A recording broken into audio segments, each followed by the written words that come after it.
Welcome back to God Jack Joan, the home of epic adventures, powerful heroes, and stories. We will see what if Sirius found his goddaughter in the worst place. Dark Harry Potter. Here is short summary. What if Sirius Black discovered his long-lost goddaughter living in the darkest place imaginable? In this dark Harry Potter. Sirius rescues the missing Black heiress, only to realize that bringing her home unleashes dangerous secrets, family conflicts, and a battle that could change the wizarding world forever. A gripping story of survival, loyalty, and the rise of the Black Queen. Before we begin, don't forget to like the video, subscribe to the channel, and turn on notifications so you never miss another adventure. Now, grab your wand, prepare for the unexpected, and let's dive into today's story. He had been arrested while in pursuit of Peter Pettigrew, an unknown but marked Death Eater. The rat had been the secret keeper for the Potter's cottage in Godric's Hollow, and on that fateful Halloween in 1981, he whispered the location into Voldemort's ear. It had only been a stroke of luck that James and Lily stubbornly refused to sit on the sidelines while the Order went to fight off the Death Eaters who had attacked Glastonbury as a distraction from their master's real target. After killing Charles, James's recently widowed father, Voldemort turned his wand onto the children inside. What happened next? No one knew, but the couple and Sirius had returned to find a fallen protector, an empty cloak, and two scared but unharmed infants. He had chased Pettigrew to a hiding place in Edinburgh, fully prepared to capture the traitorous sneak and throw him to the Department of Magical Law Enforcement, but Wormtail had been apparently learned a few tricks from his new best mate. What should have been a simple task became an outright duel in the middle of the street, and then, it was over, a crater and 12 dead muggles all that was left. Under normal circumstances, that would have been the end of it, the Aurors who came to investigate finding that the curse that caused the devastation had been dark magic and the lingering fear from Voldemort's reign of terror had turned the whole situation into an absolute circus. Bartemius Crouch, the head of the DMLE, had charged him with 13 counts of murder, at most, manslaughter charge elevated, due to his use of illegal magics, and the reactionary Wizengamot quickly judged him guilty. No one had listened to his pleas of innocence after the evidence had been laid out, not even James, the man Sirius would call the closest thing he had to a true brother. You could have done the right thing and captured him, James had said, but instead you lowered yourself to his level. And dark magic, the Sirius I knew would have never even considered wielding that. Between the depression practically oozing from Azkaban's walls and the condemnation of his friends and even Albus Dumbledore, the leader of the Light, Sirius had managed to convince himself that maybe it was his fault, that maybe the lessons of his youth that he consciously rejected had stuck with him, after all. He was fully prepared to serve the rest of his 13 consecutive life sentences in the Hall of Horrors until an annual inspection by Minister Cornelius Fudge brought him poorly received news of the outside world. The Daily Prophet he had conned revealed that Pettigrew was, somehow, alive. Even worse, he was spending his time as a pet rat at Hogwarts School of Witchcraft and Wizardry, the same school where his godchildren, Daniel and Jennifer Potter, were to be found for 10 months out of the year. He had to protect them. Hence, his escape and the subsequent manhunt. In December of 1993, he approached Remus Lupin, who was teaching at Hogwarts that year, and agreed to turn himself over if Lupin would just listen to his story. Sirius certainly did not want to capture the rat in this manner, but he had no choice. Careful surveillance had shown him that while Danny was attending, his precious little Jenny was not. Pettigrew was subsequently captured and sentenced to spend the rest of his life in Sirius's old cell while Sirius was forced to spend the next 6 months in St. Mungo's to heal from the damage his 12-year imprisonment had caused. His first visitors was the 3 Potters, and while they had a great deal to discuss, his priority was the location and safety of Jenny. "Where is my goddaughter?" Sirius all but growled at the Potters. "Where is she? Why wasn't she at Hogwarts where she is supposed to be?" James closed his eyes in pain and Daniel, their son and the much-lauded boy who lived, looked at his parents in confusion, so it was up to Lily to answer. "She hasn't lived with us since you know who attacked. She's with my sister, Petunia." "What?" Sirius was on his feet in an instant, magic pouring off of him in waves. "Why is she there? Why don't you take care of her?" The answer they gave him was impossible. Jennifer was a squib, and it would be easier for everyone if she were raised in a non-magical environment where her deficiencies were inconsequential. Sirius could not accept that. He had seen Jenny use magic when she was a child, but he kept his knowledge to himself. The Potters had abandoned first him, and then their daughter. He would bring her back into the world she belonged in and care for her as his own. That was his duty as godfather if James and Lily couldn't or, apparently, wouldn't do so. Once Sirius was discharged, he made his way to the Dursleys to speak with her, only for them to tell him they knew no Jennifer Potter, they knew no Potters at all, and would he kindly remove himself from their property. He was not an accomplished legilimens like some, but he could search the mind of a mere muggle without trouble. What he found disgusted him. They had indeed taken Jenny in, but it was not out of kindness or even familial duty.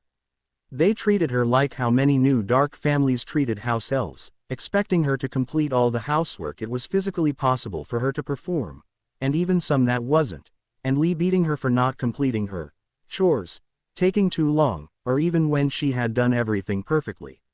The memories were too old for him to tell with certainty what happened, but they had finally gone too far, permanently injuring her, and left her on a street corner of London. She was 5 years old at the time. He spent the next several weeks searching all over London for her when not in the midst of cleaning the Black family townhouse in Grimmauld Place, with no results. In a stroke of inspiration, however, he had asked Deputy Headmistress Minerva McGonagall to have the Hogwarts quill write out a letter for her, which would lead him to her home. He removed said letter from his pocket to double-check the address. Miss J. Potter, Manager's Office, Candyland Club, 145 Delilah Street, Averyporth, Wales. He replaced the letter and walked up to the building. The only indication that he was in the right place was a faded Candyland painted on the door. Standing around never did anyone any good.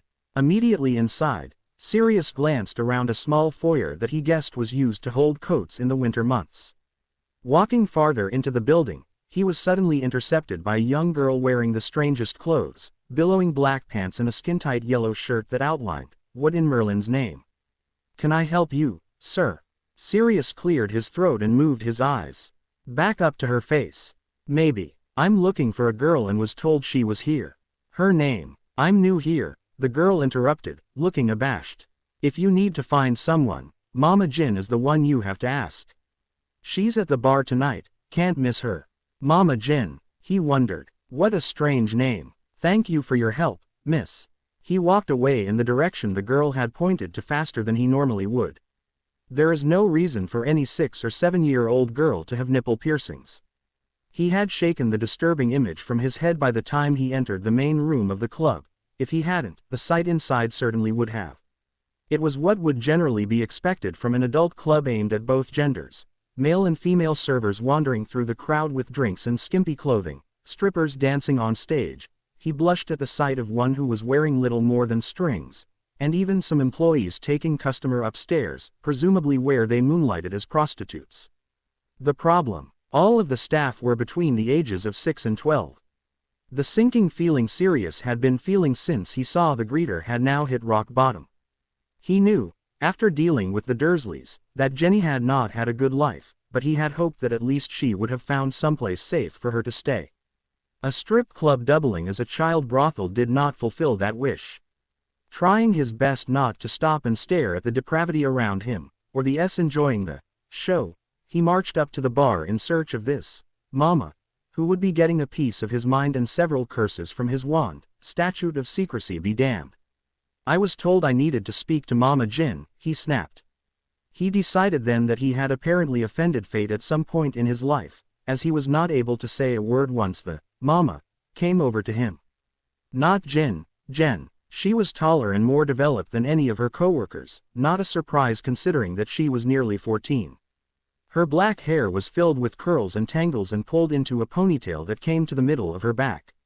She was, like the others, wearing a revealing outfit, a midriff-bearing red t-shirt with a scooped neckline and a tight black miniskirt. She wore no jewelry, and the only cosmetics she had used was some pink lipstick. Sirius, however, noticed none of this. His attention was drawn to her eyes, which he knew would be the same emerald green as her mother's if they weren't hidden behind a thick red blindfold. What is it? At least her aunt and uncle had not also damaged her throat. Her voice was rich with a musical cadence, the voice of someone meant to sing.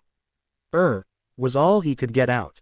Why, Did his goddaughter have to live like this? Well, she said, showing a hint of irritation. If you don't have an order, I do have other customers. That was the break Sirius needed to overcome his shock. I have a message for you, Miss Jennifer Potter.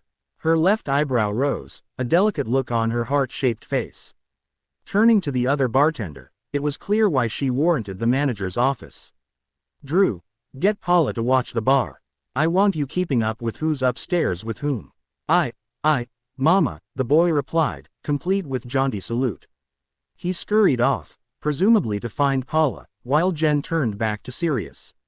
This way, sir. It's just Sirius. Sirius Black. He knew she had no memories of him, but he couldn't stand the formality that she showed him.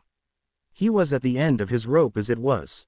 Jen guided him to a back room, showing an incredible familiarity with the building as she used neither a cane nor the walls to navigate. The room was presumably her office, containing a couple of chairs and a beaten-up desk that was covered in paperwork and a single ledger that had clearly seen better days. In one corner was a file cabinet, and on top of that was a set of blankets.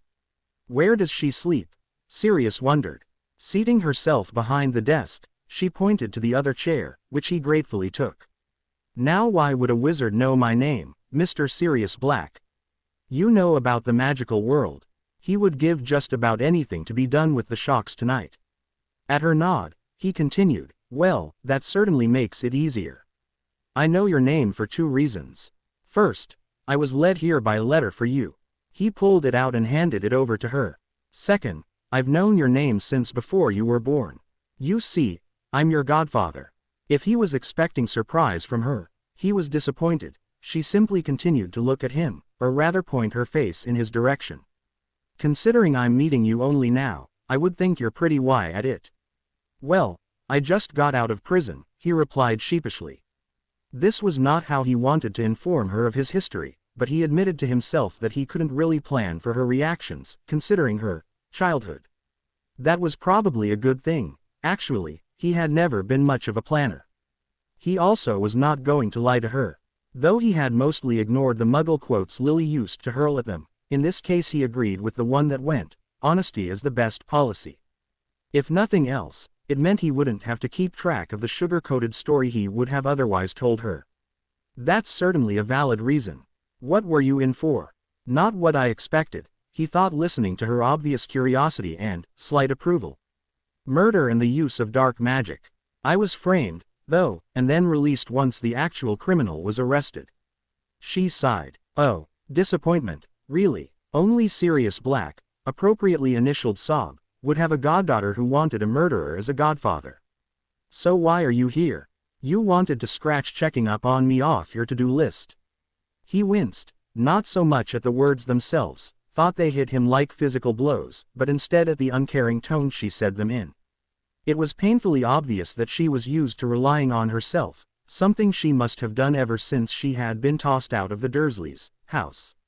Not unless you don't want me to contact you again. I actually came to bring you home. My home, he clarified to her quirked eyebrow. If you want to leave here and not have to work until you're older, that is. And what benefits would I gain if, hypothetically, I went with you?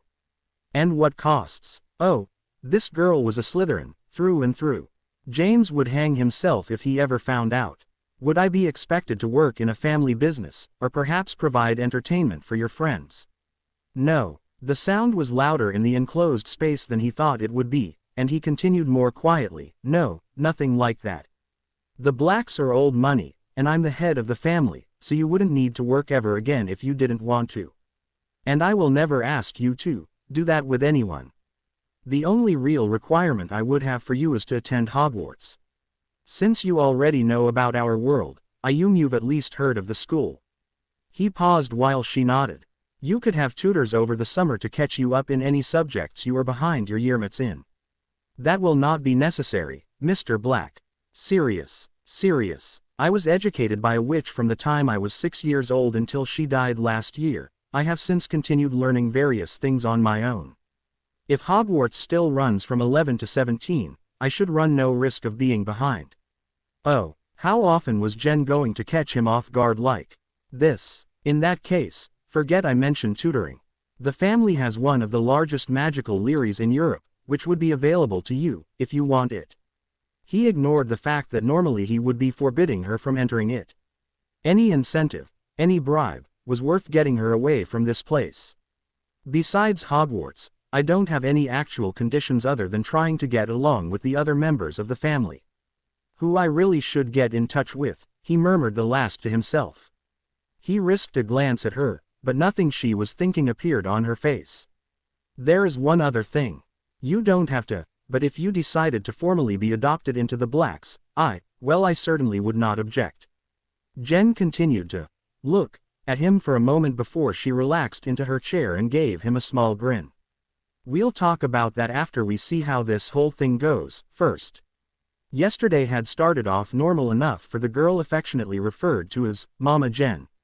She had woken shortly after 1 as was her habit, a necessity considering she hadn't finished closing up the club until 6 in the morning.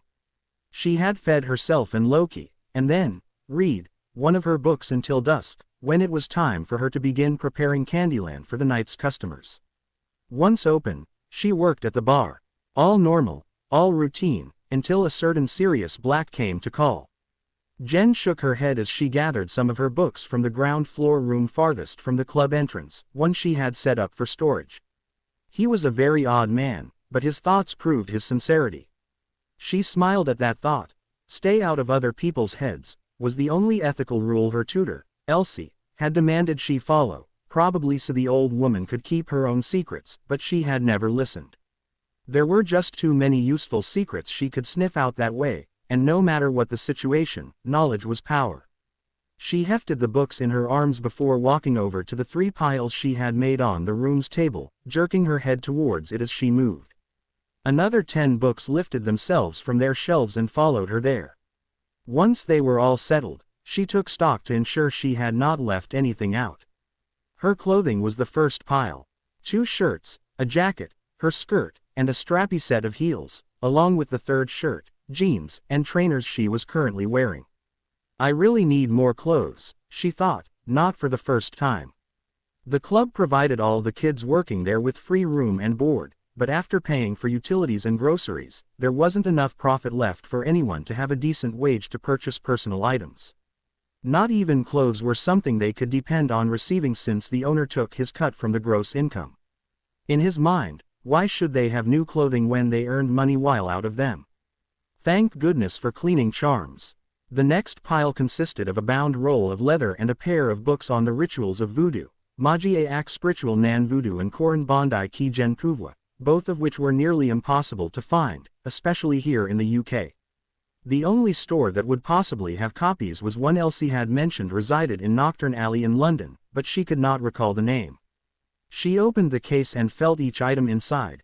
A few vials, some holding magical substances found only in Haiti, 9 smooth river stones blessed by a priest of Baron Samedi, her bone ritual dagger, a foot-wide mirror shrunk to the size of a compact, and a currently empty silver flask enchanted to preserve its contents. Now that everything had been checked, she swiftly tied it closed again. This was all she had to remember Elsie by, and even if she ignored the sentimental value, nothing was replaceable except the mirror and the unused vials. The last and largest pile was all the books she had obtained locally, if not exactly legally. She had needed the books to study from, but without the money to purchase them, her only recourse was theft. She had considered stealing other things, such as clothes, but taking one book at a time she could hide from prying eyes and law-enforcing hands. New clothes, not so much, and definitely not enough to provide for all the kids. Her collection had a diverse range of subjects, with books about charms, runes, and potions mixed in with calculus and physics texts.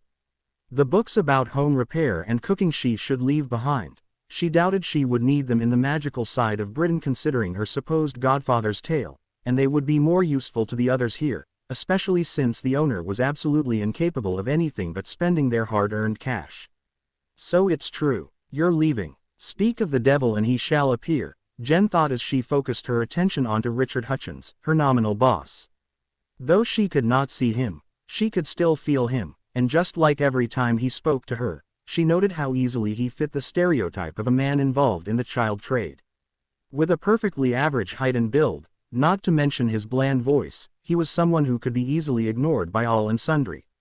She was sure had tried once again to sneak up on her, exactly as he had been doing since she first met him when she was 7. In his favor, the man was quiet enough that he likely would have succeeded if she weren't a witch, and a special one at that. Jen, unlike all other magical humans, possessed no magical core in her soul. Oh, she had been born with one, but she had experienced tremendous difficulty resonating with and accessing it whenever she tried to cast a spell.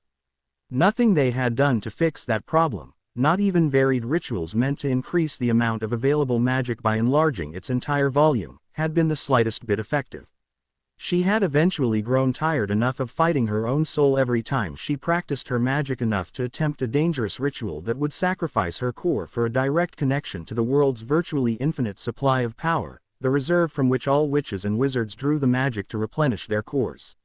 Failure would mean death, and the chances of success were so slim that there had never been a recorded survival. Until her integration into the global reserve had, among other things, radically altered how her body responded to the energy she channeled. Magic was everywhere, seemingly generated by all matter, and flowed through and around physical objects. Now tied into this greater truth, she was sensitive to these currents and had taught herself to interpret the changes in the flow, all of which were specific to different materials. In this way she used her expanded awareness as a form of sonar, allowing her to identify every object within several yards of her body in all directions. With such an advantage, no one was able to approach her without her feeling them and reaching into their minds for their identities. Yes, Richard, I've been given a chance that I never imagined would come. I apparently have a wealthy godfather who was just recently released from prison, and last night he invited me to come live with him. I would be a fool to ignore the opportunity. She flicked her wrist and called a satchel to her. Placing her hand inside, she gently stretched the internal dimensions of the bag until she estimated it would be large enough to hold all her belongings. Wandless magic was incredibly inefficient, but as her output was limited by how much magic she could safely channel at once rather than the volume she could store, the waste was irrelevant. And forget about drugging me and telling him that I changed my mind and ran off. He can do the same things I can. Well, he likely can't, but what Ricky doesn't know can't hurt him, or me. He grimaced. At least when you're gone, I won't have to deal with all your mumbo-jumbo. Don't get me wrong, I'm glad you wiped those Bobby's minds, but it was still bloody creepy. If it would make you feel better, I could make you forget all about me, she said in a teasing lilt. With one final gesture, everything she owned was in the bag and ready to go. No, I think I'll just keep my mouth shut about you, and you can do the same about me, okay? He extended his hand. Jen laughed. And what do I get out of this deal? She asked, but shook his hand anyway. After all, no one could know when they might need a favor from an old contact. Sirius waited at the door of Candyland at 5 in the afternoon, just as he and his goddaughter had agreed upon the previous night. Honestly, he would have agreed to anything she requested if it meant getting her to leave this place, but all she asked for was that he give her enough time to wake up and pack. He sighed. The ease with which she agreed to live with someone who was essentially a stranger was distressing. Watching her last night, she seemed perfectly content with her position in the club. Most people who enjoyed what they did would be unwilling to leave everything and try something different. It was only as he tried to sleep that he realized what he was actually seeing. Jen had worked there in some capacity or another for he knew not how long. Was what he had seen not enjoyment, but just familiarity? He very much hoped so. Had she not decided to accompany him, he would be sorely tempted to obliviate himself to remove the details of her job from his mind's eye. It would have certainly prevented the nightmare he had suffered through the previous night.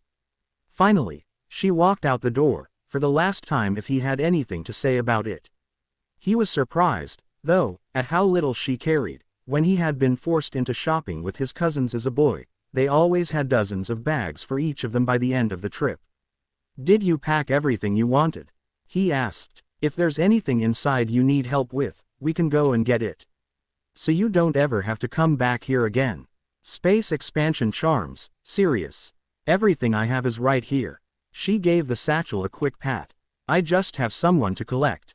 Someone. He glanced around nervously. They had not discussed bringing another person along. Oh Merlin, Please don't let her have a kid already.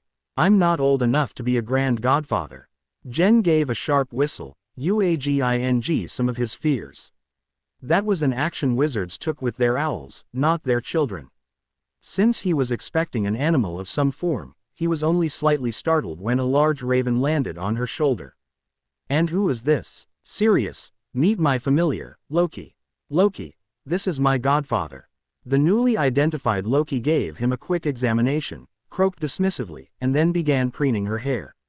All right, then, if you're done, let's get out of here. He placed his hands on her upper arms and apparated them to the foyer of the house. Welcome to number 12, Grimald Place. The moment they ped through the front door, Jen opened her arms and let the magic of the old house push against her. As it sank deep into her body, she could actually feel the air in her lungs freezing, producing mist as she exhaled. Sirius's gasp confirmed that the sensation was not a trick of her mind. Magic this cold only existed in locations that had withstood generations upon generations of dark magic. Not that she was uncomfortable. On the contrary, now that she had moved past the shock, the entire house was incredibly alive. Her senses had expanded to cover the entire property, and she could even feel immensely strong barriers, wards, she realized, old wards, framing the boundary of her range. They were interconnected, fitting together like the puzzle box she had held when she first been employed at the brothel. An older boy named Anthony had demonstrated to her how it worked, teaching her to feel how the tiny plates had fit together so intricately. While she was not capable of manipulating the wards like she could that box, she knew she would get quite a show if they were ever activated. It's amazing, she finally whispered, still absorbed in comparing how differently the magic danced and swirled here than it did in Avriporth. When was it built? Sirius frowned, and she gleaned from his mind that he was worried about her reaction. She had not taken a step from where they had appeared, and he couldn't identify what was causing such rapture. I don't know the exact date. Blacks have lived in it for 400 years, maybe. I love it. The magic of the house, I can feel it radiating from the walls, bending along the surface of the wards. I have never been anywhere as welcoming as this place. Ignoring her godfather's confusion and mental grumblings, she began walking through the hallway, curious about the large spark of magic meandering down the stairwell. She knew what sparks like this were. They were cores, something nearly every magical being had. Even Loki had one after Elsie had modified him a touch to give him skills unnatural to the rest of his species. She had never encountered one like this, though.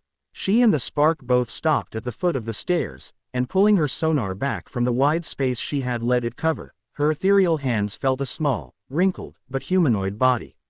Strange, she thought, I can't look into its mind.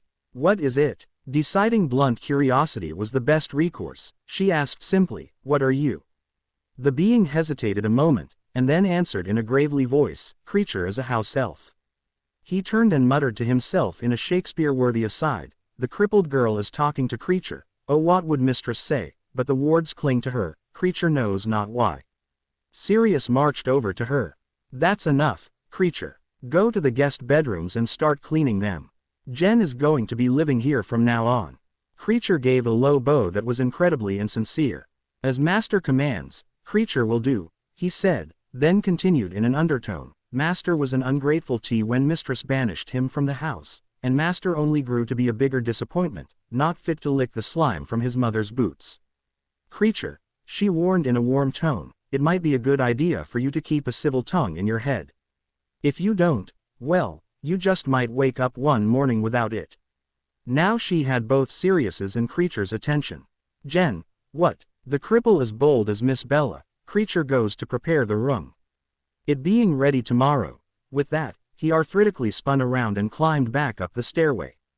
Bemused, she turned to Sirius. Were we supposed to hear that? He shrugged, but she could tell he was still staring at her. Jen, why did you say that? You wouldn't have followed through on your threat, right? She rolled her eyes, not that he could see them, I knew I wouldn't have to. This house is saturated in dark magic, and for that to happen, there has to be plenty of use of the dark arts. I have read that house elves are sensitive to the magic of their houses, so I responded to his behavior the same way a dark witch would, and what do you know? It worked. He was quiet a moment, then sighed. Well, creature seems to have a plan for your bedroom, so you can put your things in any of the spare rooms for tonight. I think there's a clean one on the second floor. I need to make some calls, then we'll see what we can put together for dinner.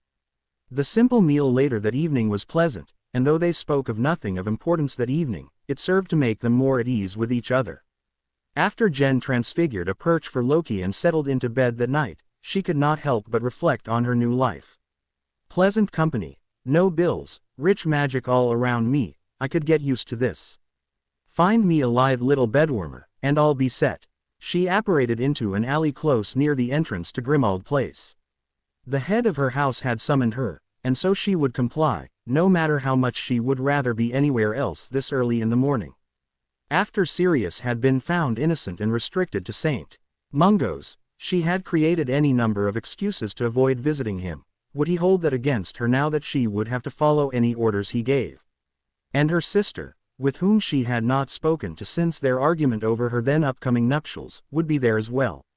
This would not be pleasant for anyone, and again she told herself it was for the best that she ordered her beloved child to stay at home rather than risk bringing him along with her.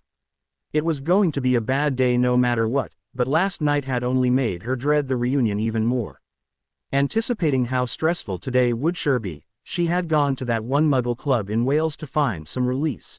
She knew that her taste in UAL partners was despised in both worlds, but as long as she was discreet and did not visit too often, she was safe from any repercussions. Upon her arrival, however, she had been unable to find the blind bartender who, even if too old for her now, had been such a sweet lover and was still a wonderful conversationalist, not to mention a dear friend. The rest of the staff could only tell her that the girl in question had moved out that day to places unknown. The loss of her confidant had caused her such turmoil that she had immediately returned to her home, no longer desiring physical pleasure. She quietly entered the townhouse, avoiding that abominable troll leg and moving slowly to avoid waking Auntie Walburga's portrait. That woman had been a harpy in life, and her portrait was somehow worse. Sirius's message had said to meet in the sitting room, so that was where her feet directed her. She clamped down on her rising panic when she reached the door, smoothed her robes, and walked into the room. There on one loveseat was her sister with someone who was likely her progeny. On a chair across the coffee table from them was Sirius, and sitting next to him was Jen. What are you doing here? Sirius turned his attention first to her, then Jen. Wait, you two know each other? Of course, Jen replied immediately, walking over to greet her with awe on both cheeks. She was my favorite client. Jen, what are you doing here? Sirius turned his attention first to her, then Jen. Wait, you two know each other? Of course, Jen replied immediately, walking over to greet her with awe on both cheeks. She was my favorite client. Narcissa Adara Black. What in Merlin's name did you do? It's Malfoy, has been for 21 years, she squeaked. Never had Sirius's voice sounded more like that of her father, Cygnus, or great-uncle Arcturus, the previous Lord Black. The fact that her mother had shouted those exact words more times than she cared to remember didn't help matters. Sirius, there is no cause for shouting, Jen chastised him. It is perfectly fine. Andromeda glanced between the three of them before laying a hand on her daughter's arm. We're missing something, aren't we? Sirius turned away, obviously uncomfortable, and she gave Jen a begging look. The girl sighed and explained, I moved here yesterday. Before that, I spent 7 years working in a brothel. That's where Sissy knows me from. Narcissa's plea morphed into a glare. That was not how she would have broken the news to her sister and niece. What, are you telling me that my aunt is a pedophile? That's just sick. Andromeda gave her daughter an indecipherable look before turning to her. While I agree with her, I can't say that I'm really surprised. Father, Bellatrix, and I all knew something was different about you, and certain rumors didn't help matters any. A blush covered Narcissa's cheeks at the reminder of that particular youthful indiscretion. As for you, Dora, considering your own proclivities, you might want to keep any judgments to yourself. When the purple-haired young woman made an inarticulate sound, she continued, Honey, you change gender literally mid-coitus. While not as bad as your aunt, it is still highly disturbing. Dora sputtered. How would you even know about that? And that's something I'm not surprised to hear, Andy, Sirius said with a chuckle. After all, how many times did Uncle Cygnus and Aunt Ruella punish you for spying on them? I think most children prefer not to know what their parents get up to in the bedroom. Now it was Andromeda who bristled. I don't have to take that from a man who spent his late teens shagging every dog in Hogsmeade. Did you ever discover which puppies were yours? I was Padfoot at the time. It was fine. You were still a wizard, so no, it wasn't. A strangled snort dragged their attention to the corner where Jen was leaning against the wall, her face flushed and her hands clutching her sides as she lost the fight to contain her laughter. Please, no more. After a few more moments, she finally managed to choke out, "Is there anyone in this house who isn't a deviant?" "So says the whore," Dora lashed out. Apparently, she had not enjoyed her mother parading around her own UAL quirks for all the family to see, not that Narcissa could blame her. Jen calmed down before affecting a haughty expression, though the broad grin ruined the act. "I prefer the term, flesh peddler, thank you very much." 4 nearly identical snorts followed, and they all looked at their relatives in shock. Narcissa started to giggle. Only with Sirius in charge could a rollicking by the head of her house become such a farce. At least we no longer have to look Regulus in the eye. I always worried about exactly how close he and Creature were. This prompted more laughter from Jen, and Andy even joined in. The elf in question poked his head into the room at the sound, one that had graced the house so rarely in Narcissa's memory. He looked at each member of the family with patent disdain as he announced, "The crippled girl's room is ready. She may enter when she..." His eyes bulged as they landed on her, and then he whispered, "Miss Sissy. Miss Sissy is here." Tears of joy running down his cheeks, he threw himself onto her legs and began sobbing. "Oh, Creature," she whispered, stroking his bald scalp. The elf was waspish, rude, and utterly devoted to Auntie Walburga, yet for some reason she had still missed him fiercely. "Yes, I'm here, and I will be coming back and forth quite often from now on, so you will see me again." "That remains to be seen," Sirius said firmly. Apparently the laughter had not been enough to dispel his anger with her. She sighed. "Jen, why don't you follow Creature to move your things into your room? Andy and Dora, was it, could you go with her? I think Sirius would prefer to shout at me in private." "Very well, Sissy," Jen acquiesced. "Sirius, be nice. I know her a whole lot better than I do you and have been friends with her for much, much longer." They both ignored Sirius's sudden cringe as she gathered the girl in a hug. "We're family now, Jen. Call me Auntie." "Okay then, Aunt Sissy."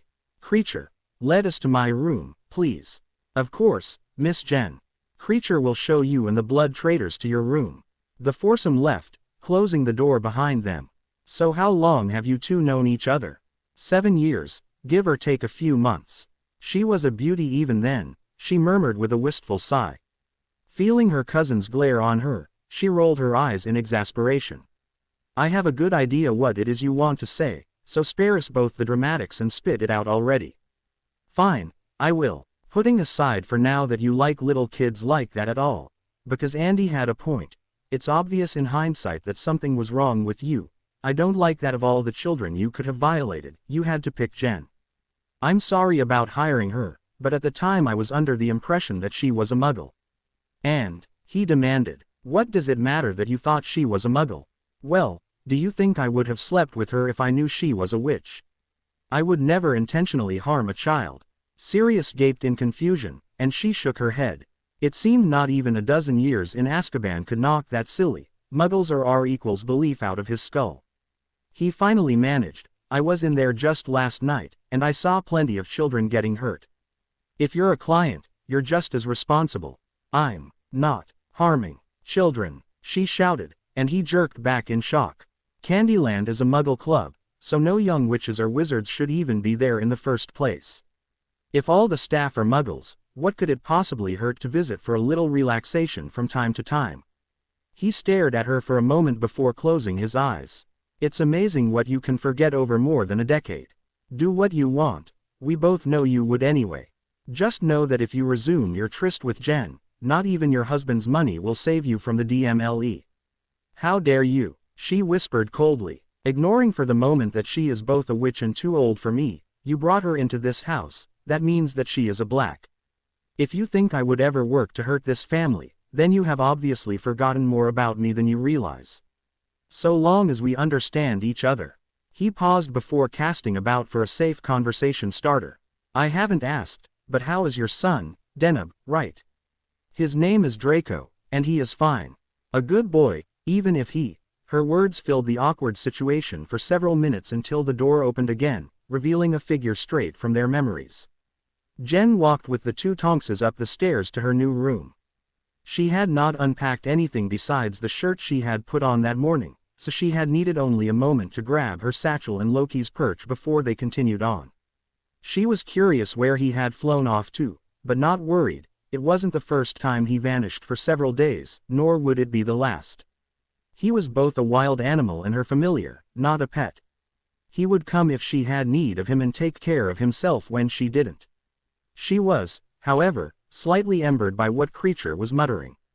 He had no idea that they all heard how happy he was that Miss Jen is a proper Black, and how much he looked forward to her replacing Nasty Master, but she did and carefully avoided looking at Dora's and Aunt Andy's faces. That Andromeda wanted to be addressed in that fashion even though they had just met was somewhat unusual, but Jen chalked it up to an unwritten rule of the Black family. In one of their afterglow conversations, Sissy had discussed how her parents had instilled in her the importance of family, putting it ahead of all else. As Sirius was her godfather and Sissy was now an unofficial aunt, perhaps Andy considered her a Black in fact if not name. Once at the third floor, they followed the right-hand path down to the end of the hall, and Andy gasped. "Are you all right, Mum?" "Yes, Dora, I just remember these rooms from when we, my sisters and I, would spend our summers visiting Uncle Orion and Walburga. We each had our own." "Creature, which room did you renovate for Jen?" Creature glared and moved to resume his muttering before Jen interjected, "I'm curious as well." He quickly and happily returned his attention to her. "Miss Jen is much like young Miss Bella. This room is best." With that, he opened the door of the last bedroom and ushered them in. The room was spartanly decorated, only containing a large bed and an antique roll-top desk. When Dora pointed out the absence of a chair, Creature snapped his fingers and one appeared. Creature took it from storage, was all they could get for an explanation. "Creature, I need some bookshelves," Jen said, 6 feet tall, against the walls flanking the door. She tossed her satchel onto the bed and opened it while Creature was preparing them. A flick of her wrist caused her books to fly out of the bag and organize themselves on the shelves by subject. After them came her clothes, which stayed folded and on the bed, and her ritual kit at last settled on the desk. "Wow," said Dora, eyes following the paths of the books. "You can use wandless magic." "I agree," Andy confirmed. "It is unusual for someone your age to be capable of using even one spell wandlessly, and most who are still use the motions. How much can you do without a wand?" Jen smiled at that. Elsie, too, had been jealous of her abilities once the aftereffects of the core sacrifice ritual had settled. "I actually don't have one." Maintaining the smile on her face, she launched her probes at the women's minds. Everyone had a natural mental shield, and reading people's minds involved piercing that barrier. She knew there was a way to create additional, artificial defenses to supplement the protection that offered, though she had never learned it. Not only did the discipline tie a person's mind to their core, which she no longer had, the raw magic constantly running through her body reinforced her natural shield to such an extent that she was almost guaranteed to never encounter someone with enough magical strength to break through it. The weaker one's protection, however, the easier it was for a mind reader to slip in undetected, and a simple but effective way to sap mental shields was causing the target to feel a strong emotion, in this case surprise. As for why she wanted to listen to their thoughts at all, the reason was simple: she would not feel secure in their company without an idea of where she stood with them. It was good that she proceeded carefully. Andy was clearly trained in that defense, her shield so thick and many that Jen would not be capable of catching even a stray thought without revealing what she was doing. She may call Andy Aunt, but she would keep track of this potential danger until there was enough evidence to reevaluate the situation. Dora's natural barrier was strong, but without supplemental protection it not enough to prevent Jen's entry, and memories and basic facts rushed quickly through the younger witch's mind. She had recently graduated from the Ministry's Auror Academy as the second in the CL and was the junior partner of one Kingsley Shacklebolt. Hufflepuff, CL of 91. Metamorph, that was interesting.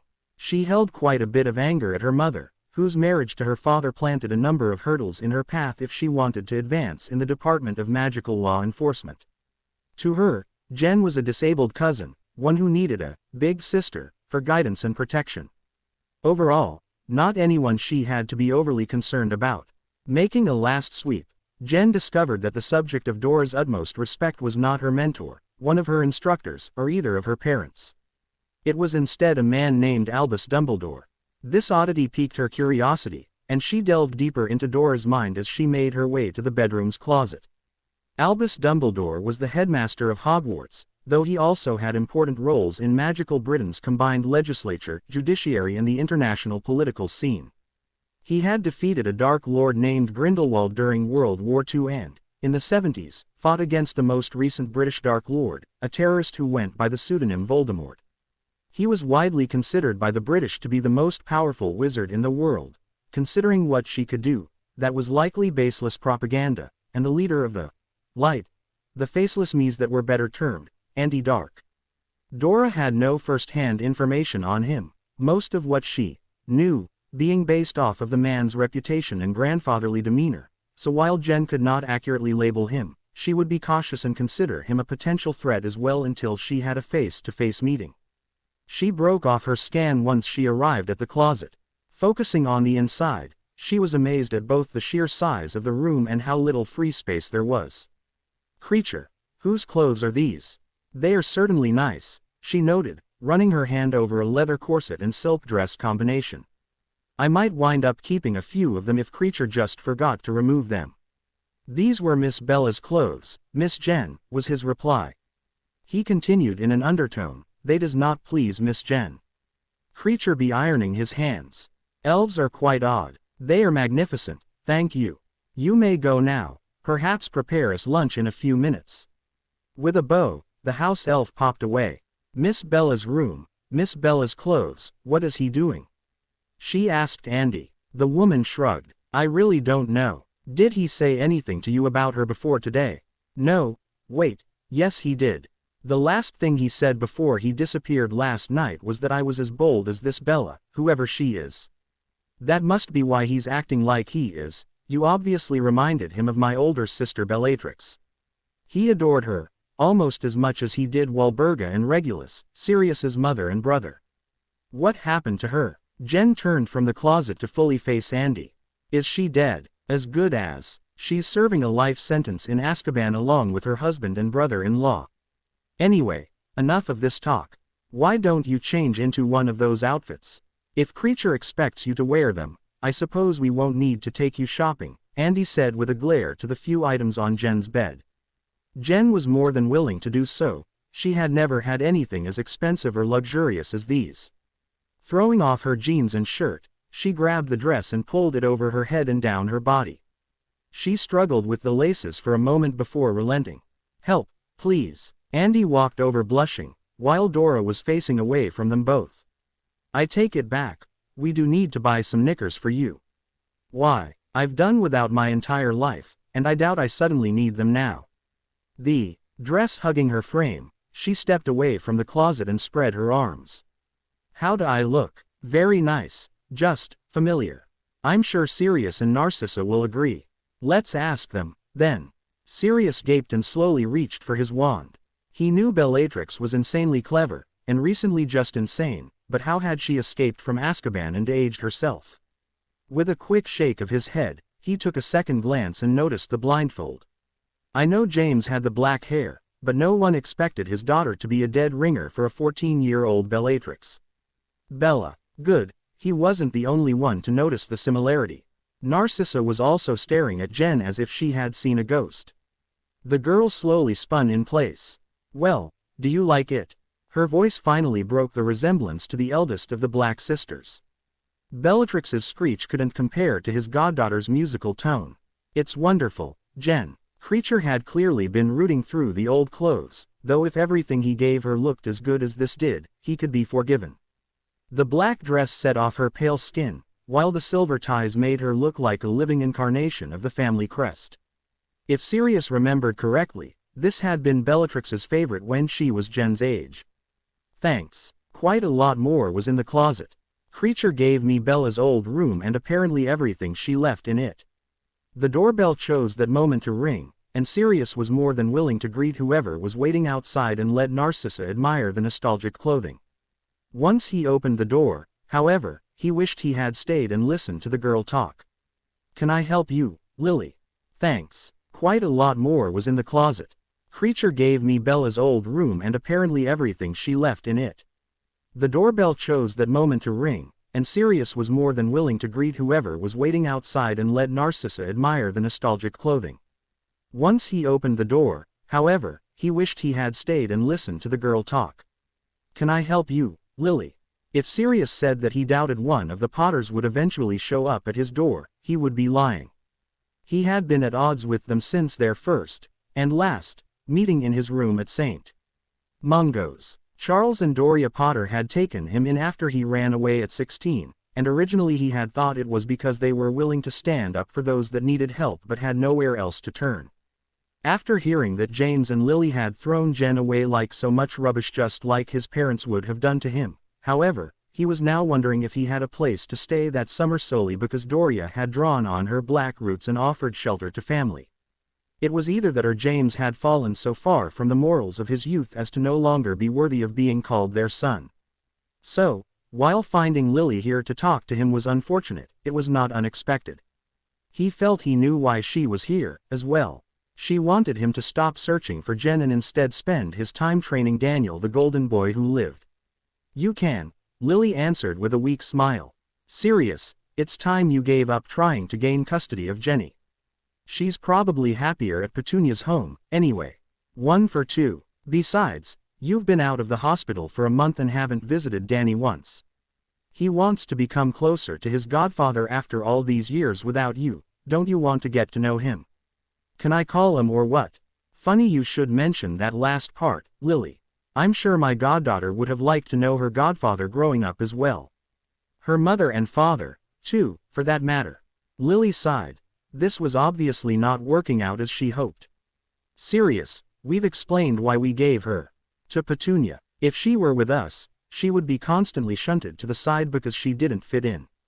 In the Muggle world, on the other hand, she'd be no different from anyone else.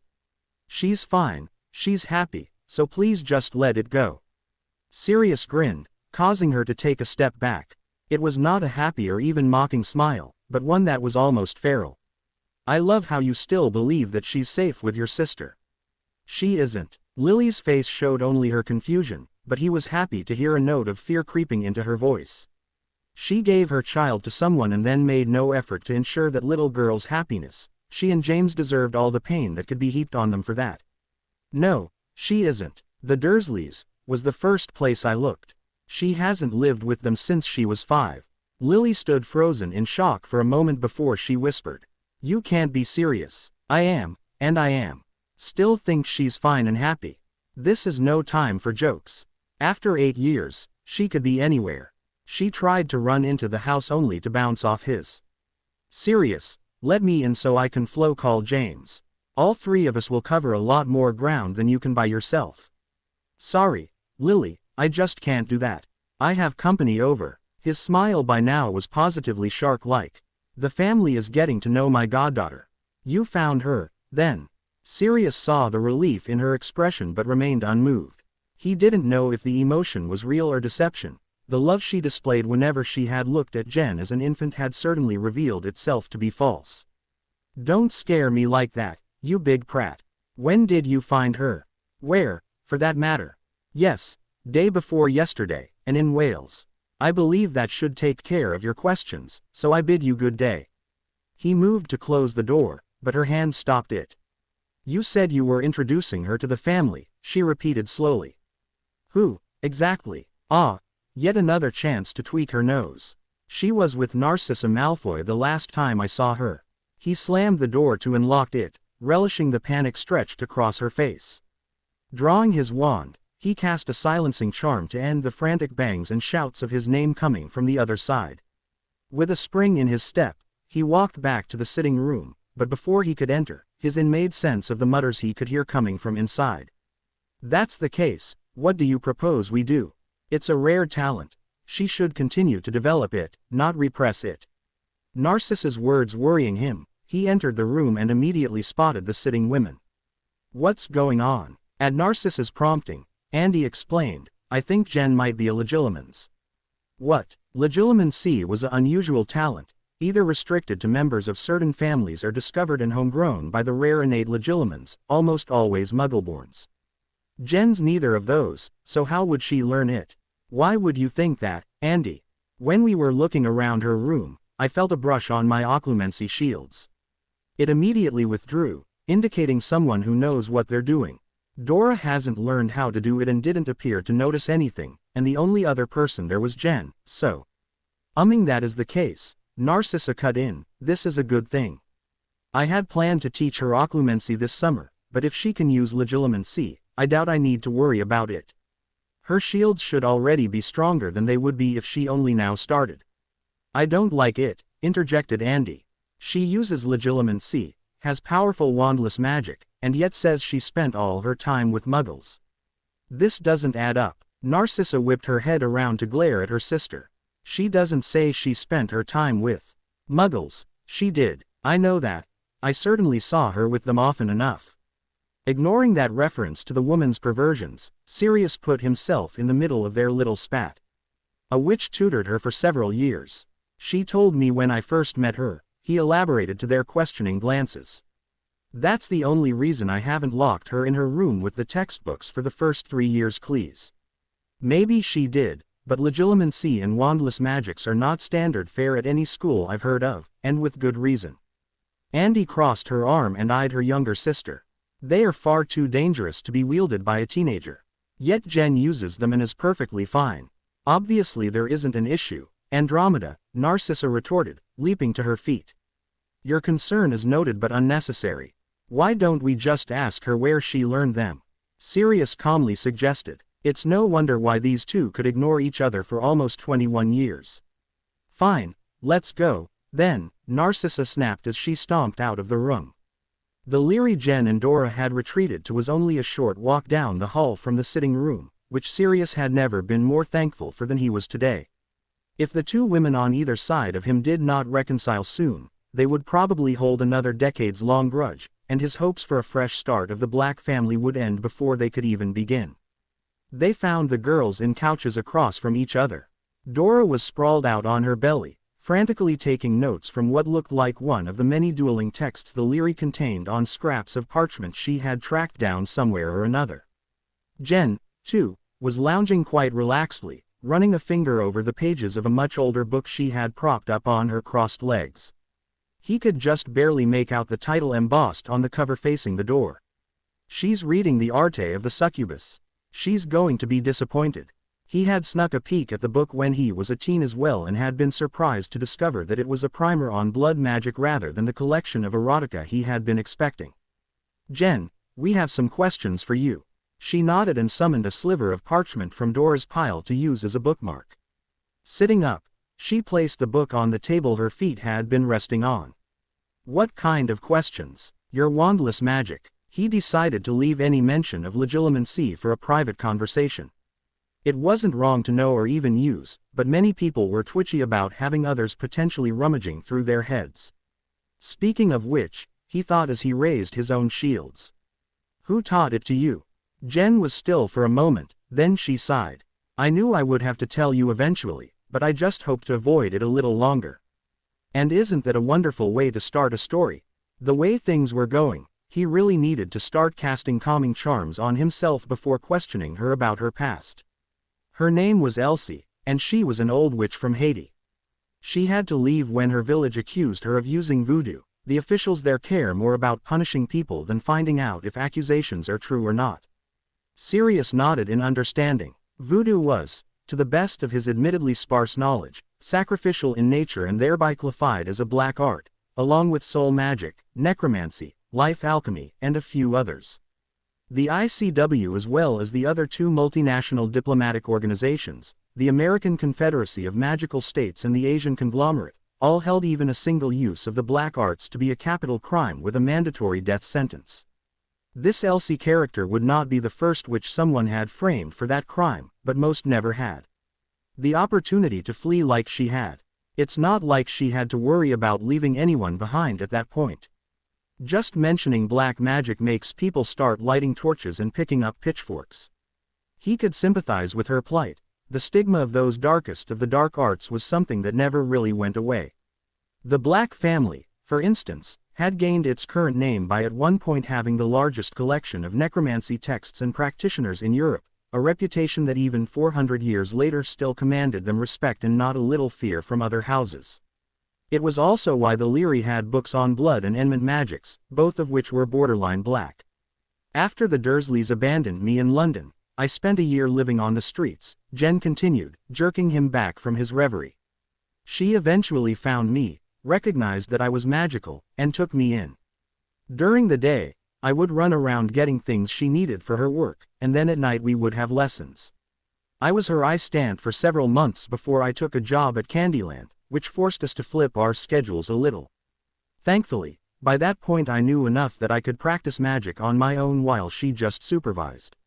She wasn't the most highly educated person in the world, but she did her best to teach me everything she knew and encouraged me to learn anything else that caught my fancy. When she realized that I simply couldn't use a wand no matter how hard I tried, she even showed me what little she knew of wandless magic.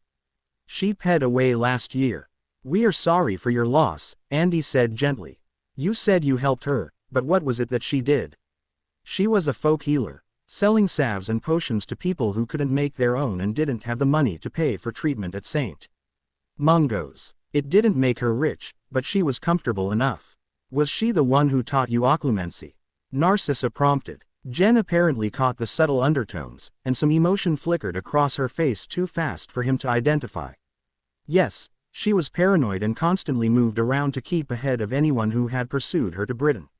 She wanted me to be able to locate them if they tried to follow me so I could keep her location a secret. Did she teach you any other, unorthodox, magics? Considering she had mastered wandless magic and legilimency by 14, anything was possible.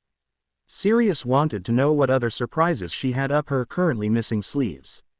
Just a few things. Teleporting, flying, scrying, and shapeshifting. Teleporting is probably apparition, and no child of James would be unable to fly a broom. I have no idea what scrying is, but shapeshifting. By shapeshifting, do you mean you're an animagus? Jen shook her head. I'm afraid I don't know that word. It means you can become an animal. To demonstrate, he transformed into Padfoot. She smirked. Oh, you mean like this? She then changed into a small black cat with milky eyes and meowed sweetly at him. For some reason, Sirius had the distinct impression that he had just been insulted. Ah, Dora squealed, rushing over to pick her up from the couch. You make such a cute kitten, much better than that mangy mutt. Maybe you should stay like this all the time. There's just one thing I'm confused about. What in Merlin's name is scrying? Since the teen's answers would be incomprehensible, Andy answered for her.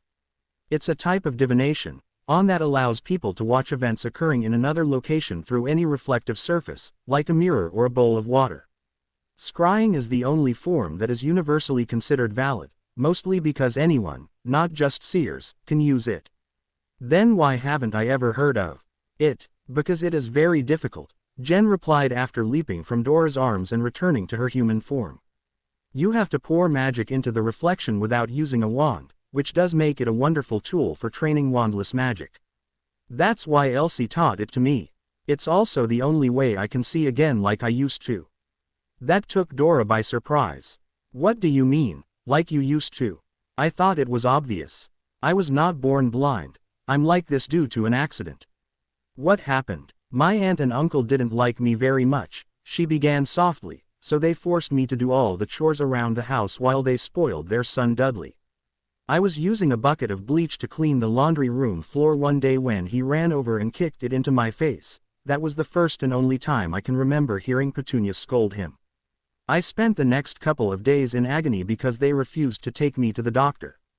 By the time I felt even a little better, the bleach had burned my eyes so badly I couldn't see. I've been blind ever since. Jen grunted as Dora wrapped her in a suffocating hug. That's horrible. Why were you there at all? Narcissa demanded. I forgot that you arrived after we discussed that, Andy said. Petunia Dursley is Lily Potter's Muggle sister. Apparently, the Potters think Jen is a squib. She scoffed. Like a squib could use wandless magic or become an animagus. Jen shrugged. What they choose to believe or not doesn't bother me. I'm used to not belonging anywhere.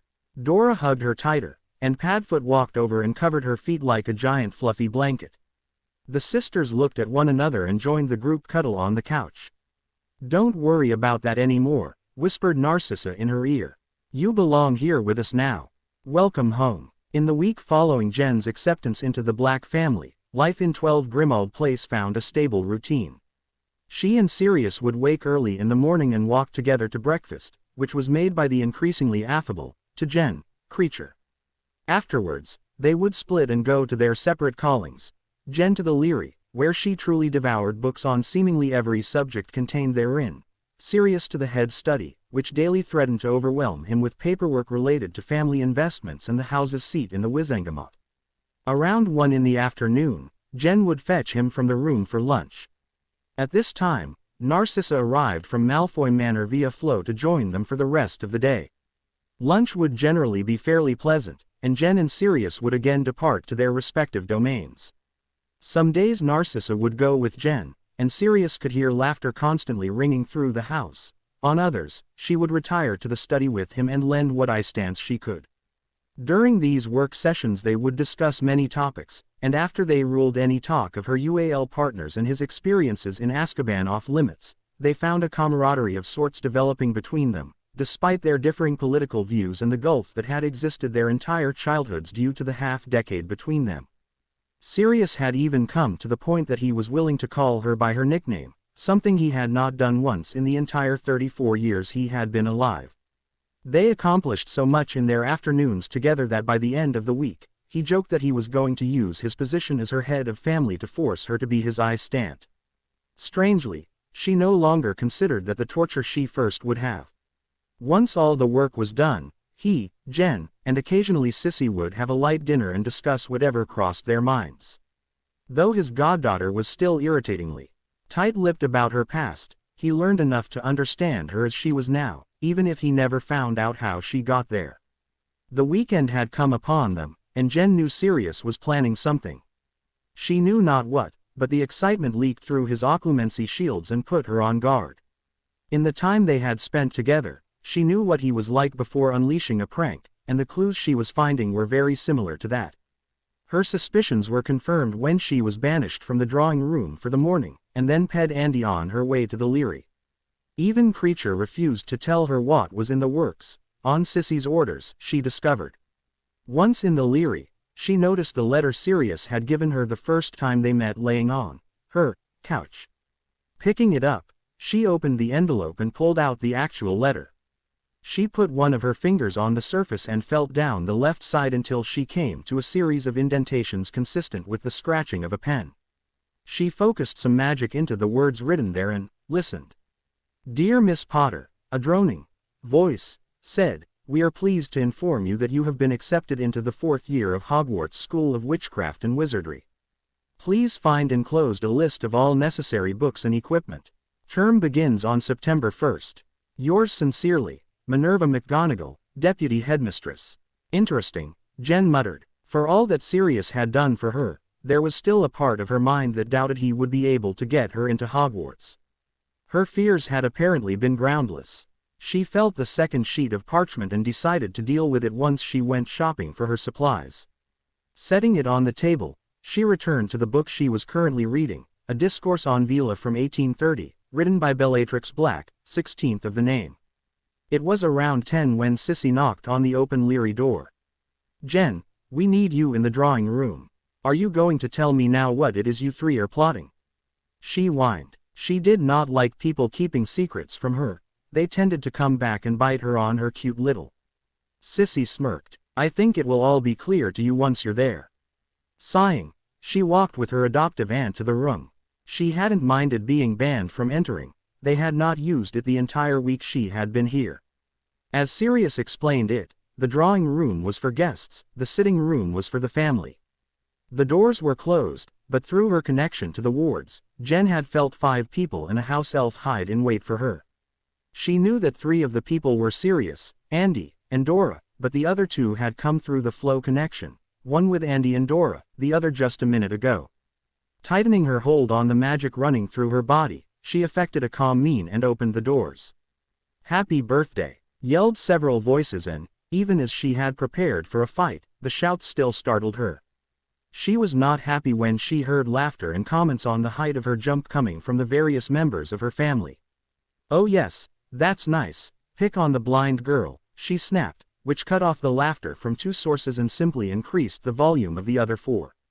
"At least creature's on my side. Miss Jen is blind, yes, but Miss does not need to see. Miss is more Gracie than Smelly Dog Master," the elf said, and oddly did not follow this with a disparaging comment under his breath. Sirius walked over and dragged her into the room. "Jen, there are a couple of people you need to meet. The first is Ted Tonks, Andy's husband and the Black family's new solicitor. It is a pleasure to meet you. Dromeda and Dora have told me quite a bit about you." Ted spoke with a light voice, and, like his wife, had thick shields. "Mostly good, I hope," she returned, and smiled at his laugh. She turned to Andy and mouthed, "Dromeda." Andy shrugged, and she grinned wickedly at the heat coming from her aunt's cheeks. "And this," Sirius continued, "is someone you will become very familiar with, Hogwarts's deputy headmistress and transfiguration professor, Minerva McGonagall.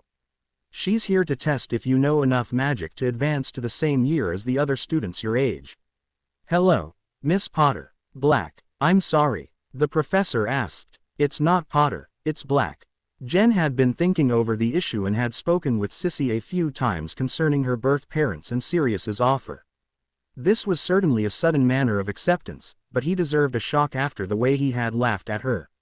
"Very well then, Miss Black, I have just a few tasks for you to perform.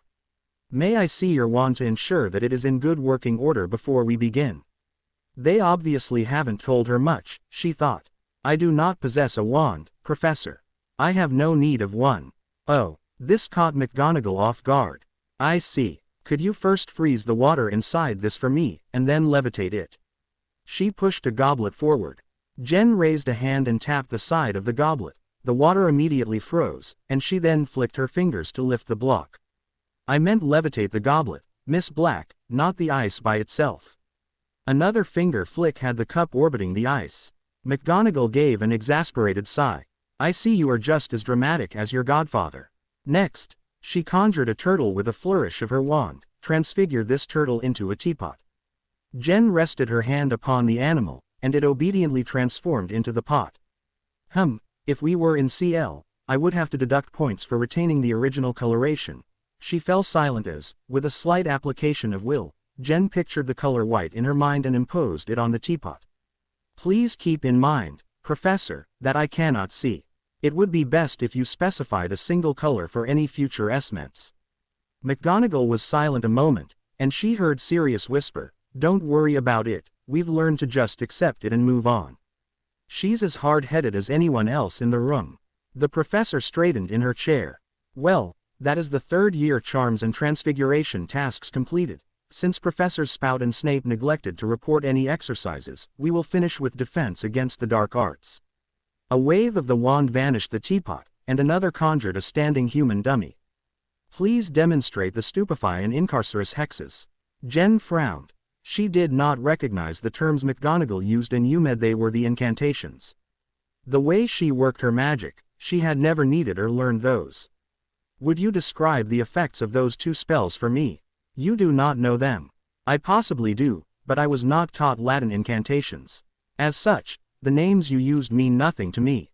There was a huff from the professor and a stifled giggle from Dora's direction.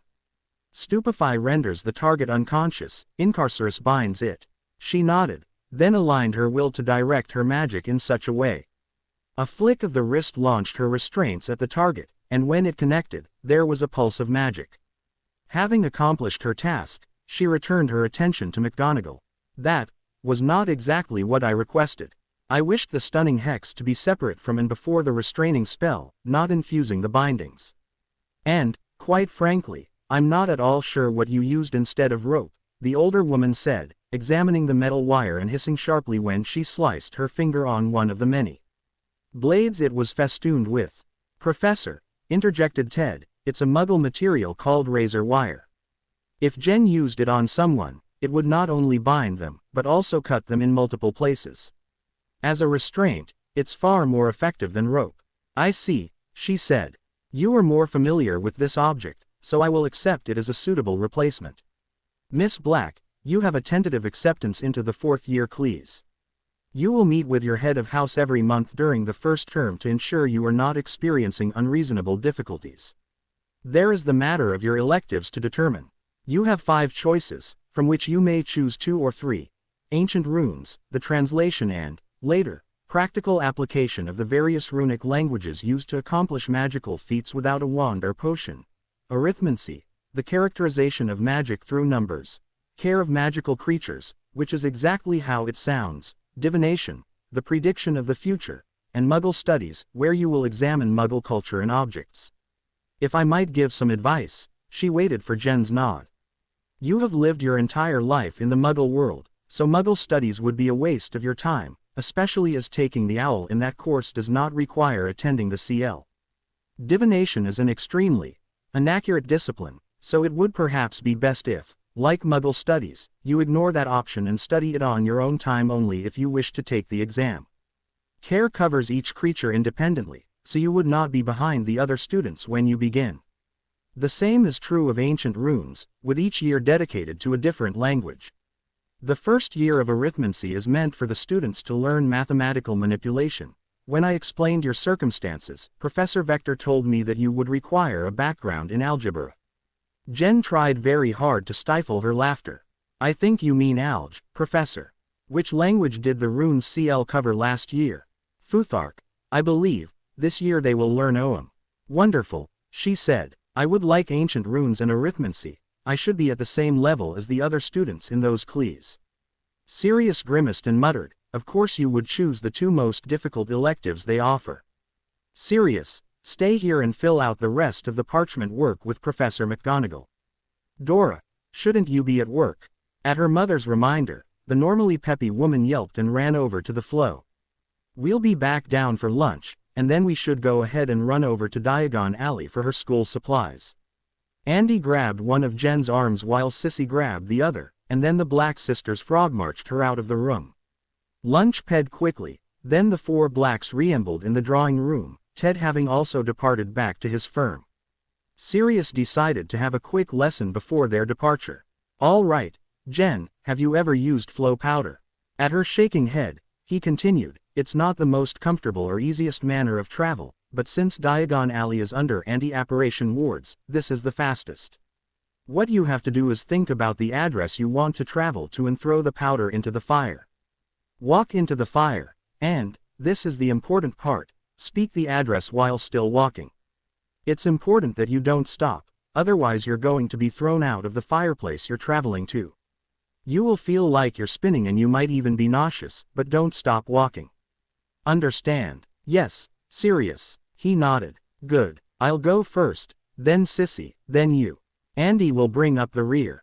Everyone clear. Good. Without waiting for a response, he grabbed a handful of flow powder from a shallow bowl on the mantel, tossed it into the fireplace, and entered the flames with a whoosh, calling out, leaky cauldron. Jen watched Sissy do the same, and, with a shiver, followed her godfather and aunt.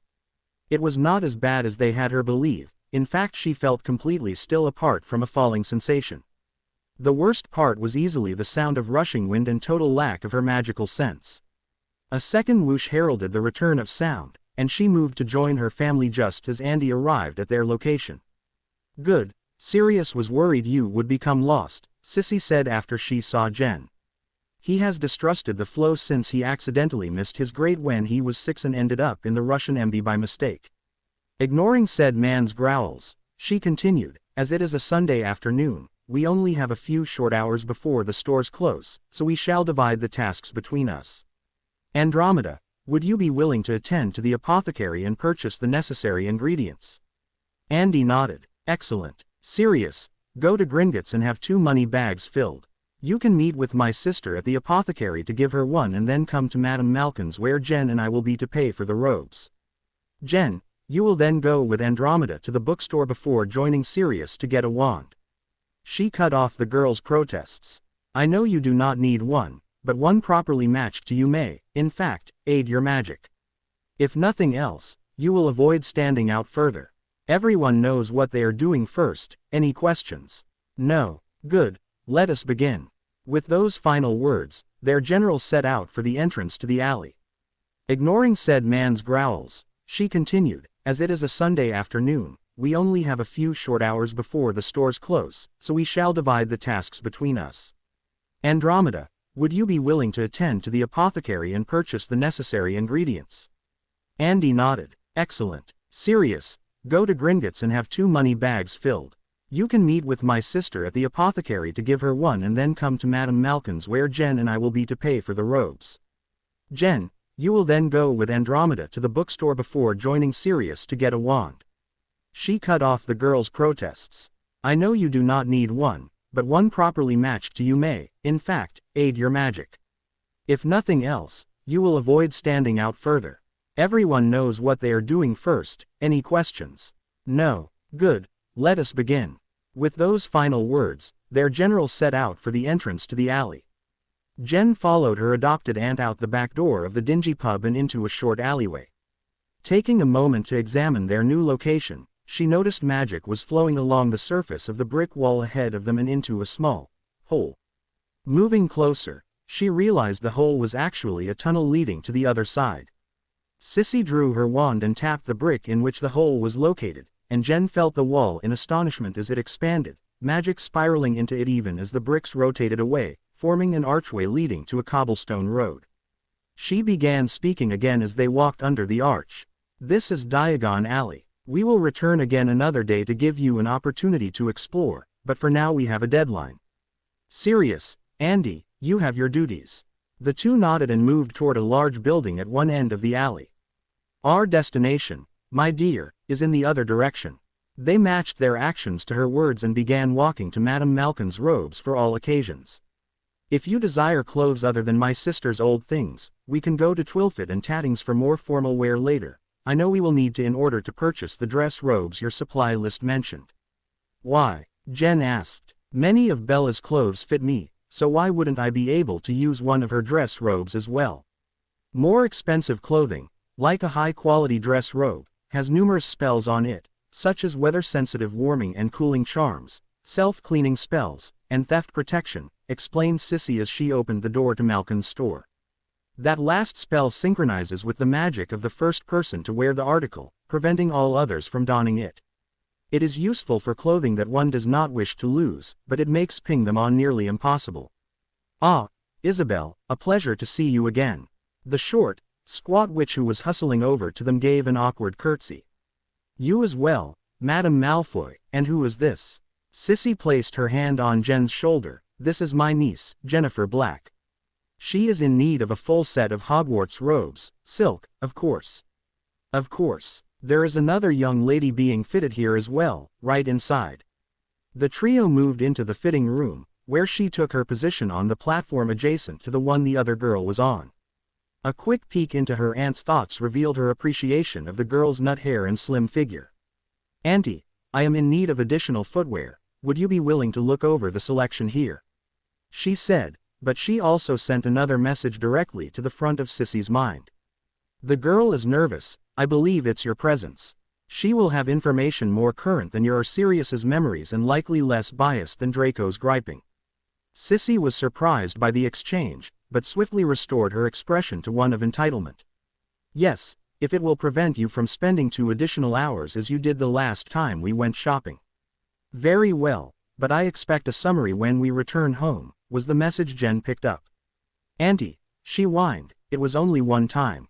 Sissy smirked as she departed. One time more than I wanted to suffer through, as well. Jen huffed, then turned her attention to the girl. I'm sorry about her. She forgets that she acts exactly the same way when she wants something. Oh, don't worry, I understand. My cousin is the same way, laughed the girl, before offering her hand.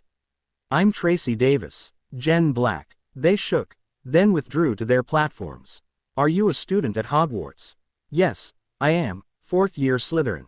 What about you? I haven't seen you before. I was privately tutored. It was best that I did not attend until my circumstances, she moved some of the hair concealing her blindfold, would no longer be a hindrance. Oh, I'm sorry, I meant no offense, mumbled Tracy. She laughed. None taken, though I suppose you could still make it up to me. Tracy pursed her lips in worry, so Jen quickly reassured her. Nothing onerous, but I do have questions you would be able to answer. A cursory scan picked up Tracy's relief, so she continued. I have heard tales about the four houses and their founders, but what are they like today? Sniveling cowards, reckless fools, isolated bookworms, and arrogant TS, Tracy said angrily. There are some decent individuals in each house, I suppose, but overall, it is a good summary. The Hufflepuffs are quick to rally around an injured party, but only if that person is also a badger and whoever caused the situation is long gone. Gryffindors portray themselves as noble heroes, but they share the same prejudices as everyone else. It doesn't help their egos that there have been several dangerous situations in the school that were resolved by their golden boy, Danny Potter. Ravenclaws spend all their time in the Leary or their tower, and aside from a few rare exceptions, they have little to do with anyone else in the school. They don't even get along with each other. From what I hear, friendships can end over something as stupid as who received more points in CL. As for Slytherins, they are closest to Ravenclaws in how they act. But in the S-Pit, it isn't what you know, but who you know that matters. Alliances form and break apart every day based on who has the most influence at the moment. Of course, most of that influence is based on who throws around the most money.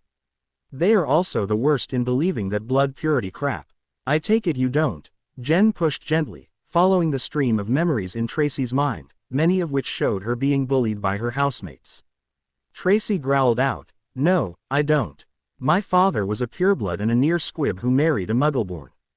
I'm 14 and can outduel and outthink any member of my family, but because I'm a disgusting half-blood, they treat me like I'm some blight on their history. I thought Hogwarts would be better, but when the Sorting Hat put me in Slytherin due to my ambition to show up all my family for their attitudes, it was exactly the same as home. The only person who voluntarily talks to me without insulting me is Daphne Greenger, and that is only because her family has a lot of history with mine, and I'm the heiress.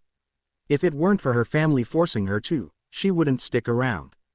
Jen frowned. Andy and Sissy had remembered their time in Slytherin more fondly, but as the Black sisters, they would have been at the top of the social hierarchy. Tracy was at the bottom of the pile. Something the girl said stuck out, though. Prestige was determined by the power of an individual's connections.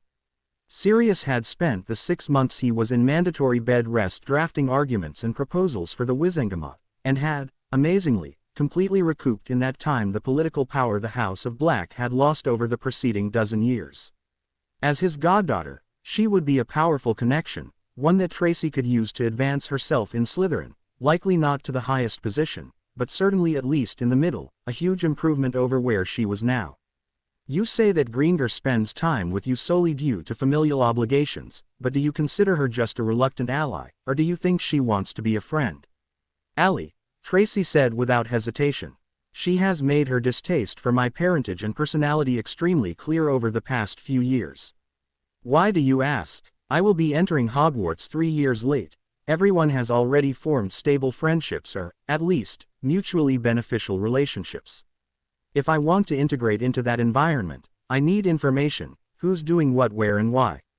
Tracy interjected, blackmail, you mean? Only if necessary. I would much prefer having people enjoy my company rather than tolerate it. One lesson I learned early and well, respect is more profitable than fear. It helps that I do not want to rule Hogwarts' social scene, simply have a comfortable place. What does the Davis family do, exactly? The non sequitur disoriented Tracy for a moment, but she soon answered, shipping, mostly.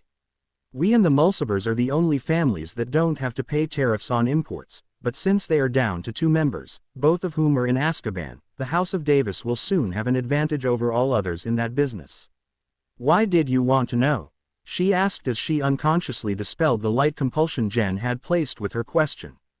I can offer you 2 things. First, a connection with the Black's heiress apparent would drastically increase your social standing. Second, my family has stakes in many business, some of which are in constant need of materials that cannot be raised, grown, or manufactured here in Britain, therefore. The Davis business, which you have implied you will eventually control, will have a wealthy and steady partner. In return, I want you to supply information on the power players of Hogwarts and provide your company.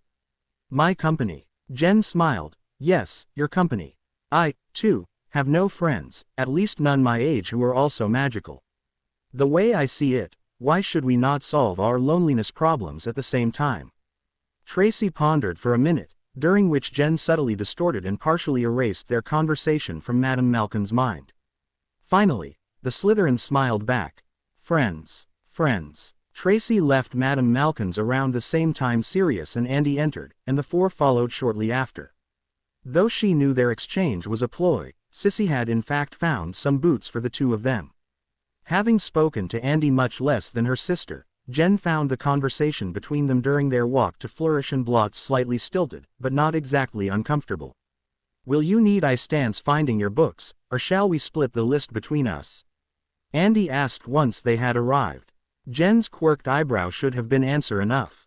She began walking toward one side of the store, and called out, the books for potions, runes, and arithmancy are this way. You can take the others. Before searching for her texts, she would have had much more difficulty had there not been carved signs hanging over the rows announcing which subjects they contained. It was close, but her sonar was developed enough to just make out what the signs said. In fact, her primary difficulty was keeping herself from taking every book that caught her attention. She had found all her required books and was debating the merit of also selecting some supplementary material when someone took advantage of her lack of attention to the surroundings to shove her into the bookcase. Who the bloody hell? She shouted as she pulled herself to her feet. The who in question were two boys who were more concerned with their race to the Quidditch section than in looking where they were going. A woman, possibly their mother, came over and started to apologize. I'm so sorry about that. My son forgets his manners more often than I would like. Are you hurt anywhere, my Jen? She heard Andy say, I heard your yell. Are you? Get away from her, Lily. Andromeda, Lily said cautiously, you're looking well. Not half as well as I will when you step away from Jen. Jen. Lily took a second look at her, and the woman's eyes widened once they moved away from the blindfold that had been revealed when Jen fell. Jenny. Jen frowned. I do not believe we have been introduced, so what gives you the right to address me so informally? And to call me Jenny, she thought. No one calls me that. This is Lily Potter, Andy said, then stepped back to watch the fireworks. She and Sissy had discussed Jen a few times over the flow, and she remembered the stream of invective her sister once repeated that had been voiced when the subject of the Potters came up. Fortunately, Jen managed to recall where they were, so she swallowed the first retort that came to mind. Instead, she simply said, I see. It was, well, not a pleasure to meet you, and made to walk off. Is that any way to talk to your mother? Lily demanded, and Andy felt her hopes for the conflict rise once more. Jen turned an unseen glare upon her, ignoring the reappearance of the idiot boys. It takes a whole lot more than shooting out a kid from between your legs to make you a mother. Hey, you can't talk to my mum like that. Jen's attention was redirected to the children quickly enough for her to step sideways and avoid the clumsy charge of the shorter boy. Lily did not, and she and her son both fell to the ground. When the other boy began to mimic his friend, she surreptitiously used her magic to trip him into same bookcase they had rammed her into. Jen walked away from the tangled trio and told Andy, if that is what the Potters are like, thank the Baron I'm a black.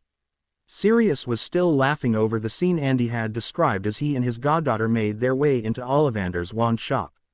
He knew he should be more sympathetic, but their debacle was too slapstick for it to not appeal to him. He saw Jen turn her head and followed suit. Just in time, it turned out, as Ollivander had been standing in the corner, presumably to startle unwary patrons. He had certainly not expected that when he was a boy anticipating his first wand. Sirius Black, cedar and unicorn hair, 15 inches. I'm happy to see you a free man. Any wandmaker would have known that a wand such as yours would not belong to a traitor. And who are you, my dear?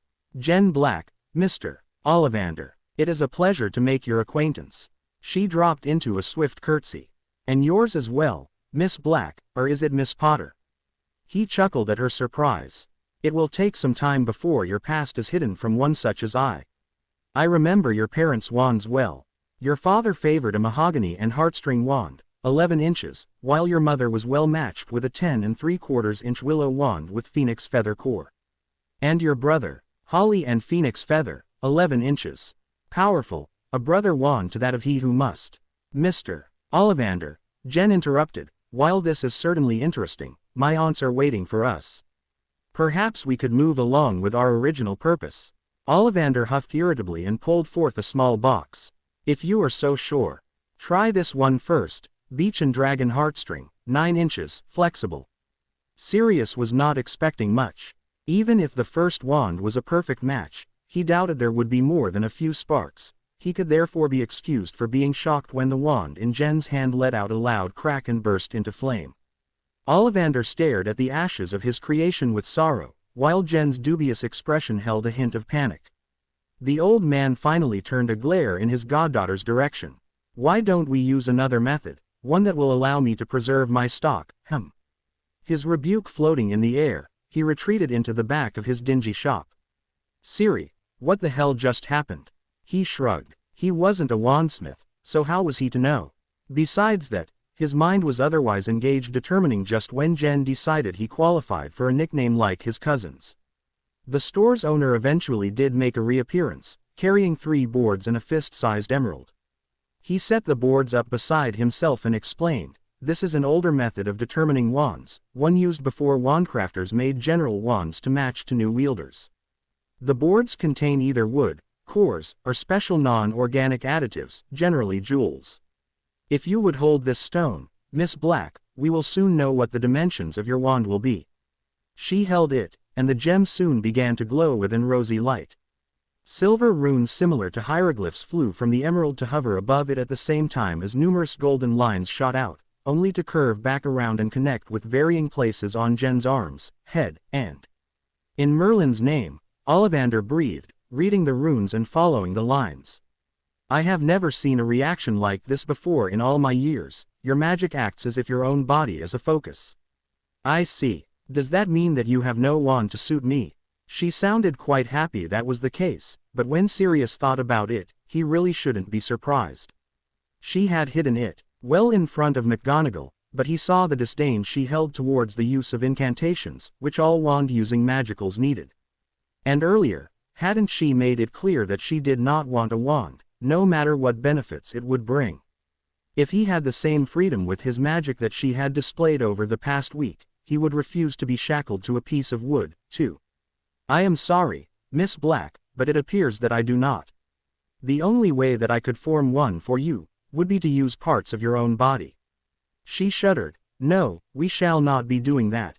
Have a nice day, Mr. Ollivander. The required protocol satisfied, she grabbed his arm and pulled him out the door. Well, I guess we'll be going, then. The next month was quiet, with the family becoming closer than they had been in living memory. There were laughs, shouts, and even a few tears, but eventually it was time for Jen to go to Hogwarts and take the school by storm. 4 women, 2 men, and a bird entered a train station. We sound like a bad joke, Jen thought. Both her adopted aunts and Sirius had informed her that there was no way they were going to let her flow onto platform 9 3/4 by herself, especially since this would be her first time taking the Hogwarts Express.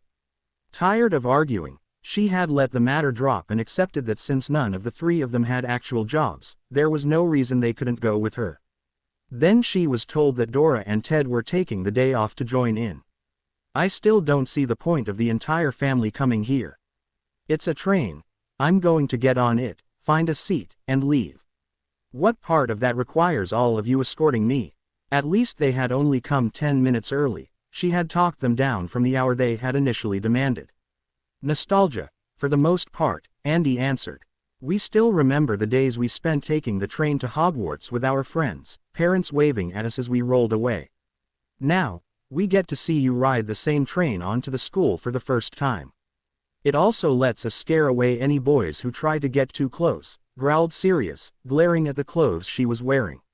She had used her scrying mirror to make the selection and had chosen a fine outfit, apparently meant for dueling, composed of a green silk blouse over dark canvas trousers.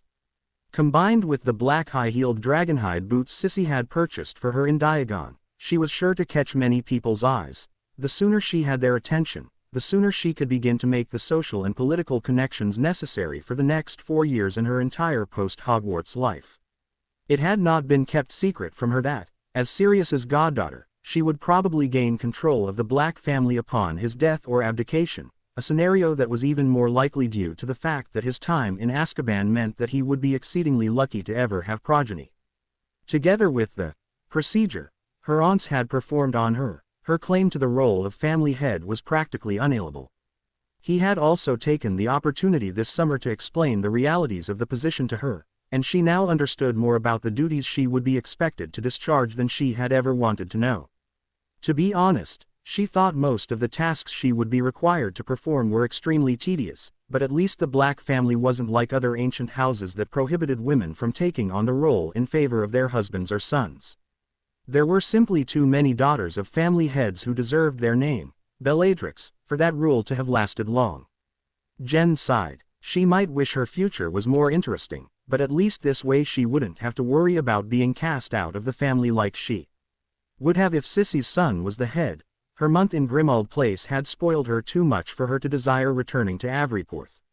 Yes, Siri, let's keep all evil, lusting, obsessed boys away from me for all time, she said, responding finally to Sirius's half-serious joke.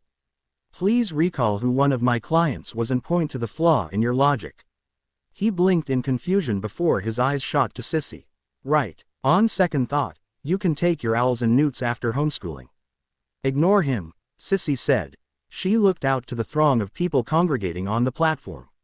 I wanted to introduce you to Draco, but he has more than likely already found a seat on the express. I know he can be a tad big-headed, but please try to get along with him. For me, all right, Aunt Sissy, for you. I need to go ahead and find somewhere to sit, then I'll be back.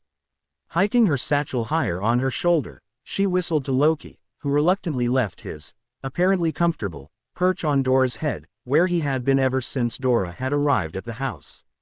The woman shuddered and cast several charms on herself as soon as he had latched onto Jen.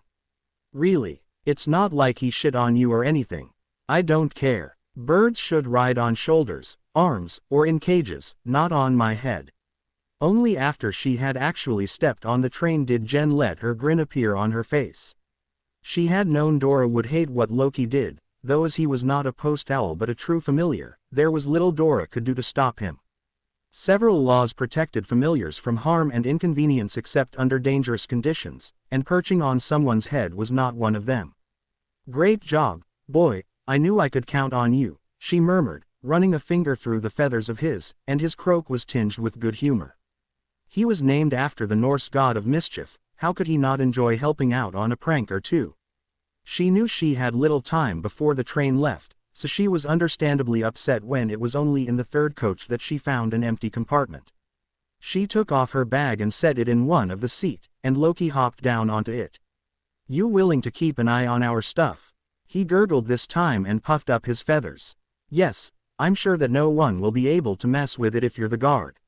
Silly bird. With one last rub on his head, she headed back to the platform to give her short goodbyes. Once there, though, she hung back. Someone she did not recognize was speaking to her family, and none of them were happy about it. To Sirius, there was only one problem with seeing his goddaughter off to Hogwarts. In a public place like the platform, nothing was stopping him from being approached by people he would rather not deal with right now. Sirius, James, how sad is it, he thought, that even after what they did to me, to Jen, I still miss his friendship. James Potter swallowed, obviously nervous about this meeting. What, how have you been? How he wished he could have confronted James at the same time he had Lily. When he was burning up in anger, he could say things he never would when calm. The past month had been long enough for his temper to cool. While he would probably never completely forgive the Potters for what happened to Jen, he was also, in a deep, dark part of his mind, almost happy that they wanted nothing to do with her. If what he had seen of their son was any indication of their parenting skills, Jen raised by her actual parents would not be the bright, vivacious, quick-witted, and incomprehensibly powerful young woman he now viewed as his own flesh and blood. I've been better, he said, but I've also been worse, so I'll take what I can get. James nodded and shuffled his feet uncomfortably. I am sorry, you know, about not testifying on your behalf. I didn't want to believe that you would use dark magic, but with Peter doing what he did. It's fine, James, I understand. If someone had shown him credible evidence that James had used dark magic to kill someone, he would also have a hard time figuring out what was real. That's behind us. The smile on James grew until it nearly split his face in half. Good, good. He cast a quick look at the Tonkses and Sissy. Who are you waiting for? Jen ran in to get a compartment for the trip, so she should be coming out soon. He was quite happy about this turn of events. If James was willing to swallow his pride and apologize to him, maybe he would also see Jen and realize the mistake he had made all those years ago. There were times a girl, even one who had raised herself, could use her dad's advice, and while he had many good points, father material he was not. Jen. Oh, right, she was called Jenny the last time he saw her. Jennifer, my goddaughter, your actual daughter, remember. Sirius, James said with a frown, she's a squib. She can't go to Hogwarts, no matter how much you wish she could. She's not a squib, she's definitely a witch. Oh, was she a witch? He hadn't mentioned it to anyone, but what she could do at 14 still unnerved him. Mastery of wandless magic with a sharp mind and a short temper was not a good combination for anyone who pranked her, as he found out from personal experience this past month. James shook his head. She's a squib, Sirius, accept it. I know you were wrapped around her finger when she was little, but you shouldn't give her false hope that she'll be able to do magic. Sirius wanted to set him straight, but he hadn't finished. Lily told me about their talk in Flourish and Blotz's ancient rune section. You know as well as I do that even if she learned everything there was to know about runes, or potions, or anything else that doesn't need a wand, she still won't be able to use them since she doesn't have any magic. Honestly, Sirius, all you've done is set her up for failure. She was better off in the Muggle world. That was the wrong thing to say. Sirius's anger, previously mere embers, flared to terrible life. James had no idea what her childhood had been like. Worse, he didn't even care. Was he so worried about the damage his daughter being a squib could do to his reputation that he would throw her out into the Muggle world without a single concern for how she would be cared for, who would raise her? Padfoot's growl emanating from his throat, he stepped into James's personal space, their heads separated by only a few inches. You have no right to say where she was better off, James. You don't have a damn clue what happened to her out there, what she was forced to do just to survive. I could tell some stories about what she has revealed to us that would turn your hair white. His voice softened dangerously. It doesn't matter to you, though, does it? She is your daughter, or at least was, but you still threw her out of your house because you thought she wasn't good enough. You're as bad as my parents were. But you can go on ignoring her. She's a Black now. Her home is with us, in this world. We will love her like you never did. We will give her what she needs, and when you realize the depths of your mistake, we will say, we told you so. Remember this moment, for when you wail, and you apologize over and over for how badly you think and act towards her, we will have no sympathy or comfort for you. As for you thinking Jen's a squib, she's powerful, so much so that I bet she has more magic in her little toe than your oh so precious boy who lived, does in his entire body. Don't you dare say anything against my son, James warned, fingers tightening in his pocket, presumably around his wand. Danny defeated you-know-who while the girl did nothing, and you think she is stronger. Not a chance, he scoffed. Street Mungos clearly couldn't repair the damage Azkaban did to your mind as well as they thought. I can't come up with any other reason you would associate with a Malfoy, of all people. When you come to your senses and realize who really belongs in the magical world, you know how to contact me. If you're too soft to do it, I'll even obliviate her for you so you can put her back wherever you found her. Sirius grabbed for his wand, but he was beaten to the punch as thick metal cables wrapped around James's form, throwing him backwards onto the ground. His eyes shot in the direction they came from and saw Jen standing there, sneer on her face as she held out her wand. Really just a wooden stick used by children to practice wand movements before they could attend Hogwarts. Sirius unconsciously whimpered. He was nervous about her effortless wandless magic, Yes, but there was something primal and terrifying about an angry witch pointing a wand at him. He should know, it happened often enough while he was in school. She stalked to her bound father. The only person who will have anything to do with my memories is me.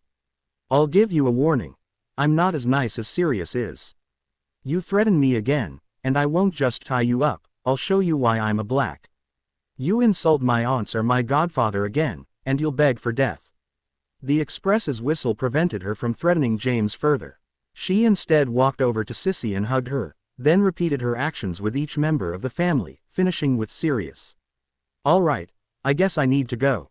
Don't have too much fun without me. Sirius held her closer for a moment. We'll miss you, but just concentrate on your studies. It'll be Christmas time before you know it, and then you can come back home. Christmas. Don't be silly, she whispered, I can teleport, remember? She laughed as she backed away, running onto the train when it started to move. Catch you later, he smiled, and knew even without looking that all the rest of his family were, too. When the train moved out of sight, they walked back to the flow, paying no attention to the man still restrained on the platform floor. Jen made her way to the compartment she had left her belongings in by following the spark of Loki's magical core. When she arrived, he leapt to her shoulder, and she retrieved one of the books she had borrowed from the Leary for the term. She knew that traditional clees generally progressed more slowly than tutoring, even though she had never set foot in a CL room, and was worried that she would become bored. She was also slightly concerned that she would be behind the other students, though she would never admit to it. They had 3 years of large clees where she had one-on-one instruction for twice that long, so there should be no need for alarm. She had barely read through a chapter when her compartment door opened. Recognizing the mental signature and magical core as Tracy, she waved her hand towards the row of seats opposite where she was stretched out. So how did the past month go for you, friend? Better than the month before it, the girl responded, sitting primly. My grandfather was most impressed that I had made a political connection with the rumored heiress of Black, said that if I kept up with these actions, he might even be nearly as proud of me as he would were I a pureblood. Sanctimonious prick, she chuckled at Tracy's acidic comments. I'm glad I could be so helpful, pushing you towards the cusp of respectability. Yeah, laugh it up. Why did you bring that raven with you?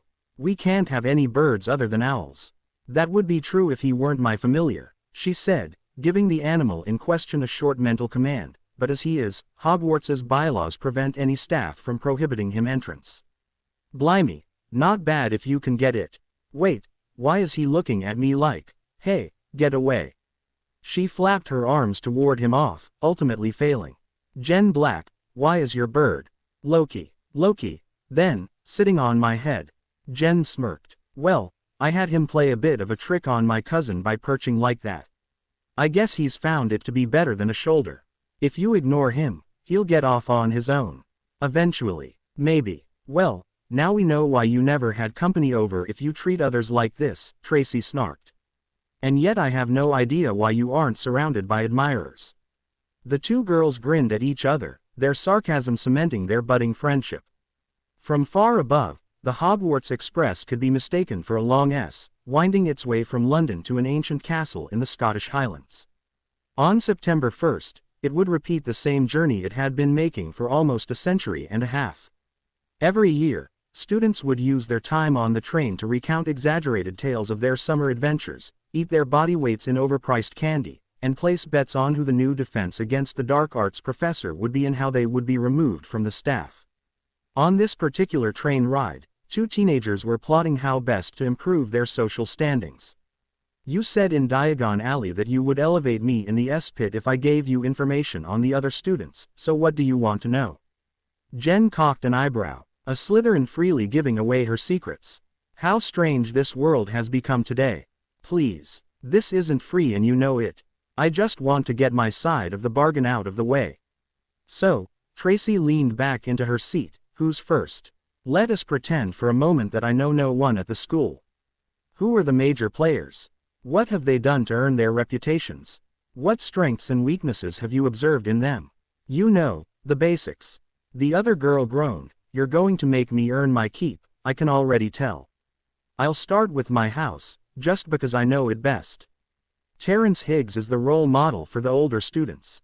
He's the Quidditch captain, and even though the team hasn't had a winning season since he started, that position still garners him some respect from the boys and propositions from the girls. His grades are like his flying and leadership, subpar. Honestly, if it weren't for his then-girlfriend Carol Runcorn, he would never have pet his owls, and I doubt he'll do well on his newts this year. Much as I wish he weren't, Draco Malfoy is probably the main up-and-comer in Slytherin at the moment. He threw around enough of Daddy's money to buy himself a spot on the Quidditch team as a seeker, the same position as his rival, Danny Potter. If you ask me, it was a waste of his political capital. He's worse at playing the game than Higgs is at directing it. Of course, it's impossible to tell how much of the praise he gets in the house is due to his maneuvering his way into people's good graces behind the scenes and how much is their fear of his father Lucius. Based on what you've seen, which do you think it is?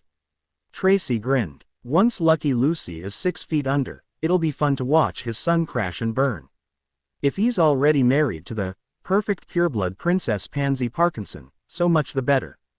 Her family has to have a male head, so his fall will also bring down those bloody vultures. Bad blood between your family and theirs. The worst. My great-great-uncle Reginald Davis created the recipe for butterbeer, and one of the Parkinsons murdered him, stole it, and started marketing it. The Wizengamot ping a ban on blood feuds is the only reason we weren't at each other's throats. She sighed. History lessons aren't what you're paying me for, though. Neither Higgs nor Malfoy have any real talent other than picking fights and running away before they get smacked down like naughty puppies, and Parkinson doesn't even have that. Weaknesses, where should I start? They're living stereotypes of the overly indulged, overly proud, overly confident, and overly inbred purebloods. Insult their heritage, force them into a duel, be the instigator in any way, and you'll have total control of the encounter.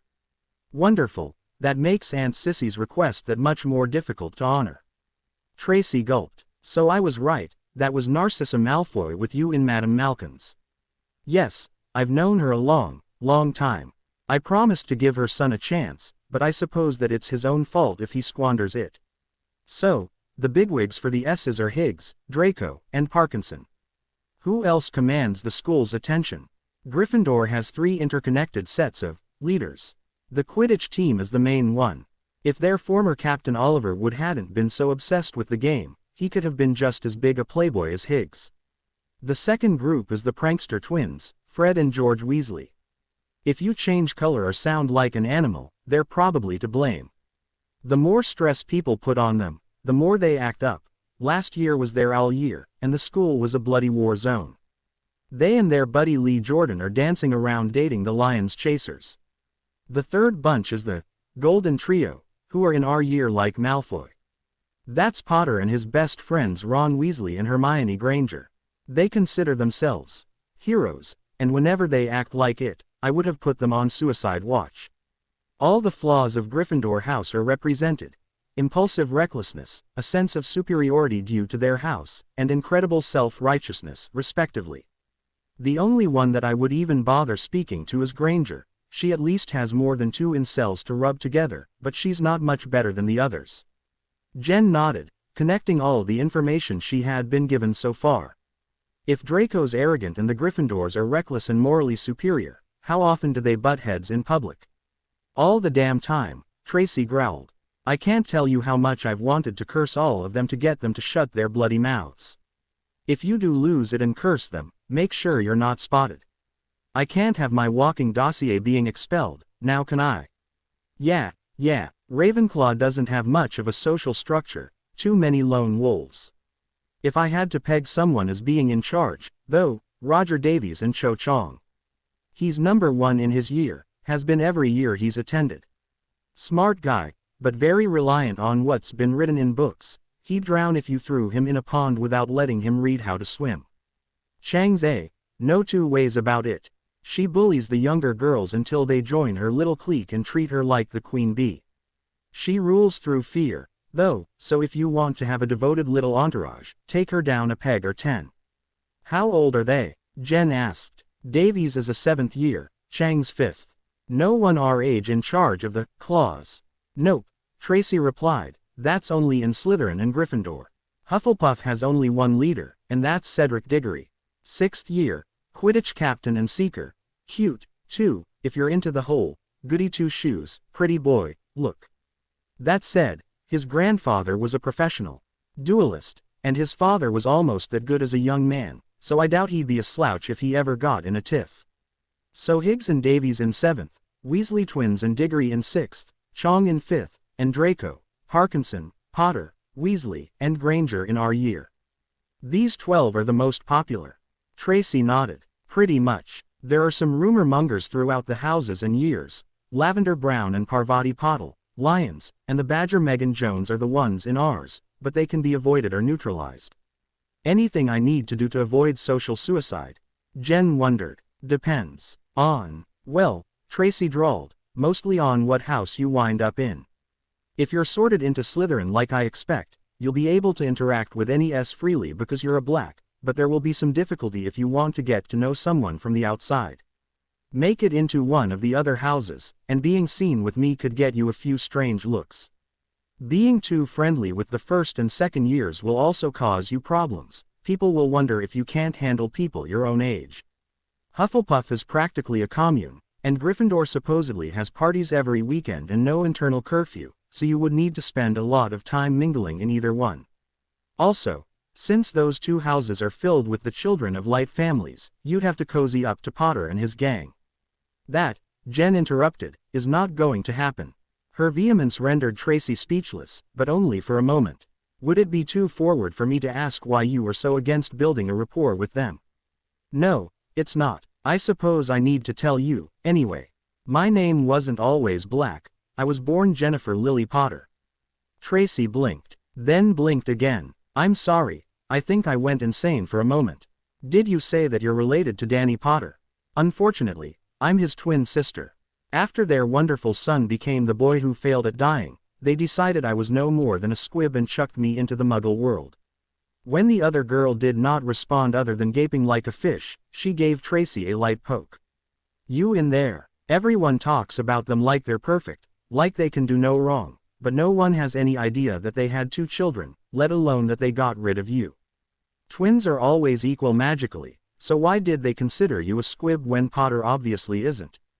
Core dissonance. For some reason, my magic had trouble synchronizing with the rest of my soul, so tests would say I was a squib even though I performed accidental magic. I had a French healer correct it, so their actions do not endear them to me. Tracy sneered. As well they shouldn't. If it was fixed that easily, they have no excuse for what they did. If you ever decide to take it out on Potter, though, give me some warning, that is one duel I won't want to miss.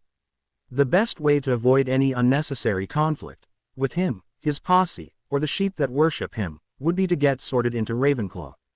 There are a few social claws, but that is only in comparison to their housemates, and no one pays much attention to why they associate with the people they do. You could keep your distance from Potter, make an attempt at getting to know Malfoy, and still have the chance to network with members of other houses. The only restriction would be that you can't start any fights in front of everyone, especially with Potter, or you'll be painted with the same brush as Slytherins. Claws are supposed to sit back and analyze every option before they make a move. I like that plan, Jen said, turning it over once more in her mind. She had no need to make friends with every individual in the school, as long as she had a few she could trust. All she wanted from the Mies was respect, though lust would do in a pinch.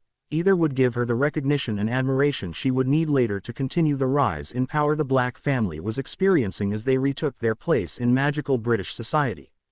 It will allow me to keep some secrets from the school at large, and perhaps even hide some backdoor deals. Do you have contacts in the other houses that I might use? Tracy's grimace prompted a raised eyebrow.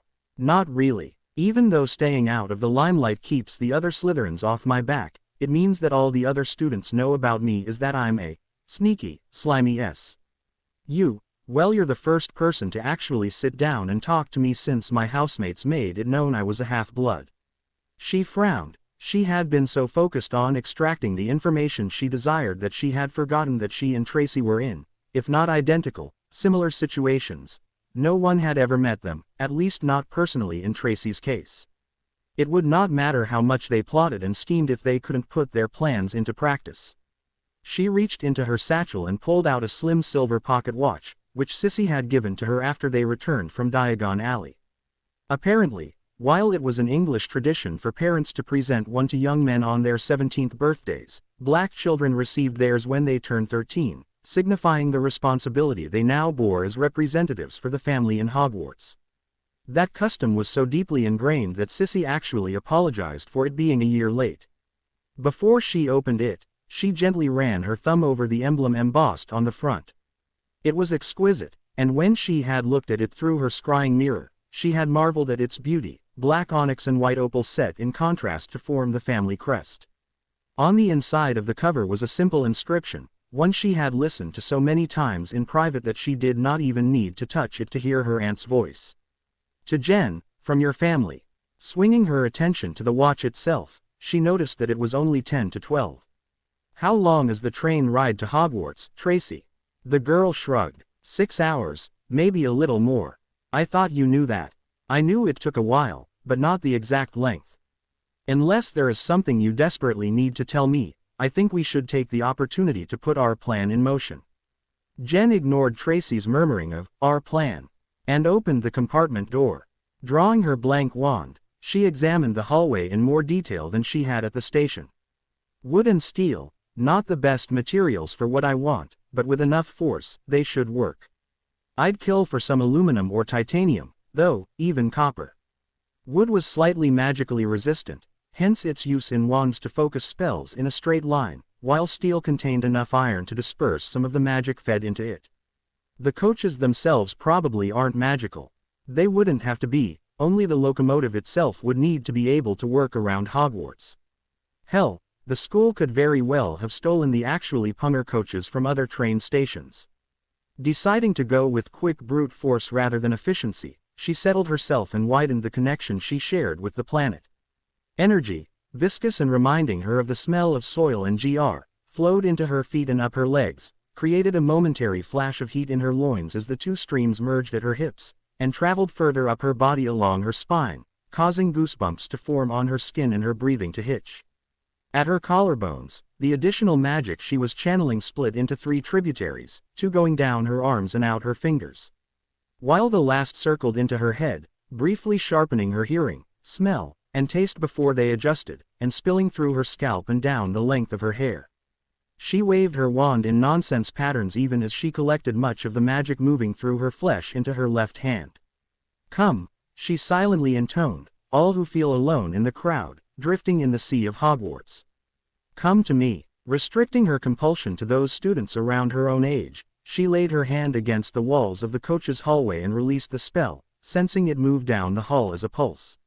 When it reached the ends of the coach, she smiled as the magic remaining was sufficient for it to leap to the adjacent coaches, where she knew it would continue, broadcasting her command to all in its path.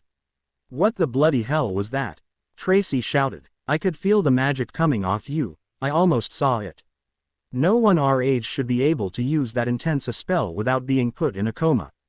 It was tiring, but nowhere near enough to knock me out, Jen responded as she barely kept herself from falling into her seat, her body shaking slightly before she closed most of her connection.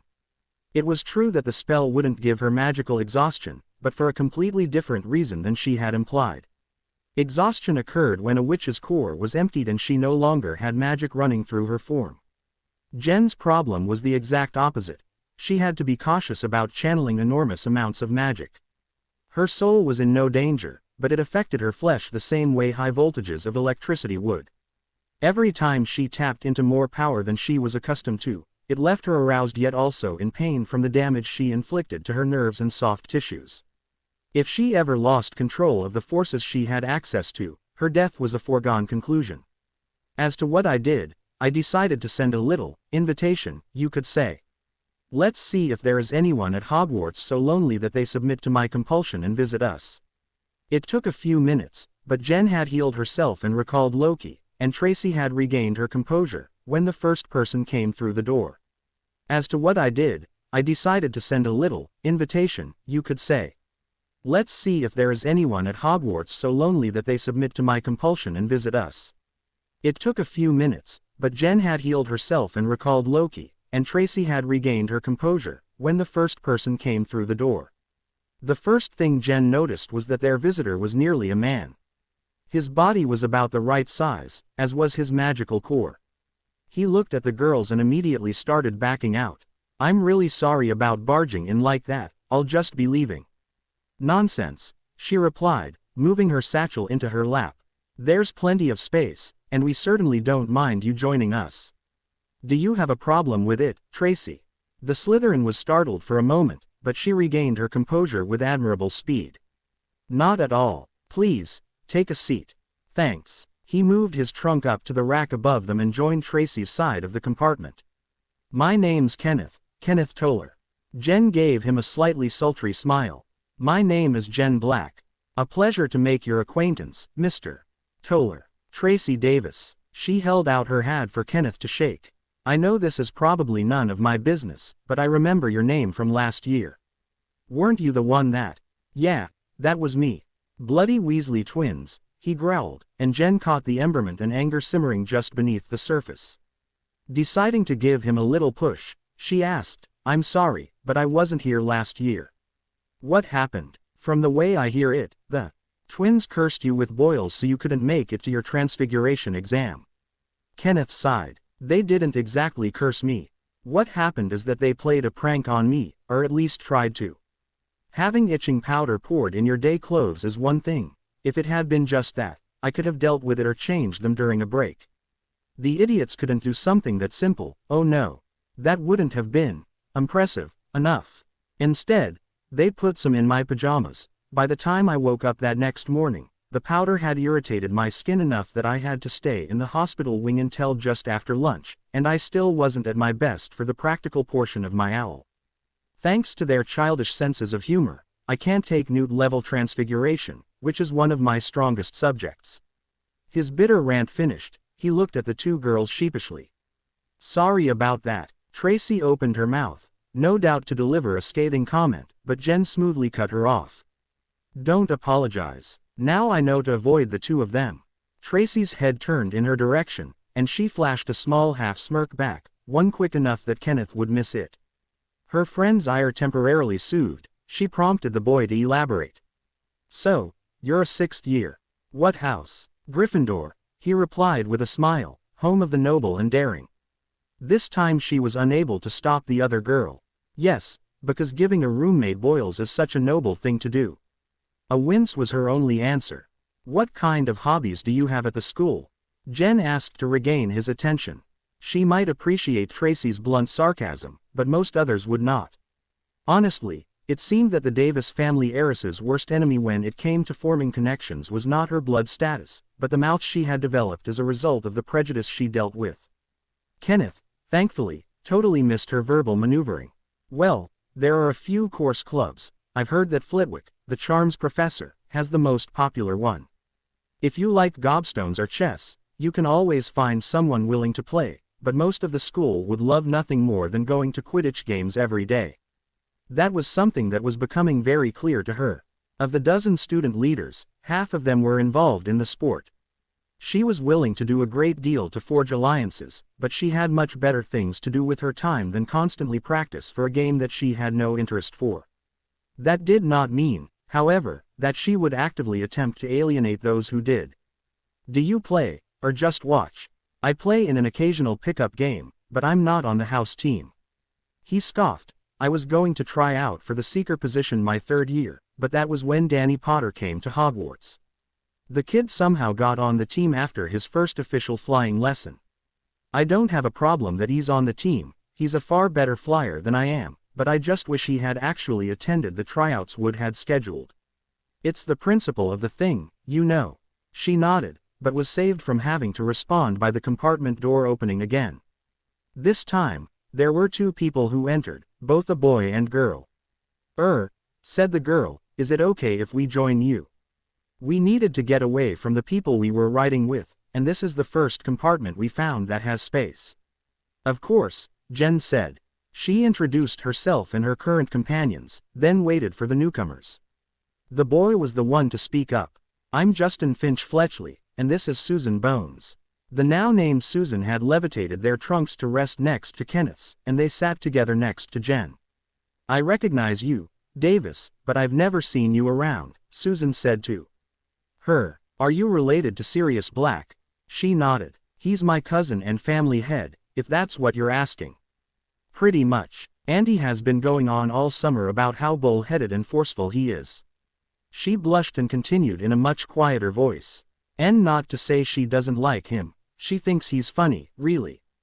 Justin put a hand on her shoulder, which seemed to calm her down. "I had just wondered if you were, maybe, his daughter." Jen was incapable of halting the chuckles that broke through. "Me, Sirius's daughter? Oh, thank the Baron, that isn't true. I'd be a complete wreck." "Wreck?" Justin asked. "Yes, Sirius is a big kid at heart, and he loves playing pranks on all of us.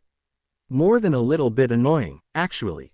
I know that Kenneth's a Gryffindor, and Tracy a Slytherin." She ignored the older boy scooting slightly farther away from her advisor, "but what about you two?"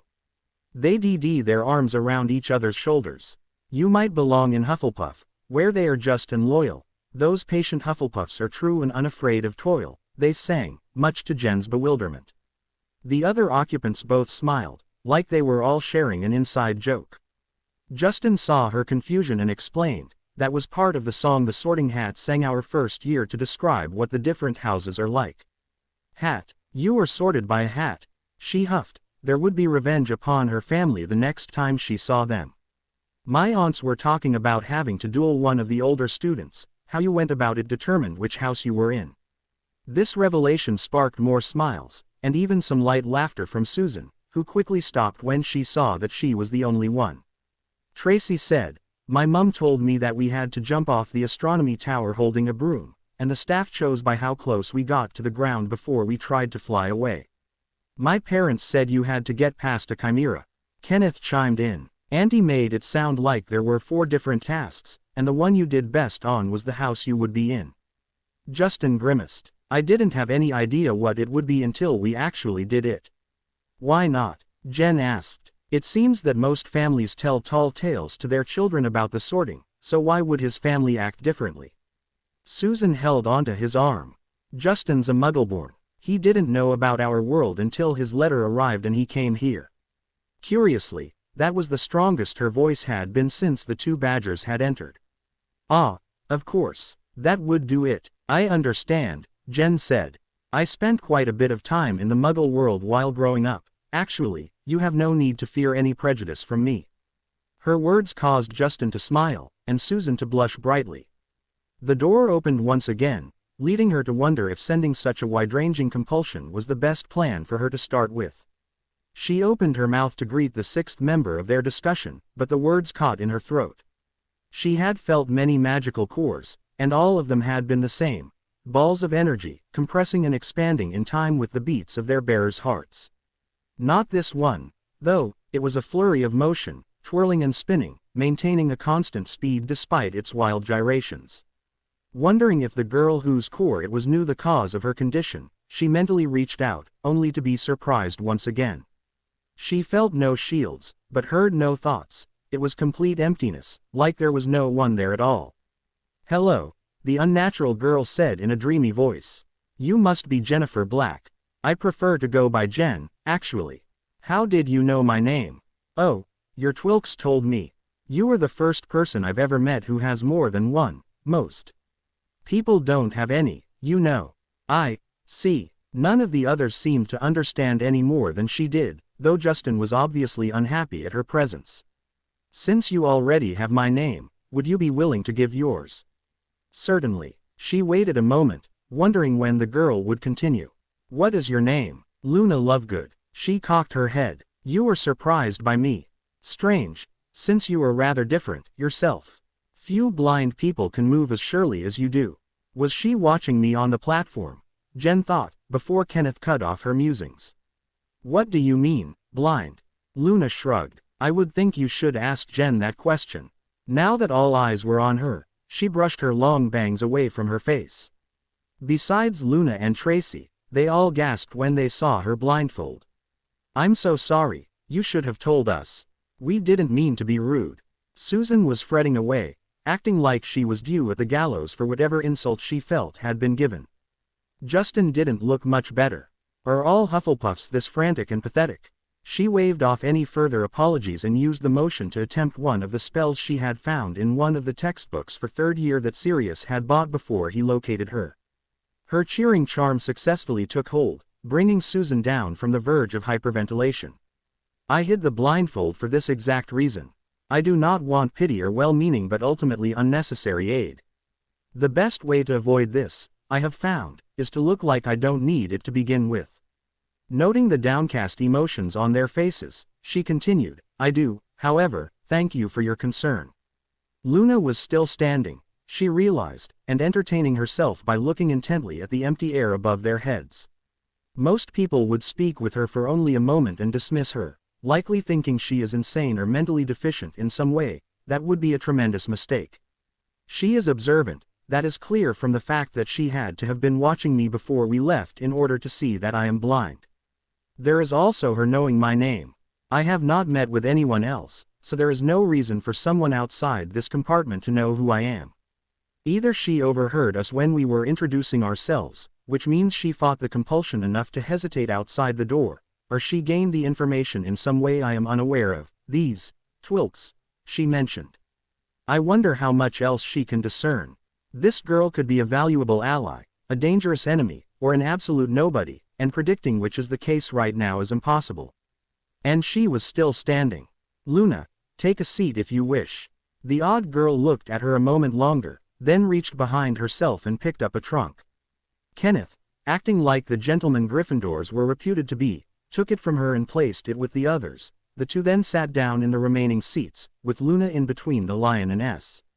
Wondering if she was really about to have all four houses represented in this compartment, Jen asked the newcomer for her house just like she had all the others, setting an avoidance spell on the door at the same time. Ravenclaw, she replied, I'm about to start my third year. Perhaps it will be more enjoyable than the last two.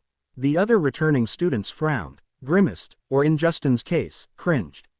Now Jen was starting to worry. What happened the last 2 years? Well, the second half of last year wasn't really that bad, Tracy said. But for the first half, we all thought your cousin was trying to break in and kill Potter as revenge on his parents, so there were Dementors posted all over. She could understand why this would be a problem. Sirius had explained to her what the Azkaban guards were like, and she never wanted to meet one. Every one of those demons should be wiped off the face of the earth, in her personal opinion. The year before that, there was a monster going around and petrifying people, Susan said, looking at Justin. The headmaster said that Danny Potter killed it, but he never said how or what it was. There were rumors that it was a basilisk, but no one can explain how it would have petrified when that animal's eyes kill. Not to mention that the year before that, one of the corridors on the 3rd floor was out of bounds. Dumbledore warned all the students that trying to go there would ensure a most painful death, Kenneth reminded them. Tracy scoffed, and I bet you went looking there the first week. I'm a lion, but that means I'm not stupid. So much for Hogwarts being safe, Jen muttered, recalling how Sirius had said that she would have lots of fun, maybe prank a few people. From the way he spoke of the school, the most danger she would be in was being flipped upside down, hence her decision to wear trousers. Perhaps she would continue with her clothing choice, but for the range of motion it offered rather than as a defense against pranking. Susan leapt into action to rear her. Most of the time, it's not that bad. She pointed at her housemate and herself, didn't have any issues our first year, and like Davis said, last term was fine. Hopefully this year will be more like that than second year. Hopefully, Jen repeated, then shook her head. Enough of this maudlin talk. There's still several hours left in this ride. Does anyone have something to pee the time with? Justin rummaged in his pockets for several moments before pulling out a wrapped deck of cards. I have Exploding Snap, if anyone wants to play. She reached over and took a card from him. It was charmed to produce soot and a loud noise when it was in contact with another specific card or cards, and she could feel the sunken number in the corners. The card has an imprint. Sure, I'll give it a chance. He dealt the cards out to the two of them, along with Susan and Kenneth, and began to explain the rules of the game to her. Tracy frowned lightly. When she had met the heiress of Black, she had hoped she had finally made a friend. Honestly, just having a willing ally would be acceptable, but Jen was showing her Slytherin side and was already cultivating two noticeable connections. Toller, though he hadn't mentioned it, was a prefect, and from the scuttlebutt she had gathered, was in the prime position for becoming head boy. Bones, on the other hand, had few personal strengths, but being the niece of the director of the DMLE meant she was still an influential acquaintance. Jen was drifting away from her, and they hadn't even reached Hogsmeade. Watching the blind girl beating all of her fellow players in the card game, she admitted she understood the underlying reasons. Jen would need to spend time with acceptable people, and if the girl managed to sneak into Ravenclaw like she had suggested, being a Slytherin would make her a liability rather than a net. The only question would be whether she would be dropped cold turkey or if there would be a convenient argument where they would completely break ties with each other. She was hoping it was the second. At least that way she could deceive herself for a few months into thinking that the other shoe wasn't about to drop. The loud bangs and laughter stopped, and she looked for what had caught everyone else's attention, only to realize that the game was still going on. "You shouldn't worry so much," Lovegood said softly. Tracy looked at the messy-haired lunatic, wondering what Jen saw in her to ask her to join them. Everyone thought that she was barking mad, and from what she had said earlier, the S was having trouble disagreeing. Jen needs them, but she will need you, as well. Protruding gray eyes unfocused, Looney could have just as easily been talking to dust motes as to her. In fact, Tracy Davis, I believe that as her first friend, you will be far more important to her than they. That is, if you don't let your jealousy ruin everything. She hides herself from us, but I would be surprised that she hasn't been more open to you. A flick of Lovegood's wand and the sound returned, no one the wiser about their little chat. Just a little advice. It's amazing what you can learn when you simply keep your eyes and mind open. With that, she returned to reading her copy of The Quibbler. Odd. I thought that people who were completely round the twist weren't supposed to make any sense. She should understand hiding your thoughts and motives. It was, after all, an essential skill in the S-Pit. And hadn't she recognized Jen as a real Slytherin? In that case, the girl would keep her around as long as she still had value, and she had plenty more information to dole out. The S words about being friends she pushed to the back of her mind. There would be plenty of time later to think on them and decide if Jen really saw her like that. Maybe this won't be as bad as I feared. Halfway through the journey to Hogwarts, the clouds that had portended rain that morning finally acted upon their threat, and so it was a torrential downpour that greeted the young wizards and witches to the Hogsmeade platform. Some of the students, Muggleborns all, had brought umbrellas, while a few more pulled up the hoods of their cloaks to cover their heads. Most, however, were forced to sprint up the hill in the direction of the school. I hope we don't have to walk the entire way there, Jen thought as she subtly pushed the rain away from herself, her magic acting like a slicker and keeping her dry, at least above her ankles. Loki, wanting to stay out of the elements as much as his mistress, huddled against the right side of her head and under her shield. There is far too much mud along the path for it to be entirely safe. She had read that Hogwarts possessed incredible wards, and she certainly noticed when she crossed their boundaries.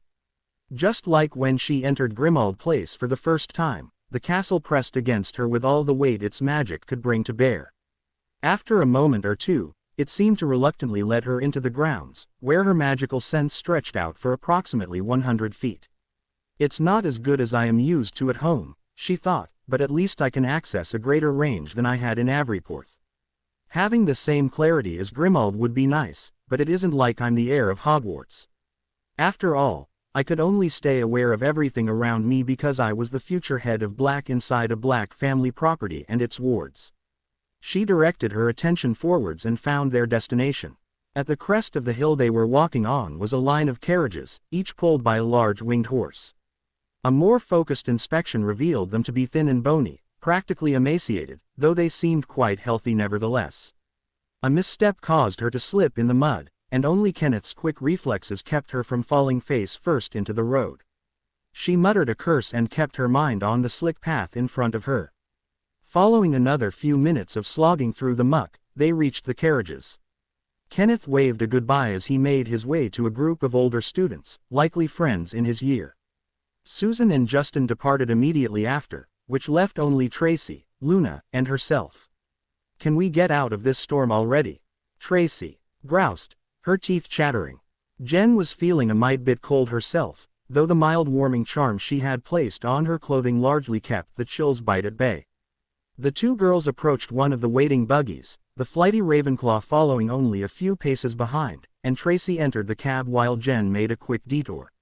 Reaching up with one hand, she lightly stroked the side of the flying horse. Its skin was supple like leather, and it nickered softly as she ran her hand from its flank towards the neck. "They are beautiful, aren't they?" asked Luna. She sighed. "Yes, they certainly are." Tracy poked her head outside. "Hey, what the bloody hell are you two still doing out there?" "I would think that fairly obvious," she replied, giving the horse a slight pat. "Looks to me like you're lost and trying to find the carriage. The door is about 4 or 5 feet to your left, just follow my voice." Jen scoffed. "I know where you are, Tracy. If you can't understand what I'm doing, then we need to check which of us is blind." "Have you ever seen someone die, Tracy Davis?" Luna said, stepping in the middle of their developing argument. Tracy started. "And my parents say I'm tactless. You don't ask personal questions out of the blue like that. I should knock you on your ass for that comment. It doesn't matter that you can't see them, you know." Jen wasn't sure if Luna truly had not heard Tracy's retort, or simply didn't care. "They are just as real as you and me." Jen focused on the girl. "What are they? Thestrals. Shite." They turned to find Tracy jumping out of the carriage as if it was on fire. "Get away from them, both of you." "For what reason?" Thanks to Elsie, Jen had been generally informed about the magical world, but she would admit that there were aspects of the culture that she did not yet comprehend. That didn't mean she had to like it, especially when whatever it was she lacked exposure to appeared to be common knowledge. Tracy gaped at her. "They're death omens, Jen. Get too close to one, and death itself will soon seek you out." "Himself," Jen corrected absently. "Tracy, I've already touched the damn thing. The only way for me to get any closer would be decidedly disgusting." "I'll leave that to Siri," she joked silently. "They don't actually cause death," Luna stated in an unequivocal tone. Her sternness caught both of the fourth year's attentions. "They just have a bad reputation because only people who have witnessed death can see them." "And who have you seen die, then?" Tracy snarled. "My mother. She liked to experiment, and one day one of her projects went very wrong. I was 9. All the blood drained out of the Slytherin's face. "Oh, I'm sorry, I didn't know." Luna shrugged. "You don't need to apologize, I made my peace with it a long time ago. Besides, I believe that when I, too, pee beyond the veil, we'll see each other again." With that, she climbed into the carriage. "Are you two coming?" Jen lightly clapped Tracy on one shoulder and joined Luna. A moment later, so did she. The ride to the school only took 10 minutes, but the trio spent their time in awkward silence, unsure of what to say after Luna's confession. As they walked through the front doors, she noticed McGonagall making her way towards them.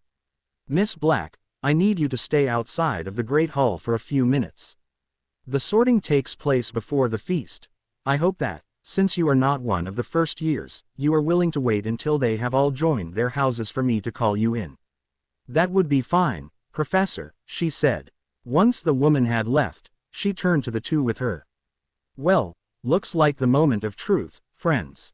"Oh, I've never had friends before," exclaimed Luna. In her enthusiasm, she latched onto both Jen and Tracy and pulled them into a hug before she skipped away. "This will be ever so much fun." Tracy stared at the girl's back before turning to Jen and expressing her confusion with an eloquent, "Huh. I don't totally understand, either, but I know one thing." Jen pointed a finger in Luna's direction. "With her around, at least we won't have to worry about being bored." "Sure," Tracy replied. "I'm going to run to my table now and hope my sanity returns in the next few minutes. Maybe I'll see you there." "Maybe, but for both our sakes, I hope not. It would make our networking that much more difficult." The smart-mouthed girl smirked and departed as well. Jen thoughtlessly conjured a chair and sat down. Thankfully, the other students had already pet her, or she would have been asked some very difficult questions. Loki croaked, prompting her to create a tall perch next to her for him to rest on. "How long does McGonagall plan for me to wait?" she wondered. She did not know the number of first years who had to be placed in their houses, nor how long was required for each student, and her senses did not pee through walls here like they did in London. I could be sitting here anywhere from 3 minutes to an hour or more. She mentally groaned at the fact that she had not even thought to ask those questions while the professor was speaking with her. I can't let opportunities slip by me like that, I have too many things to do. Sensing his mistress's distress, Loki hopped down onto her lap and began pecking at her satchel, each poke and nip sandwiched between croaks, huffs, and burbles. This was not the first time he had acted in this fashion, so she lifted the flap and allowed him to enter the greatly expanded space. It took him several minutes, but eventually he returned, bringing with him the small mirror from her ritual kit. Of course, she murmured, slapping her hand against her forehead, how could I have forgotten about that option? Thank you, dear. Her words caused him to puff up, swelling his body as much as they did his ego. She cast her sonar around once more to verify that no one was watching, then waved her hand over the mirror, disabling the enchantments that held it in the small size she used to store it, where before it could fit in her pocket, now it was a foot in diameter. She placed her palm on its cold surface and began dragging her fingers around the edge, all the while forcing magic into, not the GL itself, but the image it reflected. After only a couple of pays, the mirror softened and seemed to melt, flowing around her hand as if it were a liquid rather than a solid. At the same time, a spot of color appeared in the darkness that was her world. It shimmered and grew, rushing towards her like a wave breaking on the beach. Loki landed on her shoulder, and she obliged him and slid a tendril of thought into his mind so that he could also witness what she would see. Concentrating on the inside of the great hall, she fell into the sparkling pool of light. This room is certainly impressive, she thought as her mental projection stood in the middle of the hall. She looked around at the numerous students, several hundred altogether if every student was present, then turned towards the front. There stood the only professor she knew, but Jen could see that McGonagall was acting in her capacity as deputy headmistress rather than the Transfiguration teacher. The woman levitated a ramshackle three-legged stool before her, placed a patched and dirty hat atop it, then stepped back. The hat twitched, soundlessly ripping a large hole near the brim, and then it acted just as Justin said it did. It sang. Not that it sings well, she thought. The 4-line verses were technically correct, rhyming and following a consistent meter, but there was no paean in the voice ringing through the room. Its words were bland and monotone, as to be expected from an inanimate object that had been animated. To be honest, she felt that the time it spent singing could be better used simply describing the qualities of the 4 houses. The end of the hat's song was greeted with applause from all viewers, though the reason was likely inconsistent. McGonagall returned to her position near the musical headwear and unrolled a scroll. Ackerley, Stuart, she called, and a boy staggered his way to the stool and placed the hat on his head. A moment passed, and the hat spoke. Ravenclaw. The table to Jen's left, under a blue banner depicting a bronze bird, burst into cheers as the newest Claw joined them. Not for the last time did Jen wish that she still had access to her magical sense and mind reading while scrying. She now knew where the Ravenclaws sat, but she could not match Luna's distinguishing attributes with her physical appearance. Was she the Indian girl in the middle of the table? The with glazed silver eyes near the end? The short redhead sitting next to an attractive Asian witch? A look at the Slytherin table following the second boy being sorted there confirmed that she was equally unable to recognize Tracy. She did not bother giving Gryffindor or Hufflepuff more than a cursory glance, for she knew she would not be able to tell who was who. Overall, the sorting progressed more quickly than she had feared, lasting only 20 minutes or so by her estimation. When the last first year, one Kevin Whitby, was safely ensconced at the Hufflepuff table, an old white-haired man seated at the center of the staff table rose, only to be cut off by McGonagall's next words.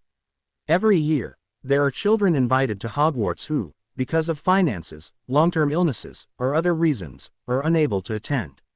Though they are always welcome to come later, we have not had a student enroll late or transfer from another school in over 50 years.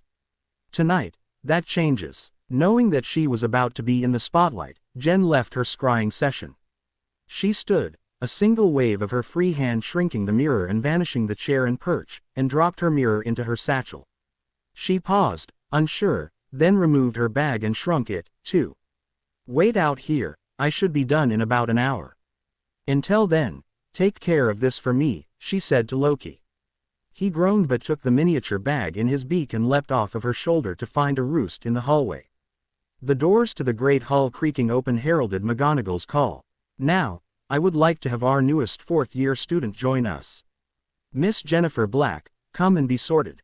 Accepting the professor's invitation, she strode into the room with confidence, her heels clacking against the stone floor with each step. Her ears picked up a number of comments about her from the other teenagers. I wish I looked half that good. Why is she wearing dueling clothes under her robes? Is she expecting a fight? Do you think she's related to those Blacks? That is what a pureblood princess should look like. Many of the other whispers were in the same veins, students admiring her appearance while wondering about her name. By the time she arrived at the Sorting Hat, she was elated. Her first goal was accomplished. She had claimed her CLMates and schoolmates' attention. Now came the hard part. Making them respect and admire her, and by extension, the Black family. She sat gracefully on the stool and allowed McGonagall to place it on her hair. How is this supposed to work? First, you have to let me in your head, said a small voice in her ear. If she had not known that there was no one around her to speak, she would have jumped away in surprise. As it was, she simply tensed and mentally broadcasted her response. I take it you are the Sorting Hat. Indeed. The hat chuckled. Now, would you mind weakening your shields? I have never before had difficulty witnessing someone's memories, but your occlumency is several orders of magnitude stronger than even Dumbledore's. If I didn't know better, I would think that you only have one powerful wall protecting your mind. If you cannot access my memories, why don't we have a little chat so you can sort me instead? You misunderstand, child. It's not that I can't force my way in, it's just that I do not like doing so. Strong occlumency shields can shatter violently if too much pressure is applied. She did not reply or comply, so the hat simply sighed. Very well, if that is how you want this to go. She felt weight being dropped on her mind, increasing in strength each time it rammed into her natural shield. Realizing that it was going to crack at this rate, she channeled more magic through her body, directing much of the additional power into the barrier. You do know that this is futile, don't you? It panted, somehow tired from its exertions.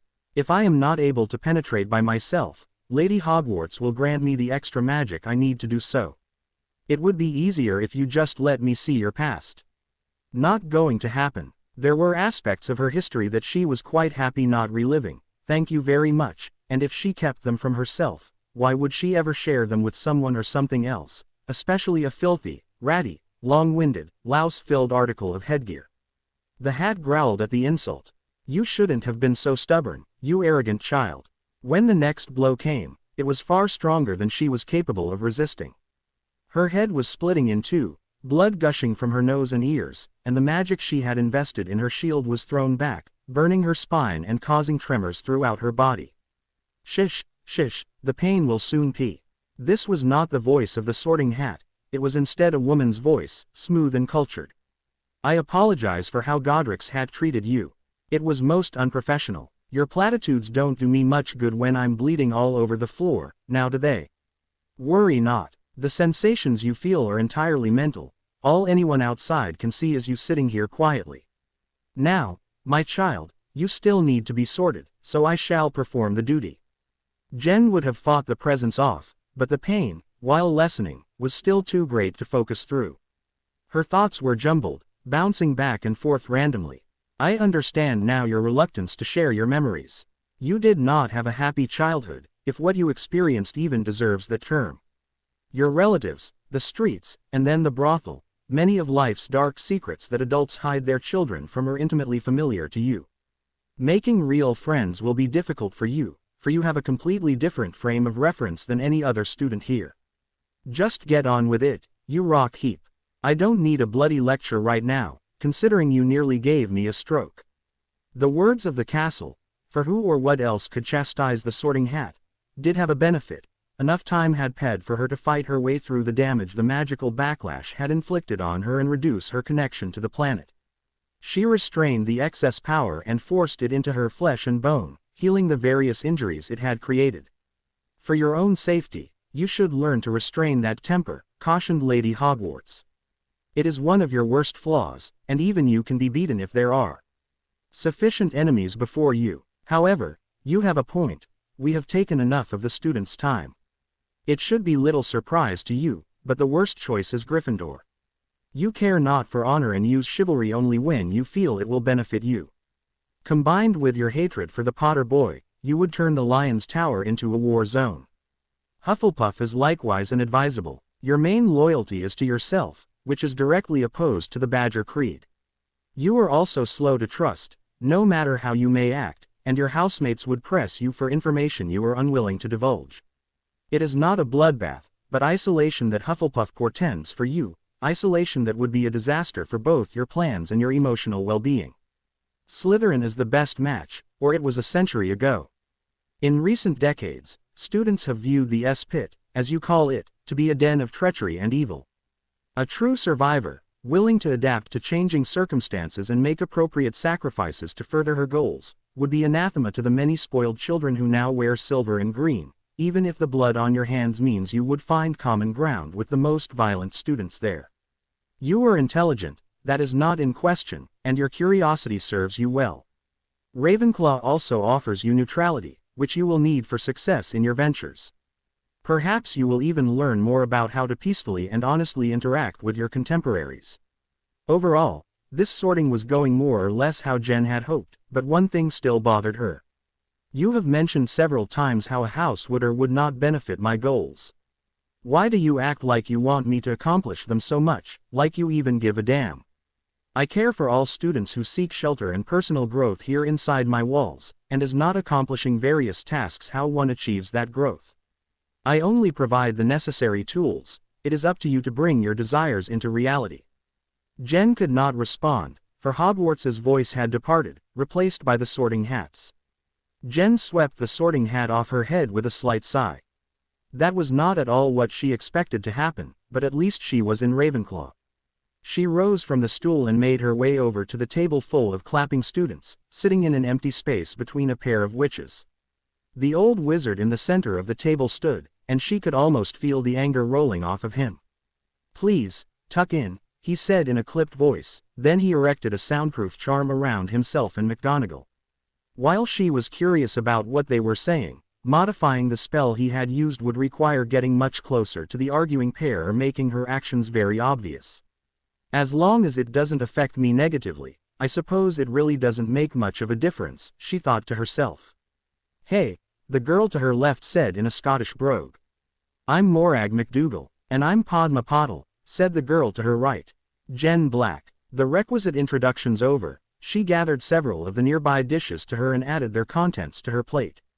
Pork chops, mashed potato, a vegetable medley. While she was sure Creature could have cooked them better, she had to give the castle's house elves credit for making a decent meal for the several hundred students attending the feast. "So," Morag began after loading her own dishes, "how come you didn't come here until this year?" Jen hastily swallowed her mouthful of food, thinking hard of how best to answer the question. She had revealed to Tracy that she was blind, and Luna had mentioned it to everyone in their compartment, but she didn't wish to have the whole school know about her disability. Amongst other things, her moving around without resorting to compensation techniques such as a cane or trailing her hand along a wall would invite numerous questions she didn't have a ready answer for that would keep her out of Azkaban. "A couple of reasons, none of which I am comfortable sharing at present, I'm afraid." "Oh, well, that makes sense. I was just curious," Morag said sheepishly. Knowing that she needed alliances, and unsure of where the McDougal family was located in Britain's hierarchy, she decided to extend an olive NCH. "Perfectly understandable. When we have known each other for longer, maybe I will be more inclined to tell you. It's just very personal, you see." This was acceptable to the girl if the nod she received was any indication, so she turned to her Indian neighbor. "McGonagall informed me that I would need to meet with our head of house sometime soon. Can you point him out for me?" "Sure." Professor Flitwick's the short man sitting near the end of the table. Feeling where Padma was pointing, she found the teacher in question. His core was steadier than that of anyone else in the room, only changing size slightly and providing a sensation much like a warm stone would. "He isn't entirely human, is he?" "Nope," Morag provided. "He's part goblin, though I don't remember if it's half or fourth. He used to be a professional dueler, and I heard that his stature made him very hard to hit. I'll keep that in mind if I ever get the bright idea to try my wand against him, she said with a grin, one that was replicated on the others' faces. She raised her goblet to her lips and took a sip, only to force herself not to spit the vile concoction out.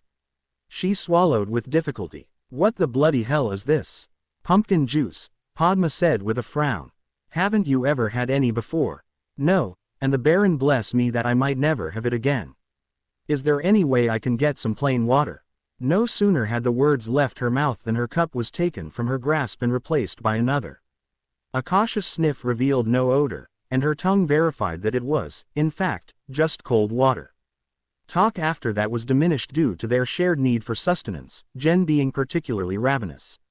Once the last of the desserts had been demolished, the man she now knew was Dora's acclaimed Albus Dumbledore stood, this time all smiles. So, now that we are all fed and watered, I must once more ask for your attention, while I give out a few notices. What followed was enough evidence of the headmaster's insanity for her to become quite worried about her own safety. 437 magical artifacts banned from the castle. That over 400 items, none of the examples of which were all that dangerous, were banned by a squib was amusing to the wizened old fart if the emotion he was broadcasting was any judge. And a forest whose seemingly only purpose was to be forbidden. Yes, tell the idiot children that they can't go somewhere. The only thing that was in question was how long it took one of the first years to be pressured by his or her peers into spending the night there. God, if this is what Siri meant when he said Hogwarts was safe, then let's hope that I never have a dangerous year. It is also my painful duty to inform you that the Inter-House Quidditch Cup will not take place this year. That statement shut down all conversation, though it wasn't long before a rumble of displeasure began building in the quiet air. This is due to an event that will be starting in October and continuing throughout the school year, taking up much of the teachers' time and energy, but I am sure you will all enjoy it immensely. I have great pleasure in announcing that this year at Hogwarts. His words were cut off by the storm overhead sounding off with a particularly loud crack of thunder, followed by the doors to the hall flying open once more.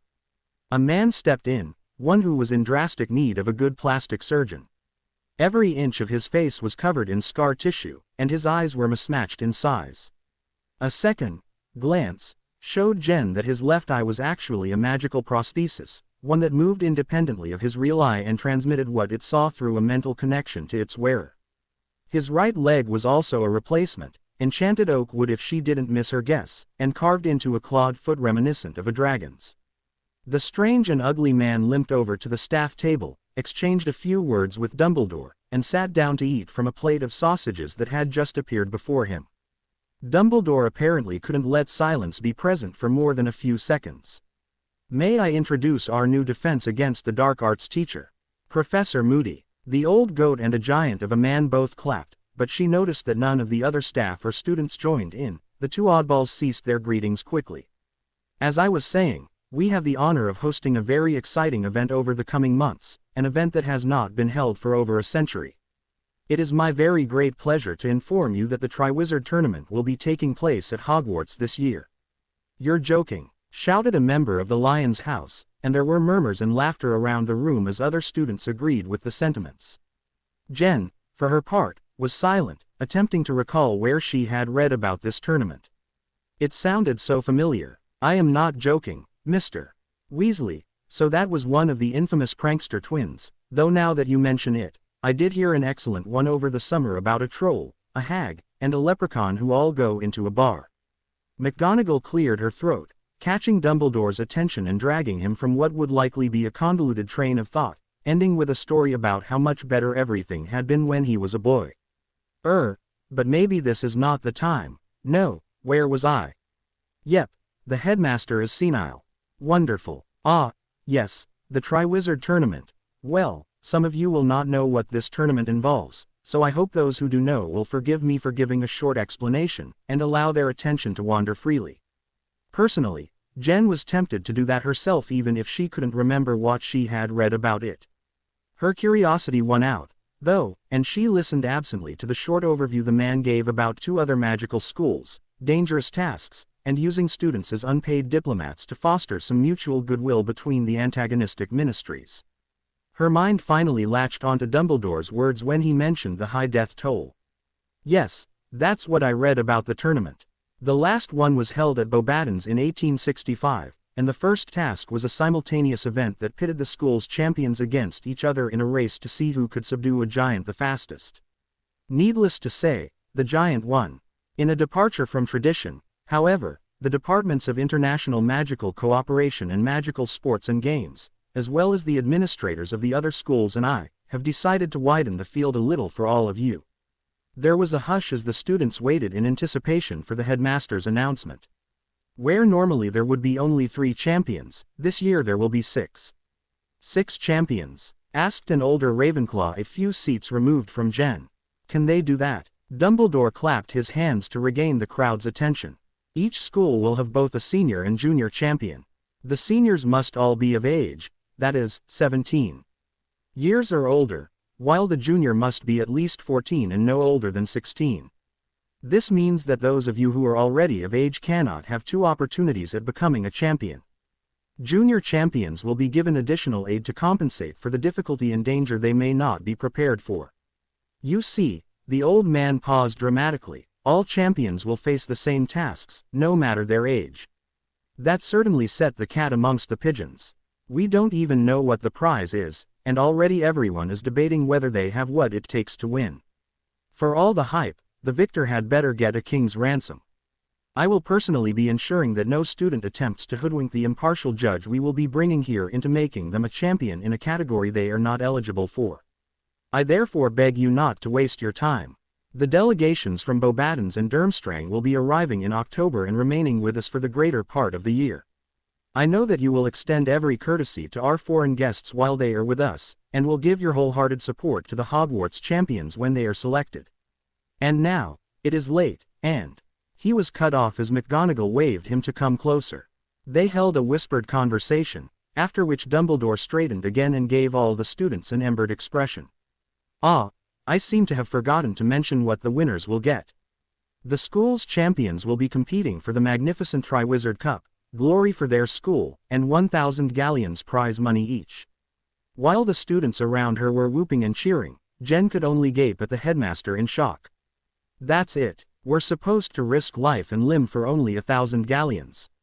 To be honest, for most people that amount of money could be a life-changing amount of money, but it was not enough to compensate for any crippling injuries should a champion be crippled in the arena.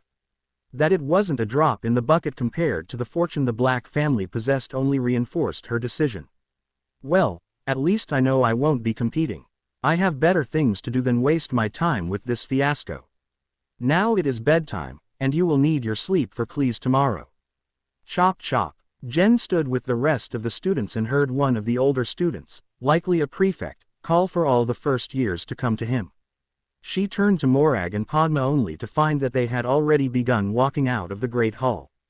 Shrugging, she followed after them. They would know where the other students in her year would be. She expected the prefect would be telling the first years where the Cleese would be and how to reach their dorms, information she could gain just as easily from careful observation and personal exploration. She had almost caught up to them when the whirling dervish that was Luna popped up behind her. Well, that was an interesting speech. What did you think about it, Jen? Somehow, I have no trouble believing that the wizarding world still revels in blood sport. Depending on how many tasks there are this time around, I may have to find somewhere hidden and quiet to do my research. So you won't be entering your name in as the junior champion? Jen scoffed. Of course not. What would be the point in doing that? I will have enough difficulty reorganizing my study schedule to allow time for the homework that I have to do. Don't count your dragons before they hatch. You just might want to participate, after all. She did not like how Luna had phrased that rebuttal, but she nodded and let the matter drop. She was not a seer, after all. She did not know what the future held, though she doubted anything would happen that necessitated her altering her decision. Perhaps, she cast her attention around her, searching for a change in topic, when she noticed that all the other Ravenclaws were heading in more or less the same direction. I take it that this is the route to our common room. Luna nodded. Yes, We are in one of the towers with a bronze door knocker shaped like an eagle protecting the way in. The other common rooms have guardians who require a P-word, but he asks a riddle, and if you don't answer it correctly, he won't let you inside. That seems like a security risk, quite frankly. What is stopping some random student from finding the tower and guessing the right answer? Oh, that's rather easy, actually. Alfred, that's my name for the eagle, doesn't ask questions that just anyone can guess, and he only gives you one chance to answer, so the people who can get in on their own are generally the kind of people we'd let in, anyway. Come on, I'll introduce you to him. Linking their arms, she increased her speed to a run, moving into a page that was hidden behind a tapestry. Word-protected doors, secret pageways in the walls. I'll need a bloody talking map if it's this complicated just finding my way from the Great Hall to the dorm. Dumbledore's placid facade shattered the instant he closed the door to his office behind him. He sank into his chair and buried his head in his hands, the cries of his phoenix familiar, fox, doing little to soothe his despair and fear. What have they done, and how? I used the most obscure spell I could find to make sure that the Potter girl would be a squib. Don't they know that their actions will spell out our doom? No, of course they don't. They didn't hear the warning from fate. Should I reveal the prophecy to them, show them how dangerous that girl is? He pondered for a moment, weighing the pros and cons, before discarding the idea. They wouldn't accept it. They'll think I'm losing my mind, worrying about one untrained witch. No one can know, though it will just make my task harder. Is there still time to turn her to the light? Everyone deserves the opportunity to redeem themselves, even her. He perked up at that thought. With her heritage and destiny, she would be an incredibly powerful chess piece, a queen, even, if he could but convince her to deny her innate evil. And if I cannot, no matter, she may be powerful in the future, but she is nothing more than an inexperienced child at the moment, whereas I am not. Yes, I shall extend one hand in friendship while holding my wand in the other, just in case. After all, who defended the world against Gellert, who held off Tom's ult until Danny destroyed his body? Just as I protected the witches and wizards of Britain then, I, Albus Percival Wulfric Brian Dumbledore, will prevent the horrors Jenny Potter seeks to visit upon us now, one way or another. Jen took in the size of her room. Normally, Ravenclaw students slept in pairs, but Mandy Brocklehurst was quite comfortable living with Sue Lee and Lisa Turpin, which left her an entire room all to herself. Not that she was complaining. If she was forced to share a room with another person, there would have to be a condition guaranteeing her some sweaty fun. Well, she said to herself, let's see what I can do with this place. The first wave of her hand forced the beds together, making a frame the same size as the one she slept on in Grimmauld Place.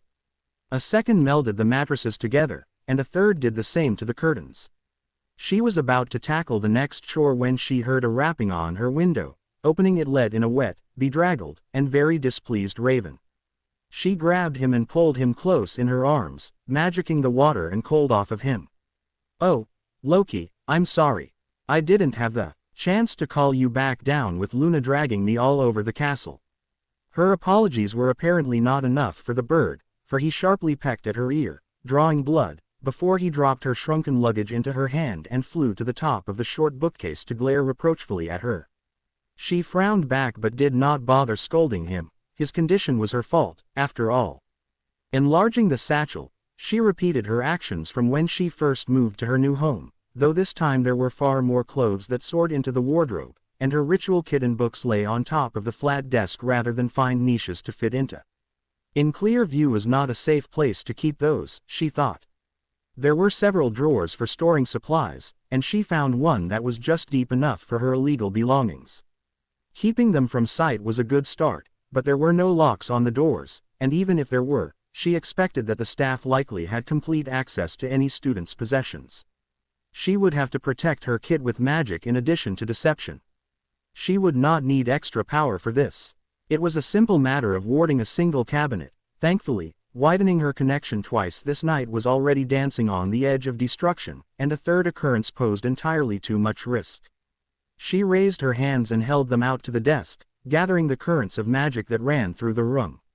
First she flicked one finger, then another, and soon her hands were twisting as if she was directing the actions of a stage full of marionettes. The magic in the room gained a distinct ozone smell as some of it curled and weaved around the desk before shrinking down to surround the drawer she was interested in. With a final tug, she tightened the minor paling into an oblong shape, one that more or less conformed to the cabinet's outer surface. That will have to do, she supposed, taking in the freestanding ward's structure and rigidity. She moved her kit into the drawer and laid another charm on top of it, one that would prevent anyone from paying attention to it. Satisfied that her defenses would work in the short term, she arranged Loki's perch for when he eventually forgave her, stripped off her clothing, and crawled into bed. It had been a long day, after all. The rain had stopped by the next morning, though the air still possessed a crisp bite. Jen woke early and, after attempting to return to sleep, packed her satchel with her course books, parchment, quill, and ink before strolling downstairs to the common room. She waited for other students to rise, aiming to while away the time by examining the books in the room's enormous leary. The Ravenclaw's common room was circular due to taking up an entire level of the tower and packed with overstuffed armchairs that would be extremely comfortable to curl up and read in. 2 large fireplaces, situated between the door to the rest of the castle and the stairs that led to the dorms, provided heat to counter the cold stones of the uncarpeted floor. The walls, too, were stone, but there were hidden behind curved bookcases that covered every square inch of available space, from the floor all the way to the ceiling. Ladders were attached to rails on the shelves for access to the highest books. "Enjoying the decor, Miss Black?" a squeaky voice asked from behind her. She redirected her sonar and identified the short figure of her head of house. "That I am, Professor Flitwick." Turning to face him, she continued, "I take it that this is our monthly meeting. I see Professor McGonagall has explained the process to you. We need to meet once a month at a minimum, but as I tell the first years, my door is always open. Come, let us adjourn to my office." He led her out the door into a portrait a few dozen feet down the hall. "Curiosity is fundamental," he said, and the painting swung inwards to allow them through. The room revealed by the opening portrait was a perfect size for someone of goblin heritage, with every item being miniature besides the 2 chairs in front of the desk that she supposed were meant for guests. A ring of low bookshelves surrounded him, though there were not as many books here as she expected. Likely he only kept the various resources he needed as a professor in here, with his personal reading in his private rooms. Swords and warhammers were displayed above the shelves, and a tapestry was hanging behind a bench on his side of the desk. She sat in one chair and declined Flitwick's offer of tea. "Well then, now that we are situated, I would like to discuss the house rules with you. The leary you were admiring is open to all students, regardless of year, though the higher on the shelf a book is, the more it is geared towards upper-level students. Private collections are, of course, allowed, but it is your responsibility to keep track of your books when they are in the common room. If you lay one down and forget about it, someone else could very easily mistake it for a house book and shelve with the rest or use it for their own purposes. I'll be sure to do that, Professor. Several of the texts I brought with me have special significance to the family, and I really don't want to be the one to lose them." She shuddered. Andy liked the leary at home to be just so, and the Baron help anyone who messed it up. If she lost a book, not even hiding in Antarctica would keep the woman from tracking her down. "In that case, I ask that you be especially cautious. Now, I hope you and your roommate are not having any difficulties." "Professor, Mandy Brocklehurst was supposed to be the girl I shared with, but she said that she preferred staying in Lee and Turpin's room, so I could have one to myself." "That isn't a problem, is it?" Flitwick stroked his mustache for a moment. "It is highly irregular, but if none of the 4 of you have an issue, I see no need to interfere. Understand that I will be asking the other girls to verify what you have told me." "Of course, sir." "Very good. Ravenclaw is the home of the intelligent, so we strive to excel in our studies. I expect to see all O's and S at the end of each term, or I will call you in here for a much less pleasant chat than this. The same is true if you fail an IGN Ment. There are a number of 6th and 7th years who are available for tutoring in all subjects if you feel you need I-stands, and they post the times for their sessions on the notice board. You may also approach me or the other professors for further explanations or more work if you need additional practice with a spell. Any questions so far?" Jen shook her head. "I don't want you to think that we're all about grades, however. Social interactions are just as important as your IGN Ment scores, so I encourage all my claws to spend an hour per day with your peers engaged in something other than schoolwork. You could join one of the school clubs, work on an extracurricular project, or just relax with your friends. Anything that will keep you from pushing yourself so far that you burn out, that is the worst thing you can do. As with asking for tutors, I trust you to be mature and responsible enough to arrange your schedule without me having to look over your shoulder. There are 40 individuals in your year, which means the student body is too large for us to keep the houses together for all the clees and still keep a weather eye out for any catastrophes. Therefore, you will share each of the core clees besides astronomy with one other house, and electives will have all 4 represented. You may have heard of the conflicts between the Gryffindors and Slytherins. I have, she replied, curious about the apparent non sequitur. Then you know that the worst place to stand is between them. The Muggle playwright Shakespeare once penned, "The better part of valor is discretion. If you find yourself in a situation that appears to be on the threshold of violence, seek shelter and leave them to their quarrel." Flitwick leaned forward over his desk. "I would prefer that you not become involved, even if one of the combatants is your brother." Jen stiffened. How did he know? "I am unsure of what you imply, Professor." He gave her a feeble smile. "Professor McGonagall pulled me aside after the feast last night and explained your unique circumstances. For instance, I know about your disability. I admire the tenacity with which you have overcome it, but if you find yourself in need of help, please swallow your pride and ask." "Who else has she told?" she demanded, furious that detail about her personal life was being spread without her consent. If the rumor mill was even half as good as Tracy had said, the entire school would know before the day was out. "Pax, Miss Black, she has told only me, and I have told no one. Your secret is safe, but as your head of house, I have to be informed of such students so I might provide any special stance as needed. I also know of your talent for wandless magic and, as I have said, your parentage. You may have heard your mother was a favorite of mine in school, so let me put your mind at ease, that Lily would treat any child, her own flesh and blood in particular, like she has done to you, as abhorrent and not how anyone I wish to know would behave." Her voice was grim as she stated, "Lily Potter is not my mother. I am a Black, and that is the only family that I want to be associated with. As for the actions of my brother, what he does is his concern so long as I am not dragged into it. My only intention as of this moment is to have nothing to do with him." Laudable, all things considered. "Now, about your wandless magic," Jen sighed, causing Flitwick to chuckle. Revealing that talent was perhaps not the best option in hindsight, was it? "Take heed, many of your peers will be jealous if they see you eschew a wand, and there are some who will consider it a sign of dark magic.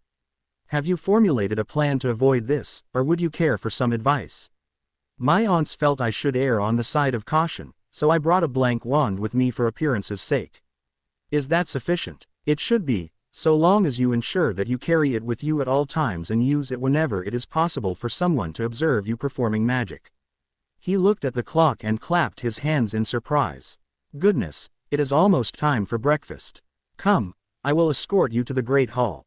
They arrived only a short time after the first platters of food appeared, and her guide departed for the staff table while she made for the only table that was half full. She found a smattering of Slytherins present, though Tracy was not among them, while Hufflepuff had a dozen of the lower years piled at the end of their table nearest to the door. Of Gryffindor there were none. Many of the students here were still mostly asleep, and there were even a few who had decided that the hard wooden table made for a usable pillow. Some of them, thankfully, were alert. She sat gently beside Padma. The Hindi girl was eating a bowl of porridge mechanically, but at least she was conscious enough to notice someone joining her. "Good morning," Jen chirped in an intentionally cheery voice, gaining a glare and an incomprehensible mental grumbling. Padma roughly swallowed her food and stabbed her spoon into the bowl as if killing her breakfast would persuade the sun to go away and come back later. "Why are you so happy?" "I had a good night's sleep and a productive meeting with Flitwick this morning. Also, it annoys people, which in turn amuses me. Much like their temper, most Blacks shared a somewhat wicked sense of humor, though only Sirius had to resort to childish pranks for a laugh." "Did you stay up too late last night?" The other girl muttered something that sounded suspiciously like, "Bite me," and continued with her meal.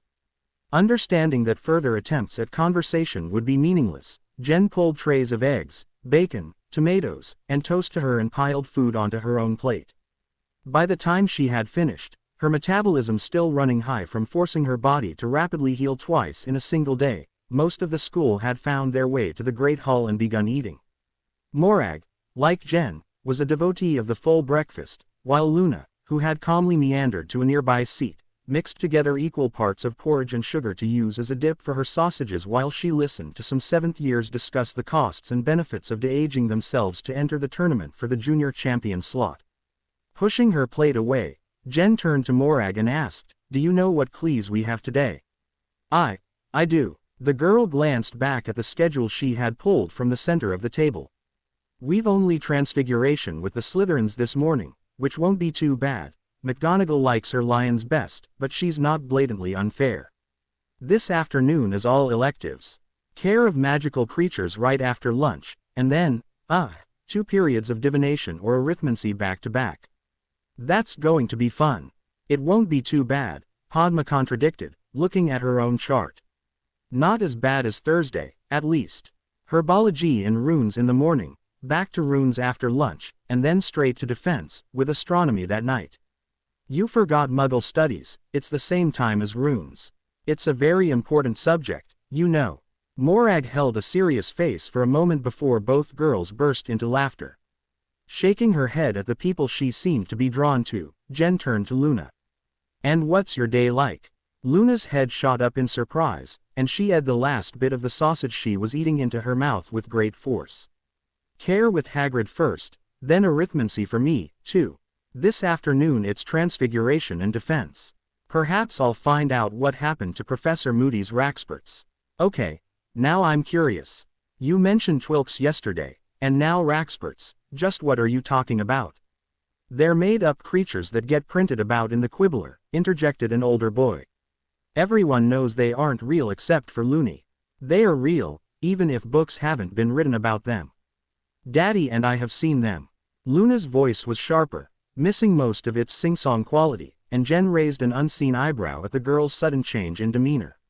She sent a calming spell under the table at both of them. "Leaving aside the question of whether or not they exist, I'm still wondering what they are. They're invisible animals. Raxperts can make your head go all fuzzy, and Twilks are floating worms that slurp up people's thoughts." Padma jumped into the conversation. "If they're invisible, then how can you and your father see them? We have to use spectre specs for most of them, but you can hear Twilks chattering if you listen closely. Raxperts, on the other hand, have shells that shine in just the right light." "Well, that was a waste of my time. Twilks and Raxperts do indeed sound like hallucinations, no more real than the metaphorical." "Man in the..." Jen's train of thought jerked to a stop, her blood running cold as she replayed each of the 3 conversations she had with Luna. Metaphors. Raxperts are seen around people with confusion, or perhaps aren't seen around the clear-headed. The rumors I heard this morning make Moody out to be highly paranoid, someone who was constantly aware of his surroundings. If that's true, then, Luna, do I have Raxperts flying around me? The third year peered closely at her. "You did, but they all just floated away. Most of them are buzzing around the 2 next to you, now. Buzzing around Padma and Morag because they're confused about what we're talking about." I was right. Luna and her father are seeing things that aren't real, or at least aren't tangible. It's an additional magical sense, like my sonar, probably a hereditary ability. And if I'm right, the Twilks that told her my name were my own damn mental probes. She traced them back into my head when I tried to read her mind on the train. Pushing her thoughts to the back of her head to percolate a little more, she resolved both to never attempt to lift Luna's thoughts and to get some old editions of the Quibbler. If the imaginary creatures the articles spoke of were manifestations of the Lovegood family's abilities, then identifying them could shed some light on exactly what she was dealing with. She picked her bag off of the floor and stood. "Well, if we have a block of free time, I'm going to look around the castle. Second period starts at 10 o'clock, right?" Upon receiving nods from all 3 of the girls, she walked through the front doors and down the hallway. The pounding of a pair of feet from behind her caused her to turn around. "Was there something else you wanted, Morag?" The girl shook her head as she approached. "Nah, I just figured you'd need someone with you in case you got lost." You know that only about half the castle is even occupied, right? No, I didn't. Getting lost in an area of the castle where no one would even look for her, wouldn't that be embering? So I take it that you're my guide. Why not? I doubt you know where the CL rooms are, and McGonagall gets right mad if you're late. Besides, it's not like we have anything else to do. The two girls had only a few minutes to spare when they arrived on the 4th floor, where the Transfiguration CL room and McGonagall's office were located. Now that she had walked through the myriad of hallways and pages, Jen was quite glad that Morag had elected to travel with her. Several times she would have been lost were it not for the Scots experience. The trip had been worth it, though, for she now possessed a mental map of the various CL rooms and the layout of those sections of the castle. The only one she had not visited was the Arithmancy CL, as much to her own chagrin Morag had chosen to take divination. Considering that the tower the CL met in was constantly filled with incense and the professor was obsessed with predicting Potter's death, she could understand her companion's displeasure. Turning the corner brought her to 3 people standing outside the CL. One of them had a moderate magical core, though it was a tad small, but the other 2 had cores that were totally at odds with their height and girth. She reached out her mind to catch a glimpse of their identities and mentally smirked. At least she wouldn't have to seek out Draco Malfoy. Black, he drawled out. From the movements of his head, he was looking Morag up and down. At least one of the people you've had surrounding you is the proper sort, even if she's not far removed from mudblood stock. Morag shot for her wand, and it was only Jen's hand on her arm that kept her from pulling it from her pocket. The blind girl kept her voice neutral as she responded, Draco Malfoy, I'm surprised at you. Aunt Narcissa would be beside herself if she heard you use such an uncouth term. And what do you mean, one of the people? The Muggle lover hasn't been teaching you properly if you don't even know that. The Blacks are a Val house to Malfoy, so our image will be ruined if you spend all your time with nutjobs and wogs. Jen drew herself up to her full height. You walk around with 2 gormless apes and yet you have the audacity to tell me who I should oceate with. She had listened to the 2 other boys' thoughts, or what apparently ped for thoughts. They were clearly not cut out to be criminal masterminds. She had never encountered minds that worked that slowly. Someone has misinformed you, as well. Why would you ever think that the ancient and most noble house of Black would be a Val to a house that gained noble status only 2 generations ago? No, if anything it is your house serving mine. How dare you? I dare because I am not beholden to a foolish delusion, like some people I could name, Jen said as she interrupted his rant. This had gone on long enough as it was. Now remove yourself from my presence and reflect on how you should properly address your betters. Malfoy drew his wand, only to have it summoned out of his hand. For good measure, she did the same to his lackey's wands as well. You are a pureblood, Malfoy, you know what a bad idea it is to turn your wand on the scion of an ancient house. I'll have pity on you this time, however. She spun on her heel and flung the 3 foci down the hallway. You'll be sorry, Black. When my father hears about this. You should be more worried about what will happen when your mother hears about it. Jen ped by the boy, silently daring him to give her a reason to lose her temper on him. Unfortunately, Malfoy did possess some form of self-preservation, as he only sneered at her and Morag. The boys ran after their wands as the girls walked into the CL room and just missed the clock chiming 10. Finding a pair of seats near Tracy, she tapped Morag's shoulder and took the space in the middle of the table. What was all that about? The Slytherin asked while Jen pulled out her writing implements. I'm crossing Malfoy off the list of possible allies, she whispered in response, feeling McGonagall entering from a side door. I'll tell you more after CL. Damn it, I always miss the good stuff. Jen walked out of the Transfiguration CL room with the rest of the CL, her mind frantically trying to clear her confusion. For the first hour, McGonagall had delivered a complicated lecture on transforming hedgehogs into pincushions. The 4th year was still unsure why someone would want to use a hedgehog for any transfiguration and why, if ever in need of a pincushion to begin with, she couldn't simply conjure one, but these weren't even her main concerns. Not once did the professor discuss the creature's anatomy. She knew from personal experience that ignoring internal structures when transforming an animal inevitably led to organs bursting out exactly when she didn't want them to, and yet McGonagall, who was considered a master in her field, hadn't mentioned that risk. It wasn't that she was behind the rest of the CL, as neither Morag nor Tracy knew anything about hedgehogs besides that they were painful to sit on but otherwise impossible to find in a haystack. A long and embering story, Tracy had told them with a grimace, but that still didn't explain why the woman spent so much of her time on each wand movement's importance rather than ensuring they weren't covered in blood or feces by the end of the period.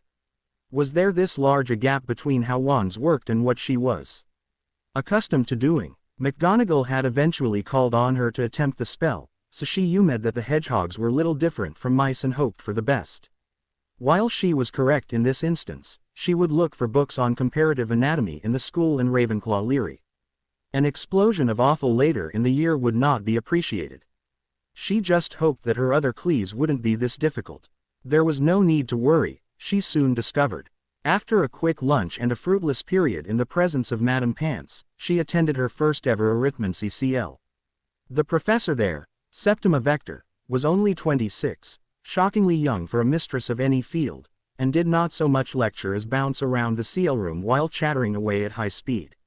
She certainly knew her subject, though, and was capable of breaking down what turned out to be an extremely intricate discipline into easy-to-comprehend chunks. Jen had molded magic for years, but never had she realized the sheer number of aspects involved in even a simple spell.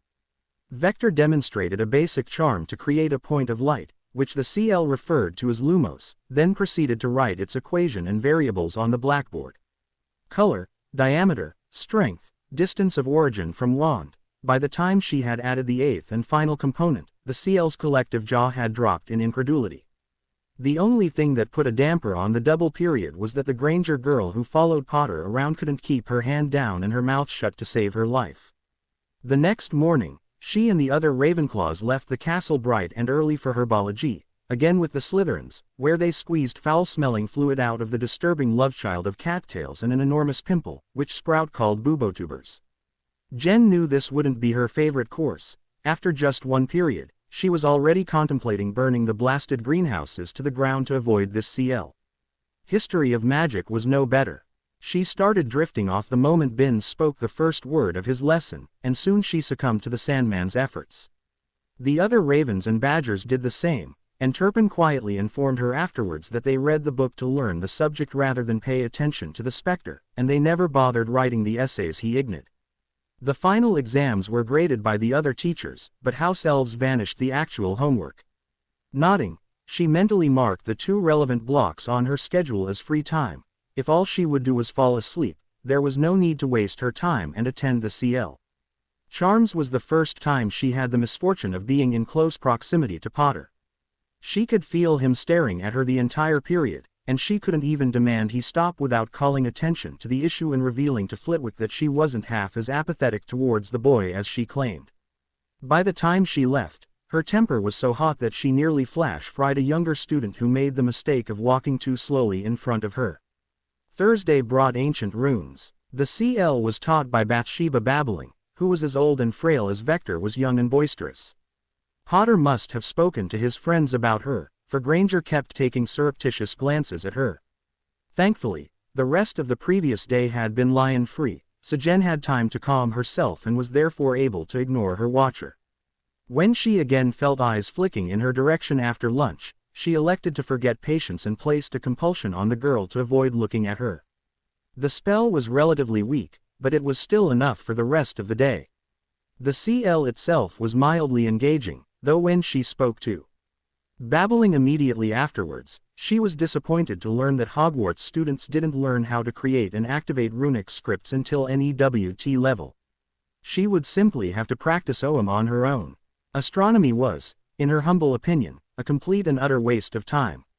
Ironically, the reason for her thoughts wasn't that she couldn't see through the telescope, though that was certainly true. No, what irritated her was that there were no forms of magic that required knowledge of the stars. The only celestial body that had any effect on them was the moon, but that was easily identifiable with the DI.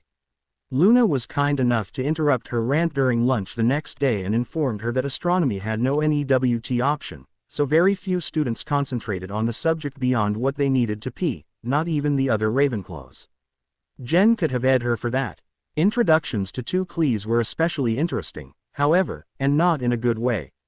The Ravenclaws and Hufflepuffs wound their way down the hallways to the dungeons, still shaking off the effects of their history CL. Was that ghost capable of wandless sleeping magic while he was alive? Jen wondered. The rapidity with which her stupor overtook her was evidence for that thought, but the fact that she was affected no more than her CL mates meant it likely wasn't a spell that was used on them. Binns simply was that boring. A badger she had yet to meet opened the door, and the students trooped inside. The laboratory is quite nice, she thought. Each round desk had spaces for 3 students and their individual cauldrons, with fires produced by a cluster of runes set in a small depression. The shelves on the walls were filled with jars of all shapes and sizes. She wondered if they contained ingredients the professor had yet to render or thought were unusual.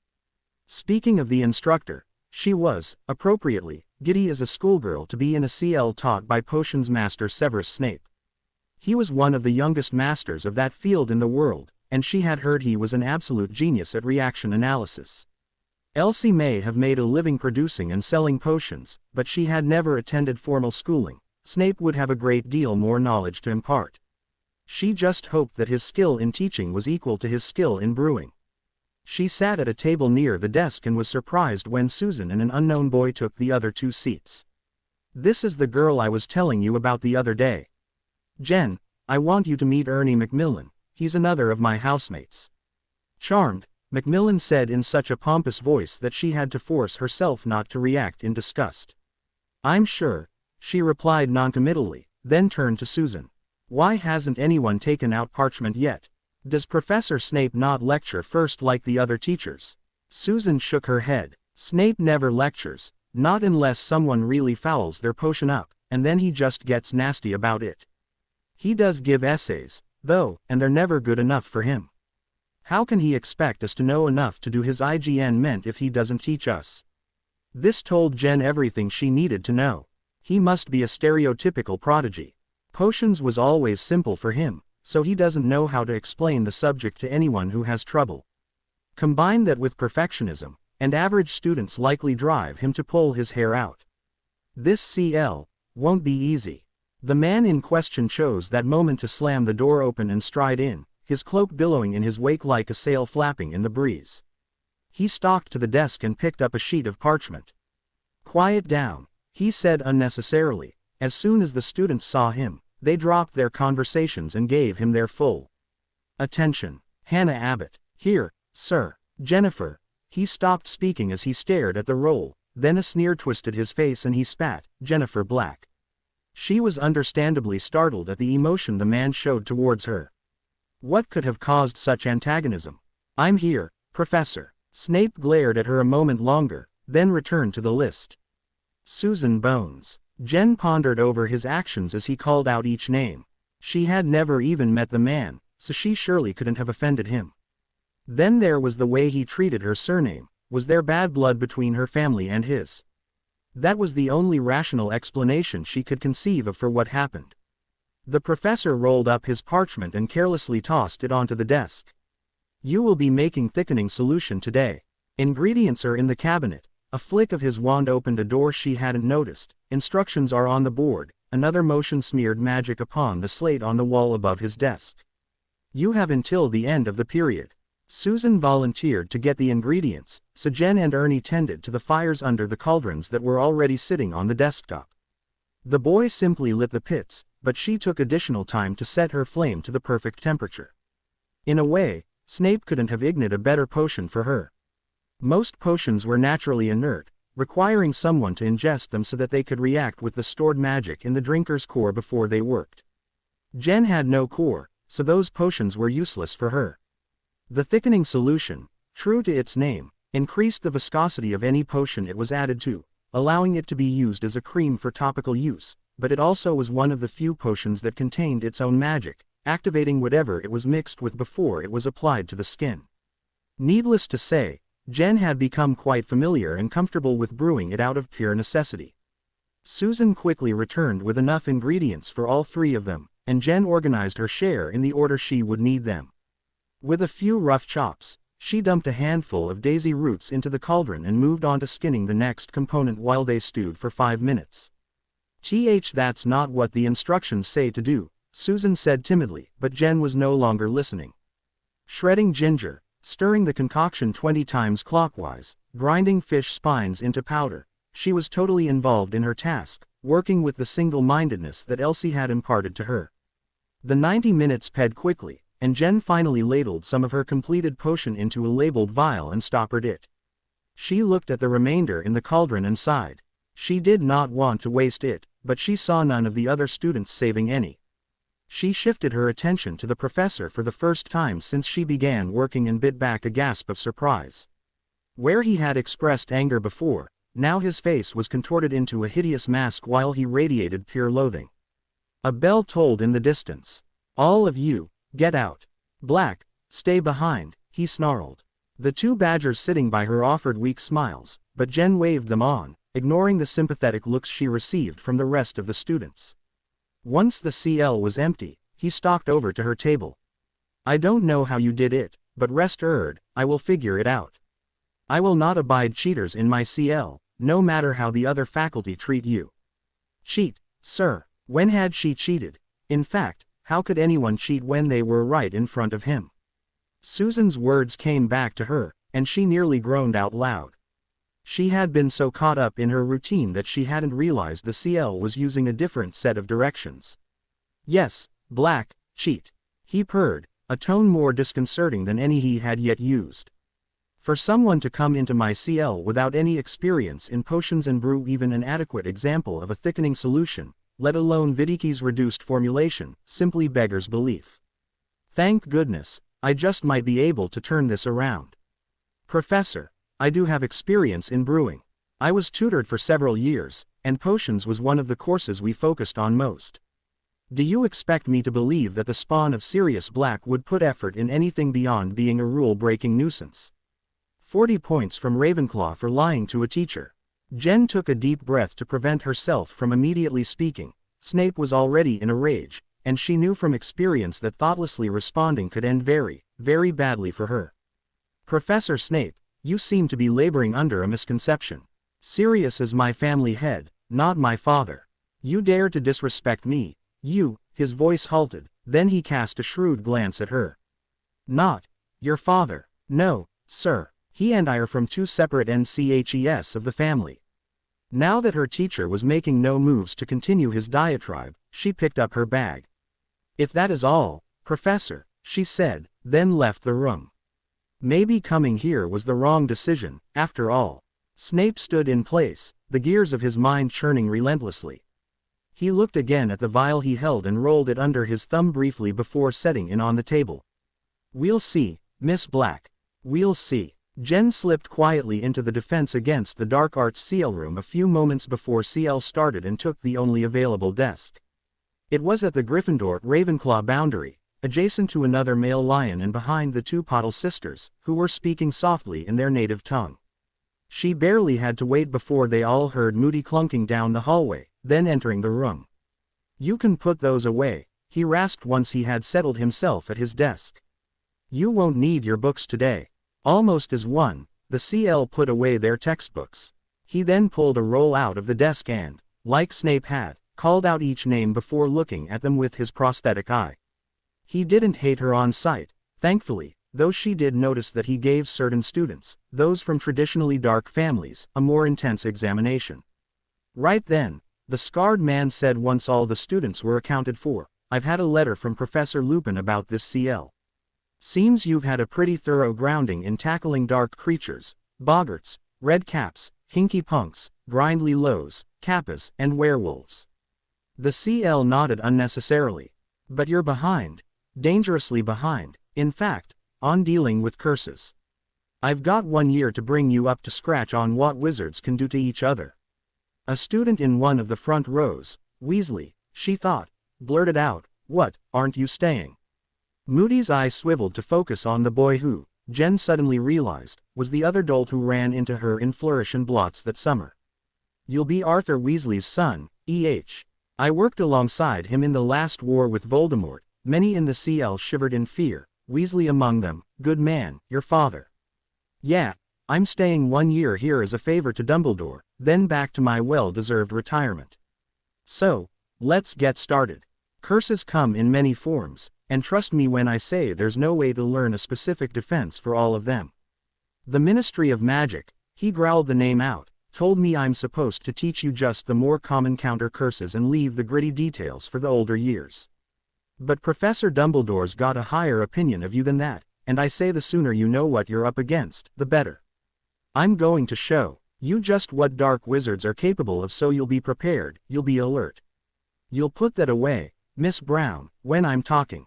A girl 2 seats down from Jen blushed and returned her parchment to her bag.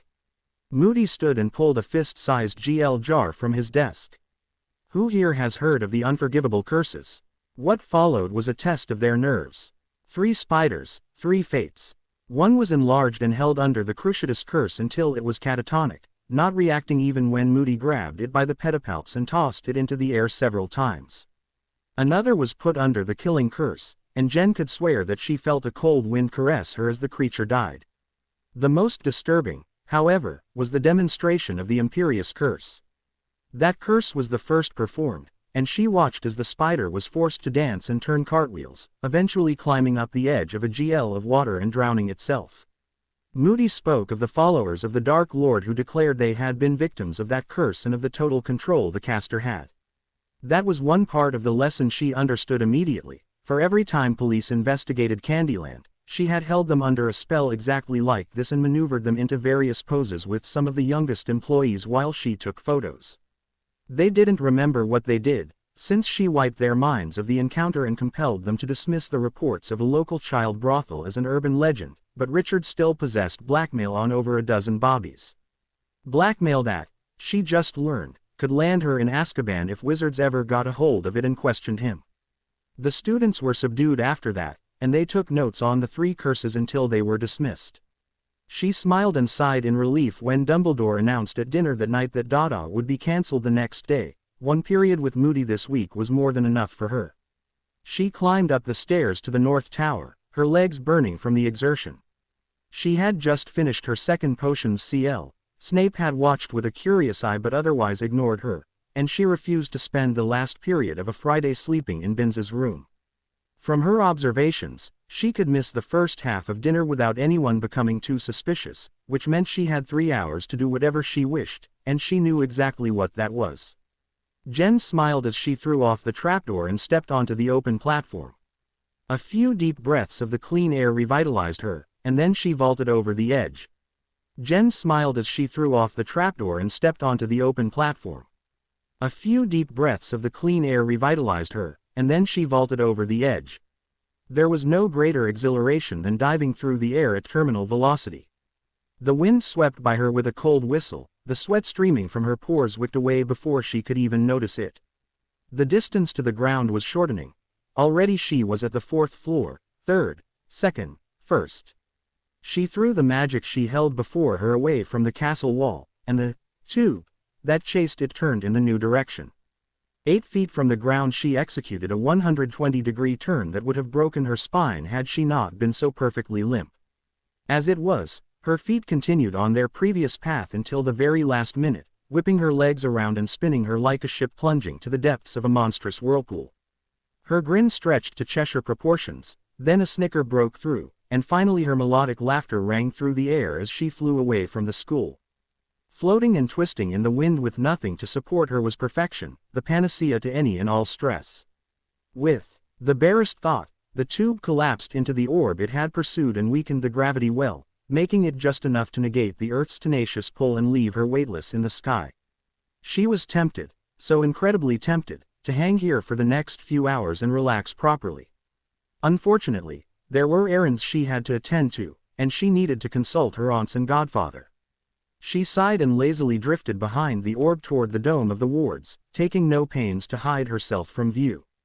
Perhaps if she had known about her dumbfounded watcher, she would have been more wary. Jen sprinted through the entrance hall of Grimmauld Place. Once she had crossed the threshold of the wards, she regained total awareness of the property. To her surprise, there were 5 beings in the house. Sirius, Sissy, and Creature were expected, and Andy wasn't that great of a surprise, but the last was an unknown. Touching his mind revealed nothing but senseless, feral rage and a mental impression of sweat and old blood. There was a werewolf in the kitchen with her family. She ran past the stairwell and swung by the drawing room to summon a silver candlestick, and a moment of concentration reformed it into a dagger. Transfiguration is so much easier when you don't use animals as the base, she thought mirthlessly.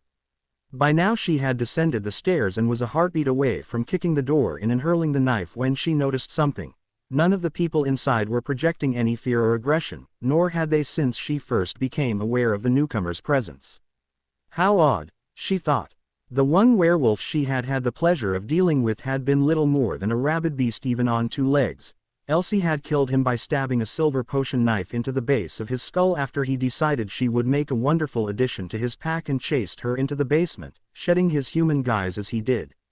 Needless to say, she had developed a distrust of their kind that she held to this day. Still, the unknown man was apparently a guest.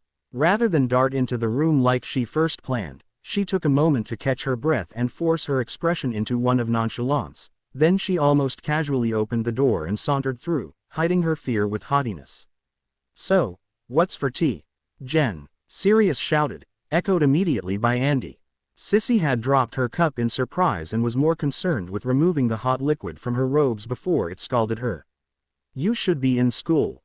I would normally agree, but visiting you was just a little higher." She held the thumb and index of her left hand a few millimeters apart, "on my priority list than taking a nap in history.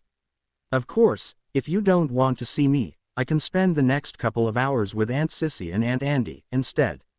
He shook his head rapidly. No, that wasn't what I meant at all.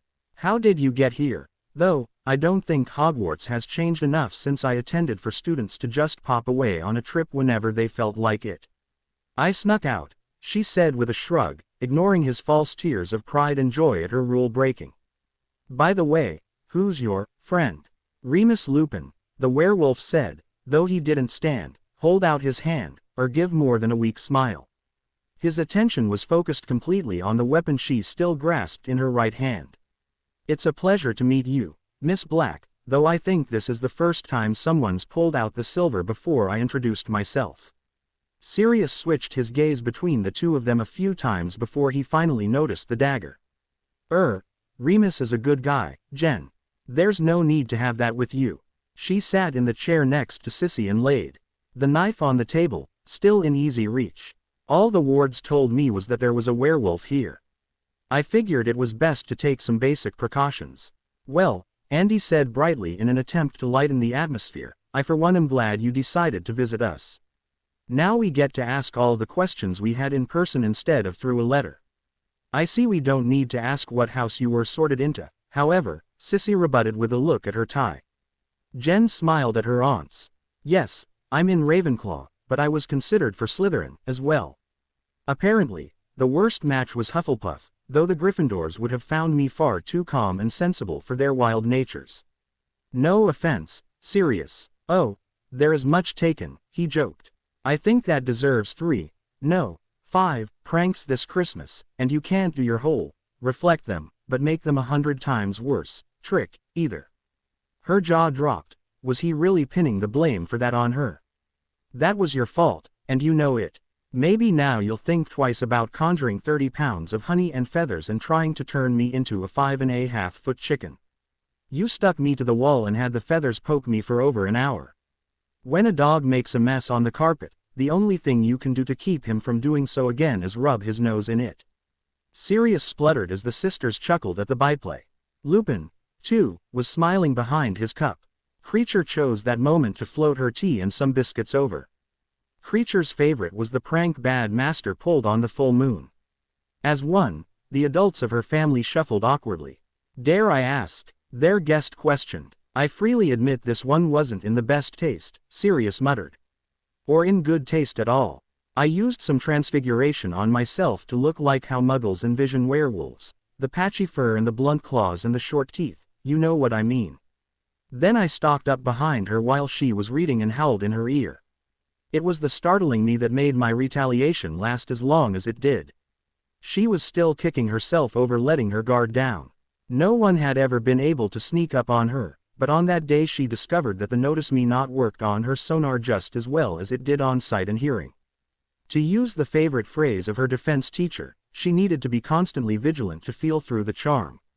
Lupin groaned. What happened next? For the next 3 days, all the utensils, lamps, candlesticks, and doorknobs burned me if I touched them.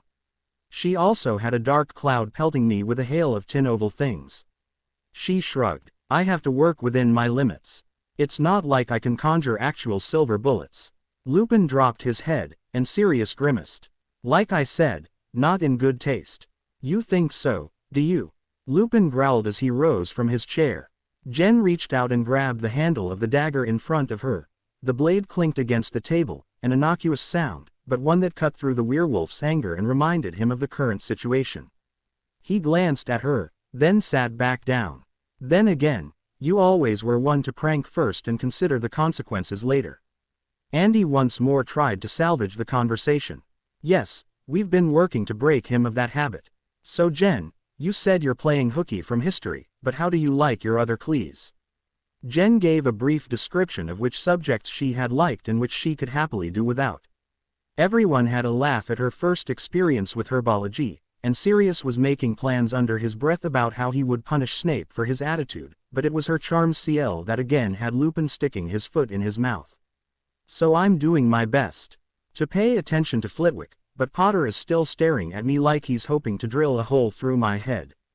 I'm sure he wasn't that bad, but your arguments with James and Lily didn't leave him with a very good impression. You two need to sit down and talk the situation out. Maybe you could even become friends if you got to know each other. Danny has always been easy to get along with. She growled at Lupin. Did anyone ask for your input, werewolf? Jen. She ignored Sirius's rebuke. What's more, you make the mistake of believing I give a damn if Potter thinks well of me or not. His opinion is worth less than nothing. Besides, I have far better things to do than cozy up to an obnoxious, spoiled tea. Even Draco Malfoy was less annoying. Dear Merlin, what am I going to do with that child? Sissy groaned. What did he say? A blush revealed Jen's emberment. She had somehow forgotten that the boy's mother was the woman sitting right next to her. Let's see. He began his little spiel with claiming we were Vals to the Malfoys. Then he called the pureblood girl with me, who was one of the first friends I made in Ravenclaw, a mudblood, and he ended by referring to 2 of my other friends as a nutjob and a wog. Honestly, Auntie, I don't know how you deal with your husband if he is where Draco learned this behavior from. Sometimes I wonder myself. And yes, that was pure Lucius. He had the same lack of subtlety when he was young, too. How did you respond? I restrained myself from causing any bodily harm, don't worry. I only summoned his wand and threw it down the corridor, causing him to be late for transfiguration. Ah, that reminds me, unless you want to make a liar out of me. Because you would never lie if it suits your purposes. You need to send him a letter taking him to task, she continued as if Sissy hadn't interrupted her. He mentioned that I'd regret when his father heard about this, and I told him he should be more concerned with what you would do. The older woman sat back in her chair and started murmuring under her breath about idiot blonde dandies, leaving Jen to shift her attention on the others. Sirius and Lupin were having a heated discussion under a silencing charm, but Andy was drinking her tea with a smirk, so she erected her own soundproof barrier around them. Aunt Andy, something strange happened during my sorting, and I was hoping that you could explain it to me. Andy raised an eyebrow but nodded, so Jen took a breath and revealed what had been puzzling her the entire week. I refused to let the sorting hat peruse my memories, and instead it had to ram its way inside. The thing is, it wasn't the one examining me, there was another voice talking, which the hat called Lady Hogwarts. Ignoring that you were foolish enough to pick a fight with a millennium-old artifact, you actually spoke to Hogwarts itself. That's what I don't get, she huffed. It's a castle, not a person. How can it be alive? Her aunt pursed her lips for a moment as she thought. Hogwarts isn't alive, per se, though many tales have sprung up that point to it having an intelligence of some sort. I've read accounts of other locations across the world that are the same. Each was ancient, but that is where the similarities end. For instance, there are ruins in the New World that can control their own defenses when cursebreakers come to loot them, and the nursery of the Egyptian wizard king's palace is said to comfort and protect any child that is brought inside. Rumors suggest that Beauxbatons in France is beginning to act similarly to how Hogwarts did several hundred years ago, but it will be a long time before it can be considered in the same league. Jen frowned and asked, "Doesn't anyone have any ideas about why these places behave like they do?" "Of course there are. Some believe that all of them were built by an even more ancient race, like the Atlanteans or beings from the stars." The two shared a laugh at that absurdity. One theory that was espoused a century ago was that they were built on the wellsprings of magic that supplied different regions of the world. More recently, though, Arithmancers have suggested that it's because they all have a strong connection to life or death. That makes sense. Most voodoo rituals use sacrifices as a power source, whether those deaths are of animals or other humans. In fact, the one that gave me my connection to the world's magic consumed 3 of those bastards in addition to my own core. "Thanks, Aunt Andy, that was what I was wondering." She removed the spell around them and focused on Sirius, who had dropped his silencing charm and was reciting to Sissy and Lupin issues he had with a bill currently before the Wizengamot. Ravenclaw was the home of the curious and intelligent. To the Muggle-born and Muggle-raised, that implied that it was a sanctuary from the harm that they had seen or perhaps been the victims of in their primary schools. Even Jen, who had an education no one could call conventional, believed this. Then she witnessed the scene in the common room upon her return to the school, and the rage the Blacks were infamous for boiled over. Luna was backed against the wall next to the fireplace, and 3 older girls were crowding her and occasionally firing stinging hexes while everyone else in the room either watched or tried their best to ignore the entire confrontation. One of the bullies, who Jen recognized as the much-maligned Cho Chong, spoke. "When are you going to get it through your thick skull that you aren't welcome here? Ravenclaw has no place for crazies like you. The entire Lovegood family is a stain on our illustrious reputation. Please, I need my ink and quills. My grades are going to drop if I can't do any of the IGN ments. Maybe one of your pretend creatures took them, the snoring hummer or winking splatters or whatever else your father writes about in that stupid rag of his. I guess you'll have to spend a few weeks looking throughout the school for your stuff. It's not like anyone will help. No one wants to be friends with a loser like you." Jen remembered at the last moment to draw the blank wand, and then she struck. 2 nets of razor wire flew at Chang's minions, wrapping them up and drawing significant volumes of blood. A flick of her wrist had Chang soaring through the air in a parody of her own actions earlier, but she at least didn't crash into a wall at full speed. "I'm afraid I must disagree with your esment," she snarled, then she stepped on the restrained girls to where Luna was hunched over. "How long were they working on you?" "Not that long. I'm fine," she sighed. "If you're too hurt to stand up straight, you're not fine. Let's get you to the nurse." "Who do you think you are?" Chang shouted as she clumsily climbed to her feet, still unsteady from her head's introduction to the bookshelf. "I am a prefect, and you'll do as I say unless you want a detention with Filch." Again Jen aimed at the older girl, but this time it wasn't a wave of force that she released. Instead, she sent a bolt of lightning. Though the discharge lasted only a moment, Chang crumpled and edged loudly as steam wafted off her skin. "Stay down." Before she could decide on her next attack, the door to the tower opened noisily and their head of house rushed in. "Who in Merlin's name cast?" He stopped in his tracks as he saw the 2 girls bleeding, Jen standing in front of Luna with her wand out, and Chang lying on the floor in obvious pain. "I want answers, now." Seeing that Chang couldn't be bothered to answer, Jen turned towards the man. "I came into the common room a minute ago to see Chang and her cronies bullying Luna. They were hexing her and laughing about stealing her supplies so she couldn't do any homework. Obviously, I took exception to the whole situation. If Chang hadn't threatened me as well, she wouldn't look like she tangoed with a power line." Flitwick sneered at the tormentors much like his goblin cousins would have at a thief. "Miss Black, I can't let the use of such dangerous magic go unpunished, unfortunately, so you have detention for the next 2 evenings. I am confining you to the Leary, where you'll research other spells you could have used to incapacitate Miss Chang instead of electrocuting her. There is no need to document your findings. Miss Lovegood, how long has this been going on?" Luna shrugged with a wince. "Since November of my first year." "I see. Mr. Eden, Miss Starling, Mr. Rosnine, what possible reason did you have to neglect bringing this to my attention?" None of the prefects present answered him, so he repeated the question in a tone that brooked no argument. They glanced at each other, and one of them muttered, "It's just loony, sir.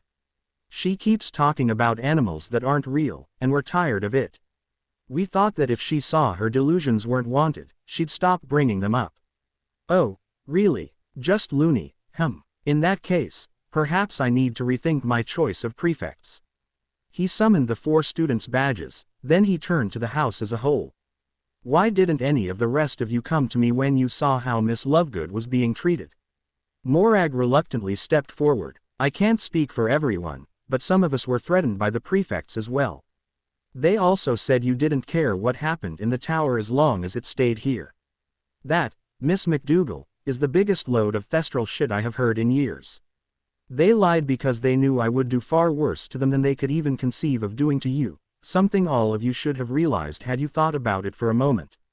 Frankly, I don't believe there is any excuse for your actions, either as individuals or a group. I would say that you should be ashamed of yourselves, but I don't know if some of you are capable of shame. 50 points will be taken from each prefect for failure to stop this atrocious behavior, either directly or by informing me. Miss Chong, Miss Edgecombe, Miss Desford, 150 points will be taken from you for bullying. In addition, you 8 will serve detentions for the rest of the term with Professor Hagrid or Mr. Filch, whoever has the more revolting or onerous chore at the time, and the 2 prefects who are not here have lost their positions as well. Never in the history of Ravenclaw House have we had our house points be a negative number, and I cannot tell you how disgusted I am that I have to see it. Someone haul these 3 to the hospital wing, I don't care who. I have to inform Professor Dumbledore that we have no prefects. Also, there will be a mandatory house meeting tonight. Do not test my patience by refusing to show up. His speech delivered, he stalked out of the room. Jen took the opportunity to make her own statement. From now on, Luna Lovegood is under the aegis of the ancient and most noble House of Black. If any of you decide to be as idiotic as these 3, she stomped on one of Edgecombe's hands, everyone cringing at the snap of breaking bones, I will take it as a personal insult, and you will wish you were in Chang's position right now when I get through with you. Luna, we're going to see Pomfrey. The entrance closing behind them was deafening in the towers. Silence. The end of September brought the first staff meeting of the year, and for once Phileas Flitwick was dreading it.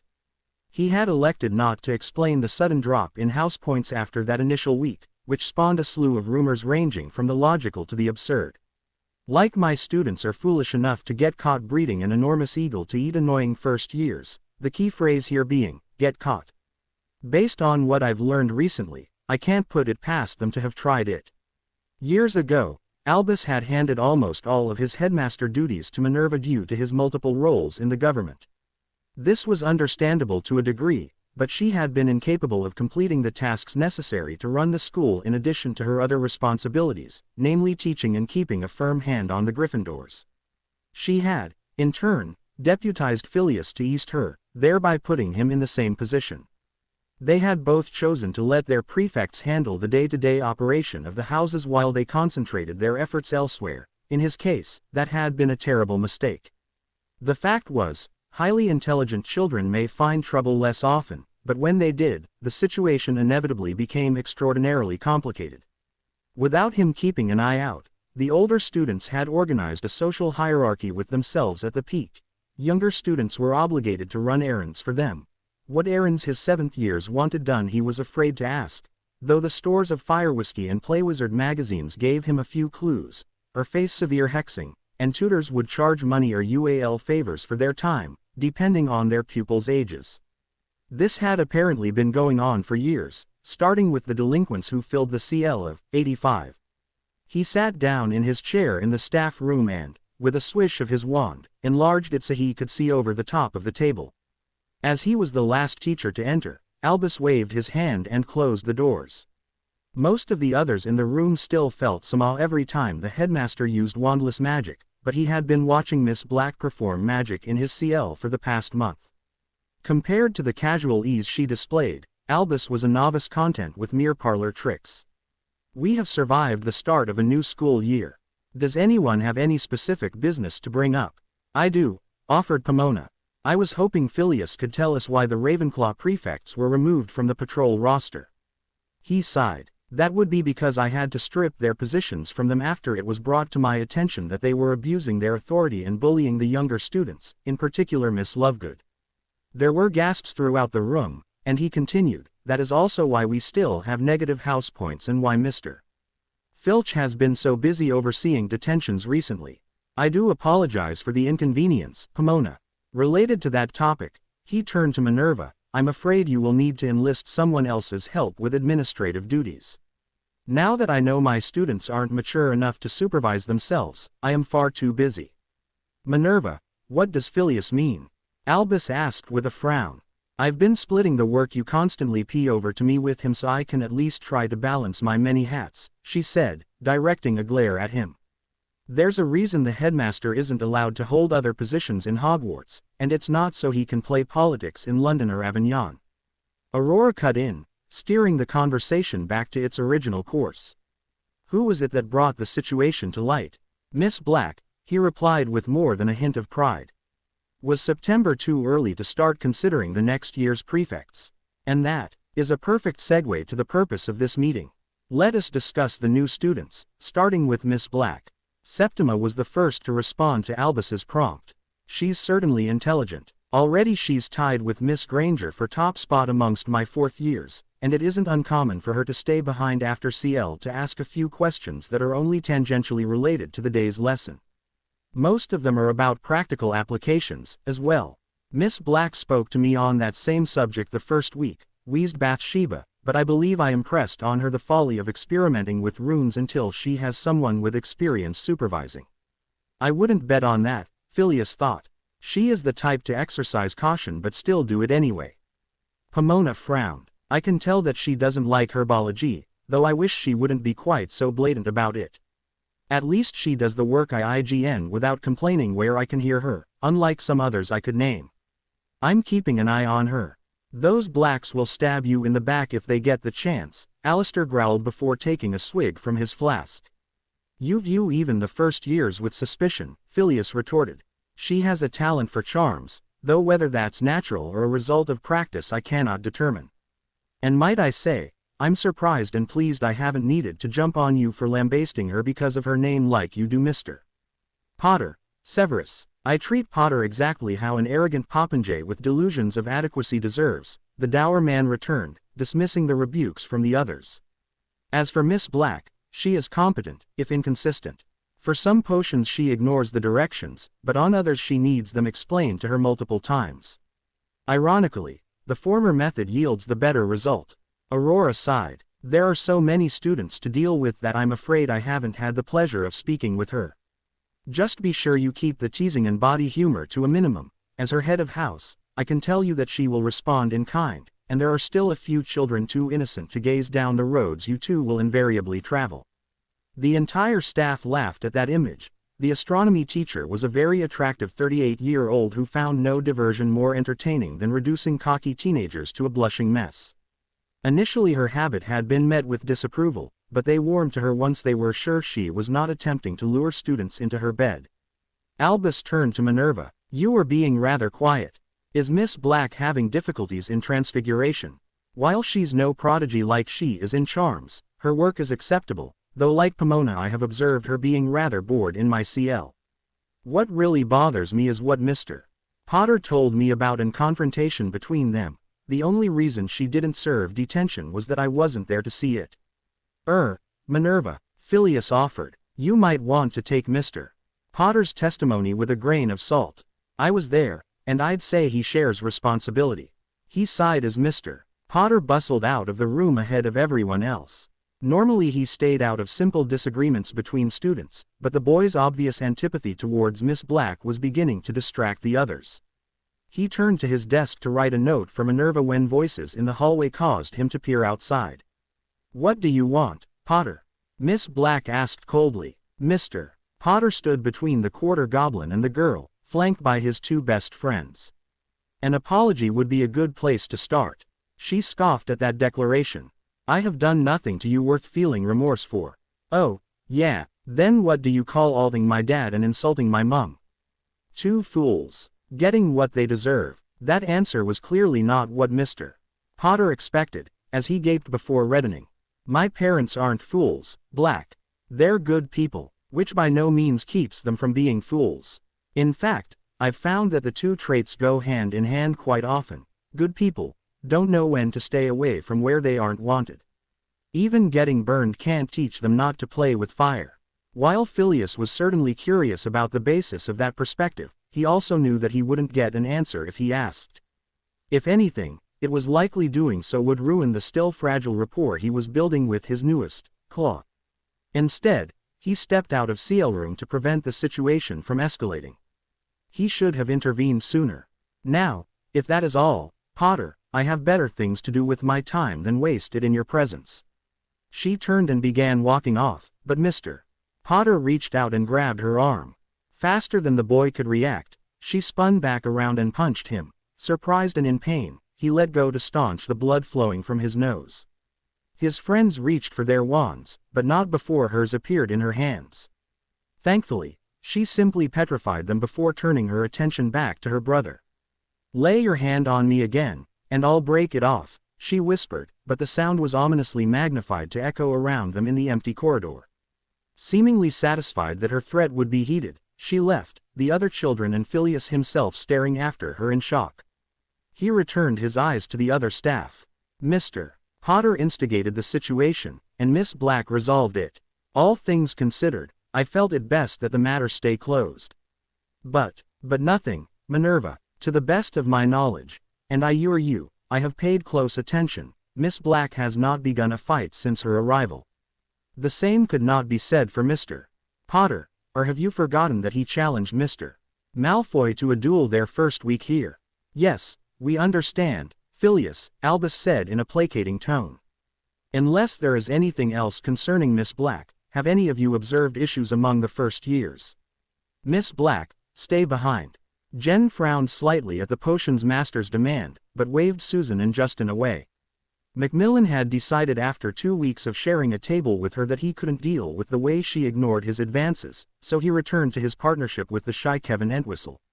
This had actually been a boon, for about half the potions Snape wanted them to brew she had never heard of before, and her need to ask Susan to read the directions aloud would have eventually required giving away information she would much rather keep to herself. Once the door was closed, Snape stalked over and stared down at her. I believe it is time you offered an explanation. Explanation? Yes. You were incredibly inconsistent with your work. No one with the ability to brew Vidiki's reduction or the essence of peace should need elaboration on instructions so simple even the most endless dunderhead can follow them. Unless, that is, you were cheating all along like I first suspected. I see glimmers of skill in you, so you have this one chance to explain yourself before I haul you in front of Dumbledore and demand you be expelled for academic misconduct. I suggest you take it. Bloody on Legba's crutch, how do I get into these situations? If I don't tell him, I'll be expelled, but if I do, I'll have given a valuable secret to someone who has the means and, considering the grudge between him and Sirius, possibly motive to ruin me. Unless, let's say I tell you. What urance do I have that you won't spread it around? Snape sneered at her. None whatsoever. I will not sit around and negotiate with you when it makes no difference to me whether or not you are still in this castle tomorrow.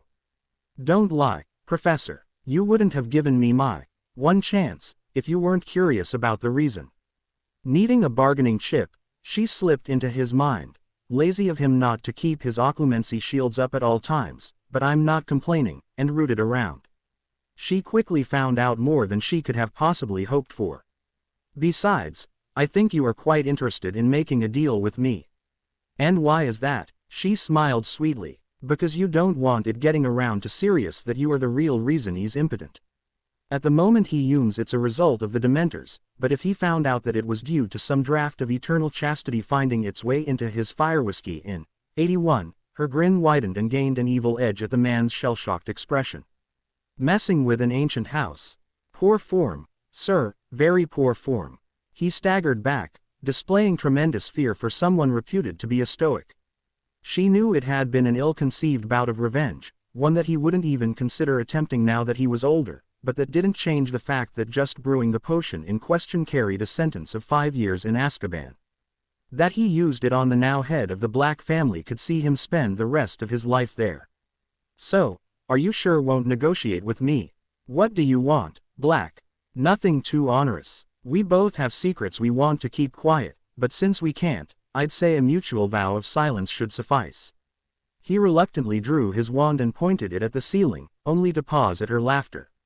What could you possibly find so amusing about this? You think I'll settle for a mere magical oath? That won't guarantee you keep this to yourself, only that you'll pay for breaking it afterwards. No, we'll use something a little more effective. She flicked the pad of her index finger with her thumbnail, magically splitting the skin, and drew a circle on the table with her blood. After riffling through her memories, she added the appropriate runes from the books she had studied earlier in the summer. This is the first time I've used these. Please don't let me screw up, that would be messy. Blood magic is dark, black. I will not be party to this. Coming from a man who invents dark spells, I don't really think you have much of a choice. Or would you also like me to inform the DMLE who was responsible for arming the Death Eaters with Sectum Sempra? At his rapid denial, she pointed to the sigil. Trace the circle with your blood. We don't have all day, unless you want your next CL to see this. He did so, and she grasped his wrist while he did the same to her. I, Jennifer Black, do hereby swear on the blood I have spilled to keep secret what I have and will learn about Severus Snape that he does not wish known, provided he does the same for me. Snape looked at her in shock, doubtless because of the implications of her broad wording. Not only did she imply she knew more of his dirty laundry, she also pledged to keep it safe. Considering that included his actions as a Death Eater, she had just made herself an accomplice. I, Severus Snape, do hereby swear on the blood I have spilled to keep secret what I have and will learn about Jennifer Black that she does not wish known, provided she does the same for me. So mote it be. With a ear-piercing screech, the circle rose from the table and writhed like epileptic SS. The runes split and rejoined, becoming a ribbon of blood that wrapped around their clasped limbs and sank into the skin. Jen shook her hand out while Snape just stared at his own in shock. There was a good reason blood magic was considered to be nearly black. Long before Muggles discovered DNA, the wizards knew that their blood contained the very essence of who they were. Because of that, it was always connected to the person it belonged to, regardless of the distance separating them, and spells cast on blood could relay the effect to the donor. Crafting a pact to keep secrets was barely scratching the surface of this form of magic, an unscrupulous witch with just a few drops of the precious fluid could do anything from granting a man luck beyond his wildest imagination to turning him into a mindless. There were rumors that it could even be used to reincorporate the dead or keep the living from crossing the veil. As the succubi said, all life comes first from blood. The nature of blood was also one of the many reasons why those involved in the pureblood movement were so vehement against Muggleborns joining the magical world. They believed that not only did their blood tell who they were and what they were capable of as individuals, it also recorded their families' entire histories. It was more than a matter of pride, it was a matter of faith, nearly ancestor worship. So, when someone new to their world came along and said that blood didn't matter in the slightest, they took it as a slap to their most basic values and an attack on their religion. Even some families who hadn't supported Voldemort hated Muggleborns for this reason. The gulf between the two groups couldn't be wider if it had been made intentionally. Why did you do that? Snape asked as he lifted his eyes from his hand. Because you're observant and way too smart. While we both know those things happened, no court would accept my word on events from before my birth, and I'm not a registered mind reader or legilimencer or whatever it's called. This vow is meant to protect anything else you manage to discern, and I needed it before you regained your balance and called my bluff. Like I said, we both have our secrets. If I don't trust you with mine, and you don't trust me with yours, then it makes sense we take out a little insurance. It also had the advantage of making them conspirators, in a sense, rather than enemies. She had made enough of those in the past month. He swallowed nervously, apparently this was outside of his comfort zone. That I participated in this at all is to stay between us. Obviously, I don't want to go to Azkaban any more than you do. They were silent for a minute or two, letting what they had done sink in, before Snape sat at the table with her. What could be so important about your brewing that you desire this level of security? The fact that I can brew at all. Susan occasionally reads the instructions for the day's potion to me because I can't see. All this cloak and dagger nonsense is to hide the fact that you need glees. He snarled, sneer back on his face. You miserable, arrogant, foolish. She held up her hand. No, I don't need glees, Snape. She reached behind her head and pulled loose the knot of her blindfold. His eyes followed it as she laid it on the table, then they rose to meet hers and he flinched backwards. She couldn't blame him. She had looked at her own eyes when scrying once and had been shocked at the milky glaze covering not just the iris, but the entire surface of the globe.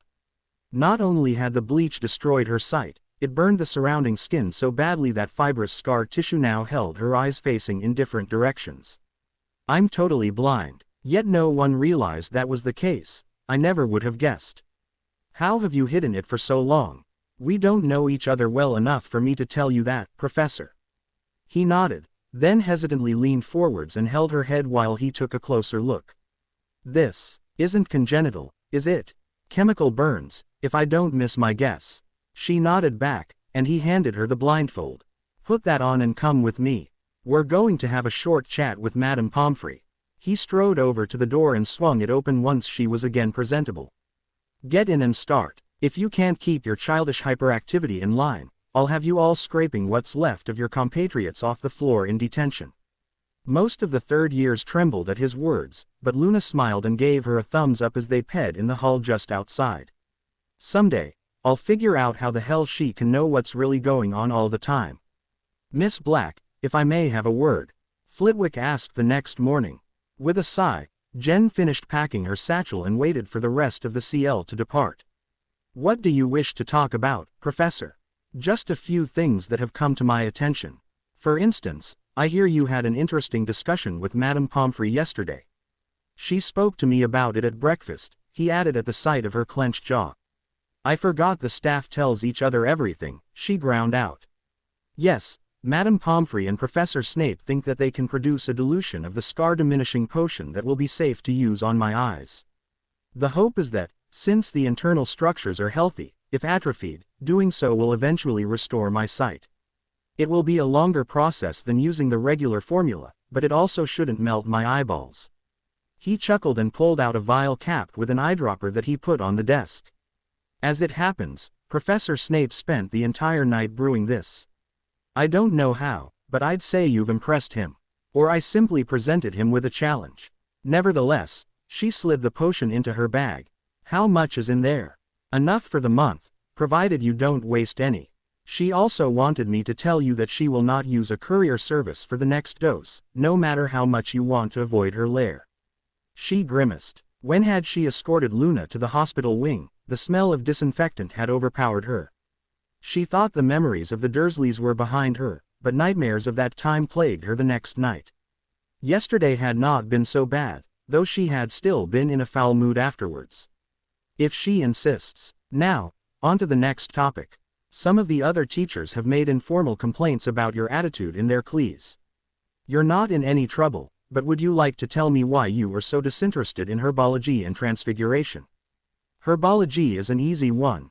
I have no plans to spend my time after Hogwarts tending to a garden. If I need potions ingredients, I will buy them, not wrestle with a stubborn plant for an hour to get a few grams of seeds. She relaxed slightly at Flitwick's quick grin, at least he understood where she was coming from. Transfiguration, it's complicated. I would think that would make you pay more attention, not less. Oh, no, the material isn't difficult. I meant my reasoning. She pondered for a few moments, then asked, how much do you know about wandless magic? There isn't much on the subject, so few people have a talent for it, after all. Actually, I think I've learned more from watching you in CL this month than I have from all the books I've read. Not even the headmaster can match the ease you show, and he is considered one of the world's experts on it. He and I approach wandless magic very differently. His background is in using a wand, and he therefore structures his spells with motions and incantations before he casts them just like he would do were he still wielding a focus. I, on the other hand, have never used a wand, can't, in fact. I take an unstructured approach, telling my magic what I want done and how would be easiest to do so, and then letting my subconscious deal with all the little details. She paused, barely controlling a snicker at his undisguised fascination. While there are several other incongruities between the ordered and freeform methods, what is important here is how they differ in respect to transfiguration.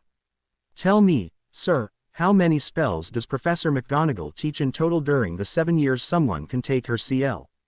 I don't have exact numbers, but I would imagine several hundred to 1,000. I use one. This time she did laugh at his expression. If I know what I'm using as a base, and what it's supposed to be, I can make the change.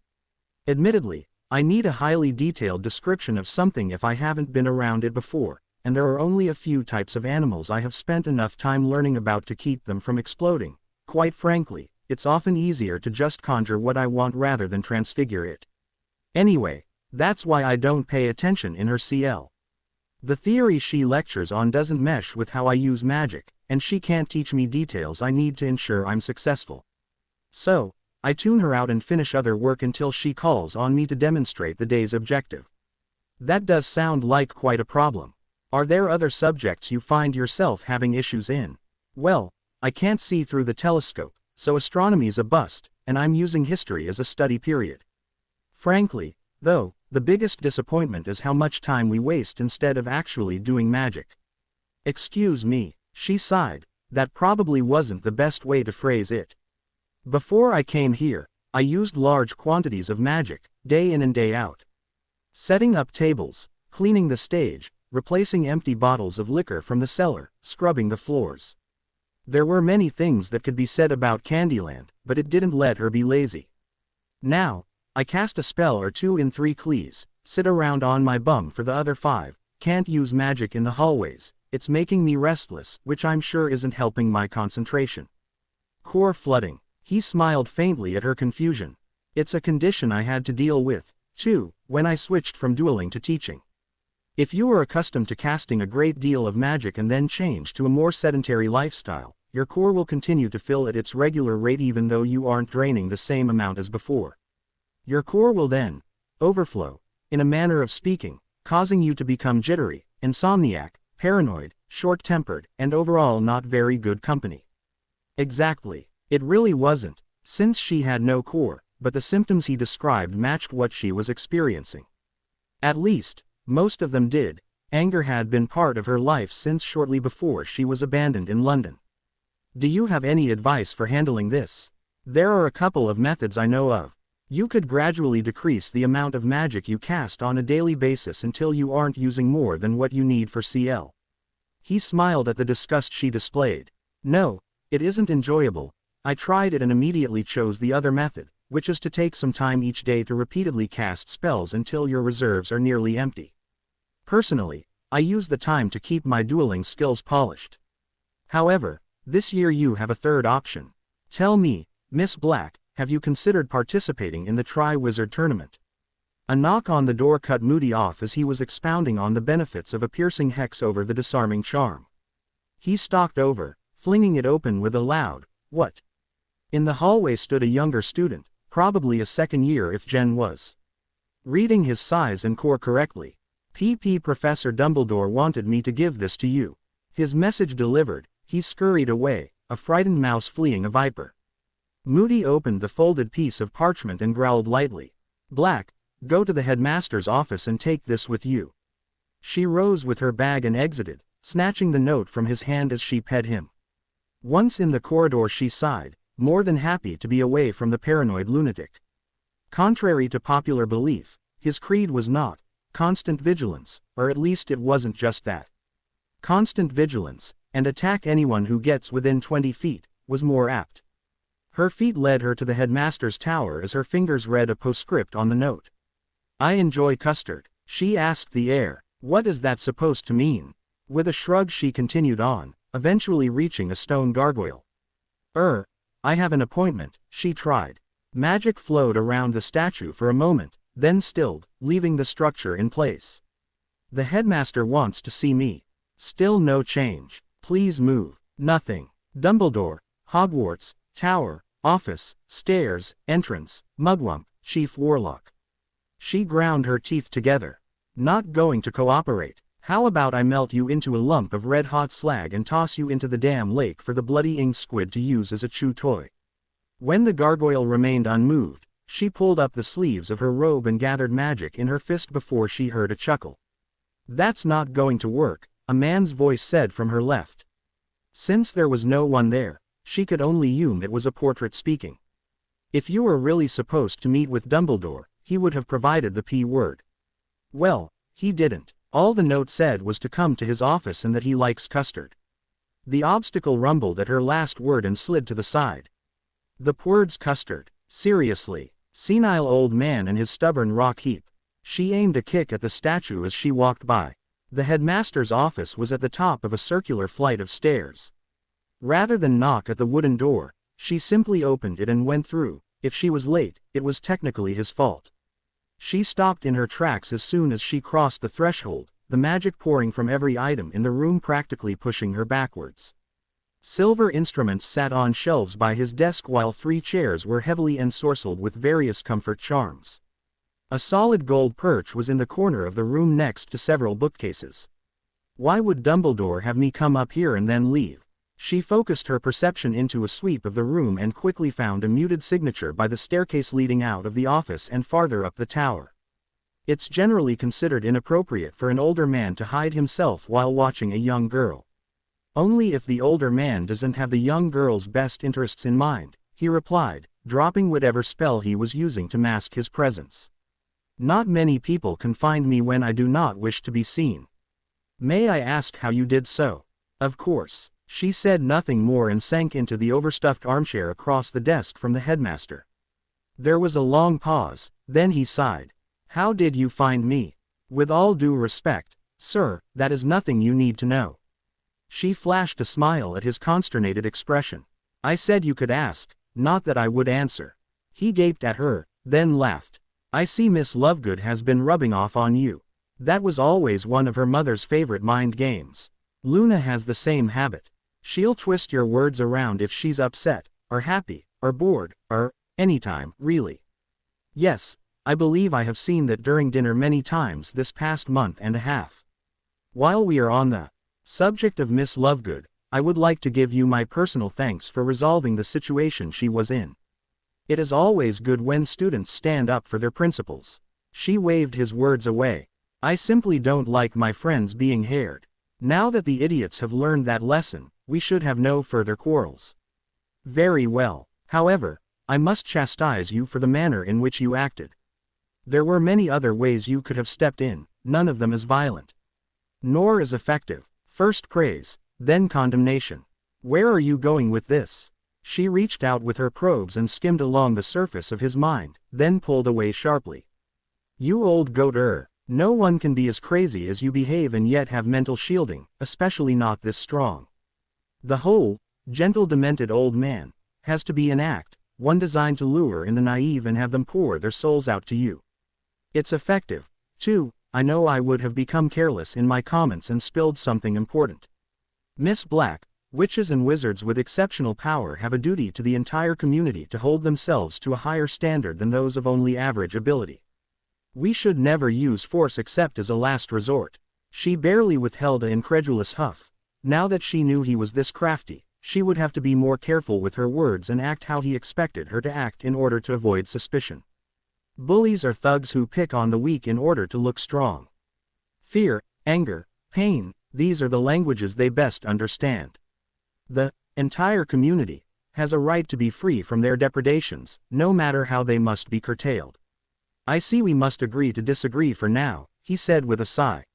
What do you think of your Cleese? I'm sorry, but I don't see why Hogwarts' headmaster would be so interested in a single student. Surely the school as a whole is more important. My dear girl, you are the first student to transfer here in half a century. I would be remiss in my duties should I not make inquiries. He smiled cheerfully at her. Don't worry, anything said shall stay within these walls if that is your concern. Before she could respond, a thick wad of magic lifted from his head and launched itself at her. The attack was completely unexpected, and she only just managed to put up a barrier. What she now realized was meant to be a mental probe bounced off and fizzled out. Far more wary, she cleared her throat to cover up her pause as she regained her equilibrium. They are enjoyable for the most part. Potions and charms are easily my favorites, though, because there are so many applications for them. Arithmancy and runes are very interesting, too. He nodded thoughtfully. Which Cleese do you not like as much? I don't think I'll ever be good at transfiguration. The practical part is fine, but I get lost when Professor McGonagall starts on the theory. Defense, though, is even worse. She leaned in conspiratorially. Professor Moody scares me a little.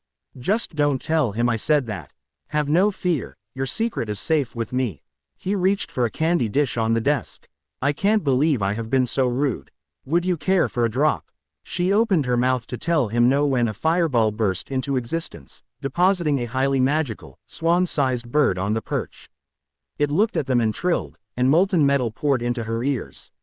Ah, my phoenix companion. Fox, this is Miss Black. Hello, Fox, she choked out, doing all she could to conceal the liquid fire roasting her and cooling in her lungs. That was quite a trick. He frowned at her in feigned concern. Are you all right, my dear? You look a mite pale. I'm always pale, sir, it comes with being a black, she said with a forced smile. But I do have a cold that's been worsening all day. If you don't mind, I'll take my leave now and see Madame Pomfrey about some pepper up before returning to defense. I don't mind at all. Have a good day, Miss Black, and come visit me any time you wish. It gets lonely in this tower with only myself to talk to. If I didn't have occasional guests, why, I'd surely go mad. They shared a laugh, and she walked out the door and down the stairs, just barely keeping herself upright. Now that she no longer had to keep up the act, she slumped against the wall and slid down to the floor. Of course he's going to have a bloody phoenix. I wonder what he was thinking. I know, I'll get a pet whose noises cause incredible pain to any students who happen to use the dark arts. Oh, and if that isn't enough, I'll invite the only voodoo witch in all of Britain up to have a chat when I know it'll be returning shortly. Surely there's no chance that we'll give her a seizure or anything. Sadistic light bastard. She hauled herself back up with a grunt, steadying herself with an outstretched arm before searching for a place to sleep the pain off. Thankfully he had called her out of the Thursday afternoon session. It being her last CL of the day meant she had an hour or two before she was required to make another appearance. Dumbledore grew contemplative after Miss Black, formerly Potter, left his office. He turned to Fox. Your cry hurt her, didn't it? The symbol of the light nodded sadly and hid his head under his wing to rest. This isn't good. Normally your song just makes dark wizards and witches uncomfortable. She must be farther down that path than I thought. I want to help her reform, but being blind to her thoughts makes a rapport that much more difficult to achieve. If only she would let down her guard and trust me. The girl had impressive occlumency shields for a student, to his distress. That spoke of great magical strength, as had her periodic flights. He spun his chair to look out the window, which had an unimpeded view of the North Tower. The first time he saw the girl falling, he thought she was committing suicide. Instead, she had flown without a broom, an act only heard of in tall tales from the New World. To casually violate the laws of magic like that, I don't know what to do, Fox. She possesses a flawless mask, even by pureblood standards. Without the prophecy warning me, I would have thought her nothing more than a normal, albeit powerful, teenage girl. Nevertheless, I cannot give up. 2 Dark Lords rose on my watch, and I will not allow a Dark Lady to join them. Jen's fingers stilled on her copy of Magi as her attention switched to the ringing bell on her bedside table. It was tied to an intent-based ward in the hallway and would only sound if someone crossed the ward's threshold on their way to her room. She laid the book on top of her open ritual kit and spelled them to be unnoticeable just as the door opened. Jen, come on. It's almost time for the other schools to arrive, Luna cheered as she rushed in, so similar to a child on a Miv sugar rush that Jen couldn't have kept her smile hidden if she tried. Now that her dorm mates and Chang's clique were no longer terrorizing her, she had bloomed into a vivacious and whimsical girl. How no one noticed what a gem she could be was utterly mystifying. Padma slipped inside as Luna settled herself on the bed. So this is where you were hiding. Morag and Lisa are supposed to save us a good spot, but they won't be able to if we don't hurry. Fine, I'm coming. Just give me a minute to put my things away. Dispelling the charm on her belongings, she pulled the book off and accidentally knocked the entire kit onto the floor. Bugger. Luna gasped as she scooted away from the bone dagger that had fallen out. Oh Merlin, that thing's horrid. Why do you have that? What is it? I forgot that your family is sensitive to things like this, Jen muttered as she picked it up and sheathed it. There, Better now. The younger girl nodded, but refused to return to her previous position. Padma, on the other hand, crept closer. A better question is, why did you bring ritual materials with you at all? They aren't restricted in India like they are here, she explained to Jen's cocked head. And don't think you're getting out of explaining what was up with that knife. I may not be sensitive to magic, but even I could tell there was something off about it. The kit belonged to my tutor. She ped away last year and left it to me to remember her by. As for the dagger, trust me when I say you're happier not knowing. She put everything back in its drawer and walked out, the two girls following her and peppering her with questions she chose to ignore. She wasn't lying when she said they didn't want to know. They might be some of her closest friends, and Luna might be extremely perceptive, but they weren't ready to hear the details about her very powerful, very rare, and very illegal death focus. They didn't even know she used dark magic, so there was no way she would explain why she needed a tool that allowed her magic to resonate with the energy released from the death of a ritual sacrifice. Nor would she inform them that one of these blades, like a soul jar or homunculus, could only be created through an act of murder. Jenny ran into another wall as she crept through the rundown flat, still not used to this new sense Elsie gave her a month ago. The lady wasn't nice, not at all, but no one else had ever told her that the weird things she did were magic or taught her how to control them. Elsie had even called her special when she accidentally set a book on fire and made the flames stop. Her special. She may not spoil her like Aunt Petunia had Dudley or act like the Telly said grandmothers did, but it was lots better than the streets. She couldn't find her way around with all the ghost touches coming at her, so she ignored them as best she could and kept her hand on a wall as she searched for the last and worst of those bastards, and that was another good thing about living with Elsie. She didn't care if she used bad words, and even taught her some new ones. Elsie had killed 3 of them, but said that she had to get revenge on the last one herself. If she did, and did it right, she'd be able to do the same stuff the older woman did. Well, that was what saved her and let her use magic all she wanted, so she wasn't going to say no. She was blind, not stupid. As soon as she entered the bedroom, she knew he was there. His body was outlined by an almost but not quite hum, nothing like the ball of static Elsie and all the people in that electric nocturne alley had. But then he wasn't a wizard, either. She tiptoed over to him and laid her hands on his bed. This was going to be hard, but she couldn't hold him down by herself. Imagining what she wanted to happen, she let her magic flow from her fingers and felt the covers. Corners slid out from under the bed to wrap around his wrists and ankles before stretching him out and tying themselves to the frame. She sighed in relief. Her spells had become wonky after the ritual, and this one had to go just right. He'd fight back if he got the chance, and he'd always win when it came to strength, so she needed to keep him still. There was no point worrying about what-ifs now, though. She had a job to do, and this was better than cutting up plants or killing small animals and throwing them into a pot. This was something she wanted to do. She reached over and slapped him as hard as she could. "Bloody hell," he shouted, struggling against his sheets. She was scared at first they wouldn't hold, but eventually he stopped when he couldn't get away. "Who's there?" She got closer and heard him gasp.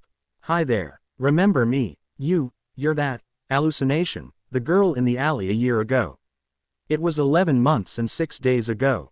Jenny screamed. "I remember it. I remember what you and your friends did to me every day. Every damn day. And you won't get away with it, not anymore." He started fighting his bed again. "Look, you gotta understand. It was the drugs, I swear. We wouldn't have done it if we were clean. It wasn't our fault. It was the drugs," she repeated coldly. She picked up a needle from the nightstand, her new sense becoming clearer now that she wasn't so focused on understanding what it was telling her. "It was all the drugs, but you still use them." She threw it at the wall above him, shattering it and making him cry. "Look, I'll make it up to you. I've got money you can. Avenue in the drawer. Gotta be £5,000. Take it, it's yours." She smiled, but she wasn't happy. All she felt was rage and hatred eating away at her insides. "Yeah, you'll make it up to me, and I'll take your money, but not right now." The 7-year-old reached behind her and pulled out the steel knife she had slipped in her belt. He edged in fear. "You hurt me, I'm going to hurt you back." Jen shook herself from her agonizing memories. There was too much going on in the present for her to drown herself in the past. Especially him. I honestly don't know who was the real victor of our conflict. I had justice in the end, but not before he took the last of my childhood from me. She shoved the past to the back of her mind where it belonged and instead lost herself in the comfort of her friend's idle chatter. "About time you showed up," Tracy said, running over as they were walking past the Great Hall. "Did you see the Gryffindors all lined up in a row?" Apparently McGonagall started being harder on them. She even confiscated the Weasley twits, pranking supplies when she normally lets them off with just a warning. "How did you come to learn that?" "I have heard nothing about it." The Slytherin blushed. "Kenneth told me earlier today in the Leary." "Oh my, will wonders never cease?" She wrapped her arm around Tracy's shoulders and pulled the shocked girl closer to her side. Has the chivalrous lion swept the sarcastic S off her feet? Shall I start picking out gifts for a baby chimera? Hush, you. No one's done any sweeping, and there are no plans for a bun in the oven anytime soon. He doesn't even know I fancy him. You know how men are, and it's going to stay that way, understand? I hear and obey, mistress. They all had a good laugh at that. Then Tracy pointed to the Slytherin table. Besides, you have your own admirer over there. Haven't you noticed Malfoy making cow eyes at you? She wished she could glare at her friend's wicked grin. There are so many things wrong with that question, I don't know where to start. Ignoring for a moment that he's my cousin, I believe what he is feeling is less affection and more undying hatred. Well, you did sick his mother on him, Padma threw in. That wouldn't make him like you much, I don't think. Mail came to Hogwarts' students during breakfast. That was the way of things, so when an owl flew through the window during lunch, it naturally caught everyone's attention. Uncaring for its audience, it looked over the teens and finally found its target. Uh-oh, Morag said as they watched it descend, somebody's getting a howler. Howler. The Scot turned to Jen. Their letters parents charm to read themselves loudly. Enough that anyone within a couple of kilometers can hear. Last year the Weasley twins received one every couple of weeks because of their pranks. She stopped speaking as the owl landed in front of a suddenly frightened Draco Malfoy. He didn't take the letter, but simply sat there as if he hoped he could wish it away. His hopes were for naught. After smoking briefly, the letter burst open on its own, and Sissy's cultured voice, hard with anger and disapproval, rang throughout the silent hall. Draco Lucius Malfoy, I have never been as disappointed with you as I am right now. How could you shame your houses, both Malfoy and Black, by acting like an irresponsible Gryffindor? Antagonizing your cousin, denigrating respectable purebloods, this is what I would expect from a Weasley. Even the Potters have more propriety than that. You were sorted into Slytherin, so ACT like it. Instead of creating unnecessary and self-destructive conflicts, try raising your below-average mark in charms. Your father and I did not raise you to be a lazy, gormless ruffian, and we will no longer stand for you to continue behaving as such. You will learn to comport yourself as befits our station in society, one way or another. Finally, apologize to your cousin and give her your gratitude before the day is out. Her intervention is the only reason I am not at the school in person turning you over my knee. The silence hung in the cavernous room for a few moments, then one of the Gryffindors burst out laughing. It spread through the lions like wildfire, and soon all four houses were united in mocking the still gaping boy. Jen swallowed her own laughter before it could overtake her. That had been perfectly Slytherin. The timing of the letter made sure everyone paid attention, and the calculated words tore him to pieces. Comparing him to the Weasleys and Potters, who the Malfoys despised, referencing the Gryffindor stereotype, bringing up his worst subject, his emberment was nearly palpable from where she sat. Then the coup de grace, publicly pulling away the protection of his family name and declaring open season on the self-absorbed Ponce. His charm scores would have to wait until he was no longer fending off attacks from every member of his house that he had stepped on and insulted. Considering his personality, she figured it would be late November at the earliest before they stopped cursing him any time they saw him. The last part was a nice touch, and one she appreciated. He knew from the beginning who informed his mother, but now he would be wary of retaliating for fear of even worse punishment. She raised her goblet to the window the owl had entered from. Well played, Auntie. No, it wouldn't, Jen replied. It was funny, though, and he's been too busy watching his back to cause trouble. That's a win in my book. The girls laughed again and walked out to greet the coming guests. That would have been more interesting if I were able to see what happened, Jen muttered internally as the Hogwarts students and their 300 guests trooped into the Great Hall.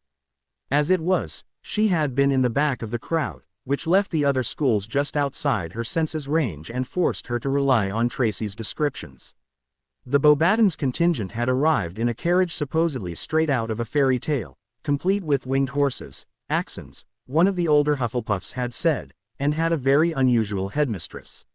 The mossy texture of the enormous woman's core reminded her of those rare visits to the continent Elsie had taken her on when they traded with a Spanish giant colony. In fact, now that she thought about it, the gatekeeper and care professor had the same trait. His core was just so stale that it was difficult to tease it out. If weren't a near impossibility, she'd think he never used magic. Durmstrang, on the other hand, possessed a sailing ship that could apparently teleport between bodies of water if their arrival in the Black Lake was any indication. The lake was completely landlocked, so there was no way they could have sailed, even under the surface, to their ultimate destination. If their unique method of travel wasn't enough, one of the students was some famous Quidditch player, Crumb or something. Their headmaster wasn't nearly as imposing, just a normal man. And here we are on the ground, she thought idly. Soil, sea, and sky, how poetic. She joined the other Ravenclaws at their table, which, along with the Gryffindors, had been moved towards the center of the hall. Taking a seat on the outer side so as to avoid any public confrontations with Potter worshippers, she noticed the French moving to the table between her houses and the Slytherins, while the other Europeans, many seemed to speak German, but she also recognized some Russian and what she thought might be Swedish, found places at the empty table between the Badgers and Lions. Dumbledore remained standing after all the students were seated. Good evening, ladies and gentlemen, ghouls and guests. It is my great pleasure to welcome you all to Hogwarts, and I trust your stay will be both comfortable and enjoyable. The tournament will officially open at the end of the feast, but until then, eat, drink, and make yourselves at home. Dinner was an adventure. The elves had decided to make the guests feel more comfortable by providing dishes from their countries of origin. At least, that was her supposition as she lifted a serving of rabbit from a platter as it ped her. She was one of the few who did, however, most seemingly satisfied with eating food that was familiar. The foreign students were the same way, as 20 minutes after the feast began, one of the Beauxbatons students came over to where she was sitting. "Excuse me, are you wanting the bouillabaisse?" It took all of Jen's control not to show the loathing and lust that suddenly filled her. She had no idea why she felt that way, but her instincts were screaming at her to teach the French tart her place, to rip the girl's limbs off and shove her head between her legs. With a sharp mental jerk, she wrenched her thoughts back to a semblance of normality.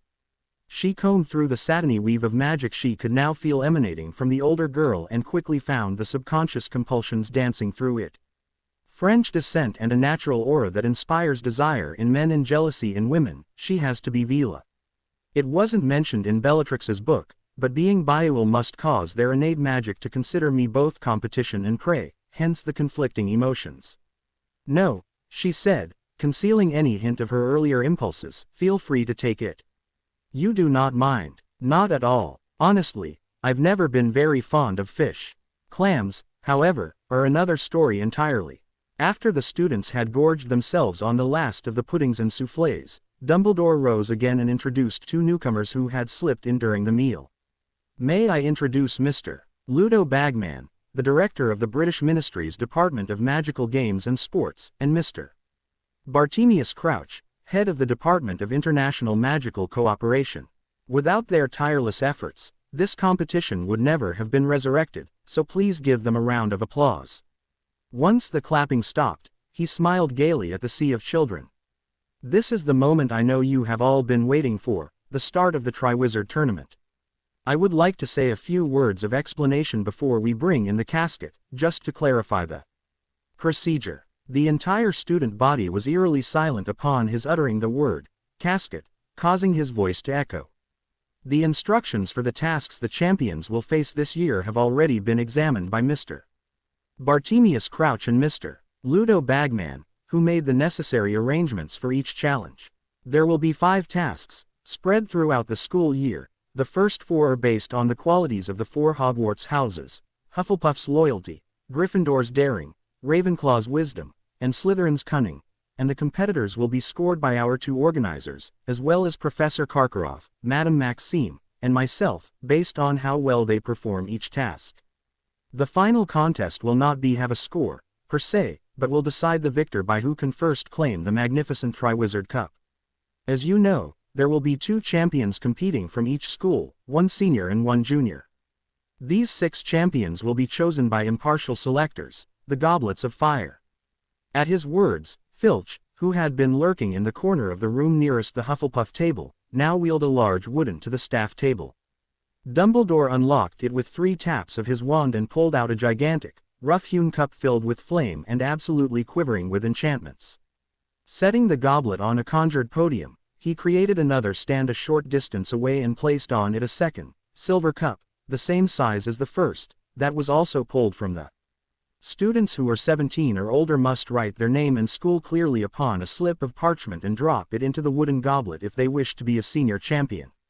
Those striving to be a junior champion should follow the same procedure with the silver goblet, which was forged by the goblins especially for this tournament. Any student between the ages of 14 and 16 may enter as a junior. To ensure that no one yields to the temptation of entering twice, I will be drawing age lines around the separate goblets once they have been placed in the entrance hall. Unless you are of the proper age, you will not be able to pee. You have until dinner tomorrow night to submit your names. Finally, I wish to impress upon you that this is not something to take lightly. Once the goblets select a champion, he or she is obligated to see the tournament through to the end. As the placing of your name constitutes a binding magical contract, be very sure that you are wholeheartedly prepared to participate before you drop your name inside. Now, I think it is time for bed. Good night to you all. Luna practically glued herself to Jen as the students rose from their tables and made their way to their quarters, be they in the castle or in the vehicles outside. So, you're sure you want to enter? This seems to be a rather extreme solution to your boredom. It's not just to have something to do with my time, Luna. I'm curious to see exactly where I stand in relation to our peers in a non-CL room setting, and the glory the tournament promises will be valuable political capital that I would be a fool to pee up. You and your politics, the younger girl huffed. Why weren't you AS, again? She smiled. Because this was safer for the Slytherins. You hurt me, I'm going to hurt you back. Jenny raised the knife and slammed it into the bastard's thigh, smiling grimly at his scream. She had created a soundproof barrier as soon as she entered, which meant he could yell all he wanted. No help would ever come. She sawed back and forth, the serrated edge tearing through his flesh. Hot blood spurted from his wound, staining the wall, the bed, her face. Reaching in with the hand not grasping the ever-sharp blade, she conjured a fistful of fire and pressed it against the severed artery. Though the reek of burned meat turned her stomach, she would keep him from dying. It was too early for that. Unfortunately, the addict didn't seem to appreciate her mercy. I'm sorry. Oh God, I'm sorry. I'll do whatever you want, just stop. Shut up, she snarled. When you were in control, I screamed. She jerked the knife from his leg harshly and stabbed it back in, and I cried. Again she ripped it out, leaving another gushing pit, and I begged. You didn't stop. You just kept going, harder and harder. You don't get to tell me to bloody stop. Her magic, reacting to her rage, flew from her hand and shattered the bone she was working around, shards punching through his skin after shredding the muscle underneath.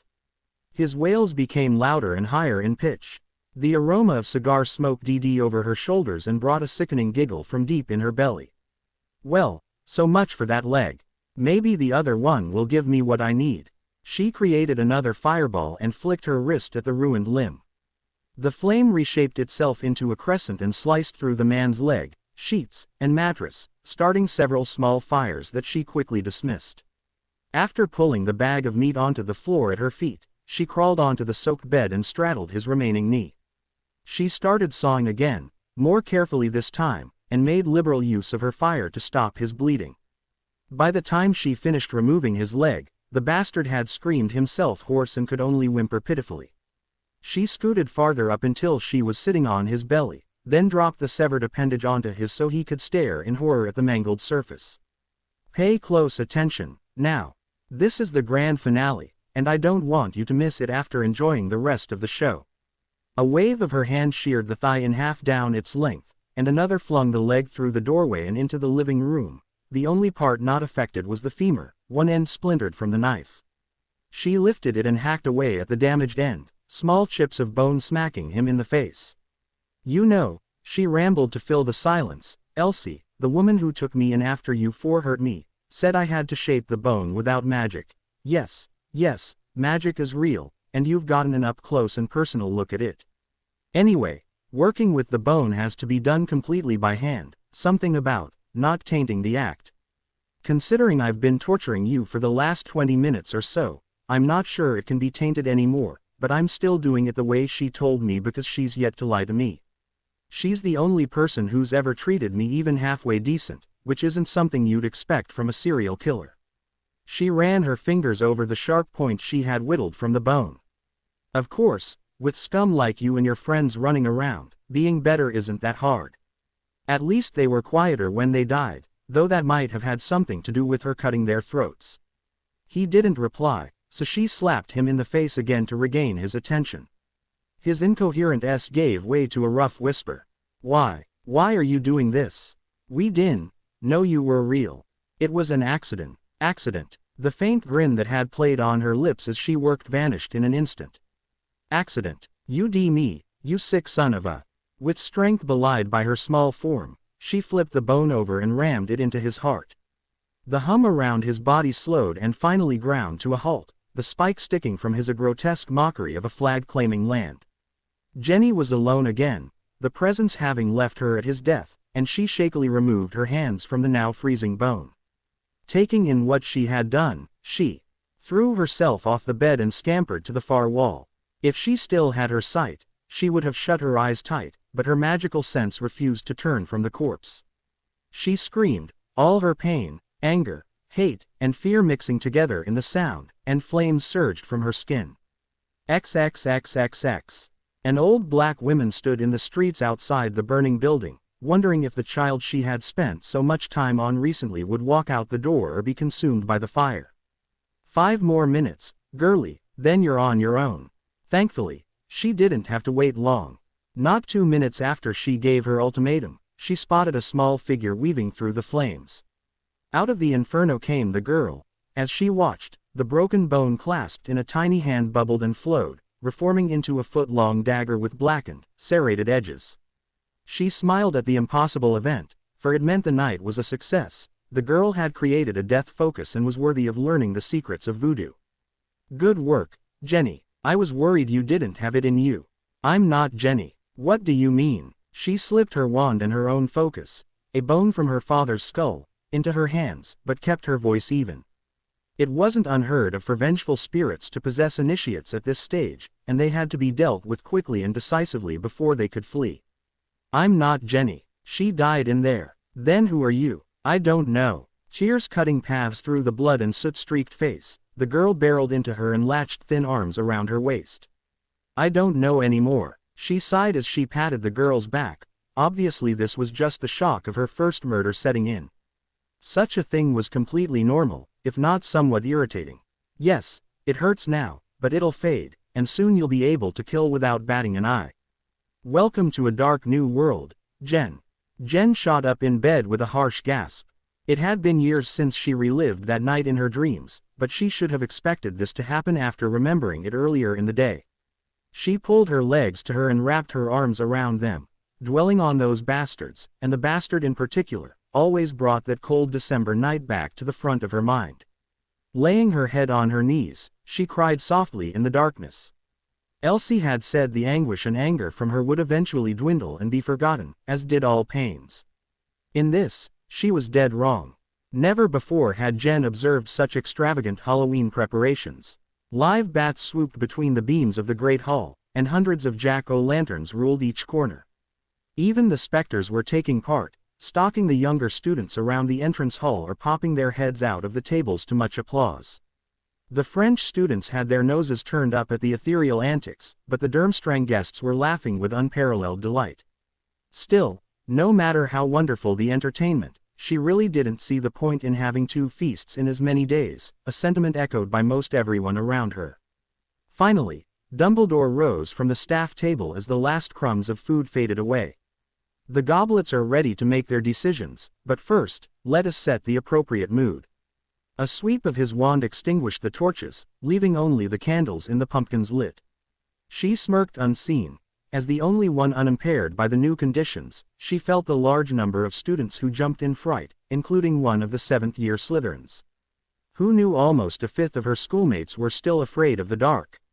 When the champions' names are called, please come to the front of the hall and enter the next chamber. He waved his hand, and a door swung open. To the side of the staff table. Once you are all embled, you will receive your first instructions. The old man tapped his wand against the silver cup, and 3 orbs coalesced in the flames. The first leapt from the goblet while tendrils of magic shot from it and wrapped around a French boy, swiftly mixing with his core. Dumbledore caught the scrap of parchment that emerged from the burning shell. The junior champion for Beauxbatons, he called, as Philippe Leroux. A cheer erupted from the table as the rather short young man rose and nearly sprinted through the door. Silence descended again, but everyone was shivering in excitement. If this is what they're like after just the first champion's choosing, I bet someone will have a heart attack by the last. The second fireball soared into the air, the magical bindings latching onto a bulky girl at the Durmstrang table. For Durmstrang, the junior champion is Ingrid Eberhardt. Stomping boots and snippets of a German song followed Eberhardt as she marched across the hall. Her expression may have been severe, but Jen could feel her exhilaration. The final parchment erupted from the goblet's flames, and Dumbledore frowned at it. The junior champion for Hogwarts, he said in a slightly harsh tone, is Jen Black. She stood and gave a sweeping wave to the number of Ravenclaws who applauded her selection. Only a few didn't, all of whom had bullied the younger housemates before Flitwick intervened, and she flashed a quick 2-fingered salute at Chong, who had been proclaiming the entire day that there was no way that the goblet wouldn't choose her as Hogwarts' junior. The other students who saw it just laughed and cheered louder. Strands of magic from the goblet floated by her, and she curled one around her finger before releasing it. Since the contract bound itself to the champion's core, she was free to do whatever she wished without worrying about punishment, even forfeit should she decide not to participate any longer. Of course, doing so would reveal to everyone that something was extremely different about her, so the situation would have to be dire for her to consider that action. The great hall's side room was quite cozy, portraits covering the walls and a roaring fire warming the cold stone floor. She conjured a chair next to the fireplace and dropped into it. Well, that was more suspenseful than I expected. Ja, Eberhardt said, I thought my heart was going to stop when Dumbledore called my name. Leroux nodded in agreement and conjured a chair next to hers. How old are you, if you don't mind? You seem much younger than we. 14. I take you are both 16. They nodded in unison. I will turn 17 next week, Eberhardt added. Before she could respond, the door opened again and the famous Durmstrang Quidditch player entered the room. Victor, cheered Eberhardt. No surprise Zier, Leroux muttered. If anyone was going to represent them, it would be Crumb. Oh, merde, avenue to work whiz, Her sonar alerted her to another champion, and the sudden surge of desire told her just who it was. Fleur Delacour had become Hogwarts' newest wank fantasy and enemy number 1 in a single night, her name on everyone's lips. Jen sighed with her French counterpart, but for a totally different reason. With the Vila a contestant as well, her self-control would be sorely tested. The door opened for the 3rd time, and the ever-cheerful Cedric Diggory joined the crowd by the fire. This is going to be a smashing good show, he said. It'll be fun competing with all of you. He was the only senior champion who made a chair to sit in. Crumb and Delacour were content to lean against the wall by the fireplace. I wonder how long they're going to make us wait. She wondered aloud, and as if summoned by her question, the door slowly swung open, allowing Potter to slide in. And of course the golden boy would be the messenger. Before he could give a retort, Bagman scurried over and led Potter to the group. Extraordinary, absolutely extraordinary. Ladies and gentlemen, may I introduce, incredible though it may seem, the 7th Triwizard Champion. Oh, very funny joke, Mr. Bagman. Jen snorted at that. If anyone else had been brought forward, She would have agreed with the statement, but as it was Potter, she had a feeling she was about to get a first-hand exposure to the boy ignoring whatever rules he felt were beneath him. Bagman looked at the French witch, bemusement plastered on his face. Joke. Not at all. Danny's name just came out of the wooden goblet. Zen's there evidently has been a mistake, Delacour continued superciliously. East cannot. Avenue been chosen as a senior champion, EE's too young. And, Hogwarts already, as a junior champion, as well. Well, it is amazing, Bagman began before she cut him off. Amazing. Nothing. Which 7th year did you pay off to put your name in, Potter? The boy bristled, scorn dripping from his words. No one. I didn't even want to be in the bloody tournament, Black. She scoffed, but the door opening again prevented her from responding. In came seemingly everyone who had an excuse to watch the three-ring circus this was devolving into. First was Dumbledore, Crouch, and Moody, all of whom settled themselves against the wall opposite the champions. Following them were the four heads of houses. Snape slunk into a corner while the others took places behind their students. Last were the foreign heads. Madame Maxime, shouted Delacour as she flounced over to the giantess, her skirt bouncing and yielding brief exposures of soft, smooth thigh, perfect for a girl to grind herself against. Jen mentally slapped herself. There was no excuse to still be yielding to the Vila allure. I have to get a hold on myself. It isn't like I'm being tempted by something I've never touched before. I was a whore for 5 years, for crying out loud. Twisting her magic around herself, she snatched a portion of the allure from the air and integrated it into an oily barrier. Her mind instantly cleared from the raunchy thoughts whipping through it. The spell would only last a few minutes, but that should be enough for how little time she wished to spend around the villa. Maxime drew herself to her full height, her head only just low enough to avoid the flames from the chandelier. Anger washed off of her, and Jen sighed at having missed whatever inflammatory comment the villa had made. What is the meaning of Z's, Dumbledore? She boomed. You cannot allow Z's injustice to continue. Indeed, Karkaroff snapped. I think I would have remembered if the rules allowed the host school more champions than the others. Unless you are playing another one of your games. Don't waste your time blaming Dumbledore, Karkaroff, muttered Snape. The only one at fault is Potter. He has been grasping for all the attention he could find since he first walked through those gates. Dumbledore cut in. That's enough, Severus. He turned towards Potter with a neutral expression. Danny, did you put your name in either of the goblets? No. Jen thrust her probes at the boy, laying them over his natural shield and sinking into his mind. She frowned. Incredible as it sounded, Potter was telling the truth. Flipping through his memories of the past few minutes revealed shock, denial, and a hint of fear at his situation. He honestly was hoping for a peaceful year. Apparently, finding out that he had spent years sleeping only a few feet away from the man who helped try to have him killed when he was an infant had scared him away from undertaking any further adventures, at least temporarily. She pulled out in time to catch the end of McGonagall's diatribe. Could not have crossed the line himself, and as Professor Dumbledore believes that he did not persuade an older student to do it for him, that should be good enough for everyone. The Transfiguration teacher glared heatedly at Snape, who didn't seem repentant to the slightest degree. That was the wrong thing to say. Maxime and Karkaroff both decried at the top of their lungs the very idea that Potter's word could be trusted in this situation. Dumbledore's reputation of infallibility obviously did not stretch far beyond Britain's borders. After several minutes of demands for oaths, penalties, and even truth serum, Moody stomped into the center of the room, his eye whirling unceasingly. That's enough of your bleeding, Karkaroff. Potter's in the tournament, like it or not. He's got to compete, just like all the rest of them. Convenient, I am afraid I do not understand, Professor Moody, Maxime interrupted. How is Z's convenient? Simple. Someone put Potter's name in there knowing he'd have to compete. With the death toll this tournament has, I would be surprised if whoever did this wasn't hoping he joined that list.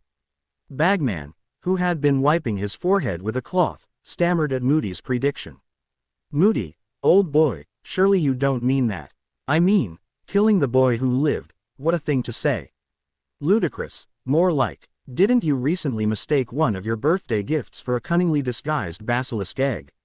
Surely you'll understand when we take your paranoid mutterings with a grain of salt. You think I'm imagining things, Karkaroff. It would take a skilled wizard to make an ancient artifact forget that it can only pick 3 champions. I'm guessing whoever it was cast an incredibly powerful confounding charm, then submitted Potter as the only entry from a 4th school. Wait a day, and he's under a binding magical contract to compete. 5 tasks, 5 opportunities to get him killed, and with the amount of time that has elapsed, our perpetrator's magical signature will have dispersed already. That still does not explain why Potter was chosen as a senior champion, Fleur cut in. Would EET not avenue been easier to confuse Z Silver Cup? EET's newer, so Z enchantments are not as strong as they are on Z Wooden 1. Does not that poke holes in your Ziori? Z's sounds like EET was meant only as a joke at his expense. Not a chance. Using the silver goblet would have just made our mystery wizard's work all the harder. There were more names submitted as junior champion. For one, he couldn't be sure Potter's would come out. There's also the little fact that the new cup is goblin-made. The only better enchanters out there are the dwarves, and they don't leave their mountain halls. And last, the thing that proves this was an attempt on Potter's life rather than some dumb kid playing a prank. Moody grinned mirthlessly. It had to be an adult who submitted the name, otherwise he couldn't have gotten past the age line. As it was, there was no way he could have approached the junior cup. An ingenious idea, Moody. Karkaroff's voice was cold, and old hatred poured off of him. You had to have spent quite some time thinking up a plot as convoluted as this. How can we be sure you weren't the one to enter the boy's name? Moody snorted. It's my job to think as dark wizards do. You know that firsthand, don't you? Alistair. Dumbledore's warning stymied the confrontation, and Jen silently sighed. She was curious what was going to be shouted next. A brief scan had already informed her that Karkaroff, though possessing no additional mental defense, thought in Russian. She would have to go deeper and view his memories to understand what wasn't being said, but she couldn't do that without revealing herself. The old man continued, We do not know how this situation arose, but we seem to have no choice but to accept it. Danny has been selected to compete in the tournament, and he will do so, unless, of course, anyone has a viable alternative. No one offered any suggestions, though none of the students were happy. Well then, let's crack on. Bagman cheered with a clap of his hands. We need to give these fine champions their instructions. Barty, you mind if I do the honors? Crouch waved his hand in dismissal, so the former Quidditch player leapt right in. The first task, which will take place on December the 3rd, will be the Gryffindor task, designed to test your daring and courage when facing the unknown. So, we aren't going to tell you what the task is. He ignored their quiet, or in LaRue's case, not so quiet, protests and continued, I know, it doesn't seem fair, but this was our, he motioned with his arms to include the school heads and Crouch, decision after months of negotiation. The only thing you can have with you in the arena is a wand. You can't get any of your teachers to help you complete the tasks, so don't even ask. We'll give you information about the second and third tasks once the first is over. Now, for the good news, because the tournament is so demanding and time-consuming, all of you are excused from the end-of-year tests. Jen perked up at that. She had been getting worried about the exams. She could perform the magic being taught in CL just fine, but her wandless magic had completely different underlying theories than the wanded variety. With this proviso, she had 2 years to learn the theory the rest of the Clees had covered before she sat any tests on her knowledge. I think that's all, right Albus? Bagman asked. I think so. I'm sure there are parties for all of you, students, so toddle off.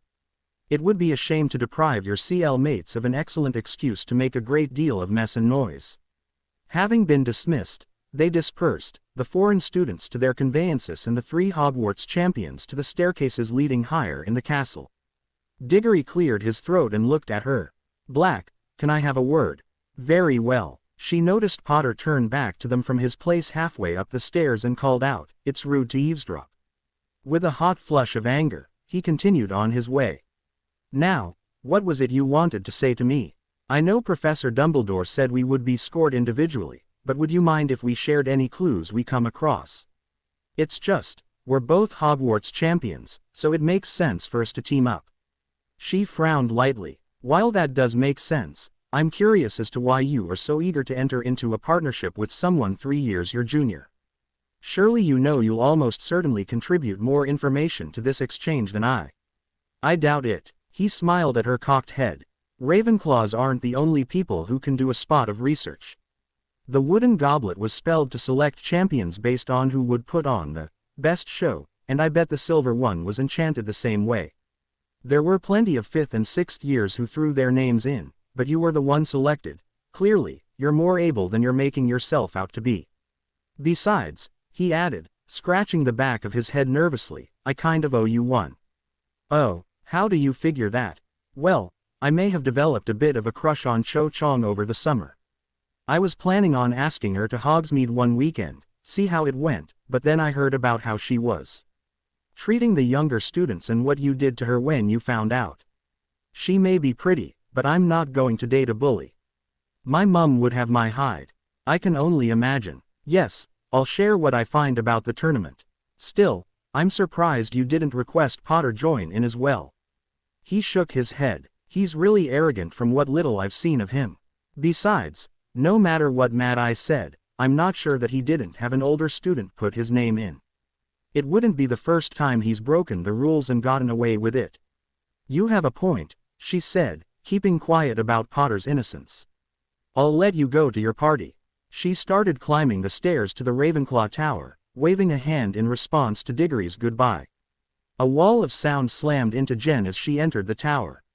While generally not as rambunctious as the Gryffindors, or even the Hufflepuffs, let it never be said that the Ravenclaws didn't know how to have a fun time.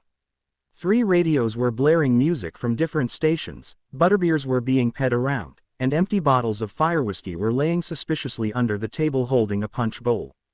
Jen, over here, Morag called, waving a hand frantically. She slid through the sea of humanity, receiving congratulatory hugs, slaps on the back, and even a sloppy from one particularly drunk 6th year. Just before she reached her friends, a disgruntled Chong stepped in front of her. Chong sneered and screamed, "You little! I was supposed to be the junior champion, not you. You tricked the goblet into picking you, and I'm going to find out how." She erected a soundproof barrier around them and smiled darkly at the Asian girl. "And what if I did? It's not like it would matter. I'm the champion, you're not, live with it.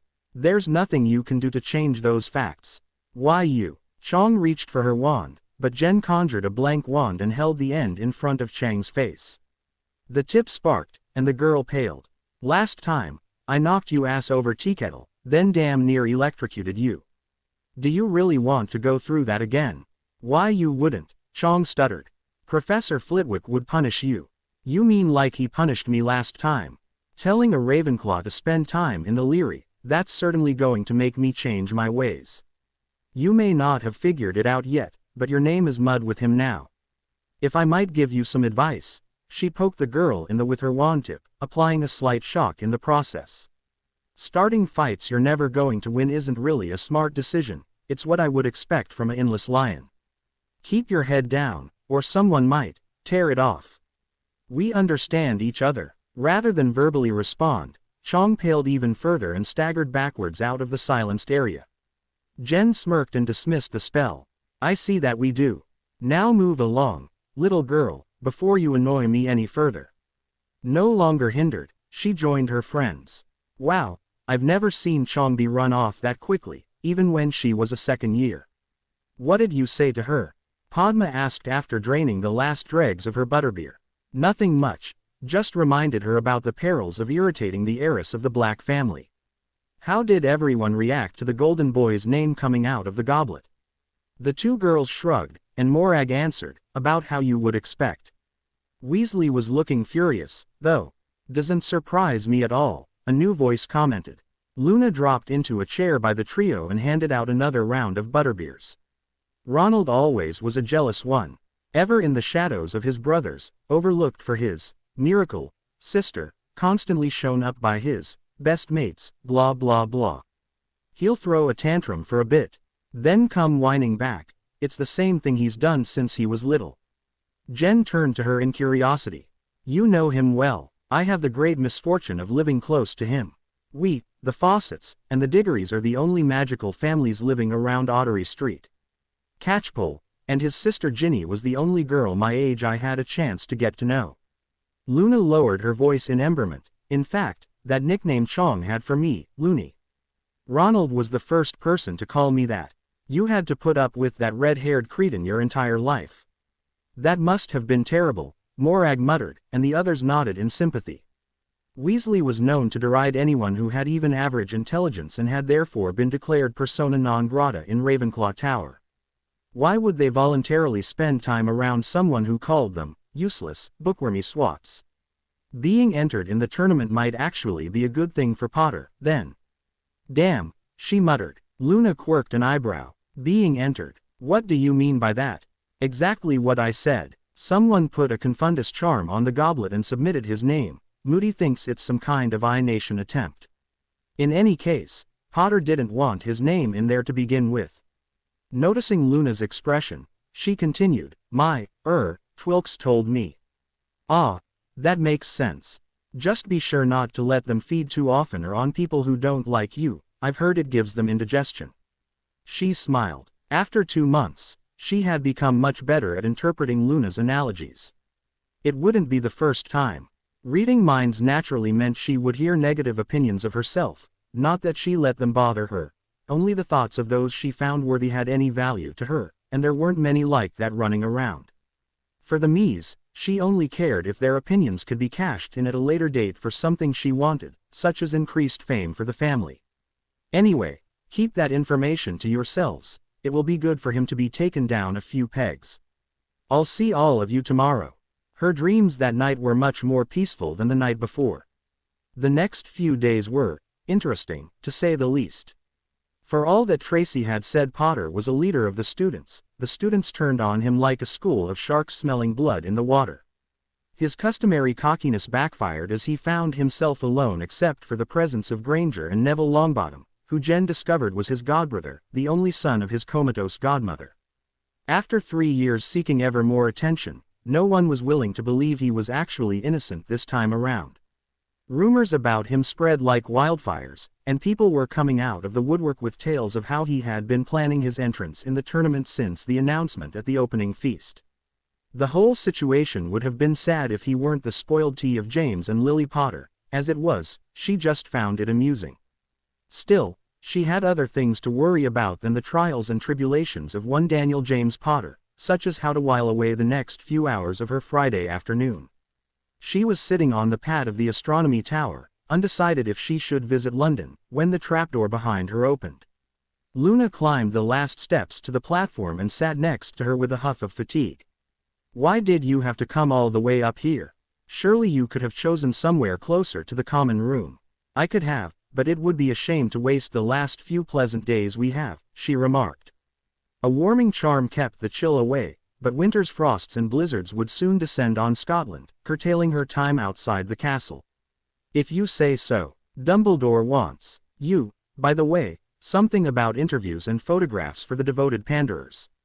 She laughed at Luna's most recent moniker for the prophet. The daughter of a rival newspaper printer could be allowed a certain measure of distaste. I see. Well, it's a good thing the old man sent you. I doubt anyone else would have looked for me up here. Tracy Davis may have. She understands you the best out of all of us, I believe. Luna sighed. When are you going to show us more than your public persona? You relax some when it's just a few of us with you, but it's obvious to me that you're still hiding a lot. Maybe sharing some of it will shrink the enormous melanchist hanging off you. Melanchist. It's a winged creature that attaches itself to those with tragic histories and grows as it feeds on their pain. 2 latched onto Daddy and me after my mother's death, but we've managed to keep them relatively small by talking about it when we need to and trying to move on with our lives. Jen barely held in a snort. Tragic is one way to describe it, I suppose. I will try to be more open, but there is quite a bit about my life that I either don't want to remember or don't think you want to know. As my flying beastie shows you, it wasn't good by any definition of the word. There are things I've experienced and done that would likely turn your stomach. If you learn more of my past, you'll agree with me on that point. Speaking of painful memories, now and September 1st are the only times you've mentioned your mother. If it's not too impertinent, may I ask what happened? Mummy was a spellcrafter by trade, and shortly before her death she started researching what Charles Potter may have done when he gave his life to protect his grandson Daniel from he who must not be named. She hoped to develop a shield that would defend against the killing curse without requiring someone's death. Can't happen, she interjected. No one can oppose death, only bargain with him. The elder Potter had to have given his life freely to keep his grandsons from being stolen away before its time. It was an equal trade, which is the very backbone of sacrificial magic. To even attempt what your mother wanted to do, cheapening the fearsome power of sacrifice into mere words and wand waving, there would be consequences. Death gets angry if you try to cheat him. Maybe if she had known that, she would still be alive, Luna muttered. I was coming home from playing with Ginny Weasley when I spotted the smoke coming from the house. I ran as fast as I could and found her in the basement. The whole room had exploded, and there she was, sitting in the middle of the debris. She died soon after I found her. It was like she just wanted to look at me one more time before she crossed the veil. She sighed and gently pulled the sniffling girl closer to her side. I'm sorry for bringing up such bad memories. It's okay. All of this happened years ago. I know you can sense the thestrals, too. What did you see? I didn't see it, you understand, but I heard another boy die when I was 6. He discovered that he was loitering near the wrong crowd. Someone sliced his throat open and let him bleed out. This was all true, though the wrong crowd consisted of only 2 people, Elsie and herself. When the older woman first found her, she had been feeding herself from dumpsters as best she could and was little more than skin and bones. Elsie had sacrificed the child to return her to a healthy state. In fact, she was healthier after that ritual than she had ever been while at the Dursleys, or on the streets. That had been her first taste of voodoo's sweet darkness, and instantly she was hooked. Luna nodded and pulled away. You need to go if you don't want to be late. They're meeting on the ground floor, a few doors from the Great Hall. Jen nodded and started down the stairs. She had a quick errand to run first. Jen stopped outside the ground floor CL room, double-checking that she had her prop, that her anti-Vela charm was in place, and that her blindfold was hidden. Deciding it was best to be cautious, she wove a charm into the cloth to make it unnoticeable. There was a risk that someone could catch a glimpse of it through her fringe, and she wouldn't be able to modify the witnesses' memories here like she did when a few nosy badgers had discovered her disability. Though some of them very much deserve their fates. I'd feel sorry for doing it so many times to that Perks girl, but she has utterly no concept of personal space. The room itself was small and only made smaller by the desks piled up in the back of the room. A long, velvet DD table took up the front, and standing at the far end was Ollivander the Wandmaker. The school heads and the other champions were standing about and conversing softly. After a moment, Bagman, who was seated with Crouch and a witch she didn't recognize, spotted her and pranced over. Ah, Miss Black, good, you're the last one we were waiting for. Come in, there's nothing to worry about, just a brief wand weighing. You'll be out of here in a matter of minutes. She nodded and sidled over towards Diggory as the man clamored for the other's attentions. After informing her aunts about her selection as the junior champion, they had sent Loki back with a warning of this very event and a spare wand she could use. Thankfully it was made of the same wood as her blank, so no one should notice a difference. All right, everyone, we have Garrick Ollivander here with us to check that your wands are in proper order. They're the most important tools in the tasks ahead, you know. Anyway, after that, there's going to be a little photo shoot. He indicated the unknown woman. This is Rita Skeeter of the Daily Prophet. She's doing a small piece on the tournament. Maybe not that small, Ludo, Skeeter said, a nasty undertone to her voice. This is a historic event, after all. Dumbledore cleared his throat. That will have to take place after the actual weighing, Rita. We don't want to waste Mr. Ollivander's time when he graciously agreed to do this for us. Garrick, if you would. You're paying me, the old man replied. Let us have the ladies first. Fräulein Eberhard, if you would step up here.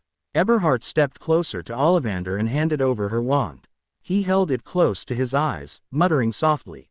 This is a Holzauer wand, is it not? I had the pleasure of meeting him just last year. A young man, certainly, new to the craft and with some strange ideas, yes, but I will not deny that he has talent. A hair under 10 inches, maple and phoenix feather. He idly conjured a misshapen block of wood and rolled the wand between his fingers. Maple has never liked me much, I'm afraid, but I believe this is in good condition. The German girl moved away as Delacour strode imperiously forward for Ollivander to repeat his examination and confirm her Vila heritage. Then it was Jen's turn. So you did find a wand. After your display in my shop, I had wondered. Yes, sir. It turns out that my family's legacy wands were more in tune with my personality. The corner of his mouth quirked. From our previous encounter, that doesn't surprise me overly much. May I see which one chose you? She handed the wand over, taking great pains that she did not allow magic to flow into it. If she did, the wand would burn to ash, just like the one in Ollivander's shop did.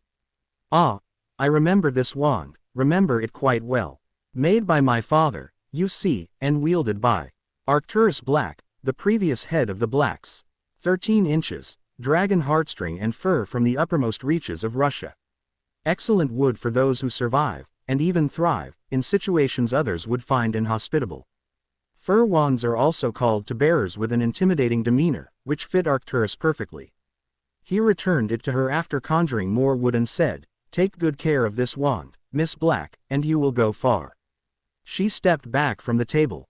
It's ironic, she thought, that Ollivander's description fits me so well.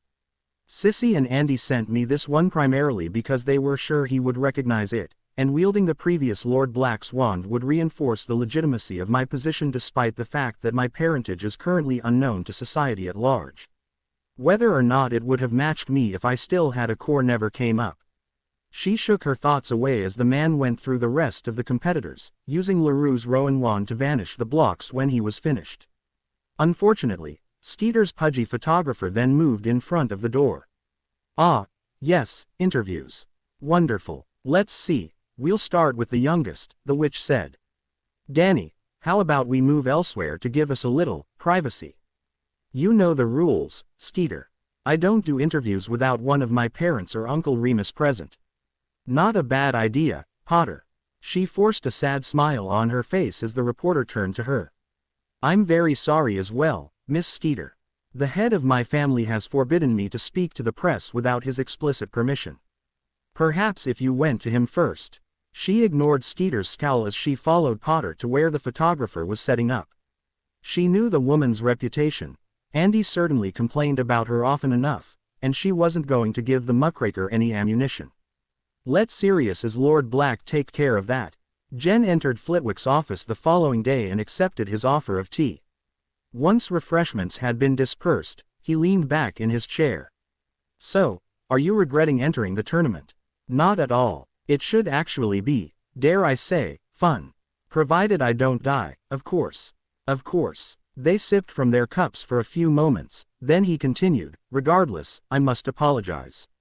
When I made the suggestion that you participate, I never expected they would deny me the ability to east you. I never would have advised this course of action otherwise. She smiled. Think nothing of it, Professor. Besides, there are ways around that restriction. Oh, yes. On a completely unrelated note, I was researching possible careers and found one that was especially interesting. I think I want to be a monster hunter. Flitwick spluttered into his tea. What in Merlin's name would make you even consider that? The death rate in that profession is nearly 95% in the first year alone. I know, Professor. This is what I meant by ways around their rule. Explain, he said tersely. It boils down to the history of the tournament and a pattern that has been followed each time it has taken place since 1307.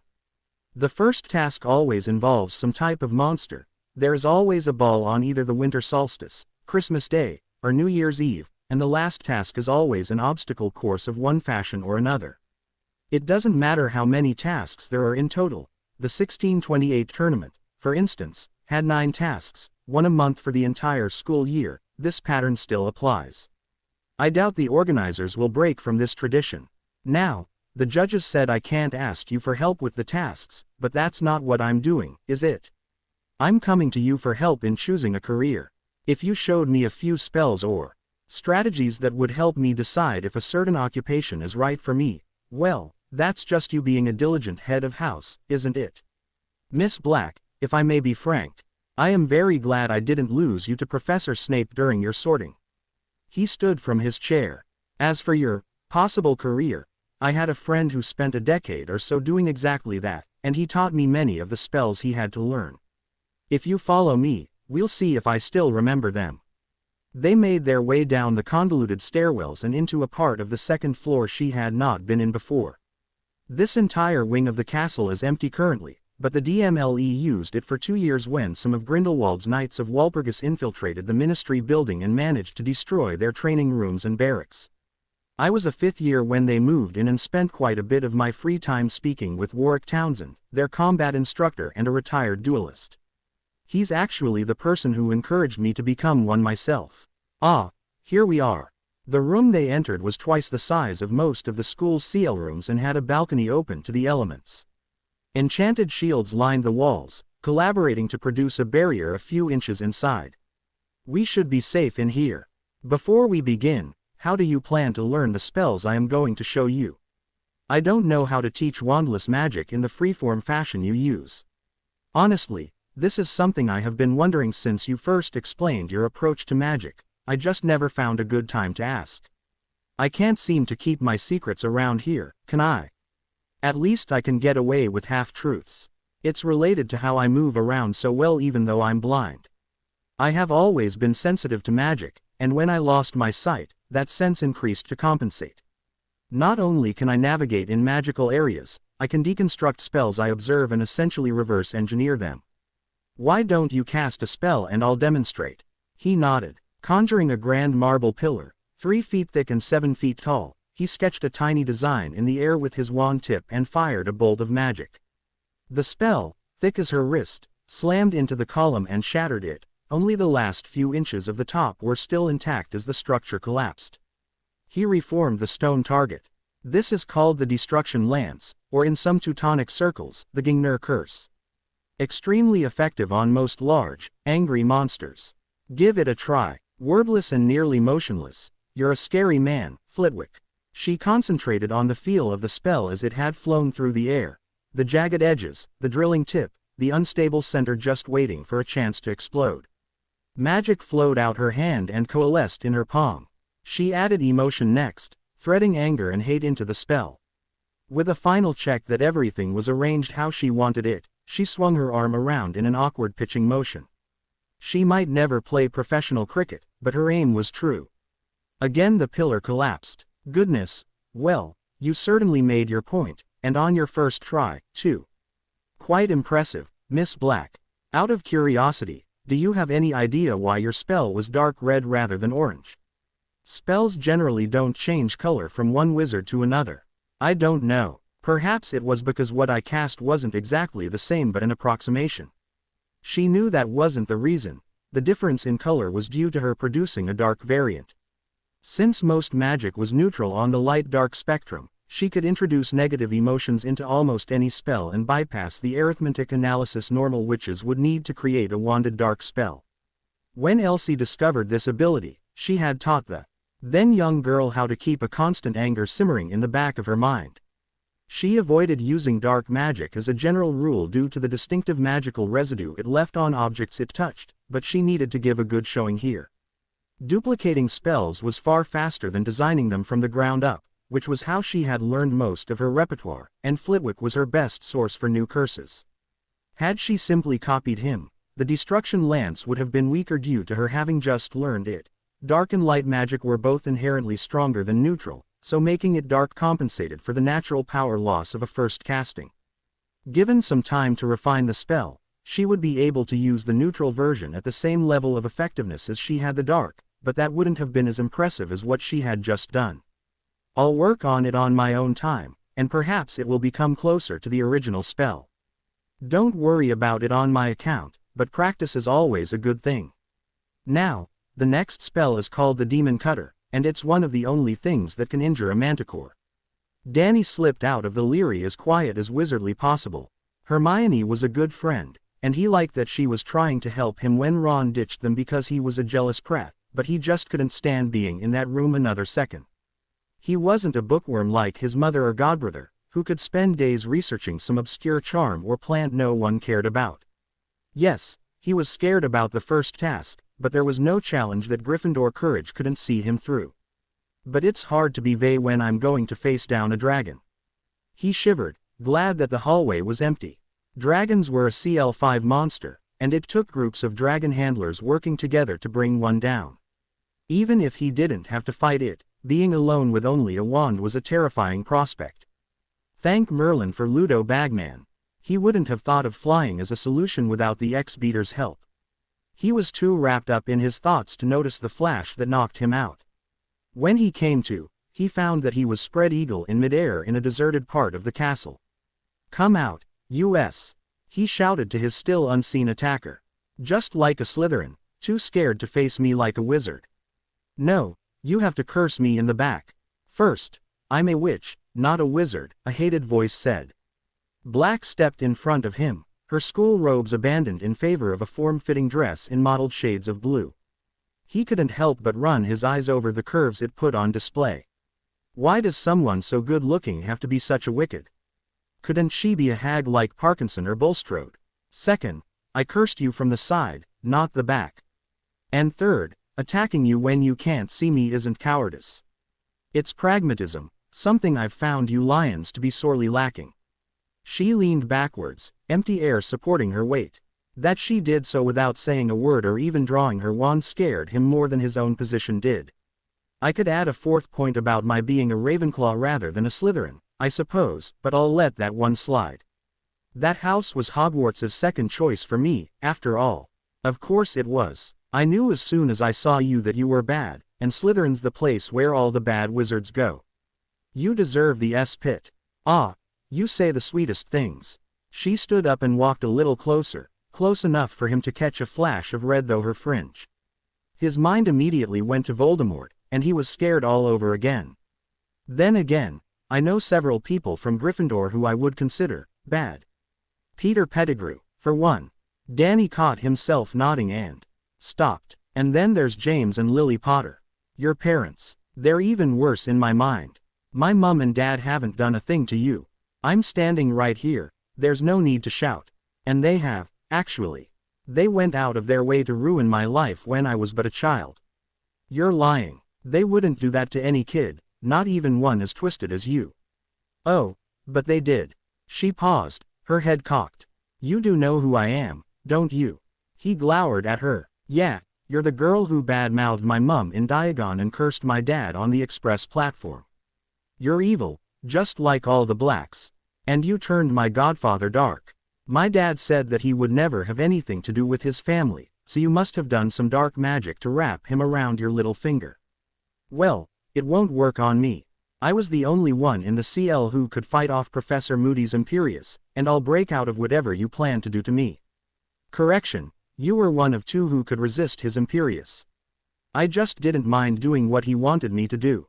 But, he said to the person next to you, if you were in control of yourself, you wouldn't have Ed Pottle. Have you met Padma? She asked incredulously. The girl's going to be an absolute fox when she's all grown up. Why would I give up the chance to take a taste, especially when I had such a convenient excuse handed to me? I must say, though, I'm stunned that you don't know who I am. Sirius told me you were there when he and your parents were talking about me. Here, I'll give you a hint. We were born minutes apart on the same day, sired by the same man, delivered by the same woman. What are we? She chuckled. Sorry, I've apparently been listening to too many riddles. The price of being a Ravenclaw, I guess. Against his better judgment, he rolled the riddle around in his head and paled as he realized what she was driving at. No, you can't be her. Hi there, little brother. No, that's not true. That's impossible. Mum and Dad said you were a squib living with the Muggles. Another thought crossed his mind, one that nearly made him vomit. If what she said was true, oh, sweet Merlin's ghost, I was checking out my sister. For 4 years, I did live with Muggles. Then I lived with a witch, and then Sirius found me. And for the record, I was never a squib. Your parents are just idiots. She smirked and pulled her hair out of the way so he could see the cloth winding around her head and covering her eyes. He gaped at the sight. They were the cause, if only indirectly, of every hardship in my life. Now, as heartwarming as our conversation has been, we really do need to get back to the issue at hand. What do you know about the first task? He shook his head, wanting desperately to forget that his most recent enemy was secretly his blind sister who happened to not be a squib. I don't know anything. She patted him gently on the cheek. Liar. I don't. And I'm the reincarnation of Morgan Le Fay. Mandy Brocklehurst told me you've been spending all your time in the Leary with Granger this past week, and let's face it, you aren't the type of person to do that for fun. No, you were in there because you need important information, and you need it right now. We don't have any big IGN ments coming up, so it's not that, but the first task is only a week away. Ergo, you found out what we have to do and are drafting your strategy. She smiled darkly, her mouth showing far too many teeth for his comfort. Now, this is the last time I'll ask nicely. What do you know? Even if I did know something, I wouldn't tell you. You may or may not be my sister, but you're definitely too dark to be a Potter. He spat in her face. Do your worst. I hoped you would say something like that. Pain. Danny's head felt like it was being shredded and yanked out his eye sockets. Memories flashed in front of his mind. Studying with Hermione, walking through the forest alongside Ron, smuggling Norbert out of the castle, eating rock cakes with Hagrid, diving in a Quidditch game, roaring bonfires, 7 dragons in a clearing. He was forced to watch the entire trip through the forest again, hear Hagrid's flirting with the Beauxbatons headmistress, smell rotten meat and scorched wood. Finally, his vision cleared, and he saw Black back away from him with a frown marring her features. Dragons. Then again, this is Bloodsport, of course there would be dragons. How would the tournament be any fun without a chance of death or serious maiming? And getting Ped 1 will be even more difficult than simply killing it. Bugger. Sissy's going to be furious. What? He stuttered out. What did you do to me? She negligently wiped his saliva off her cheek. Nothing much. I just ripped a hole into your mind to search through your memories. It hurt so much because it's harder to extract long-term memories than short-term. Well, that and I don't take kindly to people spitting on me. Don't you see now how much easier it would have been to just tell me? He glared, mainly because it was the only thing he could do in his situation, and she shrugged in response. Fine, be a stubborn ass. By the way, thanks for letting me try my hand at a little villainous dialogue. I've never had the opportunity to do so, and I must say, it's quite entertaining. You think this is the end, Black? Dumbledore won't let you get away with this. You'll be expelled and sent to Azkaban. He expected her to show fear, not laugh wickedly. How is he going to find out in the first place? You're not going to remember any of this. There are no portraits here, nor were there any in the hallway I kidnapped you from. I put up a barrier to keep the elves away, and if that bloody overdone turkey is dumb enough to come after us, we'll finally discover whether or not a phoenix chick can withstand being crushed. He stared at her in shocked horror. What kind of person would be cruel enough to want to hurt a phoenix? They're creatures of pure light.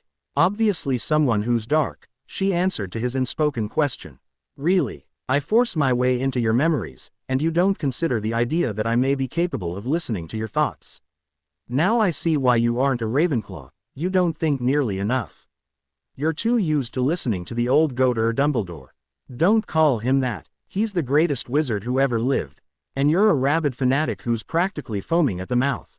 She snapped her fingers, and soap suds poured uncontrollably from between his lips. And the picture is complete.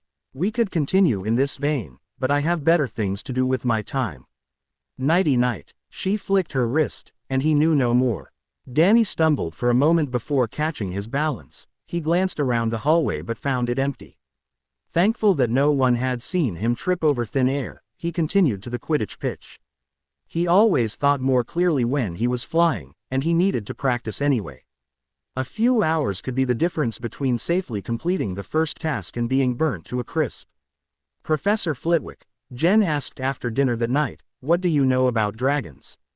Jen stepped into the Great Hall on Monday, only to sigh as a wave of impatient animosity swept over her from the Hufflepuff table. Normally she wouldn't have cared what was wrong with them, but that was her current destination. Anything that was able to rile up the normally laid-back Badgers could make Diggory's overprotective entourage unwilling. To let him be in her presence alone. Another sigh escaped her as she recognized the instigator. Granger, what the hell are you up to now? I thought Hufflepuff supported fairness and justice. How can you ignore this? The prude shrieked. These poor beings are horribly mistreated, but you just sit here and say, oh, that's the way it's always been. Surprisingly, it was Susan who shot to her feet and faced off with the Gryffindor. We can ignore you because you're just making broad accusations. Unlike your house, we don't blindly leap into situations. Yes, some house elves are abused, but most families treat them with respect, even love. I think Nippy, my family's elf, would disagree with you, Susan said, eliciting a surprised gasp from Granger. I've always considered her a member of the family, just like Auntie Amelia. Now, if you're done insulting us, go away. The rest of the fourth-year puffs stood as well. Left with no out, the lonely lion huffed indignantly and stormed away as best she could with her tail between her legs. My, I've always heard that fighting an angry badger is a terrifying prospect. Now I understand what they meant. Jen slid next to the receded girl and jerked a thumb back towards Granger. Mind telling me what that was all about? Susan growled lightly. She's on some crusade to save the house elves from their vile, despicable owners. Apparently, their deepest, most secret desire is to be given clothes so they can be free to do what they want, and if they don't want that or don't hate their family, they've been totally inwashed and need her to make that decision for them. Seriously, I'll have to make sure she never meets Creature. If he heard that, he'd chase her out of the house with a hot frying pan. Inwashed, please. Her pronouncement was met by snickers from everyone in earshot. That'd be funny to see. Why are you here, though? I don't think you've ever visited us before. No, I haven't, though I really should have. I actually came over for a quick word with Diggory before breakfast, but it seems I was a tad early. She twisted on the bench to face the approaching sixth year. You have time for a chat. Privately. Diggory nodded to her as he set his bag on the floor. Short one, sure, led on. They entered a small room off the hall, where she sealed and silenced the door before refocusing her attention on him. I have good news, bad news, and worse news. Which do you want first? That's not what I expected to hear this morning, he muttered. Give me the good news. I know what the first task is. Really, you're sure? Excellent. He grinned broadly, but it dropped as a thought crossed his mind. Wait, how did you even find out? Someone who will deny any and all involvement should you ask about it, she replied, a smile playing on her own lips. Primarily because Potter doesn't remember revealing it to me. Bad news, we have to get past dragons. Dragons? He asked weakly. Which brings us to the worst news. These are just any dragons. They're nesting mothers, eggs included. That's worse, all right. Merlin's soggy socks, a mother dragon. The older boy shivered. This isn't going to be easy, not with only a few days to prepare. When did you hear about it? Yesterday. I wanted confirmation from a second source before I told you. You up for this, Diggory? Call me Cedric. You're giving me a chance not to die this weekend. You bloody well have the right to use my first name. Jen. Though addressing him by that wouldn't entice her to trust him any further that she already had, she knew it would him. He wasn't as cynical as she. This would strengthen their alliance at no cost to her. To answer your question, I don't really have much of an option to not be ready, do I? Still, I can cobble together something. Transfiguration's my best subject, so I'll probably work with that. Since you haven't said anything about it, I guess your friend didn't find out which breeds they had. She shook her head. Potter had been too distracted with the long jets of flame and the sharp teeth of the horntail to identify the others. Is it uncivilized of us to wish ourselves good luck? Honestly, I think we can use all the luck we can get right now. Wiping crust from her eyes, Luna glared at the shuffling Wibblestumper tugging at the hem of her nightgown. She enjoyed having friends, of course, but no one ever told her about the downsides, like being dragged from her warm bed at 3 in the morning because one of them needed her. A glance down the stairs to the common room quickly revealed who it was. Jen had claimed the couch and table closest to the fire and was speaking to a quill hovering above a sheet of parchment. Shooing away the 9-legged canine, she crept down the steps but took no pains to hide her presence. Her friend probably knew she was there already. On the other hand, the arc length, theta, of the shield's panels may be freely manipulated without altering the energy cost. Care should be taken when doing so in a true combat situation, as decreasing the width of each panel, and thereby increasing the number, improves the shield's ability to withstand area spells like Incendio but simultaneously diminishes the protection offered against linear spells such as Stupefy, and vice versa. This is why the default Protega charm produces 15 panels. A balanced defense is best unless the caster can reasonably expect to face spells primarily of only one type. Plucking the dicta quill from the parchment to lay it on the table, Jen leaned back and asked, "Why are you up so late?" "Wibblestumper," she said, and that was all that was needed. Jen may not necessarily believe her about every creature she saw, but the older girl at least kept an open mind and paid attention rather than blow her off, which was more than she could say about anyone other than her father. It even made up for the early hour. Jen pursed her lips briefly. "I remember that name. Those are the freaky puppy ones, right?" "Yes, though they are more like jackals in appearance than dogs or wolves. They are born and grow as friendships do, then find one of the two people should the other need help of some kind, whether that's actual physical eye stance or just someone to talk to. So really, I should be asking why you're up so late." "Couldn't sleep." Jen patted the cushion beside her, and Luna happily curled up on the fire-warm space. "The first task is in a few hours, and rather than toss and turn in bed all night, I figured I could get some homework out of the way. That's the Ravenclaw way. Nothing can stop us from learning, not even staring death in the face." "Death might be preferable to what's coming," Jen muttered unhappily. Shrugging her shoulders at the strange response, she leaned over to glance at the half-finished essay. "Arithmancy. This looks quite a bit easier than the problem sets Vector keeps ignoring us." "That's because you didn't see me analyzing the formula before I could start the essay. You wouldn't believe how complicated it was. And being blind can't have made it any easier. Speaking of which," Luna's hands carefully brushed Jen's uncommonly long fringe aside. She was a bit surprised that the girl wasn't wearing her customary blindfold, but paid it no mind as she examined the partly open eyes. "You told me that your eyes and lids were heavily scarred, but they don't look bad, just white and a little rough. That's because no matter how much of a bastard he may be, Snape's still a certifiable genius with potions. At the rate his concoction's working, my eyesight should be totally restored by early this summer, possibly even before the year's out." She sat back after returning the locks of raven hair to their original positions. "That's wonderful. I'm curious, though, I thought you and Snape were getting along better since you told him about your problem." "Why insult him? Just because he's done me a favor doesn't mean I won't call a spade a spade. It doesn't mean I don't like him, either, only that he can be a foul git when he wants." "Of course, so can I," Jen said with a grin. "Seeing again is still months away, so don't get too worked up about it yet." "Makes sense." She shivered in the cold air and scooted closer to the warm brunette. Jen huffed playfully but lifted an arm, allowing her to snuggle. "Much better," she thought sleepily. "I just realized it, but you never told me what this task is." "No, I didn't." She directed a mild glare at the black heiress, but to no avail. Giving up on the subtle route, she poked the girl in the belly. "Spill. You'll just have to wait and see with the rest of the school. It's only 6 hours or so from now, anyway." Jen smiled at her yawn. "Go ahead and get back to sleep.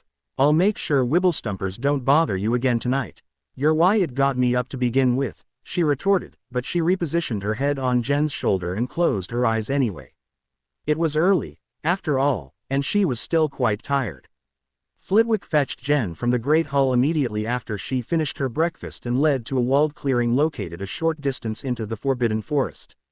"Have you decided on a final strategy?" he asked nervously as they approached a large tent. "Yes, I did. Taking into account just how resistant a dragon's hide is, I doubt any of my spells, even those you taught me this past week, will have much of an effect beyond angering it. I did a little additional research using the books you recommended and found that dragons hunt primarily by sight, so my best bet is to make myself invisible and blow up the ground at its feet to keep its attention off me. Hopefully that should be enough. And if it's not, Plan B's fairly straightforward," she said with a grimace. "Run like hell and try not to get killed." He goggled at her. "Well, at least you won't forget it. I don't like it any more than you do, and probably even less, but there's not much else I can do. There truly wasn't. Dragons had been known to shrug off everything short of the killing curse with sufficient motivation, and should her plan fail to keep the beast distracted, it would have no shortage of that. If she had some of her dragon's tissue and the necessary herbs, she could create a doll through which to disable it, but that would require performing black magic in public. She liked her head attached to her shoulders, thank you very much. Worst case scenario, I hide behind the judges.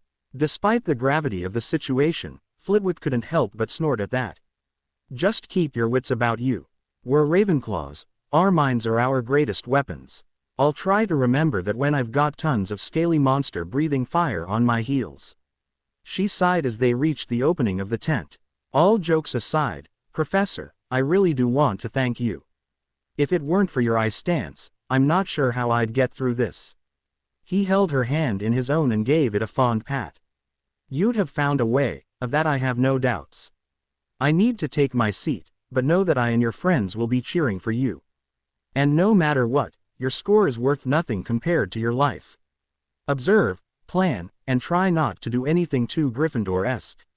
He reluctantly walked away, and she entered the tent. She was the second one there. Victor Crumb was perched on a stool along one wall, fear and a slight hint of desperation wafting off of him. Jen moved closer and claimed the adjacent seat. Crumb, you okay? Potter's memories showed Karkaroff already knows and likely told Crumb. Has he found out additional information since then?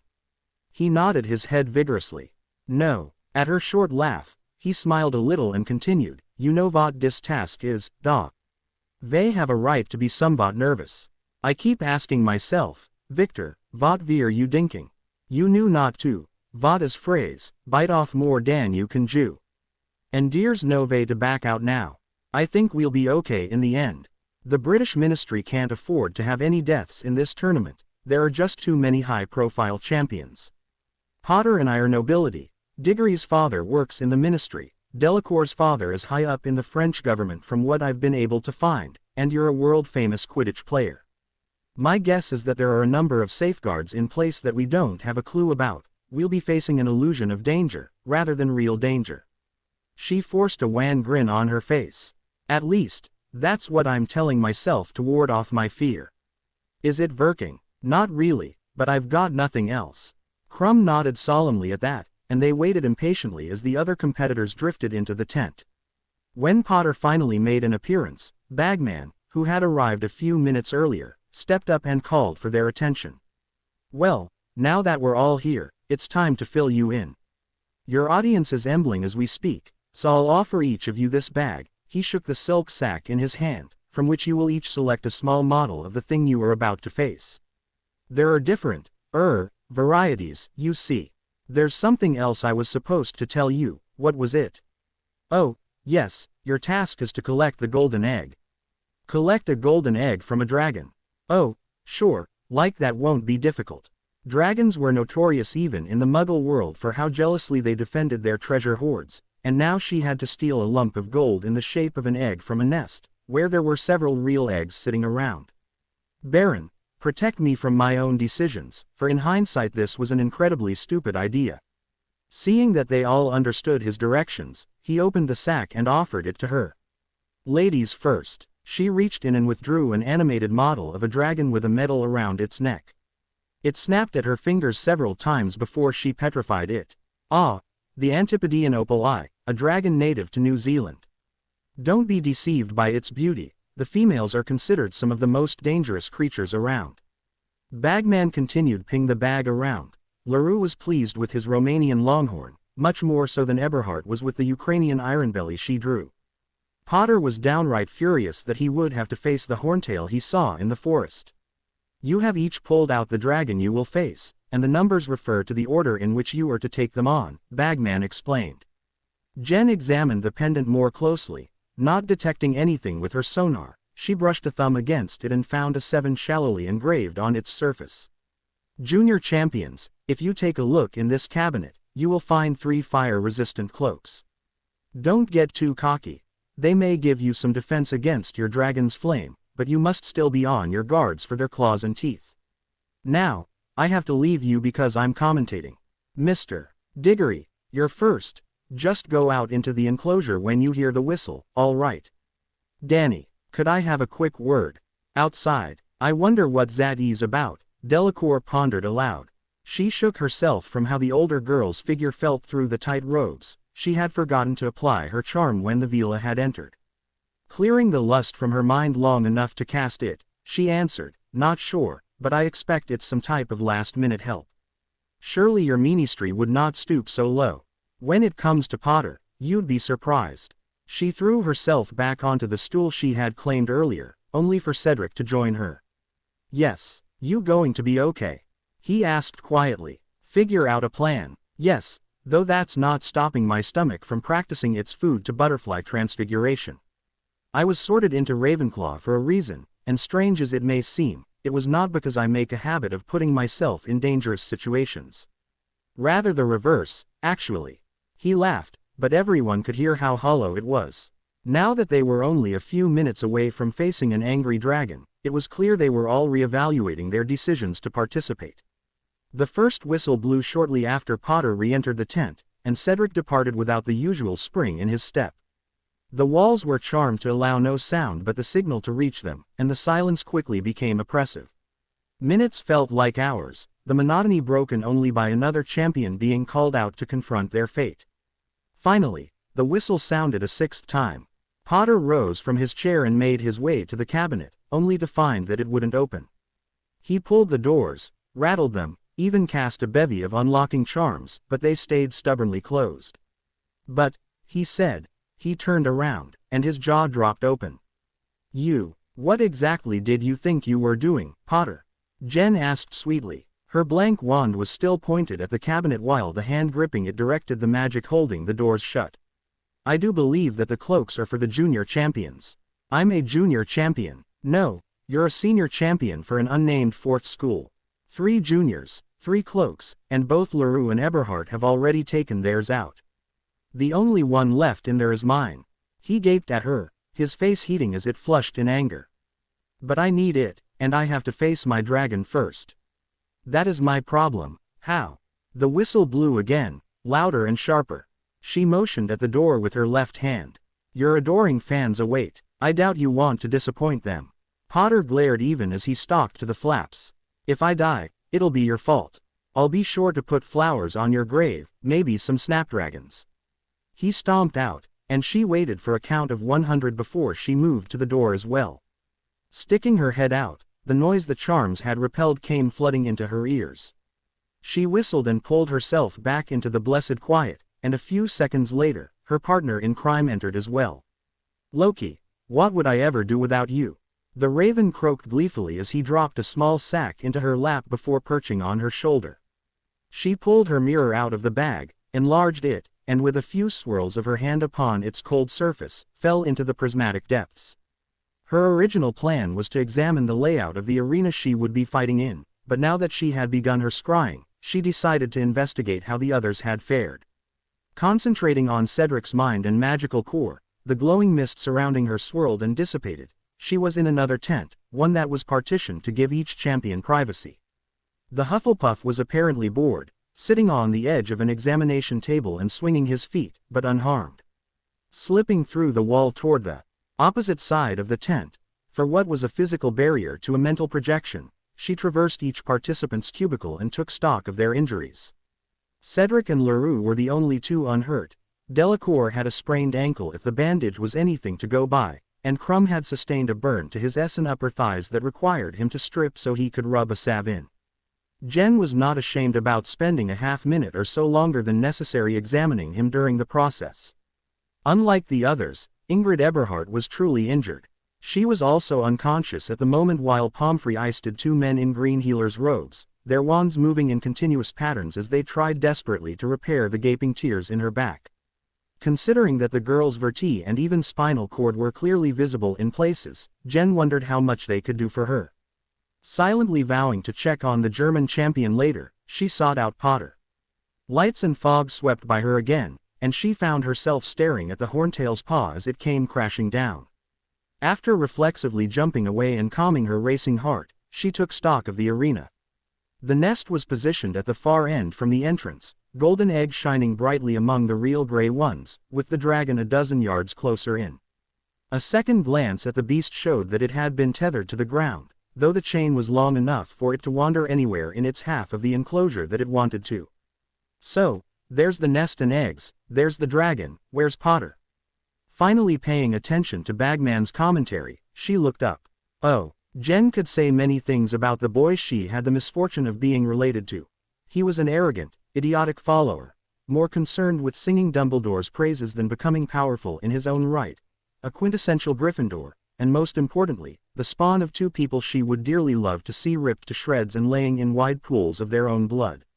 She could not, however, deny that he was talented on a broom. He swerved and dipped, staying just out of reach of the snapping jaws seeking a taste of his flesh and the flames being sprayed at him. She was reluctantly impressed. Still, the dragon doesn't look like it's really trying.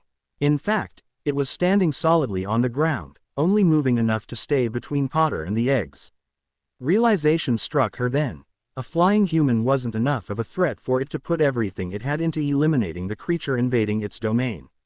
Dragons aren't that intelligent, so if I gave it a bigger threat, it would focus single-mindedly on that and leave me alone. That would be safer than destroying the ground at its feet, but what could I use for a diversion?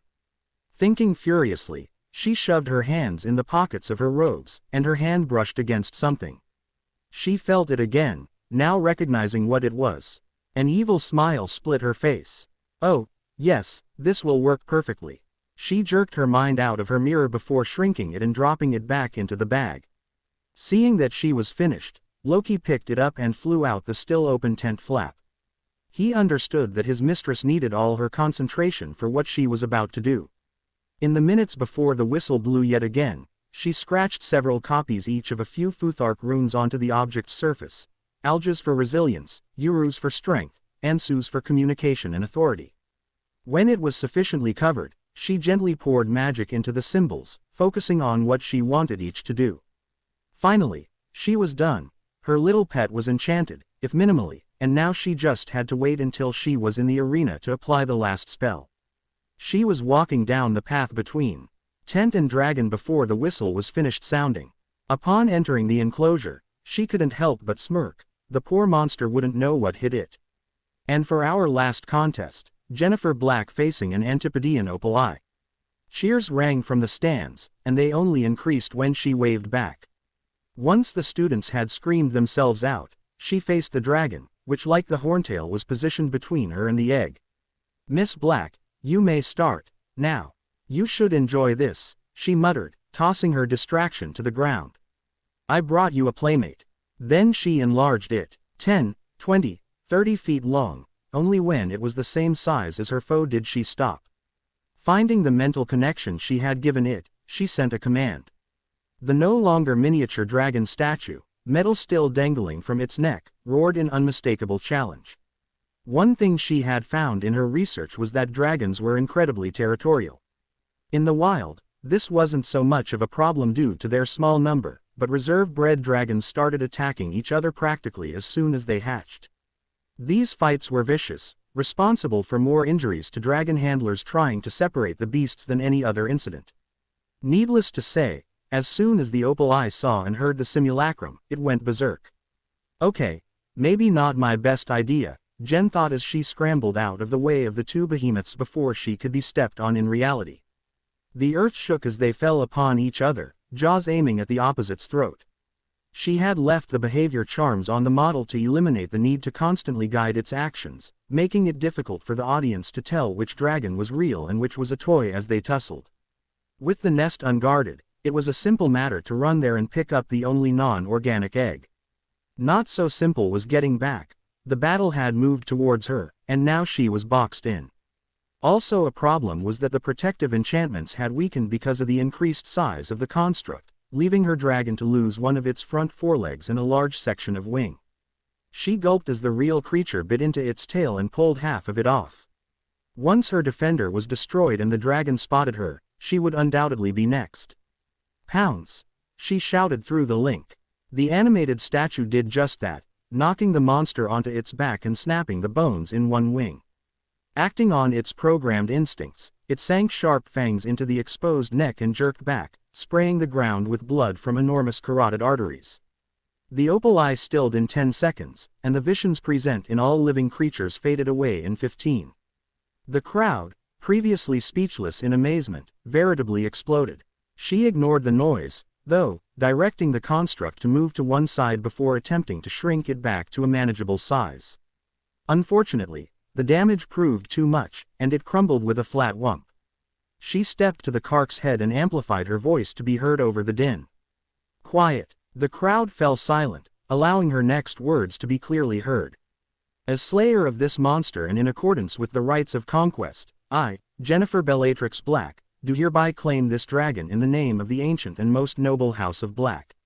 I don't need to be in here, Madame Pomfrey. See, I'm fine. Be that as it may, Miss Black, all champions are to be examined after every task, the nurse said as she ran a wand over the blind girl.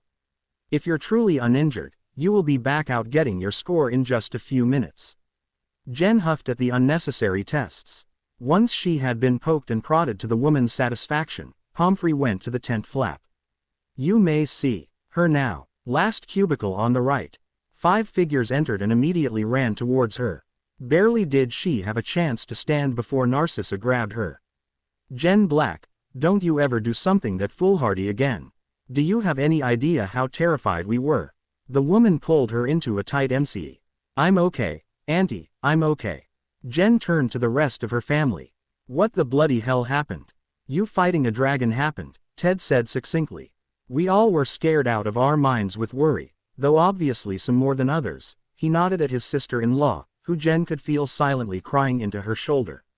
This worried her. Sissy would never lose her pureblood decorum in public like this. She cast a quick cheering charm on her aunt, friend, and former lover to slow the tears and set the woman on the exam table. She then sat next to Sissy, Andy taking the opposite side. I was in no real danger. It was far too focused on my simulacrum to pay any attention to me.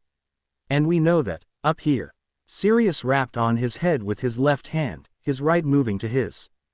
Down here, though, we were still stuck on you being in a pen with an angry dragon. I just hope the other tasks aren't like this. Well, this was the Gryffindor task. It makes sense that it would be the insanely dangerous one. Sirius put on an affronted expression and was about to respond when a commotion from the stall next to them caught their attention. What do you mean, you don't know if he'll be okay? Jen felt Pomfrey quiver in irritation. Damn it, Lily, I'm a school nurse, not a healer. That means I treat broken bones and other minor injuries. I don't have a clue what to do about second-degree dragonfire burns. He can't be treated here. Please, just tell me my baby's going to be all right. Healer Carson is one of St. Mungo's best and a specialist in creature-induced injuries. If he says to trust him, I will. I've told you all I know. For an actual prognosis, you'll need to flow to the hospital and ask him. What caused that drama? Jen asked, feeling one of the 3 people in Potter's cubicle leave in a rush.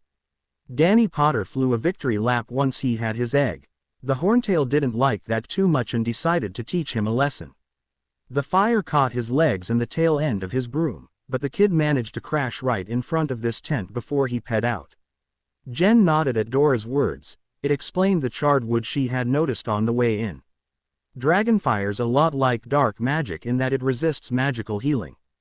A friend of mine, Charlie Weasley, is a dragon handler, and he's covered in scars from them.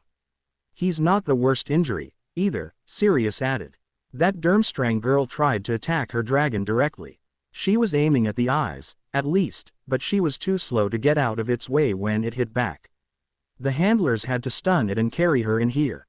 Yes, Danny was lucky today, interrupted the second Potter parent as he rounded the thin wall between cubicles. Sirius scowled in his direction. What are you doing here, James? Look, I get that you're angry at me, and I don't blame you one bit. I just wanted to check on Jenny. Thank you for the concern, Lord Potter, she replied. The formal title caused the man to wince. However, not being a member of your house, I would ask that you not address me with such familiarity. He gaped. Not a member of my house. You're my daughter, for Merlin's sake. One you wanted nothing to do with. You cast me out when I was an infant, if you care to remember. You have to understand that I only did that. Your actions speak for themselves, she snapped, cutting him off. There are only so many ways to interpret abandonment. However, I fail to comprehend why you are seeking to reconcile with me now. If you did not want me when you discarded me and did not regret your actions for the next 13 years, what would make you change your mind now? Sissy, her eyes dry, glared at the unwanted visitor. He's inviting you back because you're a dragon slayer.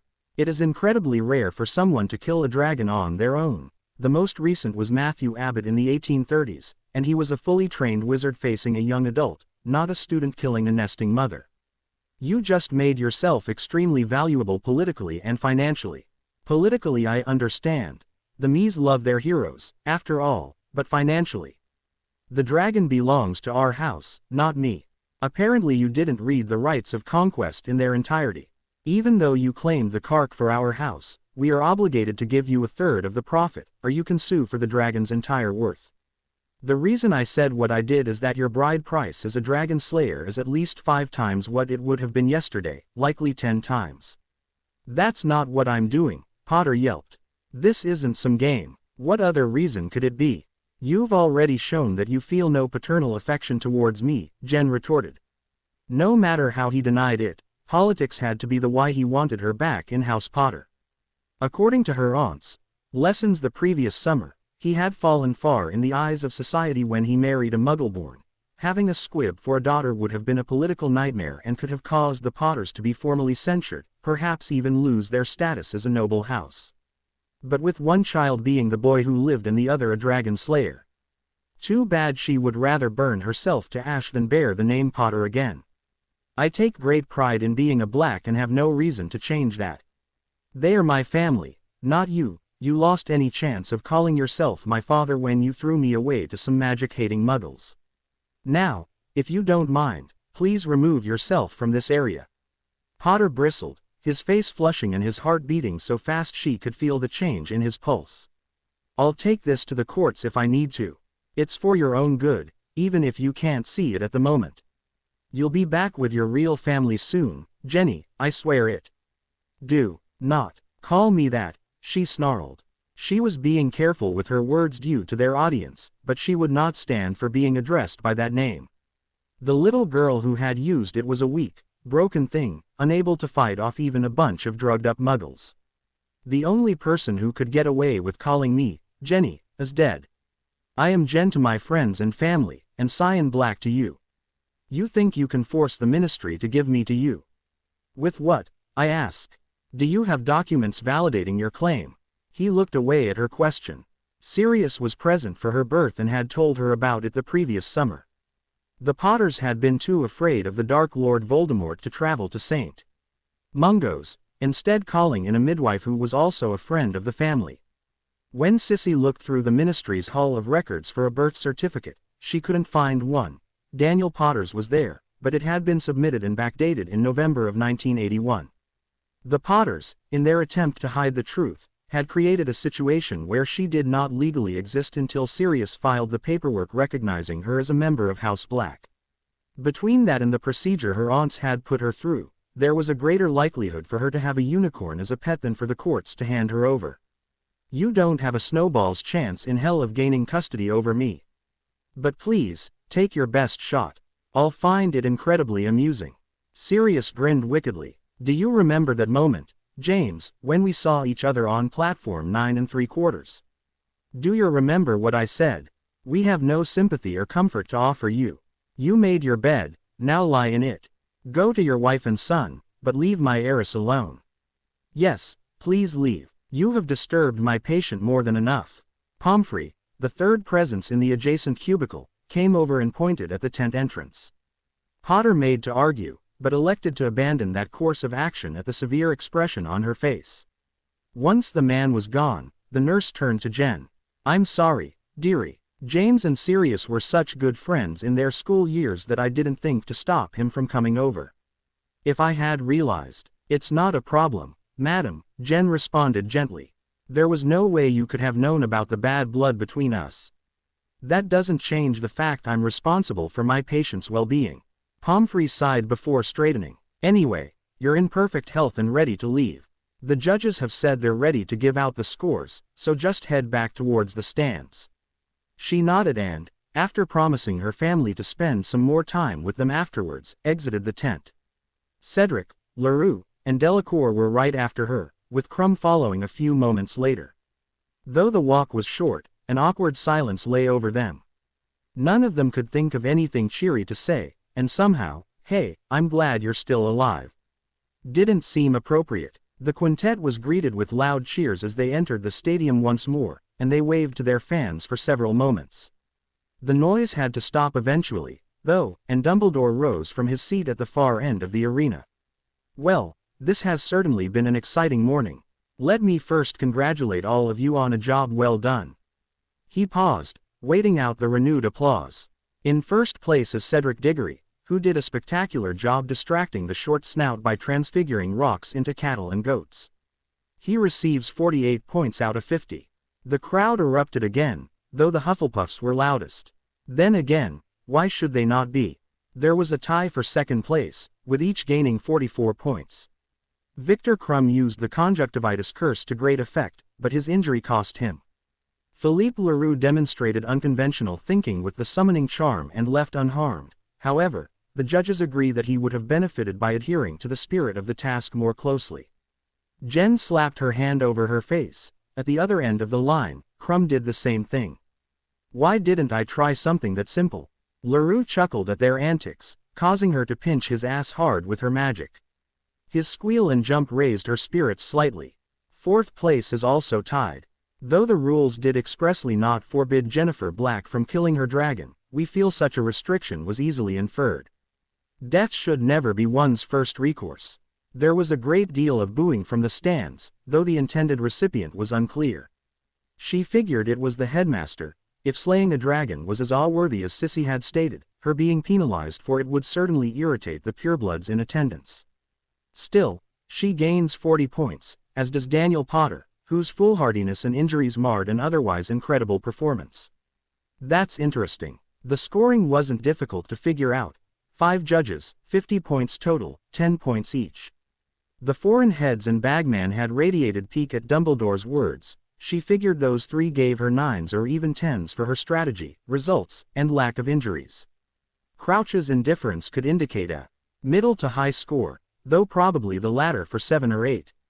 That left Dumbledore with anywhere between 2 and 6, just enough to put her even with his precious golden boy. Nodding slightly, she pondered the reason for such a low score. Maybe his distaste of killing is due to him being so old.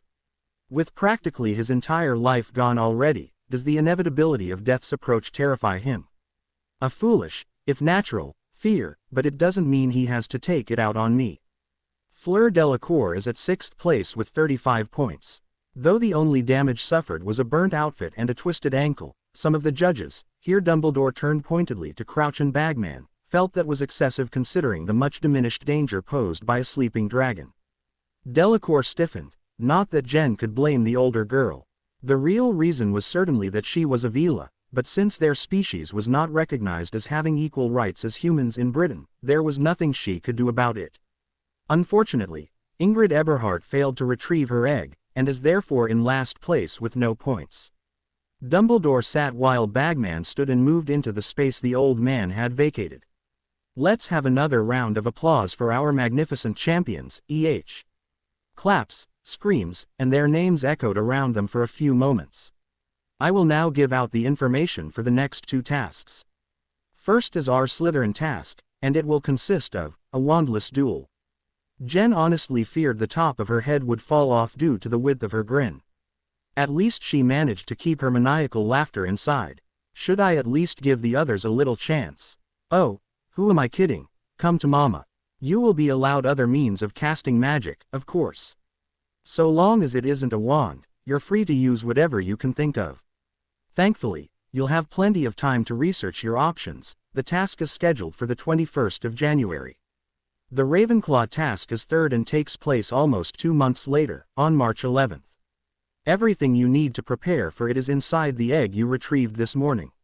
She thought back on the egg's smooth surface. She had felt no hinges or clasps.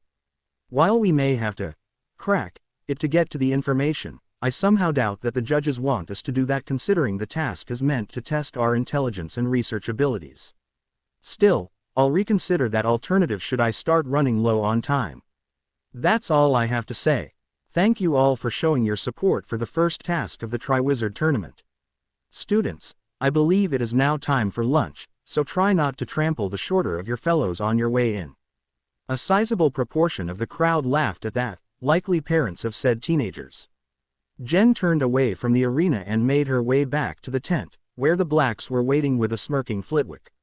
She hadn't shared a meal with her family since coming to Hogwarts, and honestly, she missed that. Shortly after midnight, the door to the hospital wing opened, only to close a moment later. With a brief quiver in the air, Jen faded into view. Moving quietly so as to not disturb the other occupants in the room, most of whom had supposedly experienced a bad reaction to one of the Weasleys' pranks, she made her way to Eberhardt's bedside. Poor girl. Indeed, her form was rather pitiful. The bed sheets were tucked tightly around her lower half and bandages covered her face. I wonder how bad it is. Gently, Jen slipped her mental probes into the somnolent mind. Ingrid was getting scared now. She couldn't move her legs no matter how hard she tried, her head hurt, and her English wasn't good enough to follow the fast-paced conversation above. The last thing she remembered was scrambling away from her dragon for the first task. What could have possibly happened? Enough. She's awake. The familiar voice of Dr. Gregor Schlem, Durmstrang's resident healer, cut off the rest. He moved into view and sat beside her. In German, he asked, "How are you feeling? What's wrong with me? Why can't I move?" He sighed and patted her hand softly. "I'm afraid I have bad news, Mädchen. The dragon tore your back open. Normally we would simply put you together again, but, she squeaked. When you were injured, the claws severed your spinal cord. Nerves channel magic from your core and are therefore incredibly difficult to heal. Repairing the cord itself is impossible." "I'm sorry. No. I'm paralyzed." How was she going to move around her house, go to CL, hold down a job, if she couldn't walk? Her family was barely middle CL. The prize money was why she entered the tournament to begin with, to help them. Though her parents would try their best, there was no way they could support an invalid. What was she going to do? He sighed again. "It's worse than that. Worse. How could this get any worse? Because you can't keep up with the other champions for the next task, the goblet will consider you to be withdrawing from the tournament. It made such a decision before. When that happens, it will penalize you by stripping away your magic." She could only stare in shock and fear. Being a squib was a fate worse than death, but to be a cripple on top of it. "I've called your parents. They'll arrive tomorrow. I wish there was something we could do to help you." A tear running down his face, the healer rose and shooed the others out of the room, giving her solitude in which to grieve. Well, that makes things interesting. What to do? She could leave now and remove a competitor, making the rest of the tournament that much easier. No one would ever know she was there, and it wasn't like she could be blamed. As Schlem had said, it was impossible to repair the girl's spine. On the other hand, she wasn't completely heartless. However well she had adapted to her blindness, being disabled was difficult. Eberhardt's family was magical. The girl wouldn't be able to retreat to the Muggle world like she could. Instead, she would be stuck as a second CL citizen, earning pity, then scorn, and eventually hate from her family as their lives grew harder. Saving her from that future would take little effort. And it wasn't like Jen would get nothing in return. She levitated the German before turning her over, the sheet and thin gown falling to the bed. "You're incredibly lucky, you know," she murmured, laying a hand on the topmost of the jagged rips marring her patient's back. "I'm probably the only person in the world who can do this." Due to nerves, ability to channel magic, spells to heal them simply slipped off, effectively making them magically resistant. The key to working with them was therefore to flood them with so much magic that they couldn't get rid of it all. The energy would instead be absorbed, allowing it to produce the desired effect. This brute force method was highly inefficient, capable of sending an average individual into magical exhaustion should they attempt to repair a tiny fiber. If, however, there was someone who had an infinite amount of magic. Jen kicked off her trainers, shuddering a bit as bare feet met the cold stone floor. While she had healed herself numerous times, doing so to another person required far more strength and control. She widened her connection to the planet as much as was safe, feeling her own nerves sing in arousal and pain. Sinking her power into Eberhardt's flesh, she felt around much like she did with her sonar. Upon finding the tear, she grabbed the nearer of the girl's wrists with the hand, not channeling magic. By pushing with one hand and pulling with the other, she made a circuit of healing energy, magic arcing over the gap caused by the injury. Slowly, the frayed nerves stretched towards their other halves, touching and immediately sealing due to the power flowing through them. The speed increased as the damage was erased. Finally, she pulled away. Quickly restoring the nerves in her own body that she had overloaded, she slid her left hand down Eberhardt's back. 1 down, 2 to go. The other spinal tears posed no complications, and Jen rose from her bent position. She pulled her watch out of her pocket and felt the hands. To her surprise, half an hour had elapsed since she entered the room. That took longer than I expected. I'll have to keep that in mind if I ever decide to do something like this again. Just for fun, and to enjoy the power thrumming through her body a little longer, she let her magic spread over Eberhardt's body. The lacerations sizzled as they closed, scar tissue that had started to form dissolving, and the bandages on the older girl's face fell off as smooth skin replaced the tender burns. Once all the wounds she could feel were gone, Jen called her power back and narrowed her link to the global reserves. It was unfortunate that she could only heal new injuries. If not, she would have fixed her eyes as soon as her magic was unchained. Sliding the sheet over Eberhardt's nudity, she left a mark on the girl. Just so there won't be any misunderstandings in the near future, sweetie. Until your school goes back to the continent, you belong to me. Jen put her footwear back on and made herself invisible once more. Her method was far superior to the disillusionment charm Moody had demonstrated in CL, rather than making her flesh transparent, which according to the XOR created a telltale distortion. She bent the light coming in her direction so that it went around her. Without refraction, it was physically impossible for anyone to see her. There was only one downside. Elsie had pointed out that anyone she made invisible with her would be blinded due to the lack of light entering their eyes. She too would have to deal with that once her vision was restored, but after relying on her sonar as her primary sense for nearly 8 years, it was likely her sight would be relegated to the same status as her hearing and smell, important, but not crucial. Pleasant dreams, dear little Ingrid. I wish I could be here when the healers find that the impossible has happened right under their noses. If Tracy had to describe Jen in one word, it would be contradictory. She had a hard time understanding her best friend. Jen was blind, yet she moved around the school better than any student other than the Weasley twins. She was a half-blood but the heiress of the uber pureblood Blacks and most comfortable around Narcissa Malfoy of all people. She was too Slytherin to be sorted into the S-pit and yesterday faced down a nesting dragon with nary a flinch. And now the other champions are running around like pixies with a Kneasel at their heels, but is she an Illyri? No, she's teaching Ickle firsties how to play poker. Jen, can we talk for a minute? In the hallway. Sure, I should fold this hand, anyway. Tossing her cards onto the discard pile, she stood and joined Tracy outside the room they had commandeered. Ravenclaws and Slytherins generally got along well, so it wasn't too difficult for Jen to find a room where the first years of the two houses could get to know each other. It isn't hard for her, certainly. If practically anyone else had tried to do this, they would have nothing to show for their efforts. What did you want to talk about? Tracy frowned. Did the other girl honestly not realize what she was in for? Bluntness was the best way to hammer her point across. Have you started researching alternate foci yet? Nope. She wanted to scream at Jen's glib tone.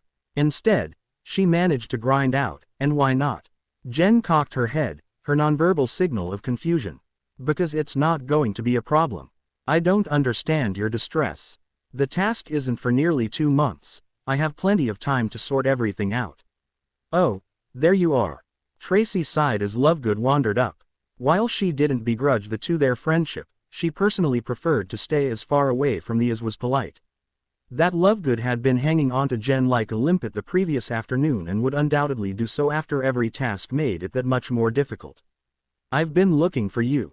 Why? She asked. The Foghuffers said Jen would show me something interesting today. Of course they did. Once again she toyed with the idea that Lovegood was a seer. they were known to be a little odd, too. It was that, or she was running around with an over-possessive psycho. Not a good combination. Jen hummed as she thought and nodded after a minute or so. Something interesting. I suppose I could. The older Raven entered the room next to the first years, Tracy and Lovegood following. Tracy, could you explain why you were so worried about the next task? It isn't hard to understand. We use wands because they make magic a whole lot easier to cast. There are other ways to cast magic, but they're either big and unwieldy, too weak to be useful, or so specialized that they can only do a single thing. Would the entire civilized world use wands if they weren't the best focus we can make? She frowned slightly as she realized she was practically repeating the lecture her mother gave her when she asked that question years ago. This task is based on the traits of Slytherin House, most likely cunning. I think that means you have to find out about a number of options, choose the one you can build the best strategy around, practice using it, and spend some of your time observing the other champions so you can plan countermeasures. While it wouldn't hurt to wait for the others to pick their tools, it also leaves you with less time to find your own. If nothing else, you need to see what you can easily get a hold of. Jen nodded. I understand where you're coming from. Do you have anything to add, Luna? Only that wielding a different focus will take some getting used to. The sooner you start practicing with whatever you're going to use, the easier it'll be to cast within January, and the better you'll do. You both have good points. Tracy glared at the girl, annoyed with her tone. She probably wasn't trying to be condescending, but it certainly came across that way. Now for that show you were promised. This is why you needn't be so concerned. Drawing her wand, Jen held it in front of them, one hand at each end of the wood.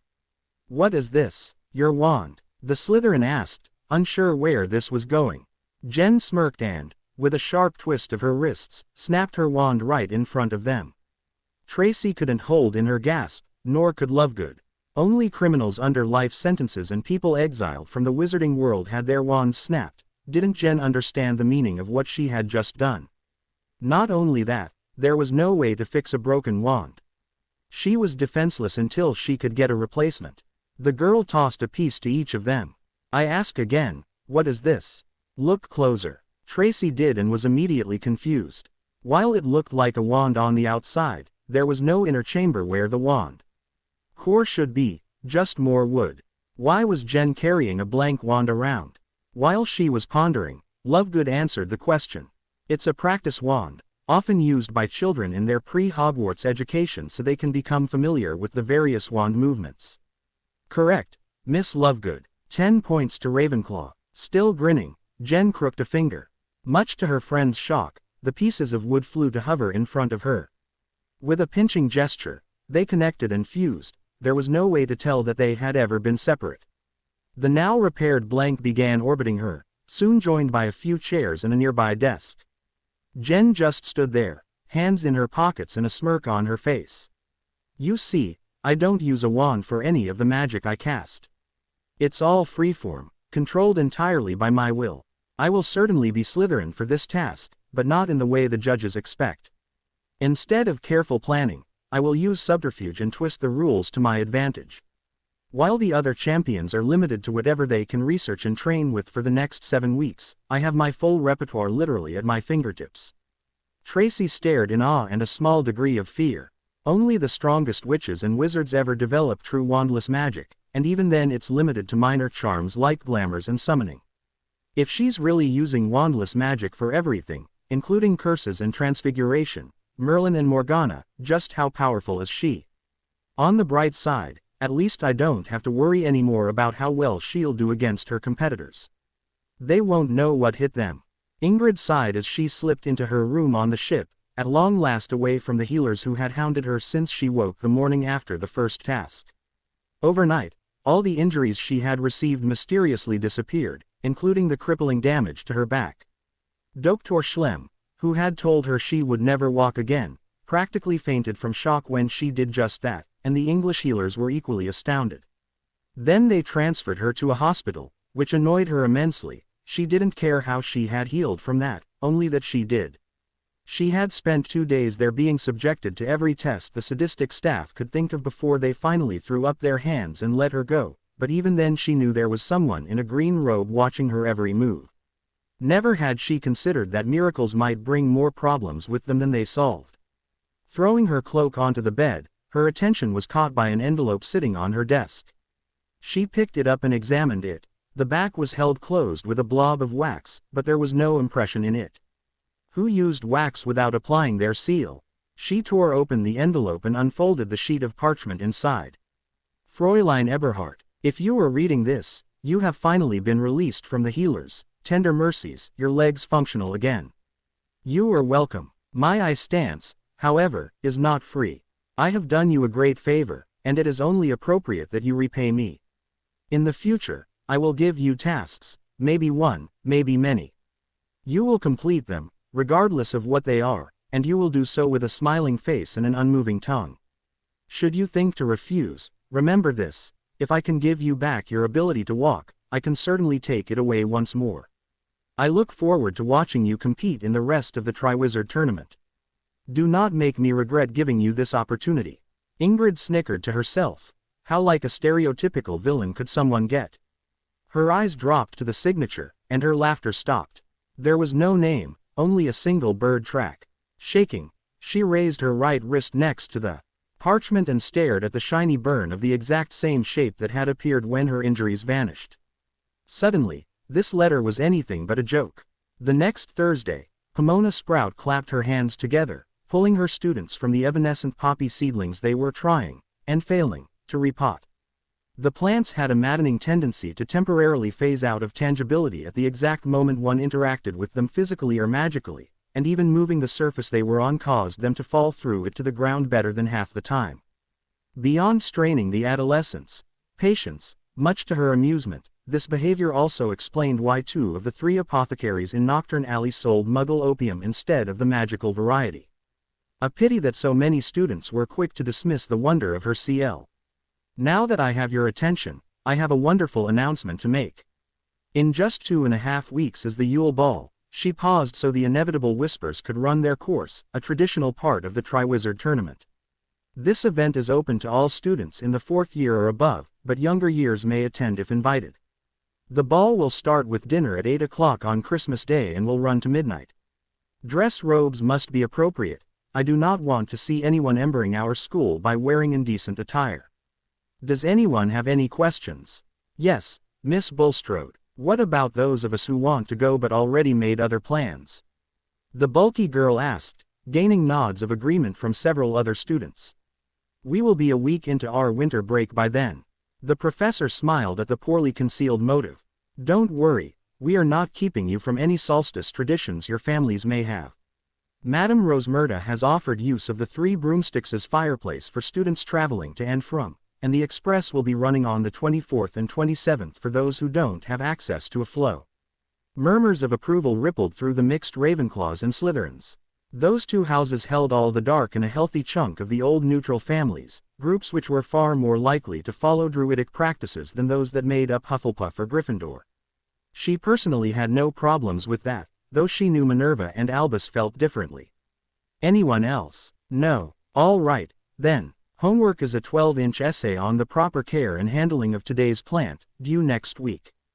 Dismissed. The children noisily gathered their things, forcing her to loudly add, Miss Black, if you could stay behind for a moment.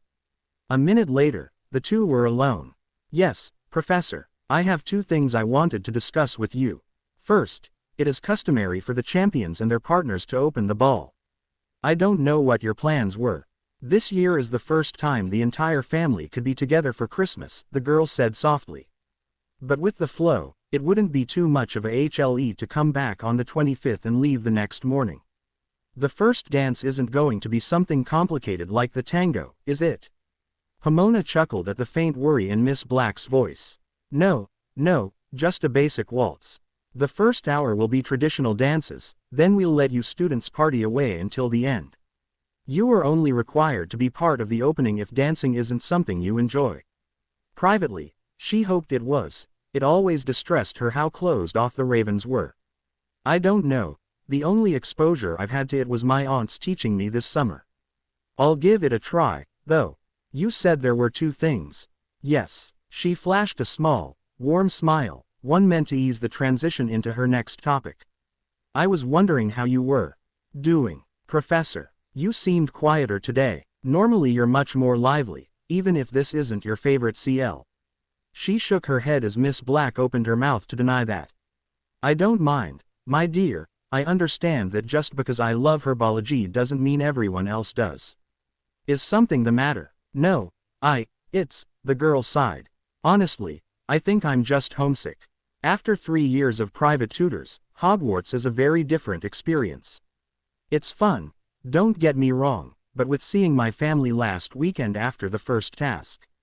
She nodded sympathetically. I understand how you feel. My family couldn't afford to send me here until my 3rd year, and I think I cried every night for a month straight from missing them. Not to say money was the issue you had, of course. Of course, the brunette replied, a sad smile on her lips. It was safer, for many reasons, that I didn't attend while Sirius was still in Azkaban or a fugitive. While I do enjoy being here, it doesn't change me missing him and my aunts. It will be good to spend more than a few hours with them. I'm sure it will. Well, unless you want to be late for your next CL, I suggest you hurry on out. Have a good day, Miss Black, Pomona said, doing all she could not to crow in triumph for cracking the girl's shell a tiny bit. She knew she didn't have to, but she considered it a personal duty to make herself available for all students, not just her badgers. Jen sighed, happy to be out of the greenhouses. She had heard about Sprout's tendency to treat the entire school like Hufflepuffs, but this was the first time she had had a front row seat. Still, she couldn't find it in herself to be too upset. Annoying though it might be, she knew the professor was doing it with the best of intentions. Even if that was what paved the road to hell. Jen, she turned to Tracy as the Slytherin walked up, followed by a boy she vaguely remembered being pointed out to her. I know you two haven't formally met, but I'd like to introduce my housemate Blaise Zabini. Zabini, this is Jen Black. A lady who needs no introduction, Zabini said, charm oozing out his velvety voice. It is a pleasure to finally make your acquaintance. He certainly looks like a dishy specimen with that tanned skin, if I do say so myself. How could Tracy have kept this hunk hidden away like that? That selfish little. Jen mentally blinked. Wait a minute. Throwing up the barrier she used when around Delacour, she forced herself not to growl as the attraction instantly vanished. What is it with people trying to turn me into a dog in heat? The pleasure is all mine, she said, her tone only slightly stiff. And Cly as well. Would it be too much to you that you are, at the moment, without an escort to the Yule Ball?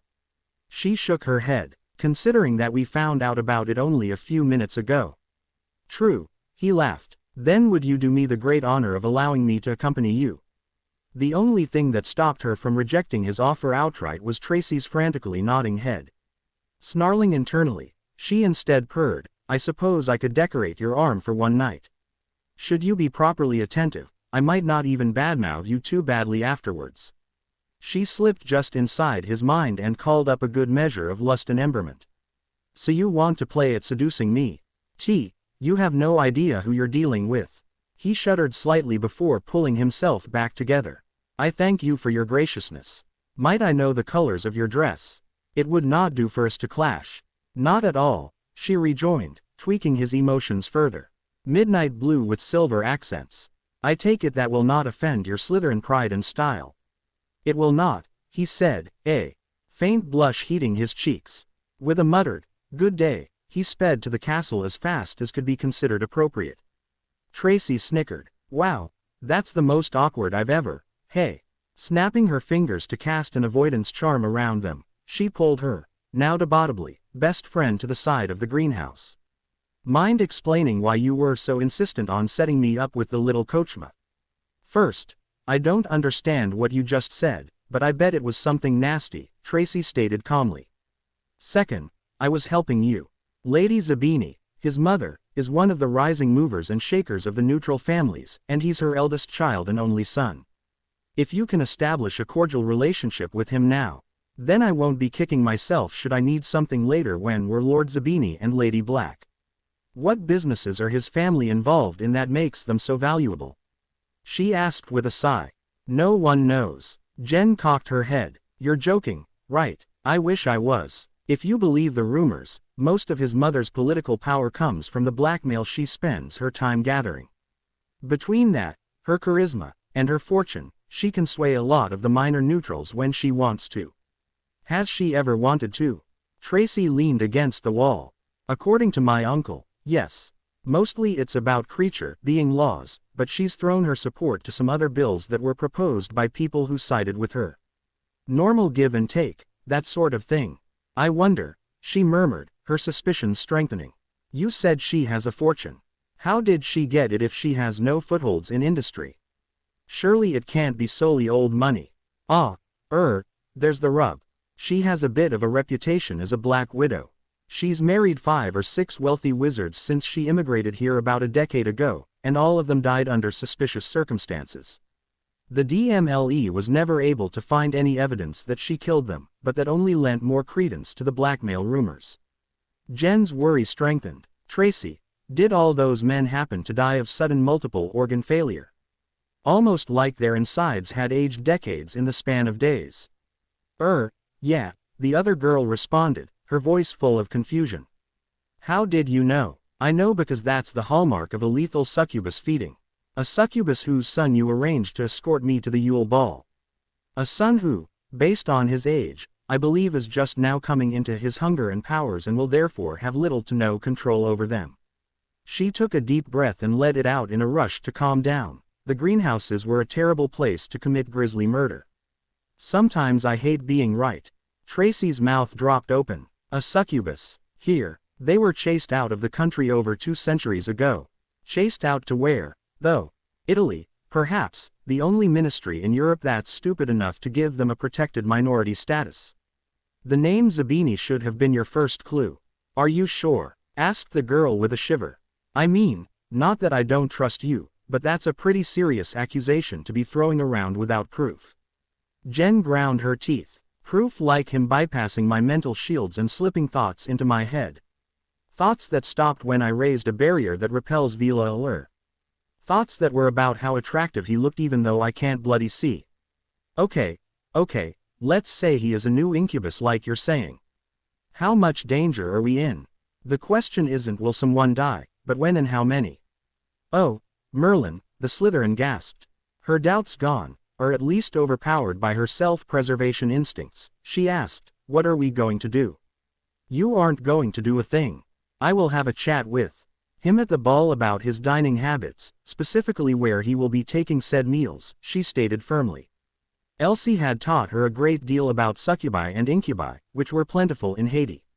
In fact, voodoo witches and wizards were some of the only ones who knew spells that could grievously or even mortally wound them without putting any spectators in danger. Keep this to yourself until then. Do you normally interact with him in your dorms? Tracy shook her head rapidly. Good. Stay as far away from him as you can. The last thing I want is for you to get turned into a bargaining chip should this all go south. Are you sure this is a good idea? Finch Fletchley glanced over at Tracy. You've seen how Jen's been acting lately. Something caused her to be upset and angry, and what kind of friends would we be if we didn't try to get to the bottom of it? The anger is mostly my fault. I made a decision without some important information, and now she has to deal with the consequences, she muttered with a grimace. The others looked at her in curiosity, but she turned her head away. That's all I'll say about it. That still doesn't explain why she's depressed, commented Bones. Pottle and Finch Fletchley nodded, joined shortly by Kenneth. Morag, the only one in the room Tracy had known before Hogwarts, gnawed a fingernail for a moment. Maybe we should wait for her to tell us herself. I mean, it could be that something happened recently and she just hasn't come to terms with it all yet. She's been like this for 4 days. If it's big enough that she's still processing, it's big enough that she doesn't need to deal with it alone. Pottle sighed and turned back to the door. Besides, she may not want our help, but we should still offer it to her. The lone Slytherin fidgeted as she leaned against a wall. Considering how private Jen was, this had the potential to blow up in their faces big time. And I really don't want her mad at me again so soon. Before she could start pacing, she heard Lovegood's voice. And maybe we'll even find pickled ringrats. The dazed-looking opened the door and practically shoved the raven-haired girl inside. Or possibly just some concerned friends. Jen was still for a moment before turning to the younger Claw. How much of that spiel did you make up to distract me? Well, I've never heard of someone turning ringrats into pickles. Lovegood hedged, and encountering moonswallows was a possibility, just a very, very tiny one. Of course, you and your word games. Jen faced the rest of them. Anyone willing to explain why you brought me here? Bones cleared her throat. We're all worried about you. I mean, you've been quiet and withdrawn, Pottle suggested. Yeah, is there something we can do to help? Jen muttered something under her breath. Louder, she said, thank you, all of you, for your concern. However, this is something I need to deal with on my own. I've been withdrawn, as you put it, because I wanted the solitude. Allow me a few days in peace, please. She walked to the door, only for Lovegood to move in the way. Please, Jen, we just want you to feel better. And you'll do that best by stepping away from the door. Are a few more days really going to solve it? Finch Fletchley asked. We've all watched you, and you're just getting sadder and sadder. Maybe it's time you let us in to help. No, Kenneth spoke next. Look, we understand that it's painful and probably personal, but talking about it will make you feel better.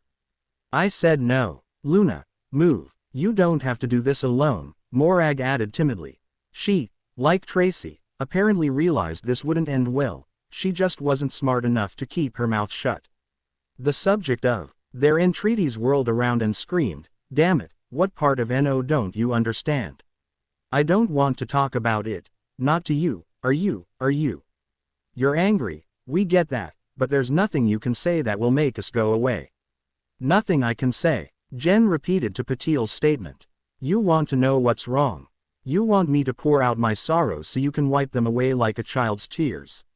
You have no clue what you want. She turned to Tracy. Are you going to throw in your bloody opinion, too? The girl raised her hands. I tried to tell them this was a bad idea. I'm just here to help you get rid of the bodies. Smart girl. Why don't the rest of you follow her lead and bugger off?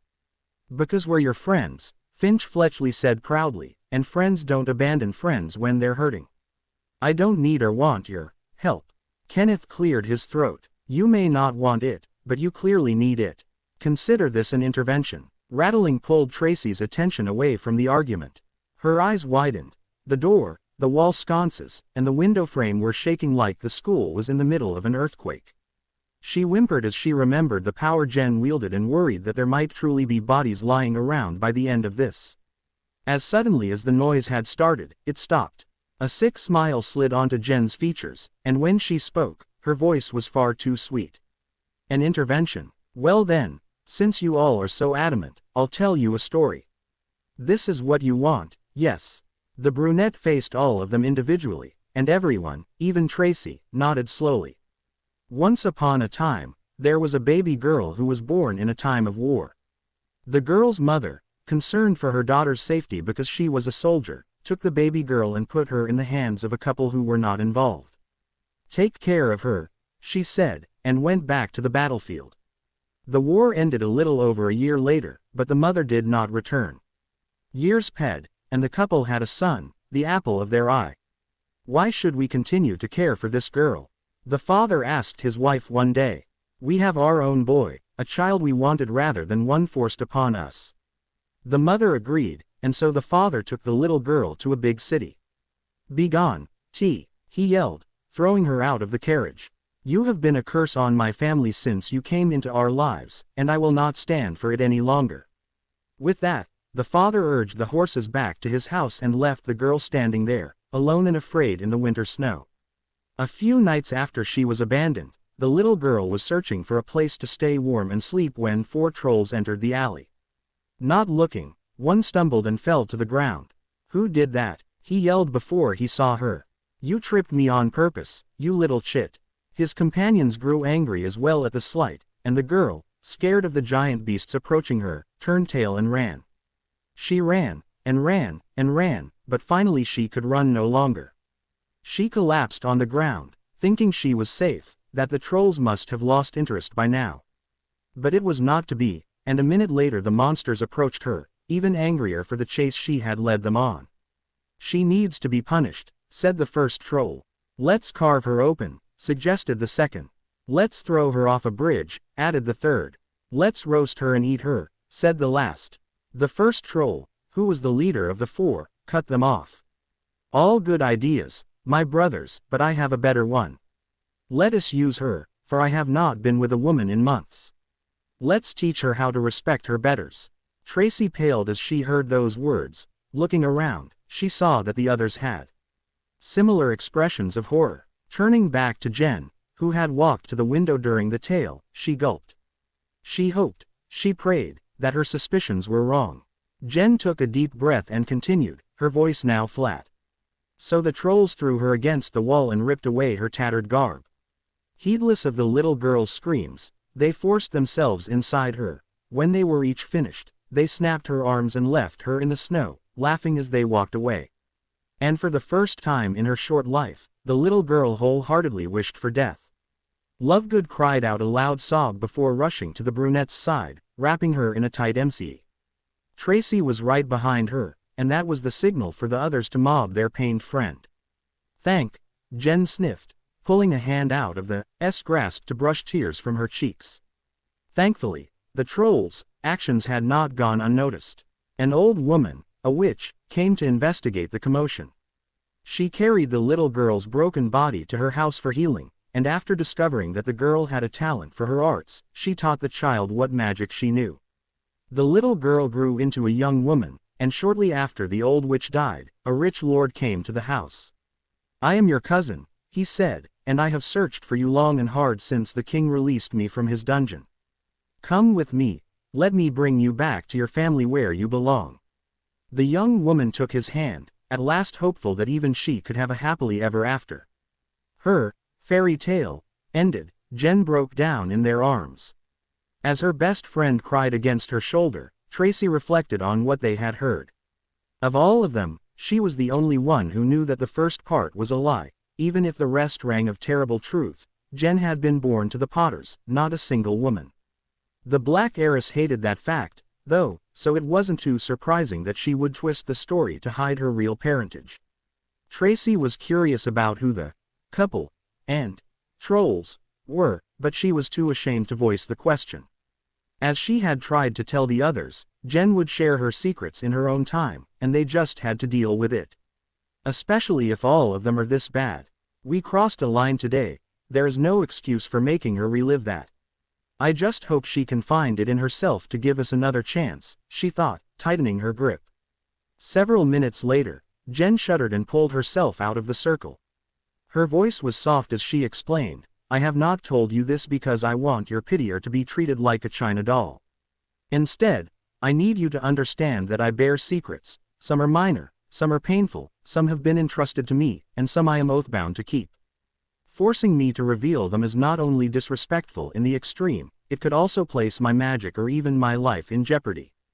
If you are truly my friends, trust me enough to decide on my own whether or not I need help with my problems. She walked back to the door and opened it. Jen, Kenneth said, stopping her from leaving. I'm really sorry for what we did, and I don't mean to hurt you more, but I have to ask, when? 8 years ago tomorrow. The door's quiet click caused them to wince as if it had been slammed shut. After a moment, Tracy stepped back and looked each of them in the eyes. We don't breathe a word of this to anyone. Not our parents, not our other friends, not our diaries. It doesn't leave this room. I, Luna Lovegood, pledge on my magic never to share any information learned from Jen Black in this room today with anyone. So mote it be. The flash of light ensured everyone was looking at the girl. Jen would never ask it of us, but she deserves it considering how we treated her. The others nodded silently and followed suit. Lily Potter nervously smoothed her robes again as she watched the Hogwarts Express stop.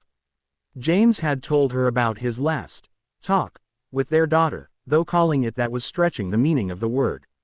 Fiasco was probably more accurate. All because the idiot can't keep his ego under control, she thought harshly. Threatening Jenny was not the way to start a relationship with her, especially not after abandoning her for over a decade. And it was abandonment. Our intentions were good when we put her with Petunia, but all we did was give my vile sister a surrogate to take her hate out on. After Danny had left for school, she had finally gathered her Gryffindor courage and journeyed to Little Whinging.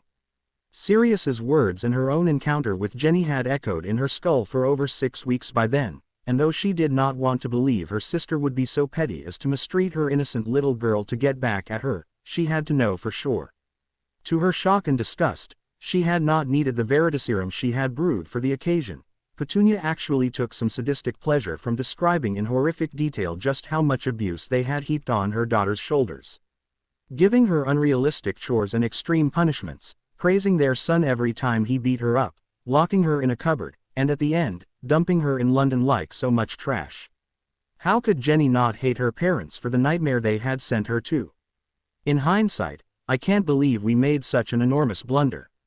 Danny couldn't have been responsible for all the accidental magic when they were younger. It's strange that Professor Dumbledore's spells showed her as a squib, but he is getting old, a wavering upstroke with his wand, and who knows what the results would be. She sighed, but it was ultimately our fault. We thought that giving her to Petunia would let her have a normal life, one where she wouldn't be looked down on as a second CL citizen because she couldn't use magic. Maybe it's a good thing I can't have another child. Students were now exiting the train, shaking Lily from her reflection. She glanced about the platform and easily spotted her target's head bobbing above the younger children's. Even with access to the express and flow, few students old enough to attend the Yule Ball had decided to return home for break. Molly Weasley had griped to her for almost an hour on how none of her children were coming back, and though she could do without the fellow redhead's endless complaints, she was equally disappointed that Danny didn't want to spend Christmas with his family. He hadn't the last 2 years, either. She approached the contingent of Blacks quickly, uncaring if doing so revealed her desperation. "How are you, Sirius?" she asked, a weak smile accompanying her greeting. He glared at her. "What do you want?" "I was actually hoping to have a quick word with, what do I call her?" James had ped on their daughter's warning. The last thing Lily wanted to do was cause strife before the conversation actually started. This was also why she was following all the backwards pureblood rules concerning public conversations even though Jenny was right there. Suppressing her distaste for the unfeeling term, she finished, "With your scion." No, the denial came not from Sirius, but Narcissa Malfoy. Andromeda Tonks continued, "One conversation with your husband was quite enough interaction with your family for our tastes." Lily grimaced but nodded. "That was one of the things I wished to discuss. Just a couple of minutes, please." She gave him a pleading gaze for several seconds, and eventually he caved, just as she knew he would. He had never been able to deny a damsel in distress, at least not unless he was in a towering rage. "Fine, but no longer than that, and you will do it here with us present." Flashing him a thankful smile and ignoring the other women's contemptuous faces, she turned to Jenny. She was almost grateful for the girl's strange hairstyle, for it meant that she did not have to look at the blindfold she had seen in Flourish and Blots that summer, a reminder of how her daughter had suffered due to her stupidity. "It is good to see you again, Miss Black.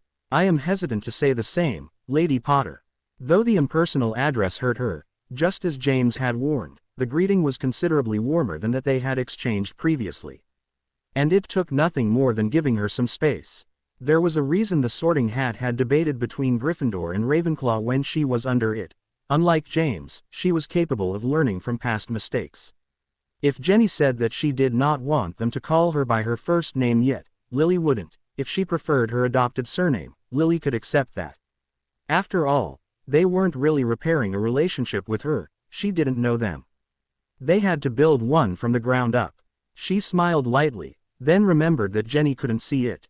"First, congratulations on how you completed the first task of the tournament. Having the skill and power to kill a dragon at your age is incredible." The girl inclined her head at the praise, likely the most Lily would get. Still, that she hadn't rejected it lifted Lily's hopes for some progress being made today. "Second, I want to apologize for my husband's words. While it was not his intention, that does not change the fact that he offended you.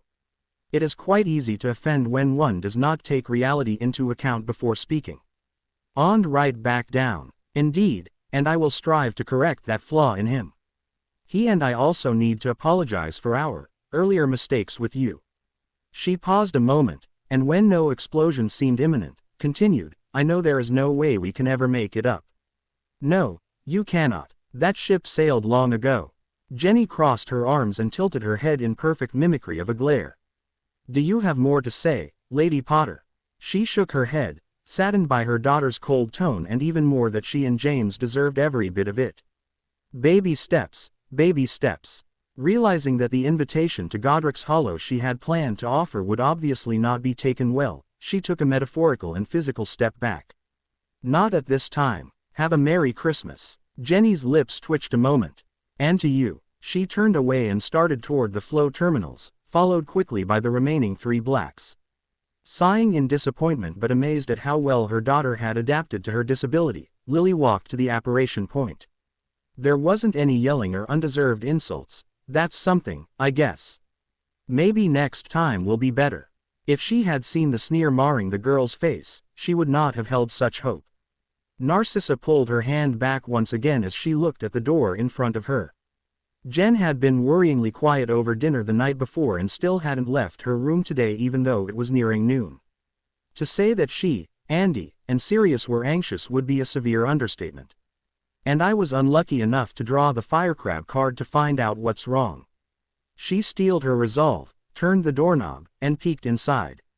Of course, teenager. How could I forget? She shook her head as she looked at her niece's still sleeping form. The girl had curled up in a ball with the bedspread covering her, only her head sticking out, the black hair laying over her face finished camouflaging her amidst the dark sheets. Narcissa's lips quirked as she took in the sight. I swear, it's almost scary how much she reminds me of Bella at that age. Chuckling, she walked closer and gently shook Jen's shoulder. The youngest black jerked slightly before stretching out. Sissy. She yawned while she wiped crust out of her milky eyes. What is it? While I'm sure you would if given the choice, there's no reason to sleep in this late. It's already time for lunch. Jen nodded and sat up, the bedspread falling to reveal bare skin that caused Narcissa to pause. While no longer knickers drenchingly cute, Jen was still a beautiful young woman, at least in her admittedly biased eyes. Didn't Andy buy you some pajamas? Jen shook her head, a smile on her lips. Never did I think you would had a problem with me being D. That was before, she said sharply. Jen tilted her head, so she explained in a gentler tone, ever since Sirius found you, I've been regretting that we had even once, let alone weekly for 3 years. It was wrong, and I'm sorry. And I'm sorry you feel that way. I always treasured our time together, both as lovers and then as friends once I grew too old for you. Still, trailing off, Jen pursed her lips. Aunt Sissy, what's that around your neck? She blushed when the necklace rose out from under the shallow dip of her dress. It was a simple thing, just a muggle coin and some colored beads dangling from a string, but what mattered was the meaning behind it. Laura gave it to me last night. She finally got out of greeter duty, huh? Good for her, only took her a year or so to learn when to keep her opinions to herself. I have to say, though, it seems a mite hypocritical for you to come in here and disparage our old relationship when you just got back from being another kid's first real role in the sack. Jen released her magic's hold on the necklace with a frown. Narcissa blinked in surprise, wondering what the girl meant until comprehension struck. I think I see now. I am not, and I very much doubt I ever will be, ashamed of who I am or what my preferences are.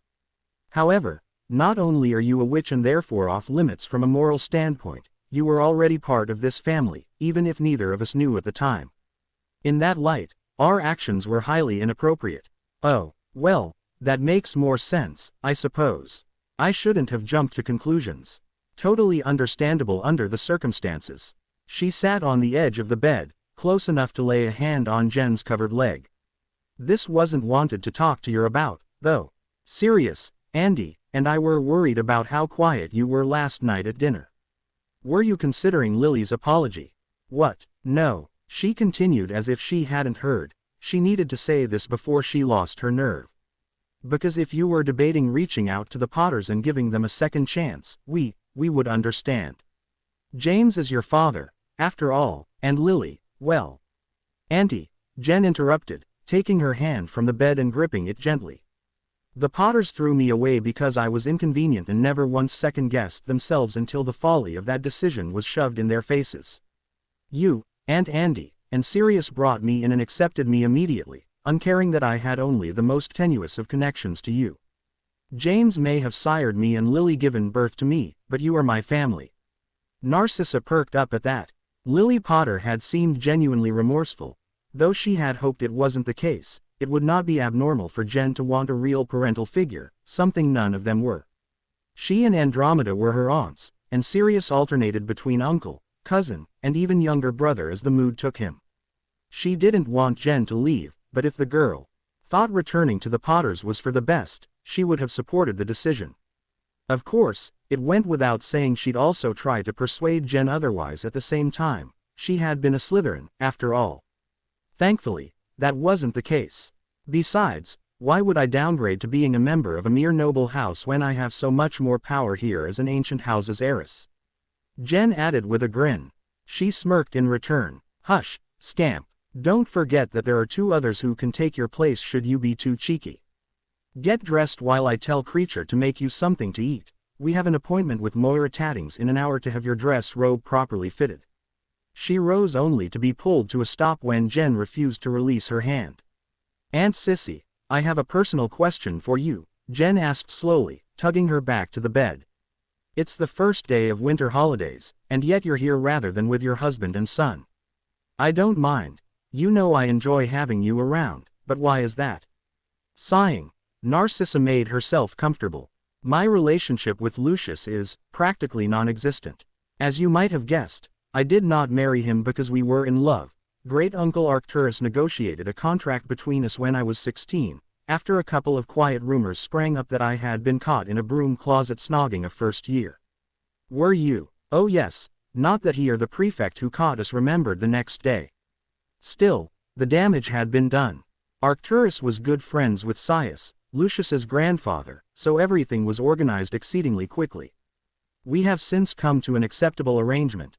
He provides me a lifestyle befitting my station and heritage while I provide him an heir, a properly behaved wife for the societal functions he cannot escape, and a reasonable excuse for those he can. Beyond that, we are civil to each other but little else. What about Draco? Jen prompted. Draco is very much his father's son, she said sadly, though he was not always like that. As a baby, he was so happy, always laughing and exploring. I loved him so much that I raised him entirely by myself rather than let the house elves do the dirty work as is common amongst the elite of our society. I may also have spoiled him, just a little. Unfortunately, Lucius began tutoring him personally when he turned 8, though I do not know for sure. I suspect Lucius believed he was too soft, due to his time with me. Draco has adored his father his entire life, so he saw finally being able to spend every day with his hero as an incredible gift. He constantly tried to emulate Lucius in every way, and soon that included wanting nothing to do with me. She sighed as Jen slid close and wrapped pale arms around her. I loved him when he was a baby, I loved him when he was a child, and even now that he treats me like a virtual stranger, I can't help but love him still, but it doesn't mean that I want to spend all my time with him, nor with Lucius. Returning her niece's hug, she whispered, not when I have real family again. You do, Jen replied equally as softly. Draco may not appreciate you being his mother like he should, but I wouldn't give up having you as my aunt for anything. Feeling the hands of her pocket watch, Jen growled in irritation. She had been waiting in the same spot for a while now, and winter nights were cold. The warming charm she had erected around the area surged again, chasing away the worst of the chill but slapping her with another uncomfortable rush of hot, dry air.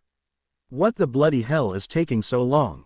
Arriving here had not been difficult. In fact, scrying for the location was the hardest part.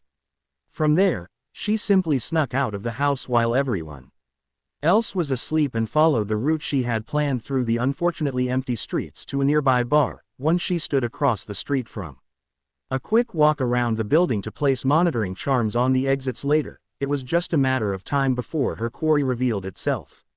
A pulse running through the connection she had to her charms made her perk up, only for a second to come right on its heels.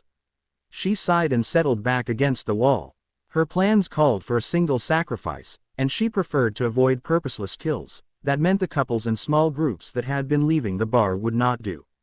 Selecting a victim from a group would almost certainly require silencing or stunning charms and mind control and memory modification, and just more trouble than she wanted in the ungodly early hours of the morning. Far better was picking someone who was alone. Yet another pulse hit her, but after a moment there was still not a fourth. That's what I'm talking about, she thought gleefully. Bending what little light there was around her to render herself invisible, she silently teleported to the door. The man who had set off her alarm had not moved far away, too drunk to do more than stumble haphazardly in a rough heading toward the parking lot.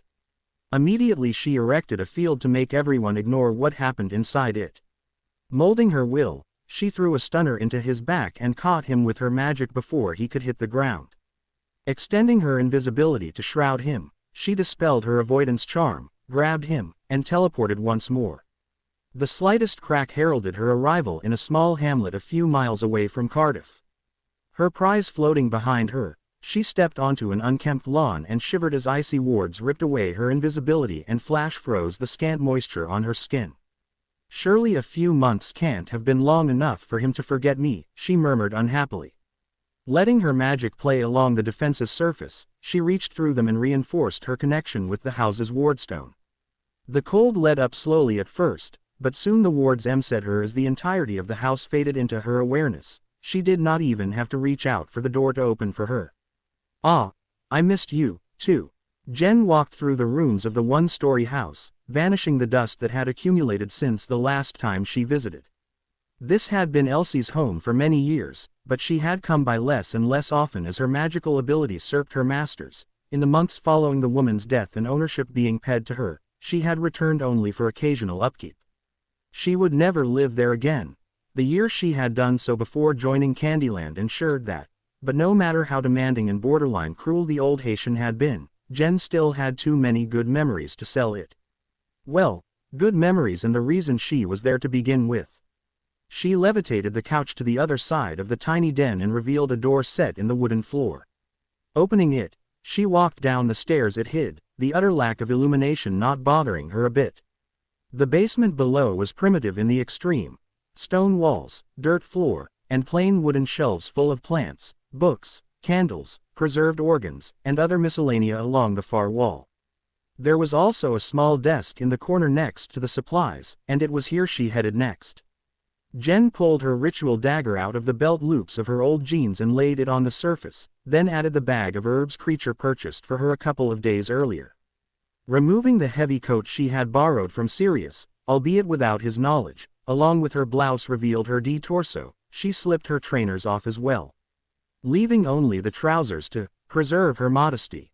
While it was not essential for her to be unclothed just yet, she preferred completing her preparations in the same outfit she would wear for the actual ritual. She maintained that disrobing in the middle broke her concentration during the longer scripts. Elsie had always rejoined that working in the brothel had simply turned her into a shameless exhibitionist. Grabbing her dagger from the desk, she walked to the center of the wide room and began carving in the soil, moving slowly and methodically to avoid mistakes. First came the patterned cross, 4 feet long and 3 wide, then the intricate coffin at its feet. At the head she drew 2 Futhark runes, an inverted urus and a backwards Hagalas for domination and loss, respectively. Finally, she etched a shallow ring 8 feet in diameter around the symbols. Satisfied at the arctic power she could already feel radiating from the designs even though no real magic had yet taken place, she turned her attention to the ritual's power source. A brief thought lit the sconces along the walls, and then she woke the man from her stunner. He groaned. What the? He didn't get any further than that as she conjured a thick wad of cloth in his mouth. As much as I would love to chat, we simply do not have the time. Suffice it to say that I have need of you at the moment. She lowered him onto the drawn cross, her magic holding his limbs spread, and then a twitch of her fingers conjured 4 large titanium nails. Another twitch flung them into the ground through his wrists and ankles. I do apologize, she said clinically, likely unheard through his muffled screams, but this ritual works best if you are aware and in pain for its entirety. I refuse to go into a confrontation with an incubus, newly awakened or not, without some form of insurance. Between torturing you and performing this on the winter solstice, the day of the year when dark magic is at its peak, I will be able to create the most potent coup levy possible. She diverted a bit of energy from the room into the drawn ring and felt it snap closed while expanding into 3 dimensions. Similar to yet totally different from wards, protective circles were essential to the higher magics, both black and white, and excised the space contained from the rest of the world. A simple circle like this one could not divert physical objects or spells, but there was no way for magic to pivotally flow from one side to the other. She hated being inside circles since she could not sense outside them, but she would rather be limited in that regard than chance a random flux interfering with the ritual. Slipping the dagger back into her jeans, she returned to the desk and picked up the paper bag. As she turned back, she suddenly stopped. "I'm forgetting something." "What?" Feeling the shelves with her sonar, she found what she was looking for. Oh boy, that would have been bad. A flick of her wrist called 4 items to her, and she pushed the coat off the desk to make space. Humming lightly, she took some tobacco out of a small burlap bag and dropped it into a metal ashtray, then filled a shot GL with rum. She lit the tobacco. There, that should do it. With one final stop at the shelves to pick up a few more items, Jen stepped through the gossamer dome close to the man's legs, her nipples hardening and goosebumps breaking out at the freezing temperature inside. She carefully arranged the ritual components around her, then untied 5 bundles of herbs and began eyeing the plants into a rough human form. "Comfrey, thyme, heal my wounds," she muttered. "Fern and lilac, protect me from harm. Jasmine, seductress, serve in my stead. Speak with my voice." Weaving her doll did not take long. Thanks to the practice she had gotten with the weeds collected from Grimald Place's garden, and then she was ready for the next step. She vanished the man's shirt and picked up a small gem. "Garnet, stone of the heart, hold an imprint of this life." Using a silver knife to cut him lightly on the side, she coated the stone in the blood that welled up and slid it into the body of her figurine. She plucked a hair from her head and tied the top of her poppet closed. "Now comes the fun part," she muttered sarcastically as she reached for where she had laid 2 shallow goblets. Leaving the golden one on the ground, she set a wonky iron cup in front of her. She then drew her dagger and slid the serrated edge along a scar on the inside of her left wrist, cutting lengthwise to avoid severing her tendons.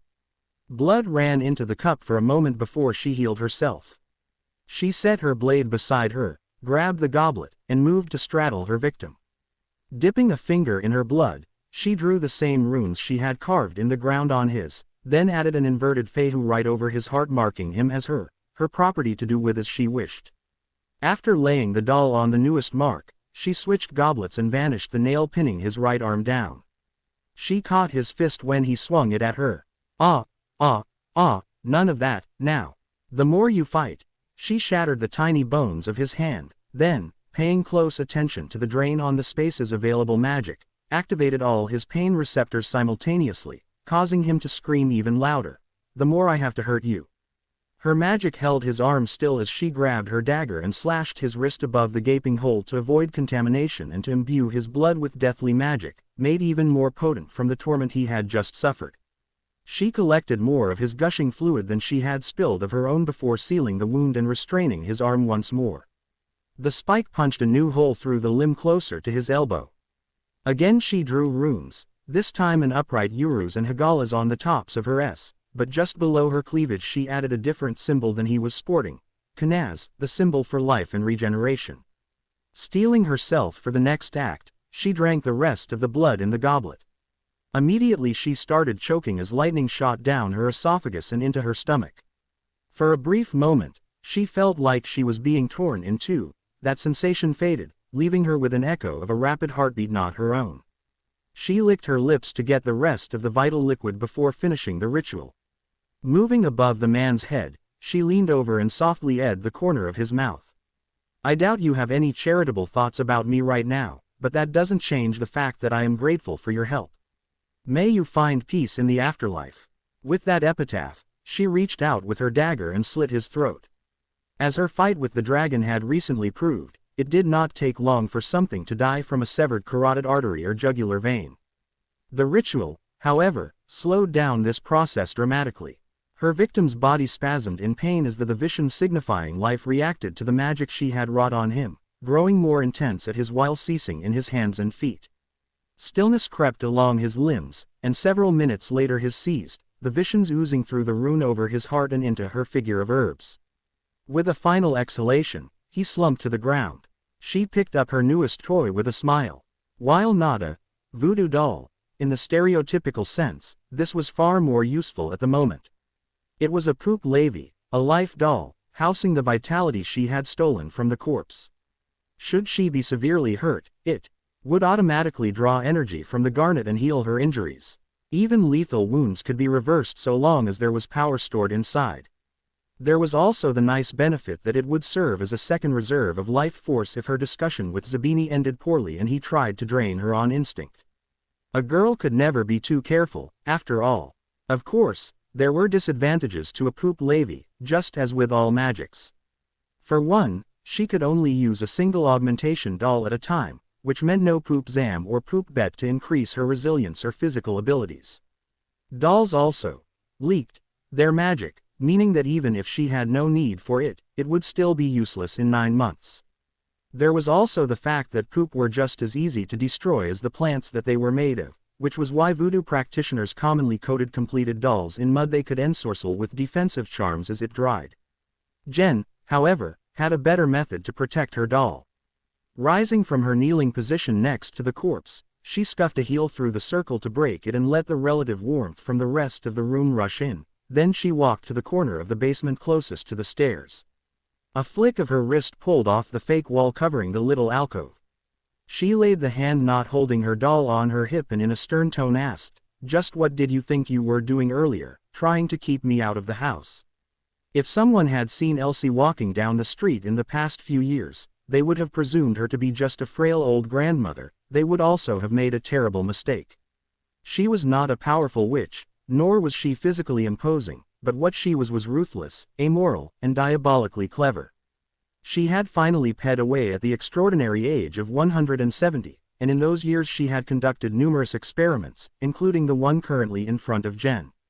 The withered body inside the closet shook lightly as the magic bound to its bones circulated faster. It gave a pitiful whine and projected a feeling of regret. "Sorry's not going to cut it this time, Alon. Elsie is dead. This house belongs to me now. I didn't take Umge when you hustled me out all those times, but never bar me from entering again, understand?" The mummified remains whimpered again and gave a minute nod. She smiled at the acquiescence and patted his head gently. Alon was surely Elsie's greatest achievement.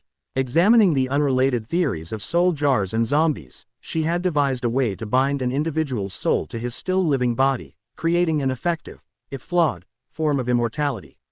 The problem was that of the two people she had done this to, neither had come out with their minds intact. The first, a stranger she had chosen at random, had to be destroyed a few days later due to its constant rages. The second was Alon, a great nephew who had been devoted to her in life and only became more so when she altered him. The woman had used him for physical protection and manual labor for many years until he began to weaken, then tied his mind to the house's wardstone in an attempt to give the building intelligence, unfortunately, that had shattered most of what was left of the man's psyche. Now, he was little more than an interface to the wards that was also a major pain in Jen's ass 9 times out of 10. If only he weren't one of the few legacies Elsie left to her. "I do have something you can do to make it up to me, though." She uncurled the stiff hand that wasn't resting on the football-sized wardstone and put her doll in it. "Keep this safe. If someone unknown breaches the wards and manages to discover the basement, bring it along with Elsie's journals and the stone when you ride the portkey to safety." Knowing that Alon was incapable of disobeying a direct order, she replaced the entrance to his alcove. Walking back to the center of the room, she vanished the nails from her sacrifice's body and levitated it. She then added the clumps of soil that had absorbed the spilled blood. With a surge of aimless hatred, she set the corpse ablaze with cursed fire. While that burned to nothing at a far faster pace than any natural flame would be capable of, she smoothed the dirt floor to erase her vive and disperse any lingering energy. She moved back to the desk so she could vanish the ashes from the tobacco and return the dish and the empty GL to the shelves, then vanished what blood was left in the goblets and on the knife before replacing them as well. She dressed herself and grabbed a handful of sage, igniting it with normal fire. The smoke from this herb had exorcism properties that would force the dead man's angry spirit to depart in case it had decided to stick around and haunt her. She pulled out her pocket watch to check the time, already 3:30. Good, I still have enough time to return home and get a few hours sleep. It's been a long day. What in the world are they doing? Jen wondered as she walked down the stairs to the kitchen. She had been working on her winter IGN ments in the Leary when she noticed Sissy, Andy, and Dora trimming the lamps and setting up a number of candles. She attempted to subtly read their minds to satisfy her curiosity, but her aunts had taken to keeping mental shields up whenever she was in the house. To be fair, it could just as easily be that they had their defenses raised at all times, and her cousin was equally as clueless as she. That left only one other route to discover what was going on: join them and ask her question directly. She opened the door in time to hear Dora's voice. So, will you two eventually get around to telling me what in Merlin's name we're doing, or should I just start making umptions? You don't know, Sissy asked, clearly surprised. Ah, Jen, we were about to come get you. Andy, did you just decide one day to teach your daughter nothing at all about our culture? You know I've never been the biggest fan of solstice traditions. Besides, Ted and Dora both prefer Christmas because of his Muggle roots. Jen cleared her throat, and the difference between solstice and Christmas solutions is. When she trailed off, Sissy turned expectantly to her sister. Well, there are quite a few, the timing being a relatively minor one. Solstice isn't as much of gift-giving holiday, so rather than a multitude of small presents, an entire family gives a single item to each member, generally something useful or expensive. Which is why we purchased only a few things when we were shopping, Jen, Sissy cut in. We may be opening them on Christmas rather than today, but I convinced Sirius to let you have a taste of the old ways at least once. Quite. May I continue now, sister? There is also a ministry ball that all heads of houses must attend, hence why Sirius is not here. Beyond that, each family has its own practices, such as the one we are about to begin. You see, the winter solstice is the day when the dark powers are at their strongest, allowing them to reach out from their twilight realms and influence our world. Doing so weakens the veil, and though the divide is not as thin as it is at Halloween, the dead can still hear our messages on this day. Our family's custom is for the women of the house to light candles for our deceased friends and family if we could not do so earlier in the year, and wish them peace and good fortune in the afterlife. Quick question, Mum, Dora interjected. What are you talking about? Dark powers. It sounds almost like you believe in gods of some kind. Andy paused for a moment before answering. I do not personally consider them gods, per se, but I recognize there exist entities with far greater abilities than any human has ever possessed. The leader of the Wild Hunt, Nyarlathotep, the Unseelie Queen, Tiamat the Grand Worm, beings that pop up here and again throughout history, rarely to the benefit of the person they interact with. According to the old ways, our world cycles back and forth throughout the year between their grasp and that of the light powers. Whether you choose to worship them is your own decision, but that is not the point right now, Sissy chided. You're right, it's not. Since you're so impatient today, why don't you do the honors and start us off? The younger sister harumphed at her sibling's retort and pulled 4 tapers closer to her. Lighting them with her wand, she spoke softly. I light these candles for Arcturus, Orion, Walburga, and Regulus Black, who have none of their line to remember them on this day. Do this with me, Narcissa, Andy murmured. They added 2 more to the row and said together, we light these candles for our parents, Cygnus and Druella Black. What can it hurt? I light these candles for Rebecca and Obadiah Stonewall. Andy lowered her head in sympathy. Cautiously, Jen asked, who are they, Dora? Rebecca entered the Auror training program the same day I did, and we spent a lot time getting to know each other those first few months. She quit when she found out she was pregnant, but we stayed friends. She even asked me to be her son's godmother. Her cottage caught fire in the middle of the night last year, neither of them made it out. Dora brushed a hand over her face to wipe away her tears. I'm sorry, Jen said. She hesitated briefly before dragging a 9th candle into line. I light this candle for Elspeth Durand. Sissy came up behind her and laid thin hands on her shoulders. She was the mentor you told us about, wasn't she? Elsie. Yes, she was a cunning and frightfully intelligent woman, but she was also prideful. One day she decided to try something exceedingly foolish, and her experiment fell apart almost immediately, destroying her with it. Still, It takes an amazing teacher to turn even her own demise into a lesson, and she certainly did that. Curious despite herself, Dora voiced the question plaguing both older women. What lesson was that? Death will always claim what is his. Sirius beamed as the last of the extended Black clan entered the sitting room on Christmas Day. Now that we are all finally here, he looked pointedly at Narcissa, who retaliated with a roll of her eyes. We can get started. Let's hope none of you wrapped anything that was going to go bad. Yes, I'm late. Some issues concerning the party Lucius and I are hosting tonight sprang up, and they had to be settled right then. You'll have to forgive me. Incidentally, he and Draco both apologized that they are unable to join us this afternoon. She plopped next to Ted and motioned with her hand for him to get on with it. Well, who was he to deny such an invitation? He grabbed the first gift from the far too small stack and read the label. Dora. Catch. Wah. Hey. She ducked under the package as it flew through the space her head had occupied a moment earlier. Watch it. Sirius. Stop whining and open your present. She glared at him for a moment before picking it up suspiciously. If this is something silly, I swear I'm going to hex you all the way to the Hebrides and back. Ripping the paper off, she opened the box and pulled out a thick, dark vest. Merlin's beard. Is this dragonhide armor? Rather appropriate threat considering that came from a Hebrida in black. But how? It's illegal to sell these to anyone who isn't an Auror or a hit wizard. He shrugged his shoulders. There was a stone or two of parchment work to complete and I had to make a magical vow to Amelia Bones that I would only give it to you and not keep it for myself, but overall the process wasn't too difficult, just time-consuming. He grinned at her still incredulous expression. Reaching for the next parcel, his smile widened. And we have another Tonks. Ted. The fair-haired man raised his hands in front of his face. Are you going to throw it already, or should I grab another cuppa while you get your act together? Sirius may have flung the box a little harder than absolutely necessary. One of the new notepads that automatically cross-reference what's written in it. I've been wanting this since they came out. I would have preferred these Portkey and resort reservations not hurtling at me, Andy remarked dryly a couple of minutes later, but we will enjoy them nonetheless. Ted, dear, when did you tell Sirius we wanted to go to the Maldives? He didn't tell me anything, Sirius denied. Jen lifted her head up. Don't look at me, I was in Hogwarts this whole time. I knew, but it never crossed my mind, Mum.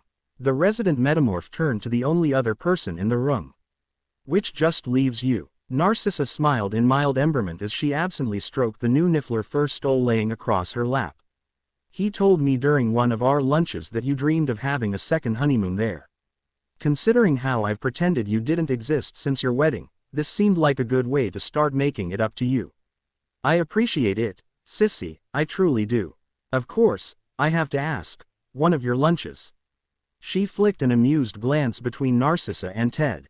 Should I be worried that my baby sister and my husband seem to be arranging private trysts behind my back? Jen outright cackled at that. It's nothing like that. I just figured that after 20-some years, it's long past time for me to get to know my brother-in-law. You know well that I'm not a fan of Muggleborns generally, but I'll admit that if you had to marry one of them, he is probably the best you could find. Thank you, Ted responded warily. Deciding that was more than enough blind prejudice for the moment, Sirius grabbed the next parcel. He smiled when he saw that the small box had his name on it and shredded the paper in his haste to see the contents. Once he opened it out, though, he frowned. Bad dog.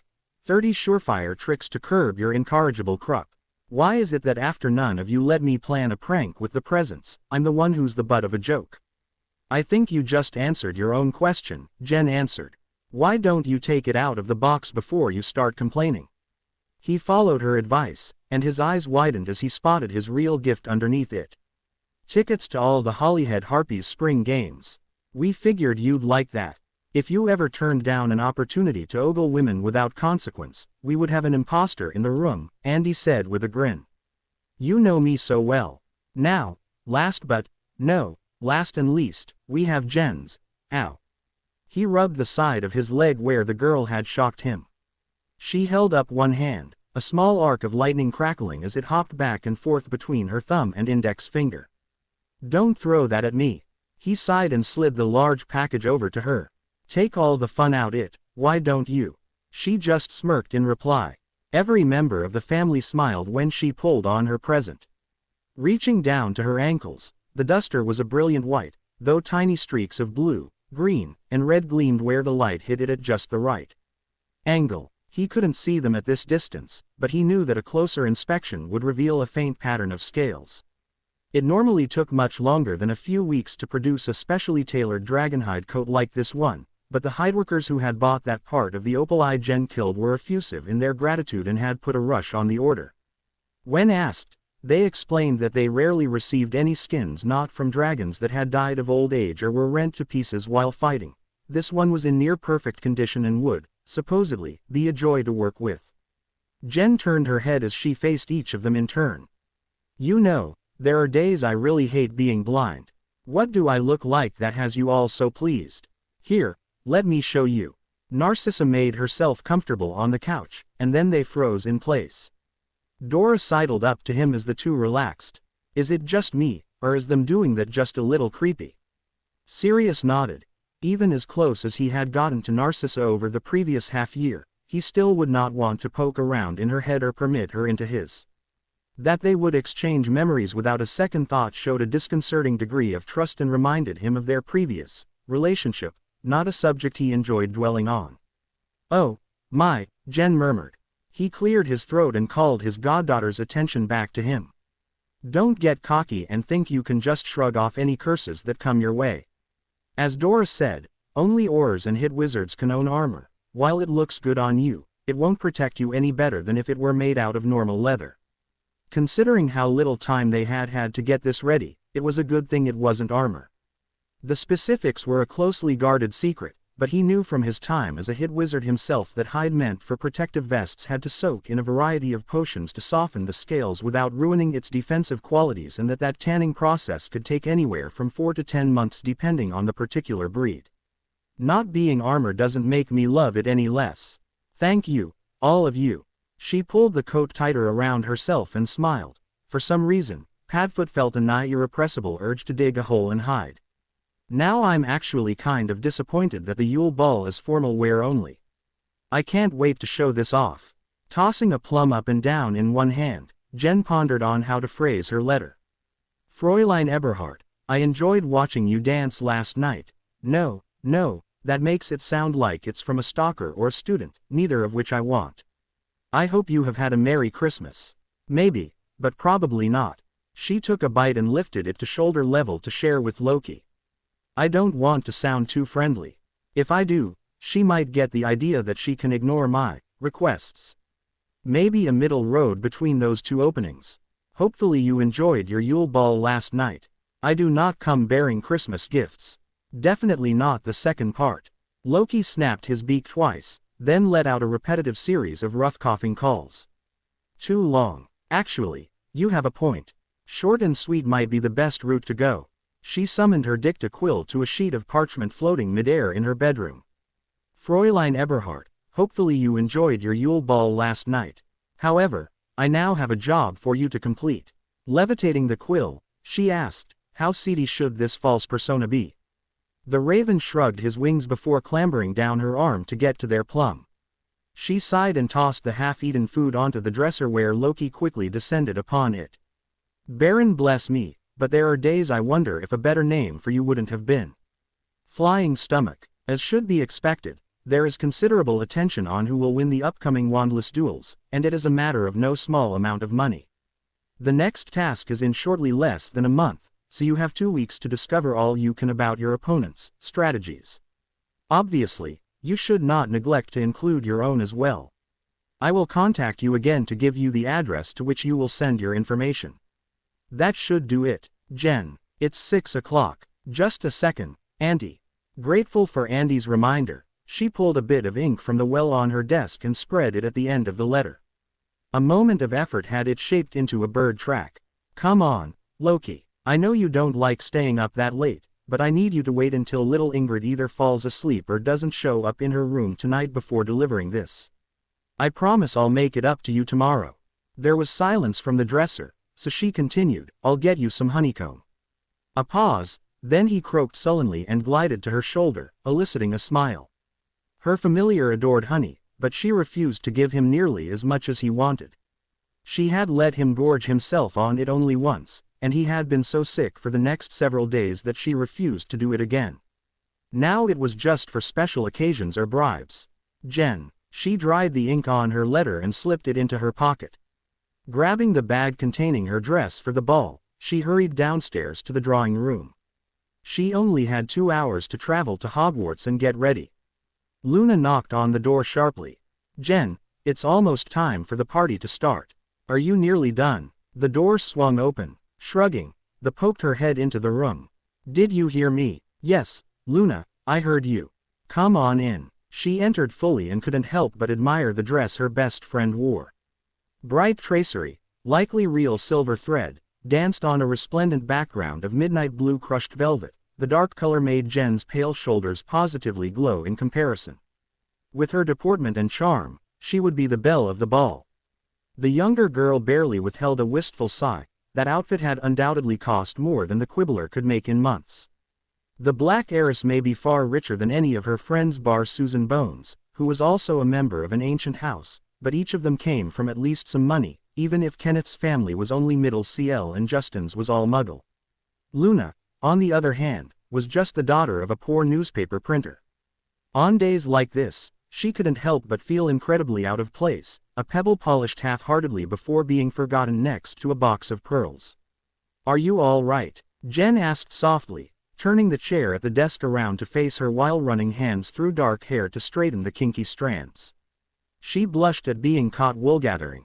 I'm fine, just thinking. About the ball. It's not right that you can't come. I mean, you're only a third year because your birthday is in October. The dance should be open to anyone 14 or older. I told you, I don't have a problem with it. It'll be fun to have run of the tower since all the upper years will be in attendance. I think I'll just stretch out on the couch by the fireplace and read in peace for a couple of hours. Speaking of which, she pulled a palm-sized wad of color out of her pocket and enlarged it to its full tie-dyed glory before handing it over self-consciously. Jen unwrapped it to find an old leather-bound book.